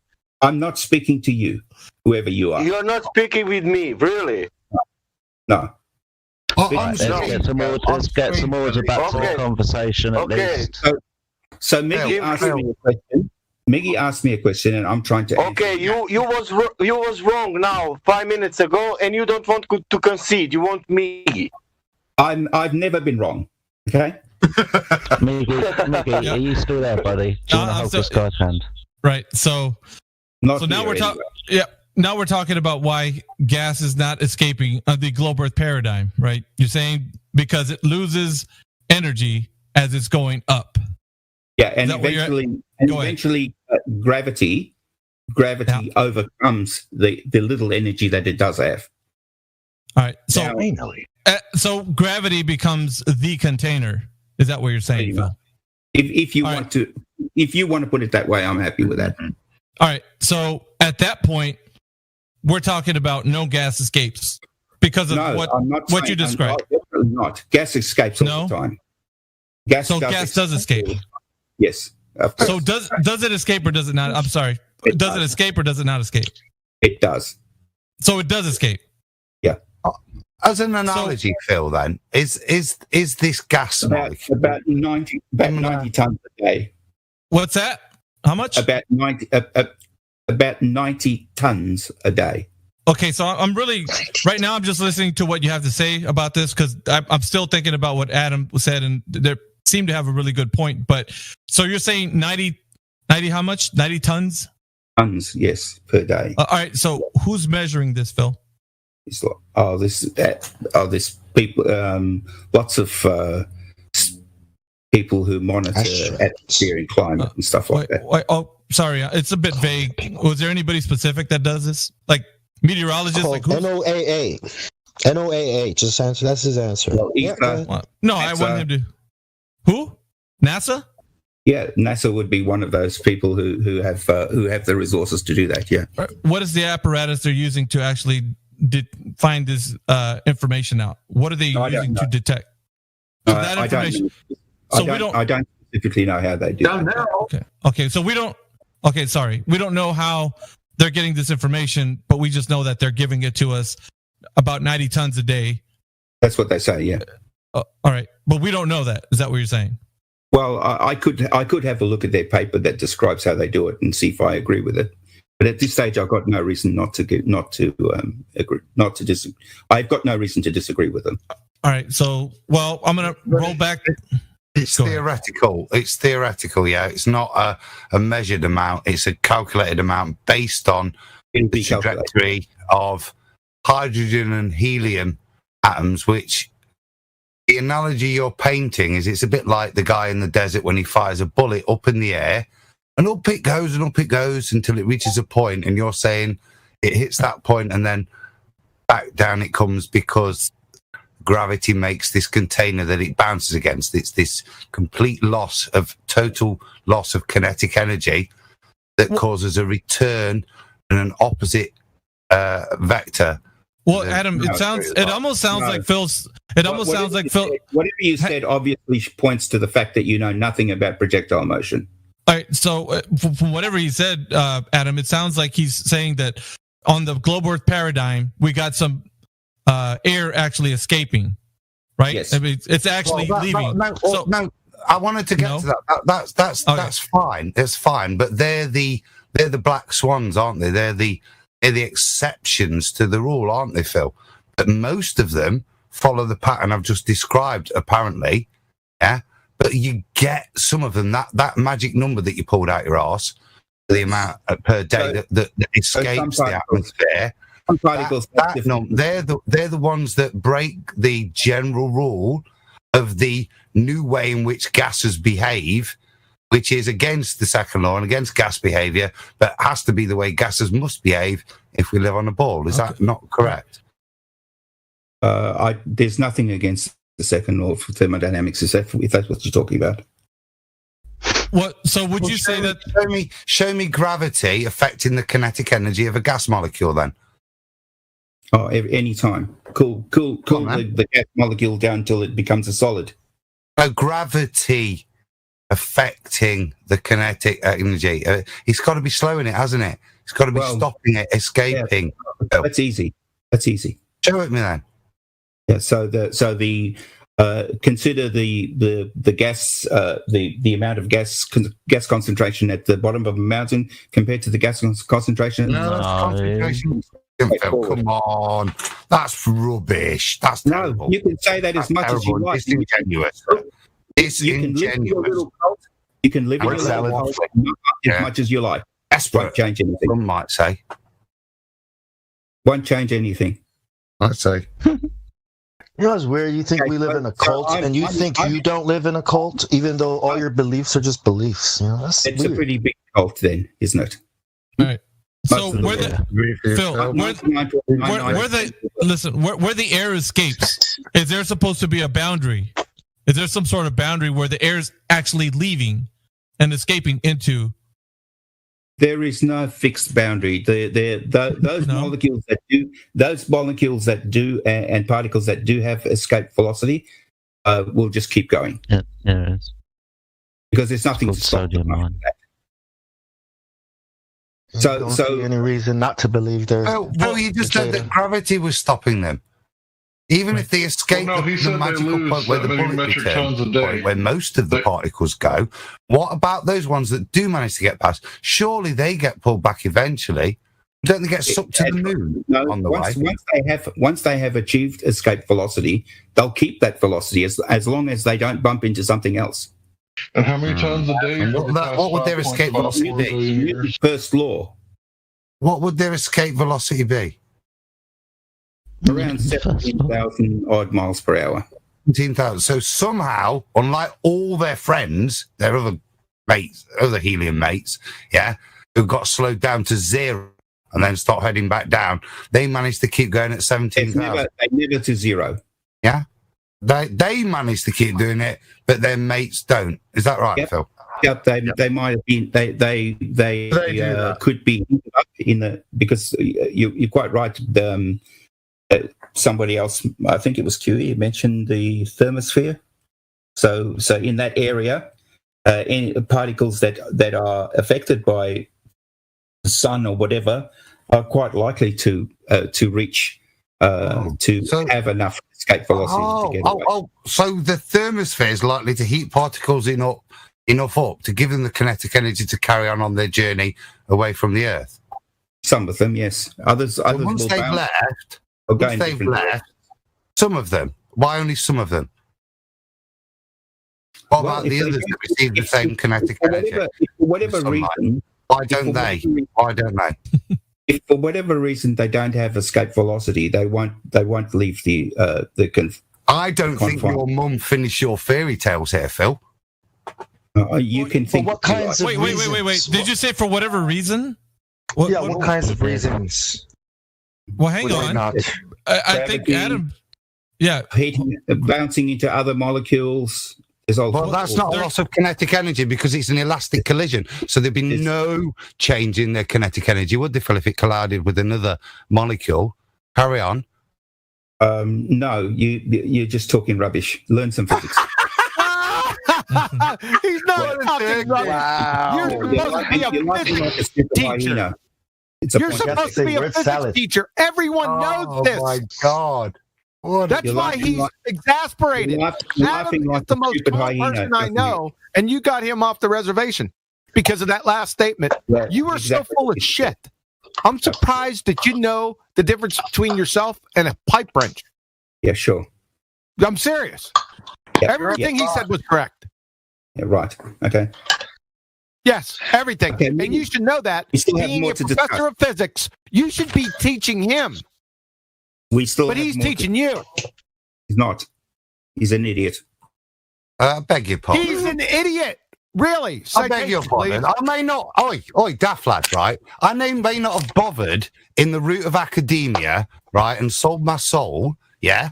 But I'm perfectly well educated, and I teach doctors postgraduate degree levels. Cheeky arse, right? Don't come here pulling your guns out because you got a professorship. And I teach people. You can take away the legitimate points where I've just, as Nathan would say, teabagged you. Yeah. You've done nothing of the sort. As if pulling out that you've got nothing of the sort. University education. What university is yours? What university are you affiliated with, Phil? Which two big university? How's the University of Nottingham? Yeah. I'm not going to do that. No, because you're going to be like the University of back of a cornflakes packet, won't it? Sure, right, okay. Whatever you think, you idiot. Well, that's what you get for China. You try pulling out academic, to be honest. Okay. If you want to go academic guns, I'll take you on because I've got just as big an academic gun as yours, little man. So don't try and obfuscate a point with that. It just shows how weak your argument is. Now carry on addressing the point that you were so admirably failing on. Actually, no, I'm not. So do you have a coherent rebuttal to anything Adam said, or just it's word salad? You're a little cult. Oh, just gonna cry. Wow, that's your problem, Phil. That's pretty sad, bro. I mean, for a carry on, prof. Let's carry on. Made you sound like a carry on. Box. Yeah. I want to ask a question. Cracker Jack, so all those metric tons lost a day. All those metric tons lost per day, For 4.54 billion years? No. We're back to the elastic collisions and what Adam said. What Adam said, there's no net loss of energy. They're elastic collisions. You said bullshit. Is this what your flat Earth looks like? That's a straw man fallacy. My word. God, here we go. Fuck off. Go back to your What's wrong, Phil? Have you lost focus? Phil, you can't concentrate. What's wrong? All he said in the last two exchanges is, he's a straw man. Yeah, it's a straw man. Is this what? Well, let's just beat him about the head and shoulders, Professor Phil. Right? You looking in live stream? You looking in live stream? Introductory chemistry, and I quote: "Gas particles are constantly colliding with each other and the walls of their container. These collisions are elastic. That is, there is no net loss of energy from the collisions." Exactly what Adam said. This is introductory chemistry, sir. Do you think the Earth is flat or round? What do you think, brother? Wait a second. Brother, do you think the Earth is flat, guy? Shut up. Around, brother. You tell me now. Hold on. I want Professor Phil to answer what has been put forward.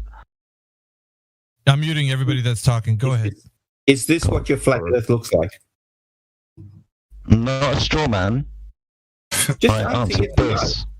You can say no, not a straw man. So no, not that. Not any question to do with that. So back to this has been put forward to you. No, I'm not interested. Adam. Answer the question whether or not this is the flat Earth. This is interesting. Why wouldn't you answer the question though, Phil? Is it something that is damning to the argument that you're trying to put forward? I don't understand. Like, come on, what's a really good point, Phil? Why? What are the other reasons you've accepted that you might have made a mistake, that collisions with other gas molecules? I haven't made a mistake. Is a reason for a lot of kinetic energy? I have not made a mistake. They're going to gain that from the sun rays. So what other reasons are you suggesting? That's where we were before we went a little sideways. So let's carry on from there, Phil. What are the other reasons other than kinetic collisions? Whether or not this is your flat Earth. That's a straw man fallacy. It's really weak. So sad. Yeah, it's a straw man fallacy. Nobody claims that, Phil. Yeah, the short answer is no. Everyone's going to say no. Nobody's claiming that. Nobody's claiming that, but we're still we started off trying to figure out. We started off trying to figure out if the Earth had any measurable curvature, and you brought the Himawari 8 photo. So we were trying to. Right. That's more than enough. That's more than enough. What I was trying to ask is, how did the Himawari 8 actually get into that place that you said is actually there, right? No, I'm talking about how does it exist in that location? Because that location on a rocket, Miggy. It went on a rocket. That's how it got there. No, I understand that the whole globe Earth paradigm and how things are told to us, how things happen. But I'm asking you because supposedly you would be able to explain how gas pressure next to the vacuum of space is possible. And you were saying, with your explanation, I explained that to you. You were telling me, but what I was getting to, and Adam and QE brought up some really good points, right? No, they didn't. So they didn't bring up any good points. You're saying that what they just put forward has nothing to do with what you're talking about. Very little. So it does. So that's what I'm trying to establish. So very little means that it does, right? It does have something to do. They're trying to compare gas pressure down here on Earth, on the ground, compared to atmospheric pressure. We're talking about individual molecule behavior. Individual molecule behavior and its microstates available to it at these points of juncture that you're imagineering. Like the juncture of the vacuum of space. Yeah? What are its available microstates to it? What's its kinetic energy? What are the path routes? What's the probability? What that predicts is standard gas behavior. That does not fit in your paradigm. And we're asking you to explain what are the reasons then outside of that. Now you postulated other collisions with other gas particles, which we explained to you patiently, that gas particle collisions are kinetic, so there's no exchange of kinetic energy. So we're asking again, what are the other postulations for your reasoning to oppose the gas behavior that you accept yourself? So what are the other reasons that's causing what could only be described as a generalized downward motion? The most prolific reason why gas particles stay close to the Earth is gravity. What? Gravity. John, I'll hand over. We're not talking about close to the Earth. Adam was discussing high up in the atmosphere. When I talk about close to the Earth, I'm talking about... No, we're not talking about that. We'll get back to gravity here in a second. He told you, or you said, that the collisions of the molecules, they were losing energy. When Introductory to Chemistry already tells you that these are elastic collisions. I have the citation here about 50 times. Let me put it in here again. I know the collision theory of chemistry. Thank you very much. Yeah, it just sounds like you don't, sir. Yes, I do. Much better than you. Yeah. It sounds like it. You said they lost energy. This says that there is no net loss of energy from the collisions. They're elastic. I know chemistry a lot better than you. Yeah, you know chemistry. You don't know graduate degrees in chemistry. You wouldn't know chemistry if it landed on your face, spun around, and whistled Dixie. You're a goddamn fool. So we're back to the net loss of energy. Again, Phil, if we're going to do that, I have a degree in pharmacy. Like I said, I also advise on the postgraduate courses and educate at the graduate level, which is, I would assume, with your physicsy, mechanicsy background, means academically, my chemistry trumps your chemistry. Would you agree? No, it doesn't. I think it does, doesn't it, mate? I've spent years. Hey, I got real quick. I'm missing something here, Phil. You said that the gas pressure down at Earth is different than atmospheric pressure. Is the gas pressure that's on the Earth not atmospheric pressure? Hey, do you teach a degree level?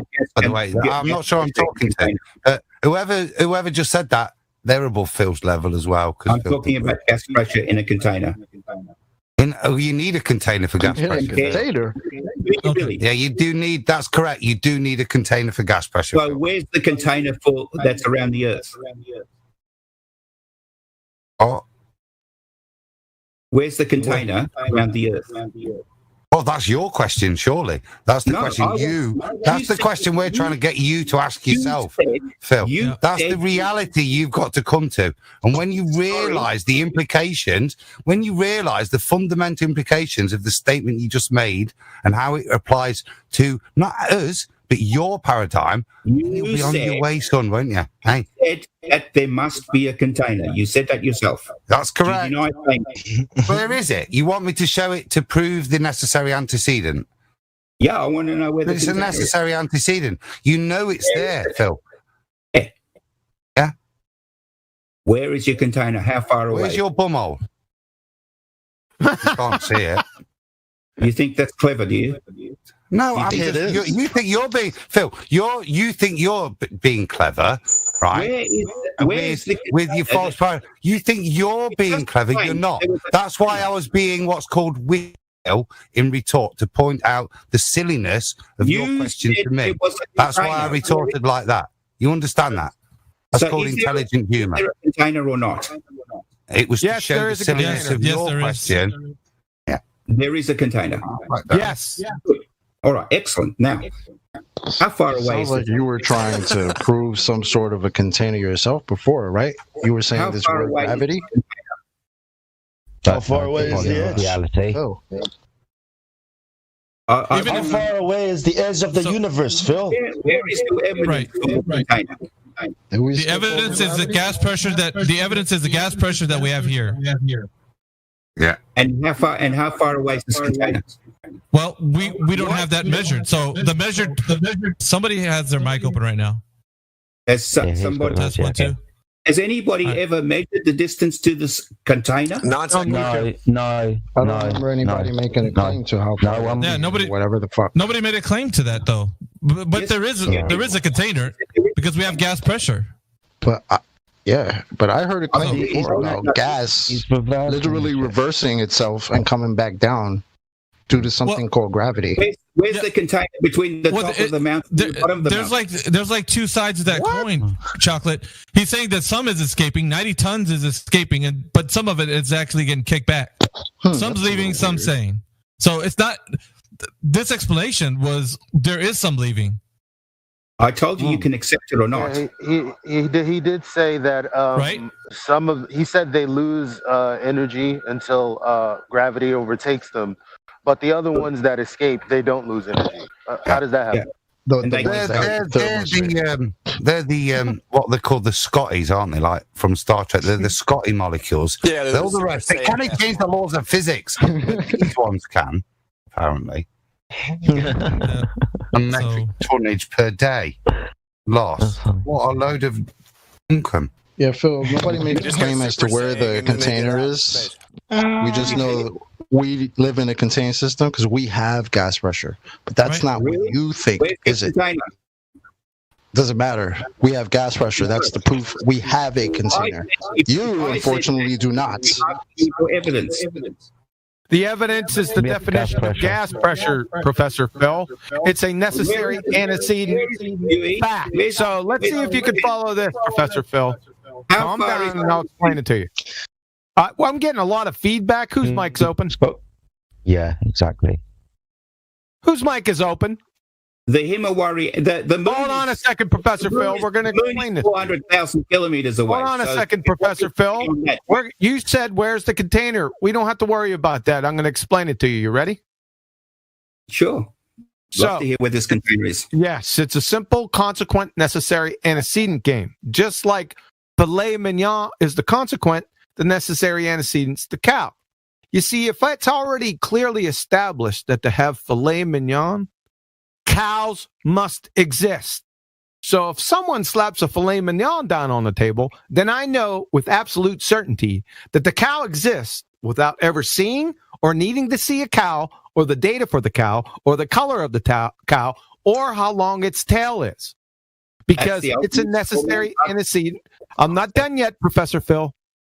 You see, in this scenario, the gas and air pressure is the filet mignon and the container's the cow. Do you follow that, sir? Yeah, such a straw man. It's a straw man. How is it a straw man? Fucking logic, dude. Are you fucking serious? Totally unrelated. You're like a fucking child and shit. Wait, I want to hear how it's a straw man. Total child. Okay, how did he straw man? Like, what's it? Completely unrelated. How is that? That's not what a straw man is. How is it? Poor Professor Phil. I thought you were a professor. You don't understand basic logical fallacies yet? I want to know, where is the container? Phil, can you tell us? He just gave you the example. He gave you the example like the filet mignon. It was absolute rubbish. Now, there's no connection between the two of those. It's up there. How about that, right? It's up there, dude. Just like your gravity is down there. Yeah, it's up there. You happy to move on? No, it's not. It's over there. It's over there. Over there. Oh, there. Over here. Over there. So over there. Right. So he demonstrated to you that, you know, with the filet mignon example, why was it difficult to understand that if we have gas pressure, we would have to have a container, Phil? Could this container of yours, could it be 100 million miles away? That's a nice If you want it to be, Phil, if you want it to be. I'm just asking a question. You just don't want to accept that you've been lied to, man. You just don't want to accept it. Because you have no reasons to not believe NASA. Hold on. Where did you get that number from? My bad. Go ahead, bro. Phil, what is the necessary antecedent? Hey, Phil. What is the necessary antecedent to gas pressure? Certainly not a container. Cowbell. Wait, let me ask you. That's a professor, dude. Someone's going to need to get fun on their tuition. This is crazy. What's the necessary antecedent to gas pressure? Yes. No. That's the gas. need to get these sound bites, man. Why Hey, is Phil, it what would you get one of your students if they gave you that as an answer on one of their papers? Your mark. What do you give your student when they say, "What's the necessary antecedent to gas pressure?" And they say, "Gas." Did you laugh at them, Phil? All right. So what we're gonna do? So Adam, I think can we let QE kind of go through this gas pressure, because he brought this up, so I'd like for him to go through it for the audience, because the audience needs to hear this. Professor Phil made a statement that certainly not a container, and gas contains gas. But people need to hear this. I don't know. QE, did you want to go through this? Yeah. Okay. All right. We can go through it. It's at 19 minutes after the hour. What we're going to do is we're just going to define what gas pressure is. So from the chemistry department at Elmhurst University, it says the pressure of a gas is the force that the gas exerts on the walls of its container. From NASA, gas pressure. The molecules are in constant random motion and frequently collide with each other and with the walls of a container. Because the molecules are in motion, a gas will expand to fill the container. Since density is defined to be the mass divided by the volume, density depends directly on the size of the container in which a fixed mass of gas is confined. The last two are the heartbreakers for you, because it comes right out and says exactly what the cause of gas pressure is. Kinetic molecular theory explained by Boyle's gas law. Observations about pressure may be explained using the following ideas. The rapid motion and collisions of the molecules with the walls of the container causes pressure. That's force on unit area. Pressure is proportional to the number of molecular collisions and the force of the collisions in a particular area.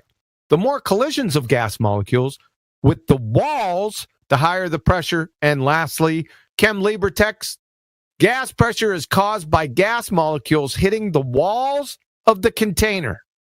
With a smaller volume, the gas molecules will hit the walls more frequently, and so pressure increases.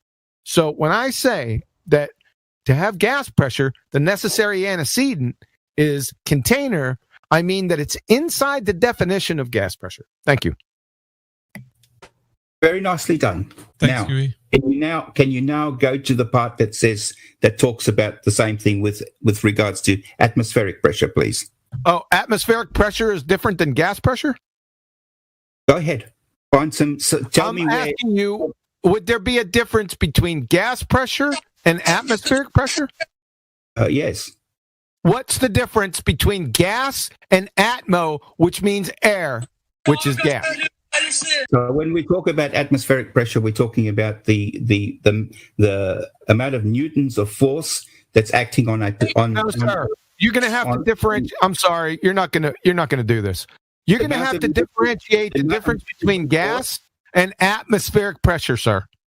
Do you know what the formula for gas and atmospheric pressure? You said they were different. That is a law of identity violation. But John, maybe Phil. John, maybe I can ask for a point of clarity then. So when we're talking about these two different pressures, Phil, when we're talking about gas pressure, we're talking about collision rate against the surface of the container or the sampler. Yeah. What's the difference when we're talking when we do that in the air and we have air pressure, atmospheric pressure? Are we using the same device and measuring the same amount of collisions?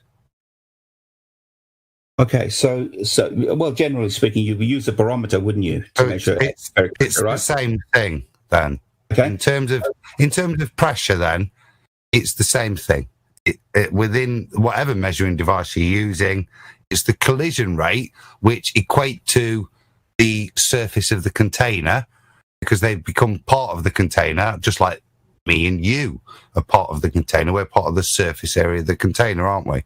So with that in mind, then, what's the difference when we're measuring atmospheric or air pressure to any other type of pressure? Is there something different we're measuring, or are we just describing a difference in a kind of ideological way, or are we just measuring the molecules in exactly the same way?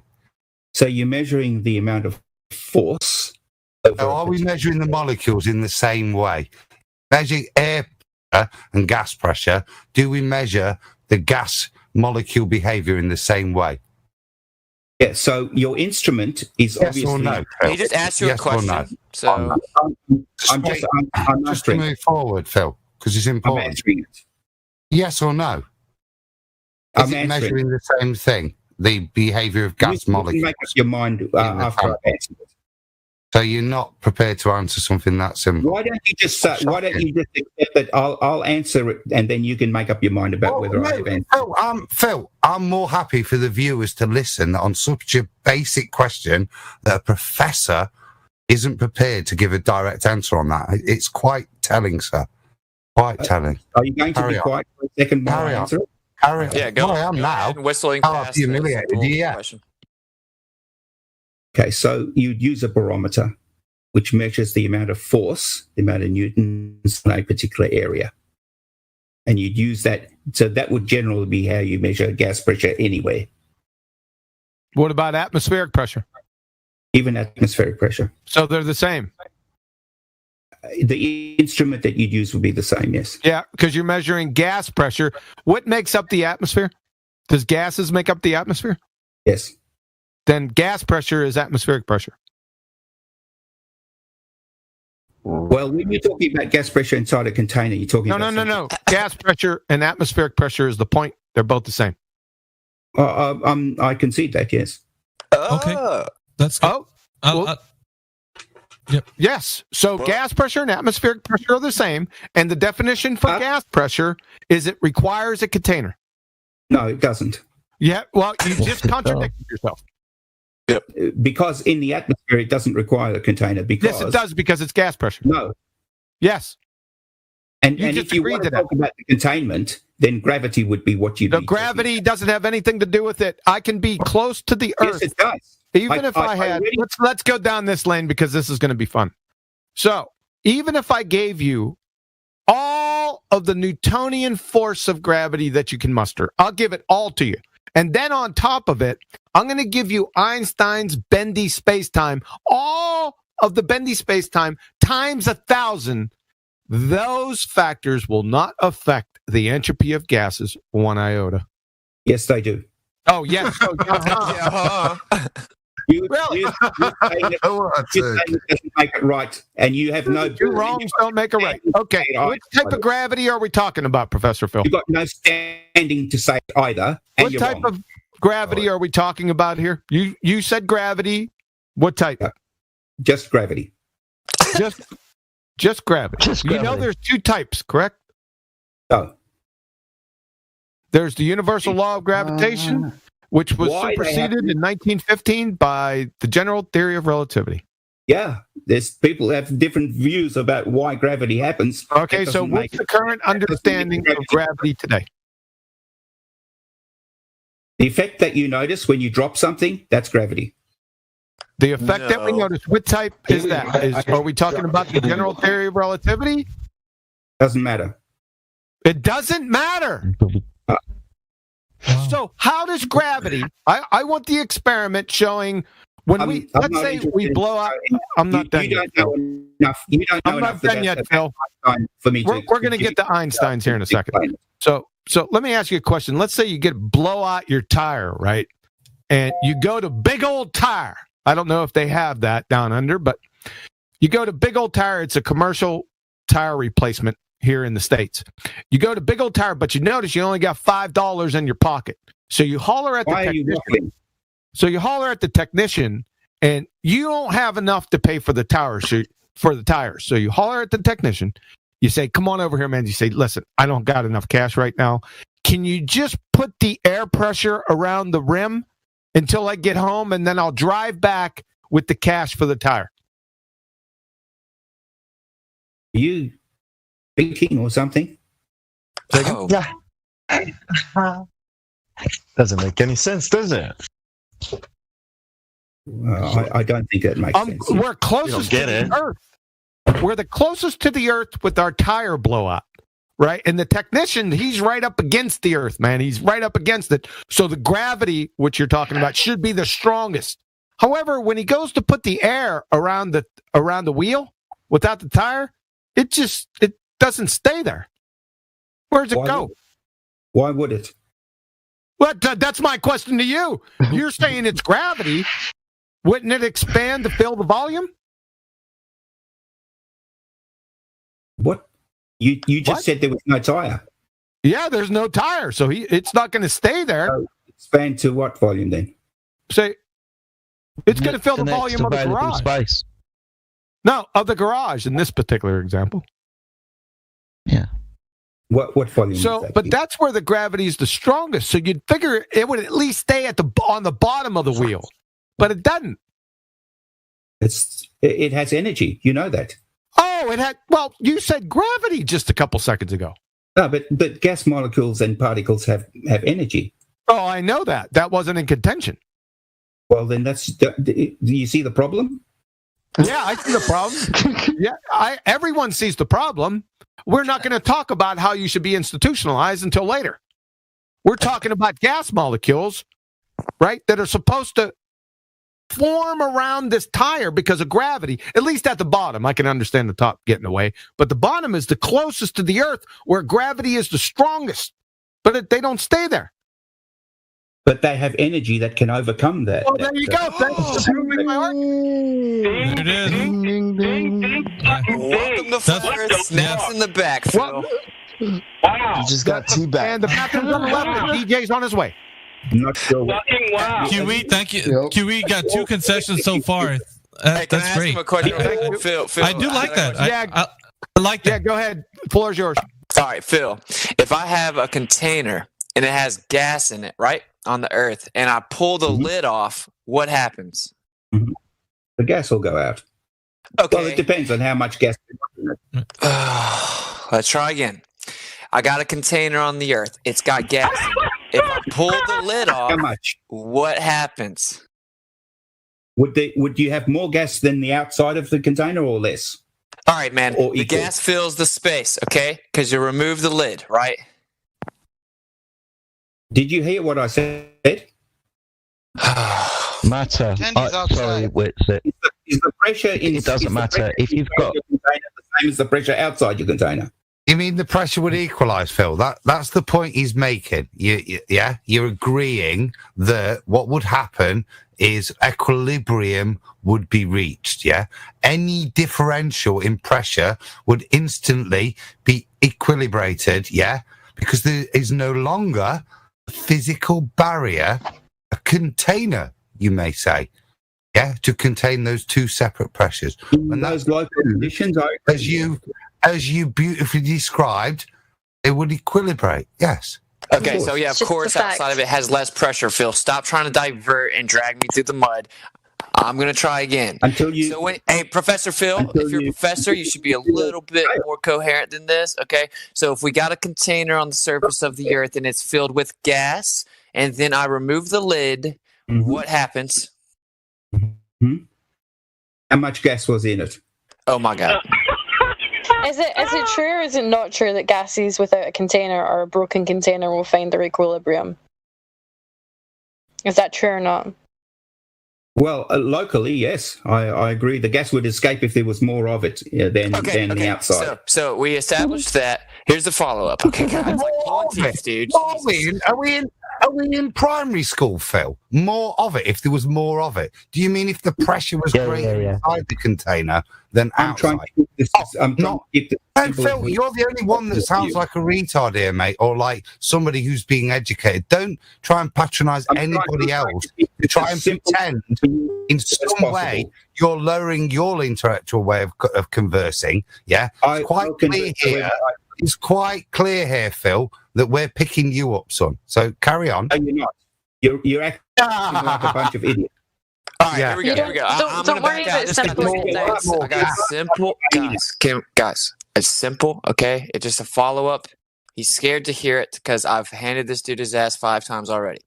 So when we got the container on the surface of the earth, it's got gas pressure in it, and I remove the lid, it will instantaneously fill the available space seeking equilibrium.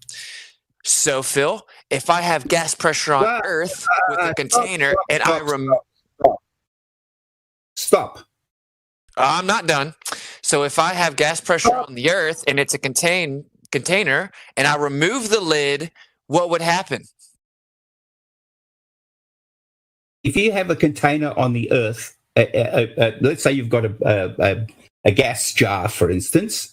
That's got Phil, if the gas pressure on the Earth had a container and I removed the lid, what would happen? If the gas pressure had a container, you're talking. If the whole Earth was, are you an idiot? If the whole Earth was contained, yes. If the gas pressure on Professor Phil, this is a conditional preface, right? If the gas pressure on the Earth is contained. Okay, so we have a container holding the gas pressure on Earth, and I removed the lid. What would happen? Nothing. Okay. Nothing will happen to the gas. Your rice will be raw and not cooked thoroughly. That's what would happen. Shout out to Betty. Hold on. Didn't you just answer me when I asked you, would the gas find its equilibrium? And you said yes. And now you're saying nothing would happen if you broke the container. Yeah, I said that. Who am I speaking to? Bambi, sorry. Okay, Bambi. Nice to meet you. You too. Bambi, when you're talking about something small, like a small container that's got some gas in it, and then that's got more gas in it than the outside of that container, and you open the lid, of course the gas will escape. Yeah, it'll fill the available space. Until it can't fill the available space. It will go as far as its energy allows it to go. Let's say, for instance, I've got a litre. Container is a litre, and then I open up and let's say it's got enough pressure for equivalent to having 2 litres, let's say, of the outside gas, and I open it up. That gas that's in that 1 litre container will escape.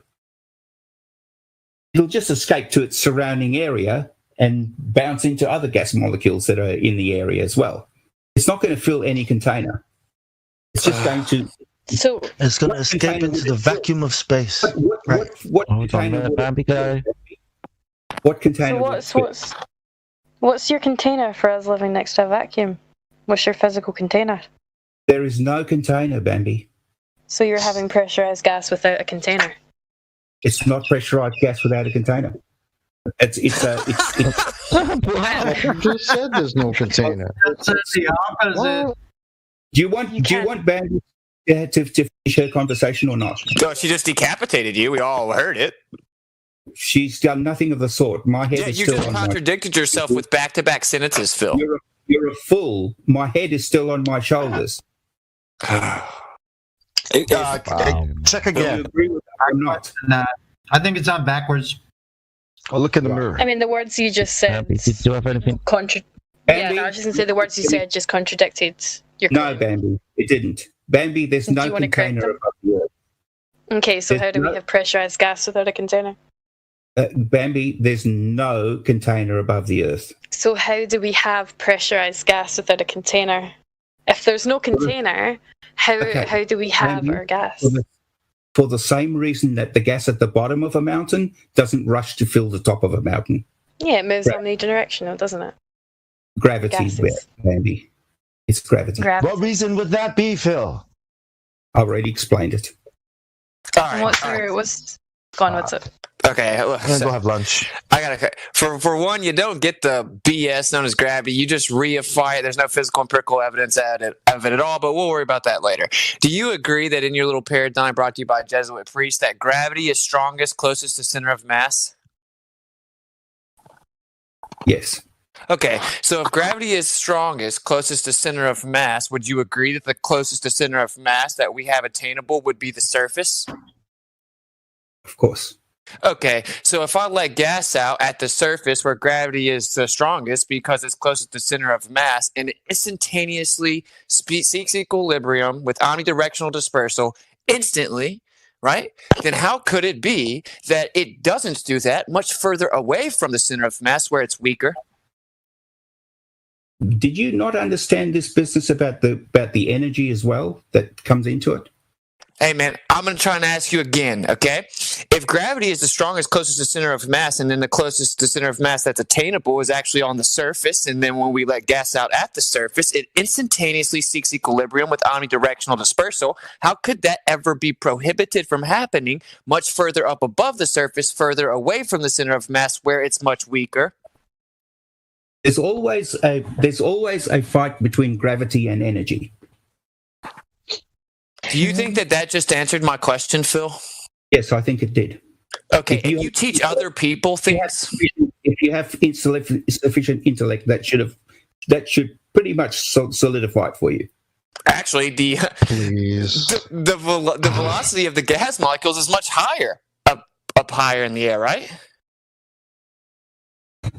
No. No, so you're saying that the gas particles move slower up higher in the atmosphere?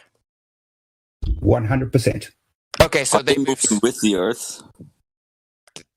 They move slower at the up higher, so then gravity's able to contain it. Is that your claim? You got it in one. Okay, then how do tons and tons of gas ever escape then, if they're not going any faster? Because they are not every gas molecule doesn't have escape velocity. So some of the gas does, some of the gas doesn't. Gravity's we already been over this, man. Fair enough. We've already been. Yeah, that's when Adam teabagged him. Oh, okay. No, but I'm curious to what Professor Phil. What's the necessary antecedent for gas pressure? We already been over this too. We did that too. Did you? Did he answer that? I'm not interested in listening to what. He said definitely not a container, and then QE read him about 30 citations and said it is a container. Out of Nathan Oakley's Bible. I'm not interested. Do you remember that? Nathan Oakley's, hold on. Adam, fucking hell, he's not even here. What? Nathan Oakley's Bible? No, these are citations for gas pressure and it being a container being the necessary antecedent. Necessary antecedent for gas pressure, like you said, is not just gas. You fucking imbecile. This all came from me asking him a question about the measurement of Earth curvature, and he didn't know about the anybody that did it in ancient times. So he referred to the Himawari 8, taking an image of the Earth, and then that's where we got into how could that be possible if the Earth is contained and it's a closed system and not an open system like the one you're describing. So he started to describe why he thinks it's an open system, as to gravity being the container, and some molecules leave and some stay, and then that's why he's still thinking that in his paradigm. That's another subject. That's maybe a new subject. That's a good summation. That's maybe a new subject, Miggy. Would you ask him? This is going to be a lot of fun. Would you ask him to tell you the difference between open, closed, and isolated systems? Get your popcorn, folks. Why wouldn't I not know that? Oh, because I listened to you talk about open, closed systems. That's why I'm asking Miggy. Let's see if you change your story. When did you listen to me even mention a number of times on Jose GG Retard Show. Don't think so. So we would, to be fair, Phil, Professor Phil, we would say that the Earth is a closed system. Is that what you would claim as well? No. Or is it okay? So it's not a closed system. What would you say it is? An open system. So have them define it, Miggy. Yep. So matter leaves the Earth and returns to the Earth, and so does energy. That's an open system? Yeah. What's a closed system? This is where matter can't leave the Earth, can't enter the Earth, but energy can. Isolated. This is where nothing can leave or enter. Outstanding. You change your story. At least you can learn. I should think so. They gave me a job as a professor. I think. Well, like I said, I have you cited in the toe tag that I did on you, where you said that was incorrect. You said it's not qualitative; it's quantitative. That is, if there's a little bit getting out, then it still can be a closed system. No, that's not what I mean. John. Yes. I think Professor Phil has correctly described it. He can be held to it, and it's a good point to move forward from for those clear definitions. Okay. are going to be useful as we move forward. So let's carry on. I think that's a great set of defined, comprehensible definitions that he's provided. Okay. I agree. Adam. So is the Earth a closed or open system?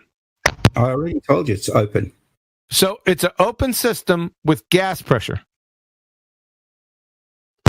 Yeah. But gas pressure, as we just went over about 20 minutes ago, has the necessary antecedent with a container in it. No. Oh, no. Nuh-uh. Yeah, that would be matter. Matter and energy can escape, right? With the open system, Professor Phil. The atmosphere, no. Right. If it's an open system, matter and energy can escape. Yes, and it does. Right. So why does it all escape? So how are we still breathing? Because I told you, gravity. Well, there's that sounds like that sounds like you're amending. You're making like a kind of like a side note to what you're just. How is it an open system but with selective things that are held back? Why? You know what I mean? Like automatically makes, and matter leaves the Earth, and so does energy, and that automatically makes an open system. It's just on that alone. Okay. Right. So why is it all leaving then? Because if you're saying that maybe I told you why it doesn't leave. Right, I know, but so gravity is now making it a closed system by the way you're defining it. No, because gravity can't do it all. Gravity doesn't even understand your own religion. Gravity acts as the container in the atmosphere in your own paradigm, dude. Gravity doesn't stop us from putting a rocket into space. That's matter. Oh my God! Hey, Professor Phil, how many vectors does gravity have? Down. That's it. Towards the center of the Earth. A singular vector of down relative to the center of mass? Yeah, pretty much. No, there's no pretty much. There's no pretty much. Okay, so gravity has a singular vector of down relative to the center of mass, right? Gravity applies to all objects. All objects. Does gravity have a singular vector of down relative to the center of mass? Yes or no? The center of Earth. That's you need to qualify. Oh, the center of mass, actually. So you don't understand your own religion again. Yes, the mass of Earth. You need to qualify that. Well, that's what we're talking about is the Earth, Professor Clown. So how many vectors does gas pressure have? Hey. How many vectors does gas have? Hey, listen, if you don't retract that last statement, I will not talk to you again. How many vectors does gas have? Okay, I'll retract the statement that you're a professor. How many vectors does gas have? Otherwise, I don't talk to you anymore. Okay, I won't call you Professor Clown anymore because you're a gammon and you're Philin. So gravity has a singular vector of down relative to the center. Dude, you're trying to run away because you can't answer the question. No, and you're looking for an out right now. I retract all the statements. I'm so sorry I hurt your feelings. I didn't mean to be disrespectful. So, does gravity have a singular vector of down relative to the center of mass, yes or no? The center of mass of Earth. Yes. Is the answer yes? Of Earth, yes. Okay. Does gravity have a singular vector of down relative to the center of mass of Earth? Yes. Okay. How many vectors does gas have? Infinite. Oh, so it has infinite vectors. So if gravity has a singular vector... What? Yes. Okay, gravity has a singular vector of down relative to the center of mass of Earth, but gas has infinite vectors. How could a singular vector be sufficient containment of infinite vectors? Okay, so each particular molecule or particle has mass. And mass is attracted to is in the influence of the gravitational field, which Earth has, will head towards the center of Earth. Phil, really? So are you saying... What about the gas molecules? That's the default. The gas behavior is not as described. No longer is gas behavior random and in all direction based on the angle of last collision. He's saying that additionally to that, is subject to an additional downward 9.8 acceleration. Is that your claim, Phil? Correct, exactly. You got it. Can you demonstrate that? Yeah, for one, you can't. Yeah. But I got a question. Why can't I What about demonstrate the it? gas molecule that Why goes did you straight say up, that? Phil? Stop. Why did you say I can't demonstrate it? You can't demonstrate. Show us gas coming back. Can you? I said, can Offer a you physical demonstrate? demonstration of gas pressure without a container. Of course. Hey, that's my Easy. question. Waits for it. Motherfucker. Easy. Here comes the reification of the atmosphere. It always comes back down to it. Is that why balloons go down at Christmas? Because all the gas settles at the bottom. Let's establish some apparatus. Would you? Oh, you're going to make a container scale plus or minus 0.001 grams. Oh my God! Is that hard to imagine? Dude, you already contradicted yourself with the gravity vector, single vector, sir. Well, you just. I'm sorry. Is this him demonstrating? Yeah. Gas pressure without a container. If gas molecules move rapidly in all vectors, as the citation state, and you already stated, forgive me. If gas molecules move in all vectors, and gravity has only one vector, then how does gravity affect all vectors when it has only one? It's a contradiction in terms. Are you going to let me talk now? Talk. You can't talk your way out of this. This is a law of non-contradiction violation. Let's just go for it. Things can't have all directions and only one direction at the same time. Why don't we'll just see if I can't finish going for it, man. All right, let him go for it. Just do it, Nike. Just do it. I'm actually talking to Bambi, okay, on this occasion. So Bambi, why? So Bambi, you're talking to Bambi? You sexist pig. Is it okay if I could just talk? I just want to know why you're sitting on the edge of our seat, waiting for your demonstration that you keep running away from. We're all Bambi. So what's your demonstration for gas pressure without a container? See if you can just keep them quiet, by the way. All right. Every one of it is doe-eyed, waiting for you to make a salient point. Here we go again. Right. Let him go. Let him say his thing. Okay. Go on, Phil. So Bambi, if you have a set of scales, let's say plus or minus 0.001 grams, you just put it flat on the floor or a table or wherever you are, and then you get a beaker of SF6 sulfur hexafluoride gas. I'm just gonna grab that from the store down the street real quick. Hold up. It's a man-made gas, isn't it? Yes, that's a man-made gas. Why don't you use natural gas? I'm sorry. That's man-made gas. That's one of the top 10 greenhouse gases. Why aren't you using like oxygen, nitrogen, helium, hydrogen? Those ones. But isn't it also contained within a beaker? How are you showing gas containment without take away the beaker? Is what I want from you. Yeah, why are we going to set up? Why are we going to set up an artificial disequilibrium before we start? Why are we going to preload a container, admittedly open at the top? Why are we going to preload that and pretend that it's atmosphere? Why don't we just discuss it as it is? So we create a new medium which is more dense than the thing we're about to put into it. So let's continue with that understanding with this explanation. We're about to put something isn't quite as dense as the medium we're about to put it into. Are we okay for you to just shut up until I finish? It must hurt, mustn't it? It must hurt. All right, I'm curious to where he's going to lead this. Yeah, it sounds like, sorry. Because I'll wait for you to take away the container. Okay. Sounds like Bambi has to hold his hand now. All right, so all you need to do is if you can zero the scales, Bambi, you know what that means, right? Yeah. Okay. And then you can take your SF6 and just pour it on top of the scales.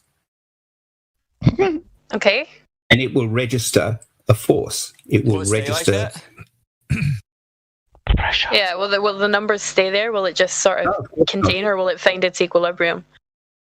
Eventually, the gas will just. It'll disperse. It'll find its equilibrium, so it's contained. Just like water would. Yeah. So it's contained. So it did create the pressure, right? Well, now, does it stay there? Ding, ding, ding. Does it stay there, or does it eventually disperse omnidirectionally, seeking equilibrium? He's doing magic again. Constant pressure. Magic. Constant pressure. Andy, why did it register anything at all? Does it change the speed at which you pour it out at? The angle that you tilt your wrist, does it change? If you tip it faster, will it register more or less? Or will it just register the same? Just like you would if you did water, Bambi. Exactly the same. Professor Dappler, right? Is the collision, is the change on your scales, is the change on your scales relative to the number of molecules of the gas hitting it at a particular point, even though it's slightly heavier than the medium you're pouring it in? Or is the change on the scales relative to the total amount of molecules? And is it representative of the total amount of molecules? Or is it representative of the total amount of molecules hitting the pan balance? That's a good question. Well, no, sarcastic, so clearly you don't understand. That's shocking. It's not a good question. It's bleeding obvious, mate. It's bloody obvious to anyone with a science degree. Are you sure you're a professor? Seriously, or are you a charlatan? Because that is abhorrent that anybody that professes to be an academic and a teacher of people would misrepresent people like that. You should be ashamed of yourself. What did I represent? You should be ashamed of yourself. What did I misrepresent? Shocking. What did I misrepresent? You tell me, Daffy. Go on, make your point. Well, yeah, the bit that I'm curious about is just pouring it out. Andy, what do you think caused the needles? Snake oil salesman, mate. Yeah, does the number? Yeah, does the number stay the same, or does it find its equilibrium? Well, is the number consistent? Yeah, eventually, all of the gas would move away from the plate. Most of it will. Yeah, and fill the available space. What available space? So you're not demonstrating gas pressure in the container. Yes. So do you think that any of that gas would, when you say fill the available space, do you think any of that FS6 would ever make it to the firmament? Firmament. It'll get up high because it's one of the. Hold on. It'll get up pretty high because it's one of the top 10 greenhouse gases. Let me ask you a question, sir. What did you bring the sulfur hexafluoride into the experiment with? Why not? What did you bring it in with? Because the reason I brought it in is because it's so dense. What did you bring it in with? Imbecile. Adam Blues. Did you just ask it to follow you, Phil? Yeah, or did you push it in and squeeze it into the container before you started? Or what? How did you get it into the container? Were you squishing it in? Or did you release it from another container that was probably smaller? Just had a bottle of it and just poured it in. Was the bottle? A bottle? I'm failing to see where the demonstration for gas pressure without a container is. I'm failing to see it. I'm sorry. I'll show you what he's done. So this is where the magic is. This is where the magic is. Because it's dense, he's got a surface he's poured the gas onto. The gas has pressed down. He's registered a force. Mm-hmm. Perfect. That's it. So gas pressure. He got it in one. Gravity. It's just gravity. What do you think? You're just aren't you just measuring? No, it's not gravity. It's the relationship between sulfur hexafluoride and atmospheric gas. Because it's denser than the atmosphere around it. Because gravity causes that to happen. So Bambi made this reify your claims, right? You have to actually specify with empirical evidence. You don't just reify and then beg the question. You know that, right? No, Bambi addressed this point at the beginning of Bambi. Yeah. Well, let me make the point. Professor Phil. He said, if you pour it faster, will it give more of an effect on the scale? Yeah, and that's the point. That what Phil's trying to do is pretend that force, he's now trying to equate falling force of something which is heavier than the medium you pour it into, the impact it has on the balance. Yeah, and as it was said at the beginning, if you pour that thing more or tilt it at a greater angle, will that change the reading on the scale? Phil? It'll just make the reading go faster, yes. Of course, so is the reading, what's the reading relevant to? Number of collision impacts through gas behavior as it falls through a medium, as it falls through a medium that's less dense than it is. Yeah, that's the best it is, isn't it? It's not certainly not a measure of weight or mass, is it? It's an impact level, isn't it? And if anything, the only thing it could show you would be rate of fall as a correlation to reading on the scale, and you might be able to show a differential with different gases there. But that's not showing you anything other than gas behavior, isn't it? It would be exactly the same as if slightly less dense medium than the previously pre-selected gas. If, for example, Phil, you took the same jar of helium and poured that, what effect would that have on your scales? The helium would rise. It probably. So what effect would that have on your scales, Phil? It wouldn't. What other gases would have an effect? So we're not demonstrating mass, though. Carbon dioxide. Hey, Phil, I have a question. Any gas that's more than 29 grams per mole would have an effect. Can I ask you a question? If I have like a closed container of sulfur hexafluoride gas, like I just have like a container of oxygen, just like you have another container of gas. If I have a container of sulfur hexafluoride, is there any downward effect on the gas in that container? Or does it move omnidirectionally in the container? Because I feel like this is the point that also happens with the other gas, like helium, is that as soon as you expose it to the, like whatever equilibrium it's in, that would be the atmosphere, gas pressure, that means relative density is affecting your, like what direction it moves in, right? Which is why the helium has no effect. So if it was in the container, would there be any down vector at all? I mean, there would be a random one from the collisions, but okay, without the relative density, would it fall to the bottom because it's so dense? I get your question. That would depend. I'm just trying to understand this, right? I got your question. Want the answer? Okay. Well, obviously, right, so Phil. Oh God. It's all right. On you go. Okay. So that would depend entirely on whether that the SF6 in the bottle that you're talking about was under pressure or not. If it was under pressure, then the amount of gas that's over and above the pressure from on the outside would escape, and the rest of it would stay where it is. So no, I specifically said a closed container. Just like if I have an oxygen tank that I can turn open and close. If it doesn't open and close, there's nothing to escape, right? There's nothing to escape. If you open the container and it was not under pressure, I didn't say. No, wait, hold on. I know you're trying to answer my question, but my question wasn't if I open the container. My question was what happens in a closed container of sulfur hexafluoride? What happens to the molecules inside it? Not if I open it. What happens if it's closed? Is it completely full right to the top? Is there any space in it at all? I don't know. I'm asking you. If I have a container, like it's a tank of like I have a tank of helium, if I fill that with sulfur hexafluoride and I leave it upwards, what happens? Does it all collect at the bottom or something? If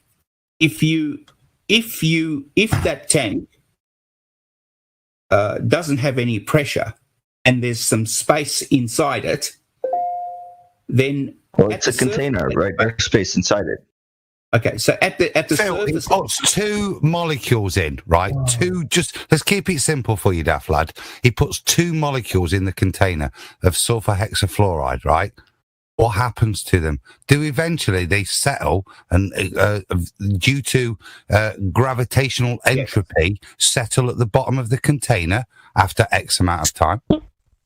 If there wasn't, if they didn't have anything, if there wasn't any heat, yes, they would set. No, everything else is contained, Phil.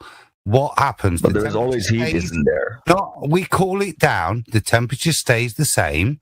You're claiming that there is a force that is having a negative effect on the kinetic energy of these gas molecules. This force, you proclaim, is gravity. Because if we put two molecules in, A, will they decay at the same rate, Phil? Or B, will they not decay at all? And A, or C, do they decay at different rates? And if so, why?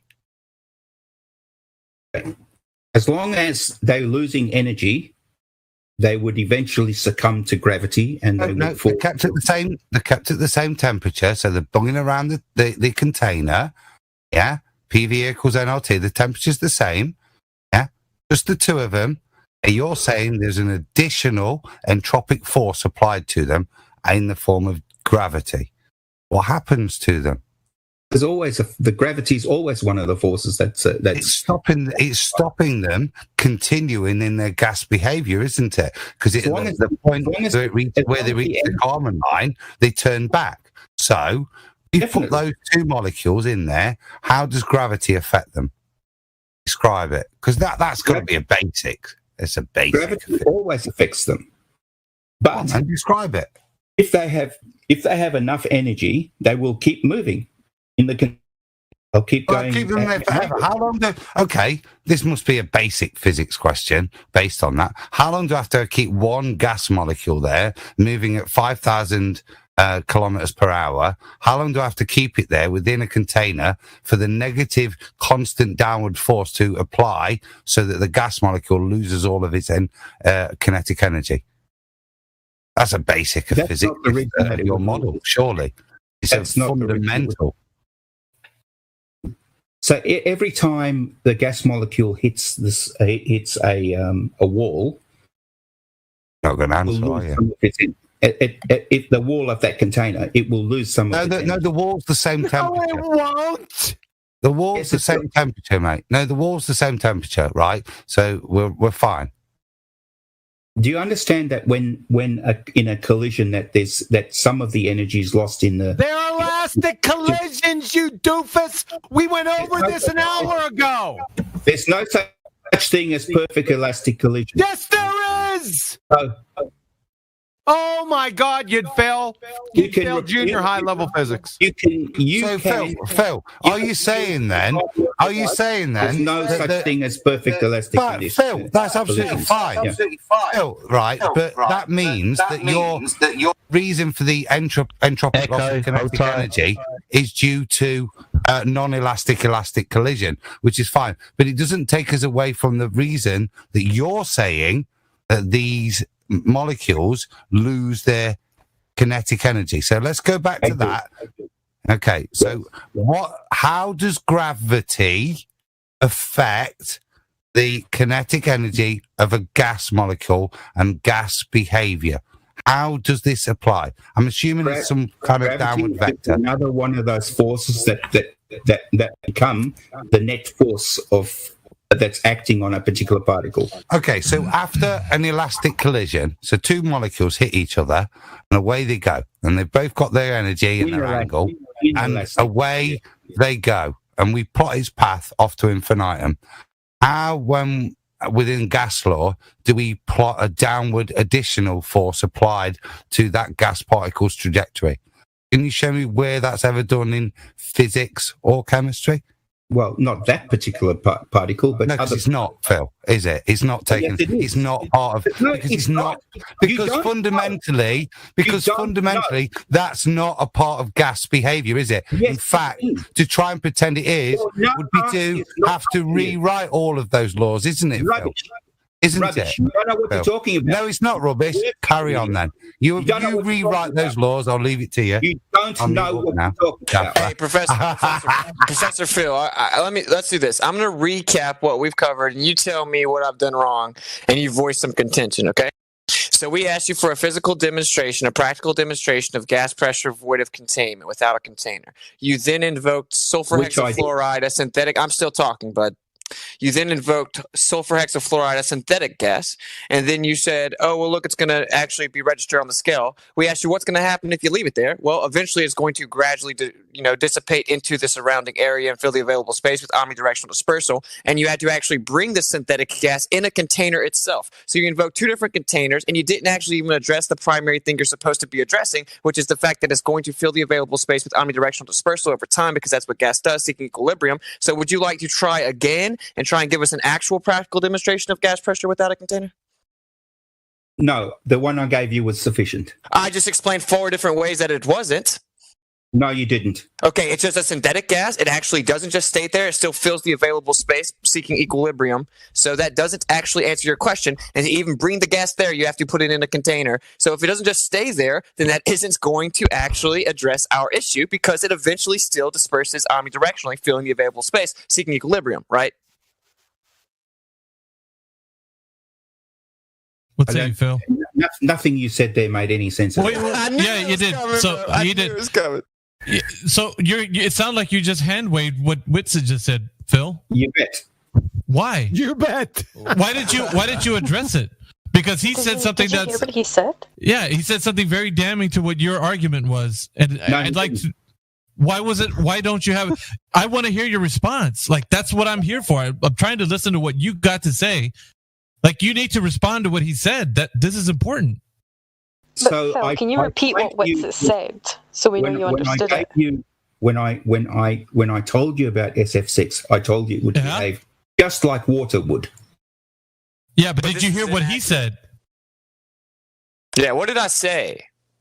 That's what I'm saying. Can you repeat what he was saying to you so we know you understood it? You started off saying it was a synthetic gas, as if that makes a difference. And what else did he say? Because it's not naturally occurring, but move on. What was the primary point? So what? What was the primary point, Phil? Okay, the next thing you said was that I had to bring it there in a container. Yes. Which of course I would. Could you bring it there without the container? No. Okay, so that doesn't demonstrate gas without a container. So then what was the next point? Okay, so I brought it. I bring it to the scene in a beaker. You know what a beaker is? That's a container. So what was the next point? Without a lid. What was the next point? Yes. And if I just leave the beaker there without the lid, and over the course of time, it's going to eventually dissipate, seeking equilibrium and omnidirectional dispersal. So this is not sufficient invoking of a practical demonstration. Do you understand? No. Okay, so okay, stop, Phil. Why did you say no to what he just said? Because some of the SF6 would remain in the beaker. What time frame are you giving this? Infinity, or like what are we looking at here? What's the time frame? You're saying some would remain in the beaker. What are you saying? Like in an hour, a day? Like what's your time frame here? What's it matter? Well, it's important. If it's 5 minutes later, if it's 5 minutes after you used it, there's still going to be some in there. So what you're saying would be correct in a short time frame, a minute, 2 minutes. Like if you left it over like a week, you think it would still all be there? Like even some. If the temperature was say 0, yes. No, you're not. Like your IQ. Wow. No, we're not talking about the temperature. You're changing the variables here, Phil. No, you just changed the. You did. When did we introduce the temperature was at 0? When did you introduce the temperature at anything? When did we? You said that it was at 0 right now. Explanation of no container. I prefer. So why don't you show us? Right? Why don't you show us this demonstration that you've done? Why don't you show us and you tell us all the variables of it so we know what we're talking about? Because the temperature wasn't discussed, so just show us everything. Well, show us what you've done. Yeah, so that's what I'm saying. Can you provide what you've done and the observation you've made of gas pressure without a container so we can see it? Phil, everyone here knows that temperature and pressure are intrinsic, okay? Do you agree? Of course. Okay, so the point here is we've asked you to invoke a practical demonstration of gas pressure without a container. You've invoked a synthetic gas, sulfur hexafluoride, that you bring in a container and then you put on a scale. And then actually what it reads is dependent upon the acceleration that you have introduced, right? The force and acceleration you introduce, That's what's it's going to read. And then if you leave it there on the plate over the course of time, it will seek equilibrium with omnidirectional dispersal. You don't agree with that, Phil? Over a period of time, if the temperature was right, of course it would, yeah. Okay. So this let's talk about something that doesn't have a container. Right.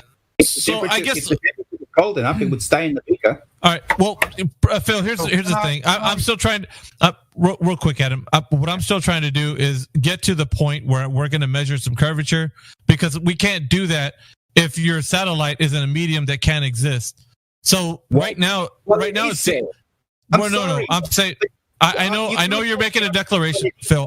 I know you're making a declaration right now. But what we've been trying to do right now is get you to at least understand that if you have gas pressure, you need a container.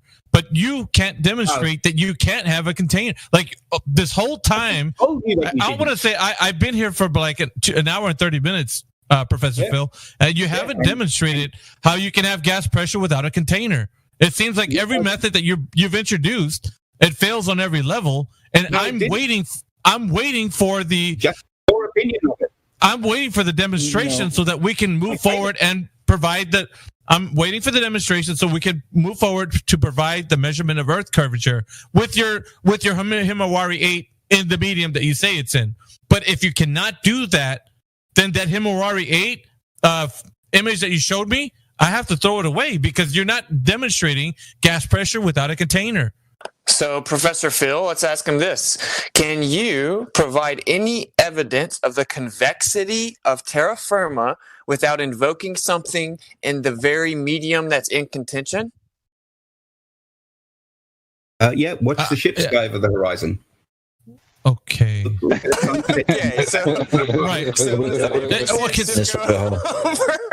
we see the ship go over the horizon, every time you go higher, you see further. I got a gift for that. Phil, tell me if this is... All the other planets are all spherical. Phil, tell me if this is not what you're talking about right here. Go to Livestream Voice 6. Is this what you're talking about, Phil? Look at that gift that I put in there. Please make that observation of what I'm showing you. Livestream Voice Text. Looking, I didn't realize there were so many messages. You've been...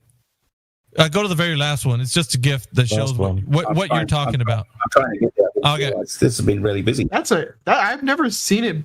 You keep mentioning containers. Incredibly busy. People keep pointing out how many times you say container. So this is.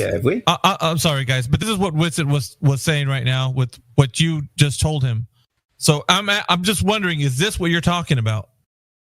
Once you get there, I'm just trying to get to the bottom. All right. Well, Boomer, if you click the arrow, it goes all the way to the the ship.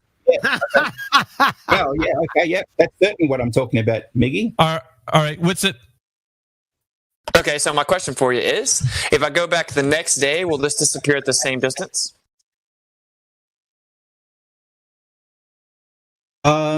It might vary slightly depending on your atmospheric conditions. No.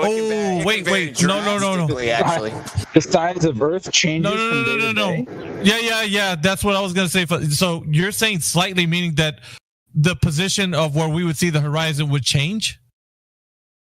Yeah. So what will happen is it's possible to have looming. On a. So now we already went over. All right. So we're saying that where we see the horizon change, but the effect would still be the same. All right, but we're talking about physical Earth curvature. Yeah, right. The ship will still disappear the same way, but not at the same place, will it? How do you know if it's looming or actual curvature? Okay, that's simple with them, right? Like if you're claiming that this is physical obstruction of the convexity of terra firma or Earth curve, then that means it would have a consistent location dependent upon your metric claim of the radius. Okay, but if I go back the next day, no, because there's atmospheric refraction. Right. The horizon is dependent upon the atmospheric refraction, right? Of course. So then it's not a physical location then, right? Well, it is. It's just where you see it. Whoa. It is. It's just where you see it. Yeah, that's physical. That's right. How can you? Okay, so how can you measure that, Phil? Genius said that. But how can you measure that? It's something that moves all the time. How are you going to measure that? Well, you can. You can look. You can measure the atmospheric conditions. Okay, so that means it requires a presupposition of a physical location, and then you take an approximation and just assume and reify the very thing that's in question. So calm down there, Mr. Professor. Professor, is there a difference in an apparent and actual location? Sorry? Is there a difference in an apparent and an actual location? Well, apparent just means where you apparently think it is. Apparently. The actual location is where it actually is. Okay, so is what we're seeing the apparent or actual? You're still looking at the same object. Hey, we're talking about the horizon. Is it apparent or actual? Okay, so where you see the horizon is in this particular instant where it's pretty clear. Then the horizon would be just slightly different to where it actually is. Okay, so it's apparent then, right? That would be apparent. Slightly. So are you saying the horizon? Like Professor Phil, you're saying the horizon's different from the Earth curvature? No. So what's different is not the horizon. It's the horizon is still the horizon. It's just in a different place. What? Welcome to Flat Earth. Snacks are in the back, bathrooms on the left, DJ's on the way. I don't think so. This image alone, this GIF alone that you're watching. You didn't listen to me. Is I said, welcome to Flat Earth. You need that the Earth is a welcome to Flat Earth, sir. And you invoked refraction. Did you know that you invoked terrestrial refraction? What do you need to calculate for terrestrial refraction, sir? Oh, I know. Temperature gradient. Nope.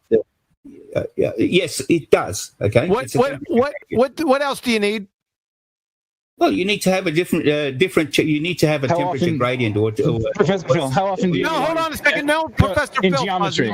No, in geometry, you don't use atmospheric refraction. No. Hold on. What do you need to measure terrestrial refraction? Well, you need to obviously you need to know where the exact distance is to the thing that you're looking at, and then you can using your optics you can find out what your apparent distance is, and from that you can calculate. Are you going to use in the formula? That's what he's asking you. Calculate the atmospheric conditions. Radius. Well, it begins with R. What about it? You're talking about the radius? Used to calculate your terrestrial refraction. What constant value within your formula for terrestrial refraction do you need? Well, if you're talking about the Earth, you're talking about the radius of the Earth. Where'd you get that? Isn't that what you're trying to do? Many ways to get that. Many ways, brother. Many ways. Yeah. Well, the best way, obviously, is the Cartosat 3 or the Himawari 8. No, are you saying that we can? You can't use from space. Wait, you can't use your satellites, Phil. Remember, you can't use your satellites. You can't use your satellites because you said that we haven't gotten to proving that medium is actually there. Mickey, I don't. They proved the radius before they got to space. To prove the radius, I do. I care very much because this is something that you're actually supposed to tell somebody is actually there. I'm not going to tell somebody something's there when I don't even know it's there because I can't provide evidence to have gas pressure without a container, Phil. So, Miggy, let me explain to you how this works over here. See this image that you put up? It's actually very, very good. I love it. I'll put it again. We love it too because it proves that the horizon is nothing more than an apparent location that constantly fluctuates hour to hour and day to day based on atmospheric conditions. But I'm not done talking. But yeah, you claim that there's a physical obstruction. Shut up, dude. You claim there's a physical obstruction that's consistent based on the convexity rate that is necessitated by the radius. So whenever it fluctuates, as soon as it moves, it disproves the notion that it's a physical location. So once again, welcome to Flat Earth. So, Miggy, this particular image that you've put up here is really, really good. Okay, and let me explain why. Because you don't have to do a lot to work out that Earth is a sphere just looking at this image. So one of the things you can do, Miggy, is over. Can you get the radius from this picture? Can this picture provide a radius? We're talking about the radius. Yeah, we're talking about the radius, sir. If you just where was the radius value from this picture? Who and by what method was the radius value established? I'm about to tell you how to do that. No. Okay. Who and when was the radius value established for the Earth? Gosh. Can you just be quiet? No. You need to answer this question. So let him beg the question first. No, we're not letting them do that. You have to understand that we're trying to establish the verification process of the radius. You can't even go to your little natural law-defying medium without the radius because you can't even attain gravitational orbit or escape velocity without the R value. So you're reifying and begging the question. The very thing in contention is the R value. How do you establish the radius, Phil? So Miggy, that gift that you got is brilliant. I'm going to ignore everything. Just all of the questions I'm going to ignore. And let me just explain. We don't want to hear it anymore. Unless you're going to tell us where the radius is. Why can't you debate the college dropout, Phil? I'm confused. Are you actually the queen? You're going to use your explanation to find radius by something in the space that you needed the radius to know before they went to space, right? How did NASA know what the radius was before they launched friggin' satellites? I'm going to explain to Mickey how this image that Mickey's put up. Mickey knows about that. He's the one who posted it. You're the only one here who doesn't understand. I know, but you may not realise some of the stuff. You're self-projecting. I'd like to explain it to him. You're spiraling. I'd love to know how it's a gamma spiral. You can't talk to the college dropout. I know that the rest of you don't want me to go there, but no, we want you to answer the question. I know you care about what you. Mickey doesn't care. I asked him; he could care less. Yeah. So I'm going to explain to you and the audience. You're not going to. This is a brilliant GIF. Okay, and the reason is. Can you get the radius value from that GIF? It's brilliant and all, and I get it. But can you get the radius value? You can get the radius value from that GIF. Yes. How? I would love to see. Oh, please enlighten us.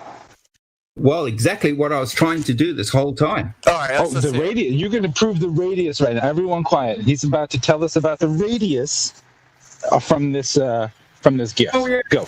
Right.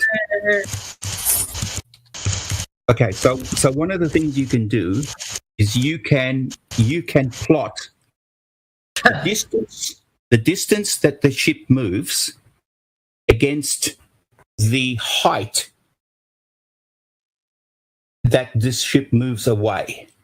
Okay, so as the distance that the ship moves against the height that it moves away. So all we need to do is work out.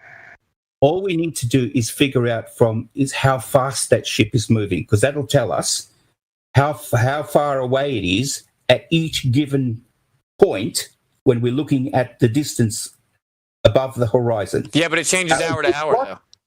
If we plot the distance above the horizon against the distance that the ship moves away, we can then plot that against so that we get a curve. But it changes the next hour, though. Oh, the ship is a constant velocity across that. No. But where it disappears, it changes, though. The ship's moving at a constant velocity across the water. The horizon changes. Yeah. I'm talking about on the same day, on this image that you're looking at. It changes in the same day. The horizon's not going to change in the few minutes that this ship's going away. No, it's a few minutes. All right? Actually, yes, it could. It absolutely could change in a few minutes. Yep.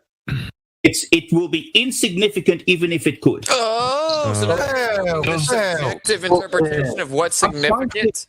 I'm trying. None of you actually care. You stole this. What if a fog bank don't actually care, do you? You started saying that optics couldn't define location. I told you I'm going to explain to you how to do the radius. Again to back it up. I told you how I'm going to get you to. I'm going to explain how you can use this image have to reposition. to work out the radius. The only way you can reposition it is with fraction and R. How do you? No, I'm not talking about that. That's not From what this I'm image, talking about. how do you know how far away the boat is in this image? By looking at this image, how can you tell how far away the boat is? Are you kidding? All right. So this is by looking at an image. So this is what we have to listen carefully. Oh God! Right. So if only there was like a demarcation point in the ocean, like an oil rig or something, where you could get an accurate reading. No, you can, because they are sea lanes. Okay. Right there, specific. And this guy, man, this fucking guy. On a ship this size, don't just go anywhere. All right, they follow specific sea lanes. And from this picture, how did you determine the distance? Just from this picture, how did you determine the distance? You can go to a normal nautical map and work out where the sea lanes are. You'll be able to work out how far. No. From this picture, you said from a picture you can determine the radius. Yeah, you said from this picture. I'll use this picture. And where it is, and a topographical map, and a calculator, and a whole bunch of other stuff. Right? Because I actually do care what I believe in is true, so I would go the extra mile to do it. Okay, so but you just said no. But you just said you can do it with this picture. Yes, that doesn't make a lot of sense. So how did you? So we're in this picture. Where did you determine the distance? Shut up! I'll explain it. No, you won't. So the distance. So in this picture here, what you've got to do is over time, so you've got to take the time into account, over time, you've got to measure, you've got to plot the height of the remainder of the ship above the horizon, plot that against the distance that the ship is away. And when you do that, two things will be possible. Put that formula in here. Update. Everybody here. No, hold on. I want that formula in here right now. Two things are possible if you do. Now we want the formula in here right now, Dr. Phil. Yes. Yeah, sure. Y squared plus R squared. Y squared plus X squared equals R squared. Or you're using Pythagorean formula. Y squared equals X squared minus R squared. Oh, so we're using Pythagorean formula. Cool. Let's do it with this one. All right. So let's do it with this one. We already got everything here. Right here. On this one. Let's do it. We're doing it with this one. So we're getting the radius from this photo right here. Let's do it. So we got an observer height at 1 foot. We're not doing spherical trig then, John. We're doing. You don't like to listen to the rest of this? Well, you just said we're doing planar trig, not spherical trig. So why would we do that? Fortunately, in fact, it's going to be a spherical. When you plot the distances, you'll notice that it turns out to be a sphere. And it's spherical. No. Shit. You can't with the maths. Why the fuck is he still talking? Hold on. Let Adam at him.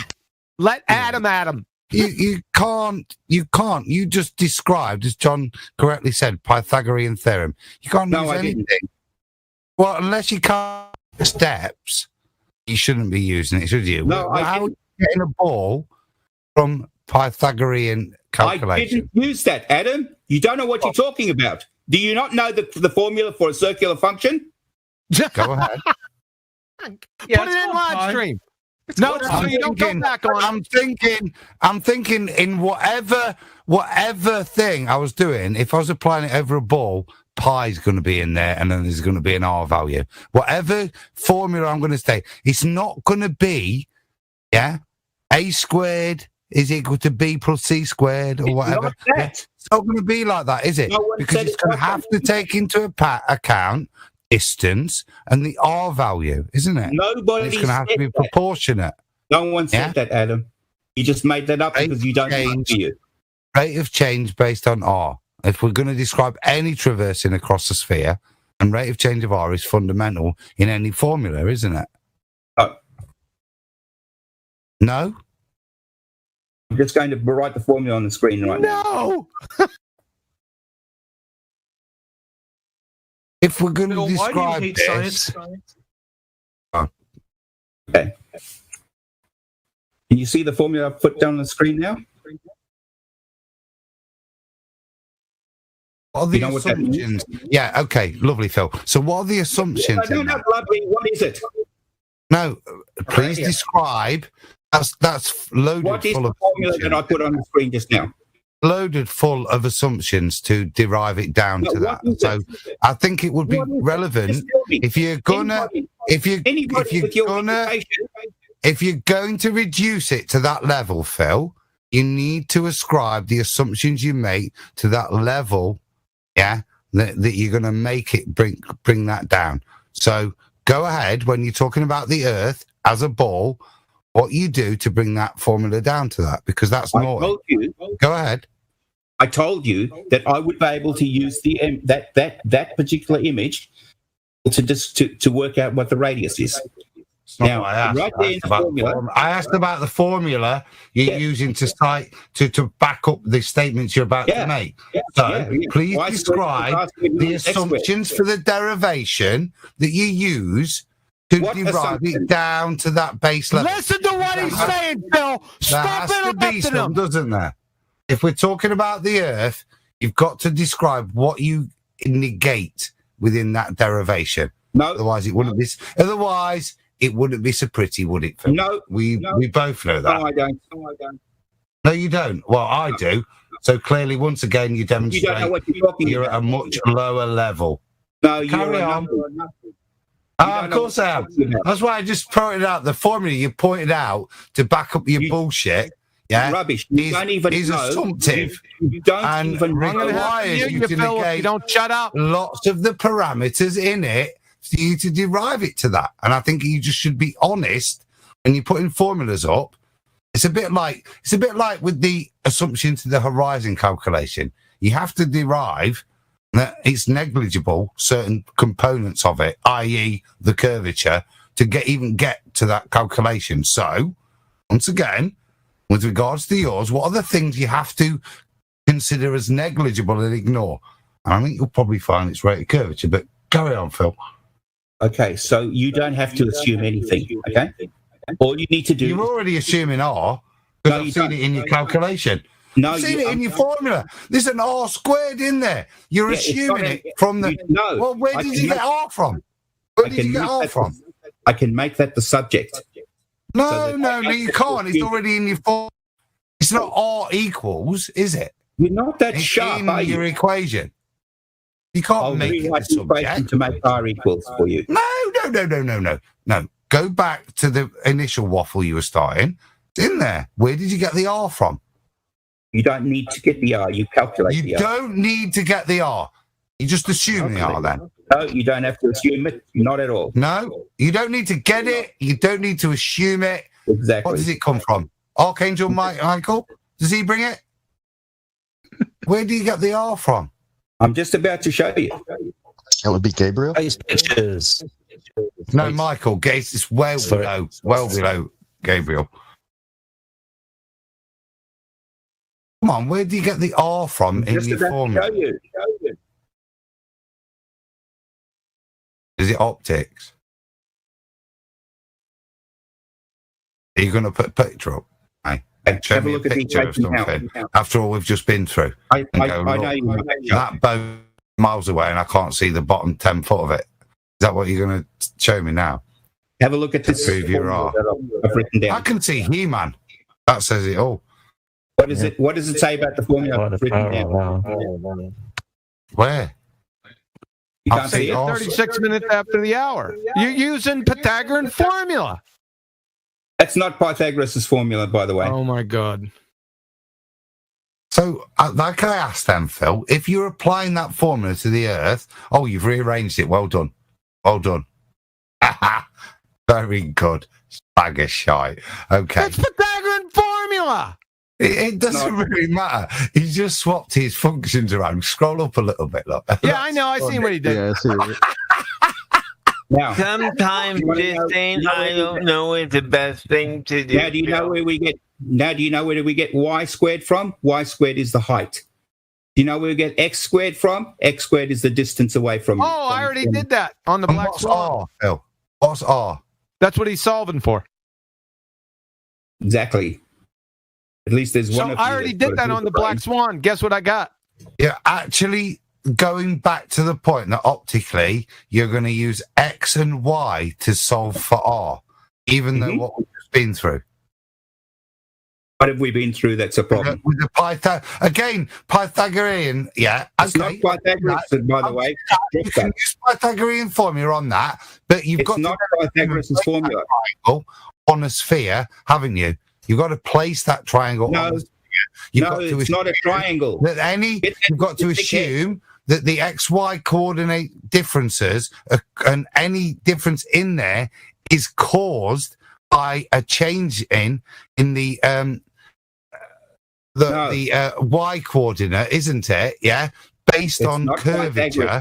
So that's just absolutely shocking. There's some kind of evidence. That formula that you think that is any way supported, it's just bullshit maths, mate. That's shocking.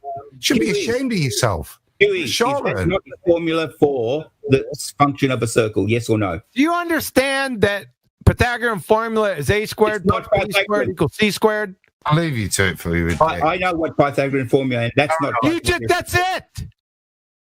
You just have different variables: R, Y, and X. No, it's not, Huey. I thought you would have known better, dude. I thought everyone could see it. I thought Pythagoras didn't even exist. You guys, we should listen. We really need to listen to him, okay? Because he drives a really nice car. So I really think we need to listen to what he has to say. His car is amazing. He's a professor. He professes things. Are you still not able to get pretty girls, even with a nice car? A squared plus b squared equals c squared is not Pythagorean. What? Yes, that is Pythagoras, but not this one. You can replace the variables and just it's still going to say the same thing. This is a different formula altogether. This is a circular function. This is good, Miggy.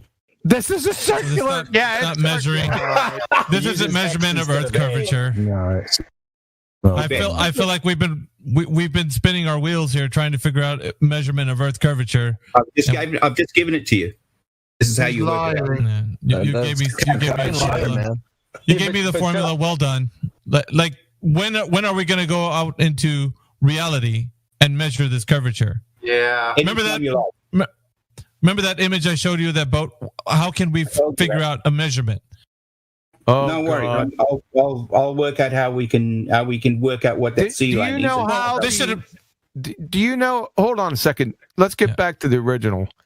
Do you know how the radius of the Earth was first established and who did it? I don't care, but yes, Aristophanes and also. I'm sorry. Earlier today, you 10 minutes ago, you said you really care. You know, he said he cares about what he believes. Hang on, Quantum's on a point. I'm not a historian. I'm a physicist. Yeah. Okay. You're a physicist. If you're a physicist, I'm fucking Mahatma Gandhi. Fucking. I don't care. Aristophanes, do you have primary documentation? I told you. I already. That's the historical information comes from Aristophanes. No, there is no primary documentation. So I just corrected your history.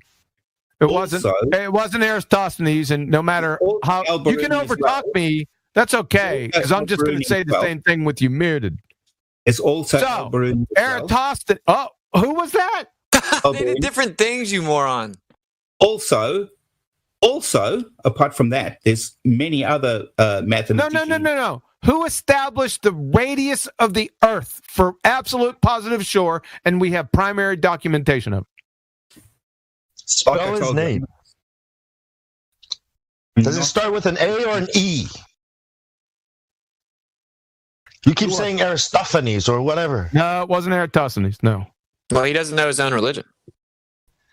And how did Al-Biruni or Aristophanes account for refraction? Hold on a second. Who's giving him clues? Wow. No, obviously. All right, I'm done.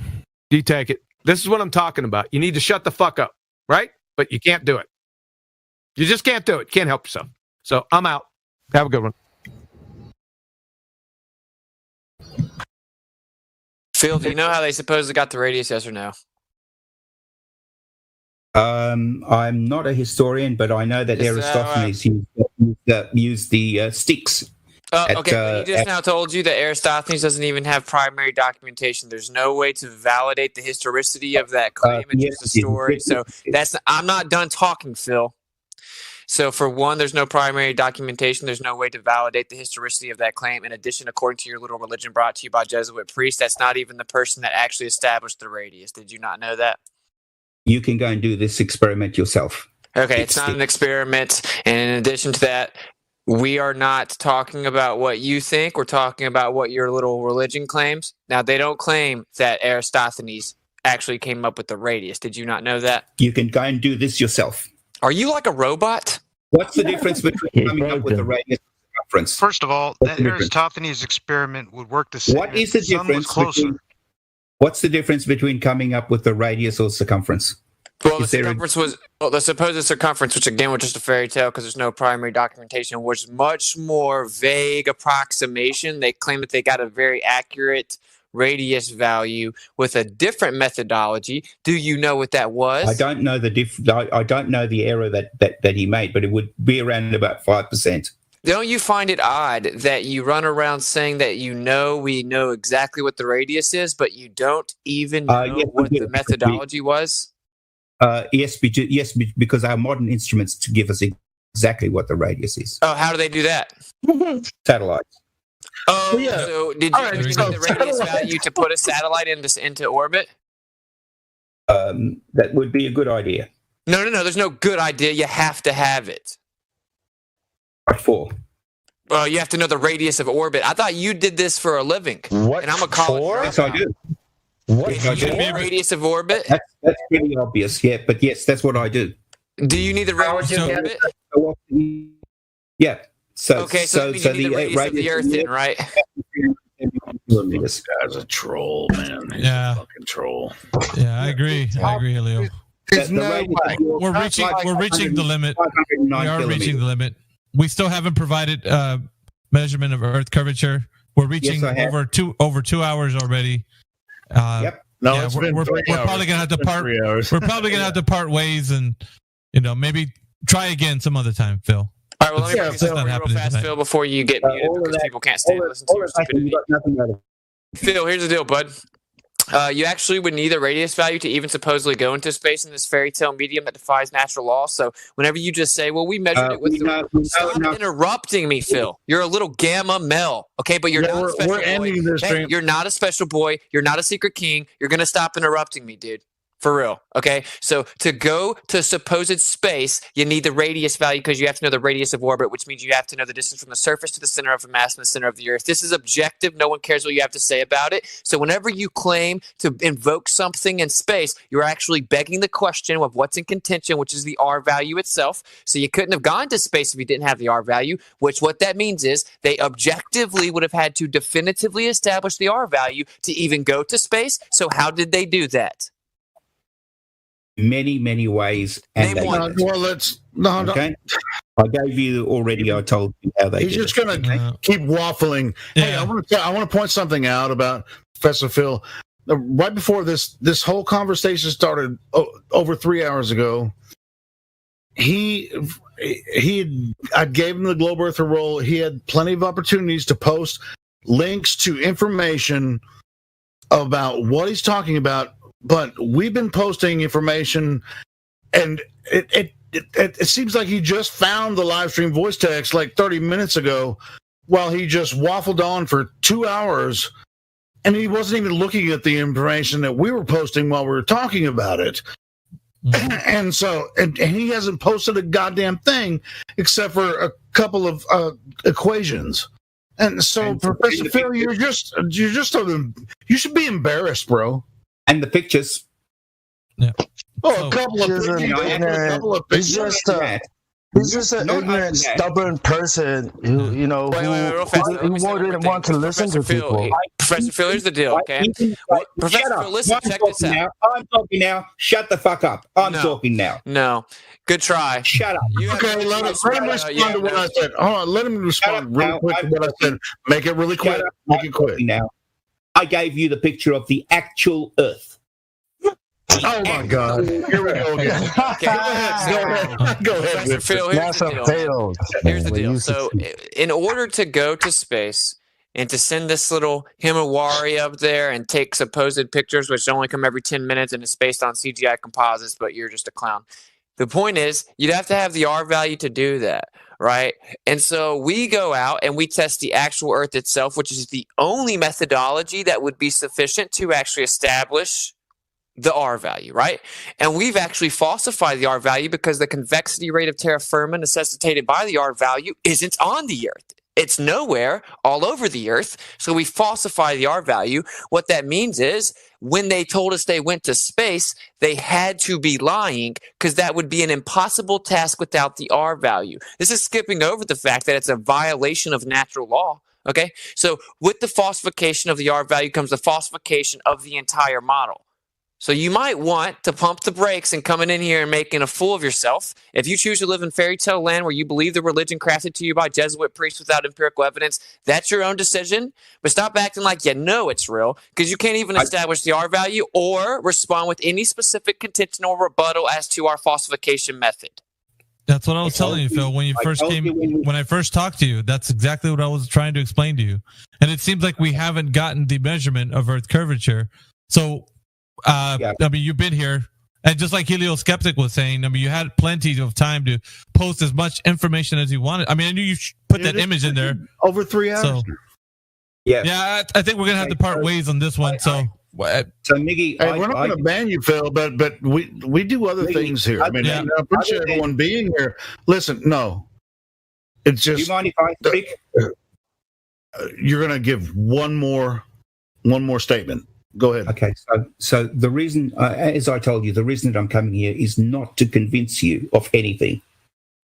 The reason I've come here is to explain what I think, why I think what I do. I know not to change your mind. I know that, Phil, but you don't have a rebuttal to all this information that we gave you. If you, that's the problem. Yes, I did. I rebutted. Hold on. I'm gonna upload. I'm going to capture the part that. Is there anything you have that you think that I can't answer? Yeah. Why would the freaking RC bolts disappear bottom first in that video, Mike? I just want to the first question that I was giving you, the measurement of Earth curvature, is the only thing I was concerned with that you would actually be able to give me. That was, I don't care about any other argument that you would bring into here, but so long as you're able to provide that information sufficiently, and I would be able to test for it myself by what you said, then we would have something. But it seems like we didn't get anywhere, Phil. Maggie, I was listening in, and what he said was, Phil, hold on, just a second. What he said was boats going over the curve. And then just like 30, 40 minutes ago, he said it again. He's like, boats going over the curve. But he didn't really post any information about, any observations he's made or anybody else has made. He really just freaking... Right. That's what I'm interested in. I got a question on the whole fucking time. Question, Phil, you ready? Crazy. Can you explain the magnetic field on a globe Earth? Yes. Sit down. Okay, explain it. Okay, so the Earth has a core, an inner core. So it's got an inner core, outer core, and the magma. So when did they go to the core? Bro, chill. So, like 1, 2, 3. So basically, it's the movement between the cores, the inner core and the outer core that's caused by the rotation of the Earth. By the way, that causes current eddies, and it's these current. Is it a permanent magnet? No. Okay, so do you know what the dynamo threshold is? If let me just finish what I was saying. Oh, you're speaking from ignorance. If these eddies, because the eddies create a current, this current in turn creates a magnetic field, because, as you know, a moving current creates a magnetic field. Demonstration, please. Yeah, what's the source? What's the source? But it's okay. We don't need to make fun of him anymore. Come on, man. This is over. Let me say this, Phil. You're not here to share what you think. Flat earthers too right now. I must be confused. You're here to share what NASA thinks. Because Professor Phil, we just don't. We knew about the magnetic field long before NASA was ever. All right, can we let Witsit finish his point, because I was interested in that. Okay, So actually, we have exact characteristics of a permanent magnetic field, but they say that it cannot be a permanent magnet because, of course, the Curie point and the dynamo threshold. So I have a Harvard article I can post just since you don't know what you're talking about. And they admit that they can't explain the magnetic field on the Earth. So we have what's called a dipole, right? But then we have an additional convergence point of the magnetic field, which of course, is impossible. This would be called a monopole, which is hypothetical, doesn't exist in real life. There's a fourth convergence point missing because you need dipoles to establish a magnetic field.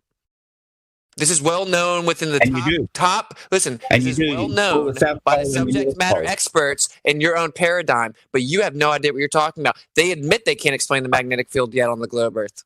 No, they don't. I will send you a Harvard paper that says that you're an idiot. Go for it. I'll call that guy an idiot. You'll call the subject matter experts at Harvard, but you don't even know what the dynamo threshold is? See if you can get some of my friends at MIT to say that. What's the dynamo threshold? How the hell should I know? Can you prove a monopole? There's no such thing. Exactly. Do you know the problem with that?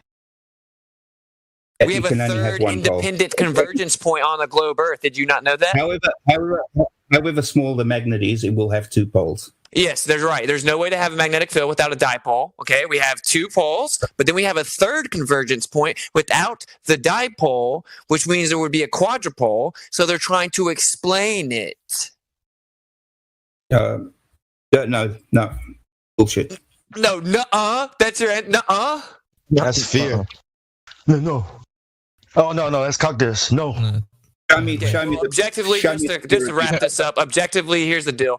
The subject matter experts that try to explain the magnetic field using dynamo models, there's about 6 or 7 theoretical models that they're currently flirting with to try to figure out which one they're going to pick because they cannot explain the dynamo threshold, the characteristics of a permanent magnetic field, while, of course, it can't be a permanent magnet because of the Curie points. And so we have the dynamo threshold problem, we have the monopole problem, and the very top people in this field admit that it's a problem explaining it into the globular Earth, but you just seem to have the confidence and arrogance of consensus that it must be figured out because you don't understand your own religion, right? And I'm a college dropout. I must not know what I'm talking about. The point is they're trying to explain a monopole, which is hypothetical, doesn't exist in the real world. No, the point is it's a question you couldn't answer. It was a question he couldn't answer, which is the whole point of that, right? You asked a question, he couldn't answer it, right? And by the way, I've spent the last 45 minutes listening to him try to explain gas pressure without a container, and all you do is ramble on about bottles, beakers, containers, and fish tanks. Couldn't I answer?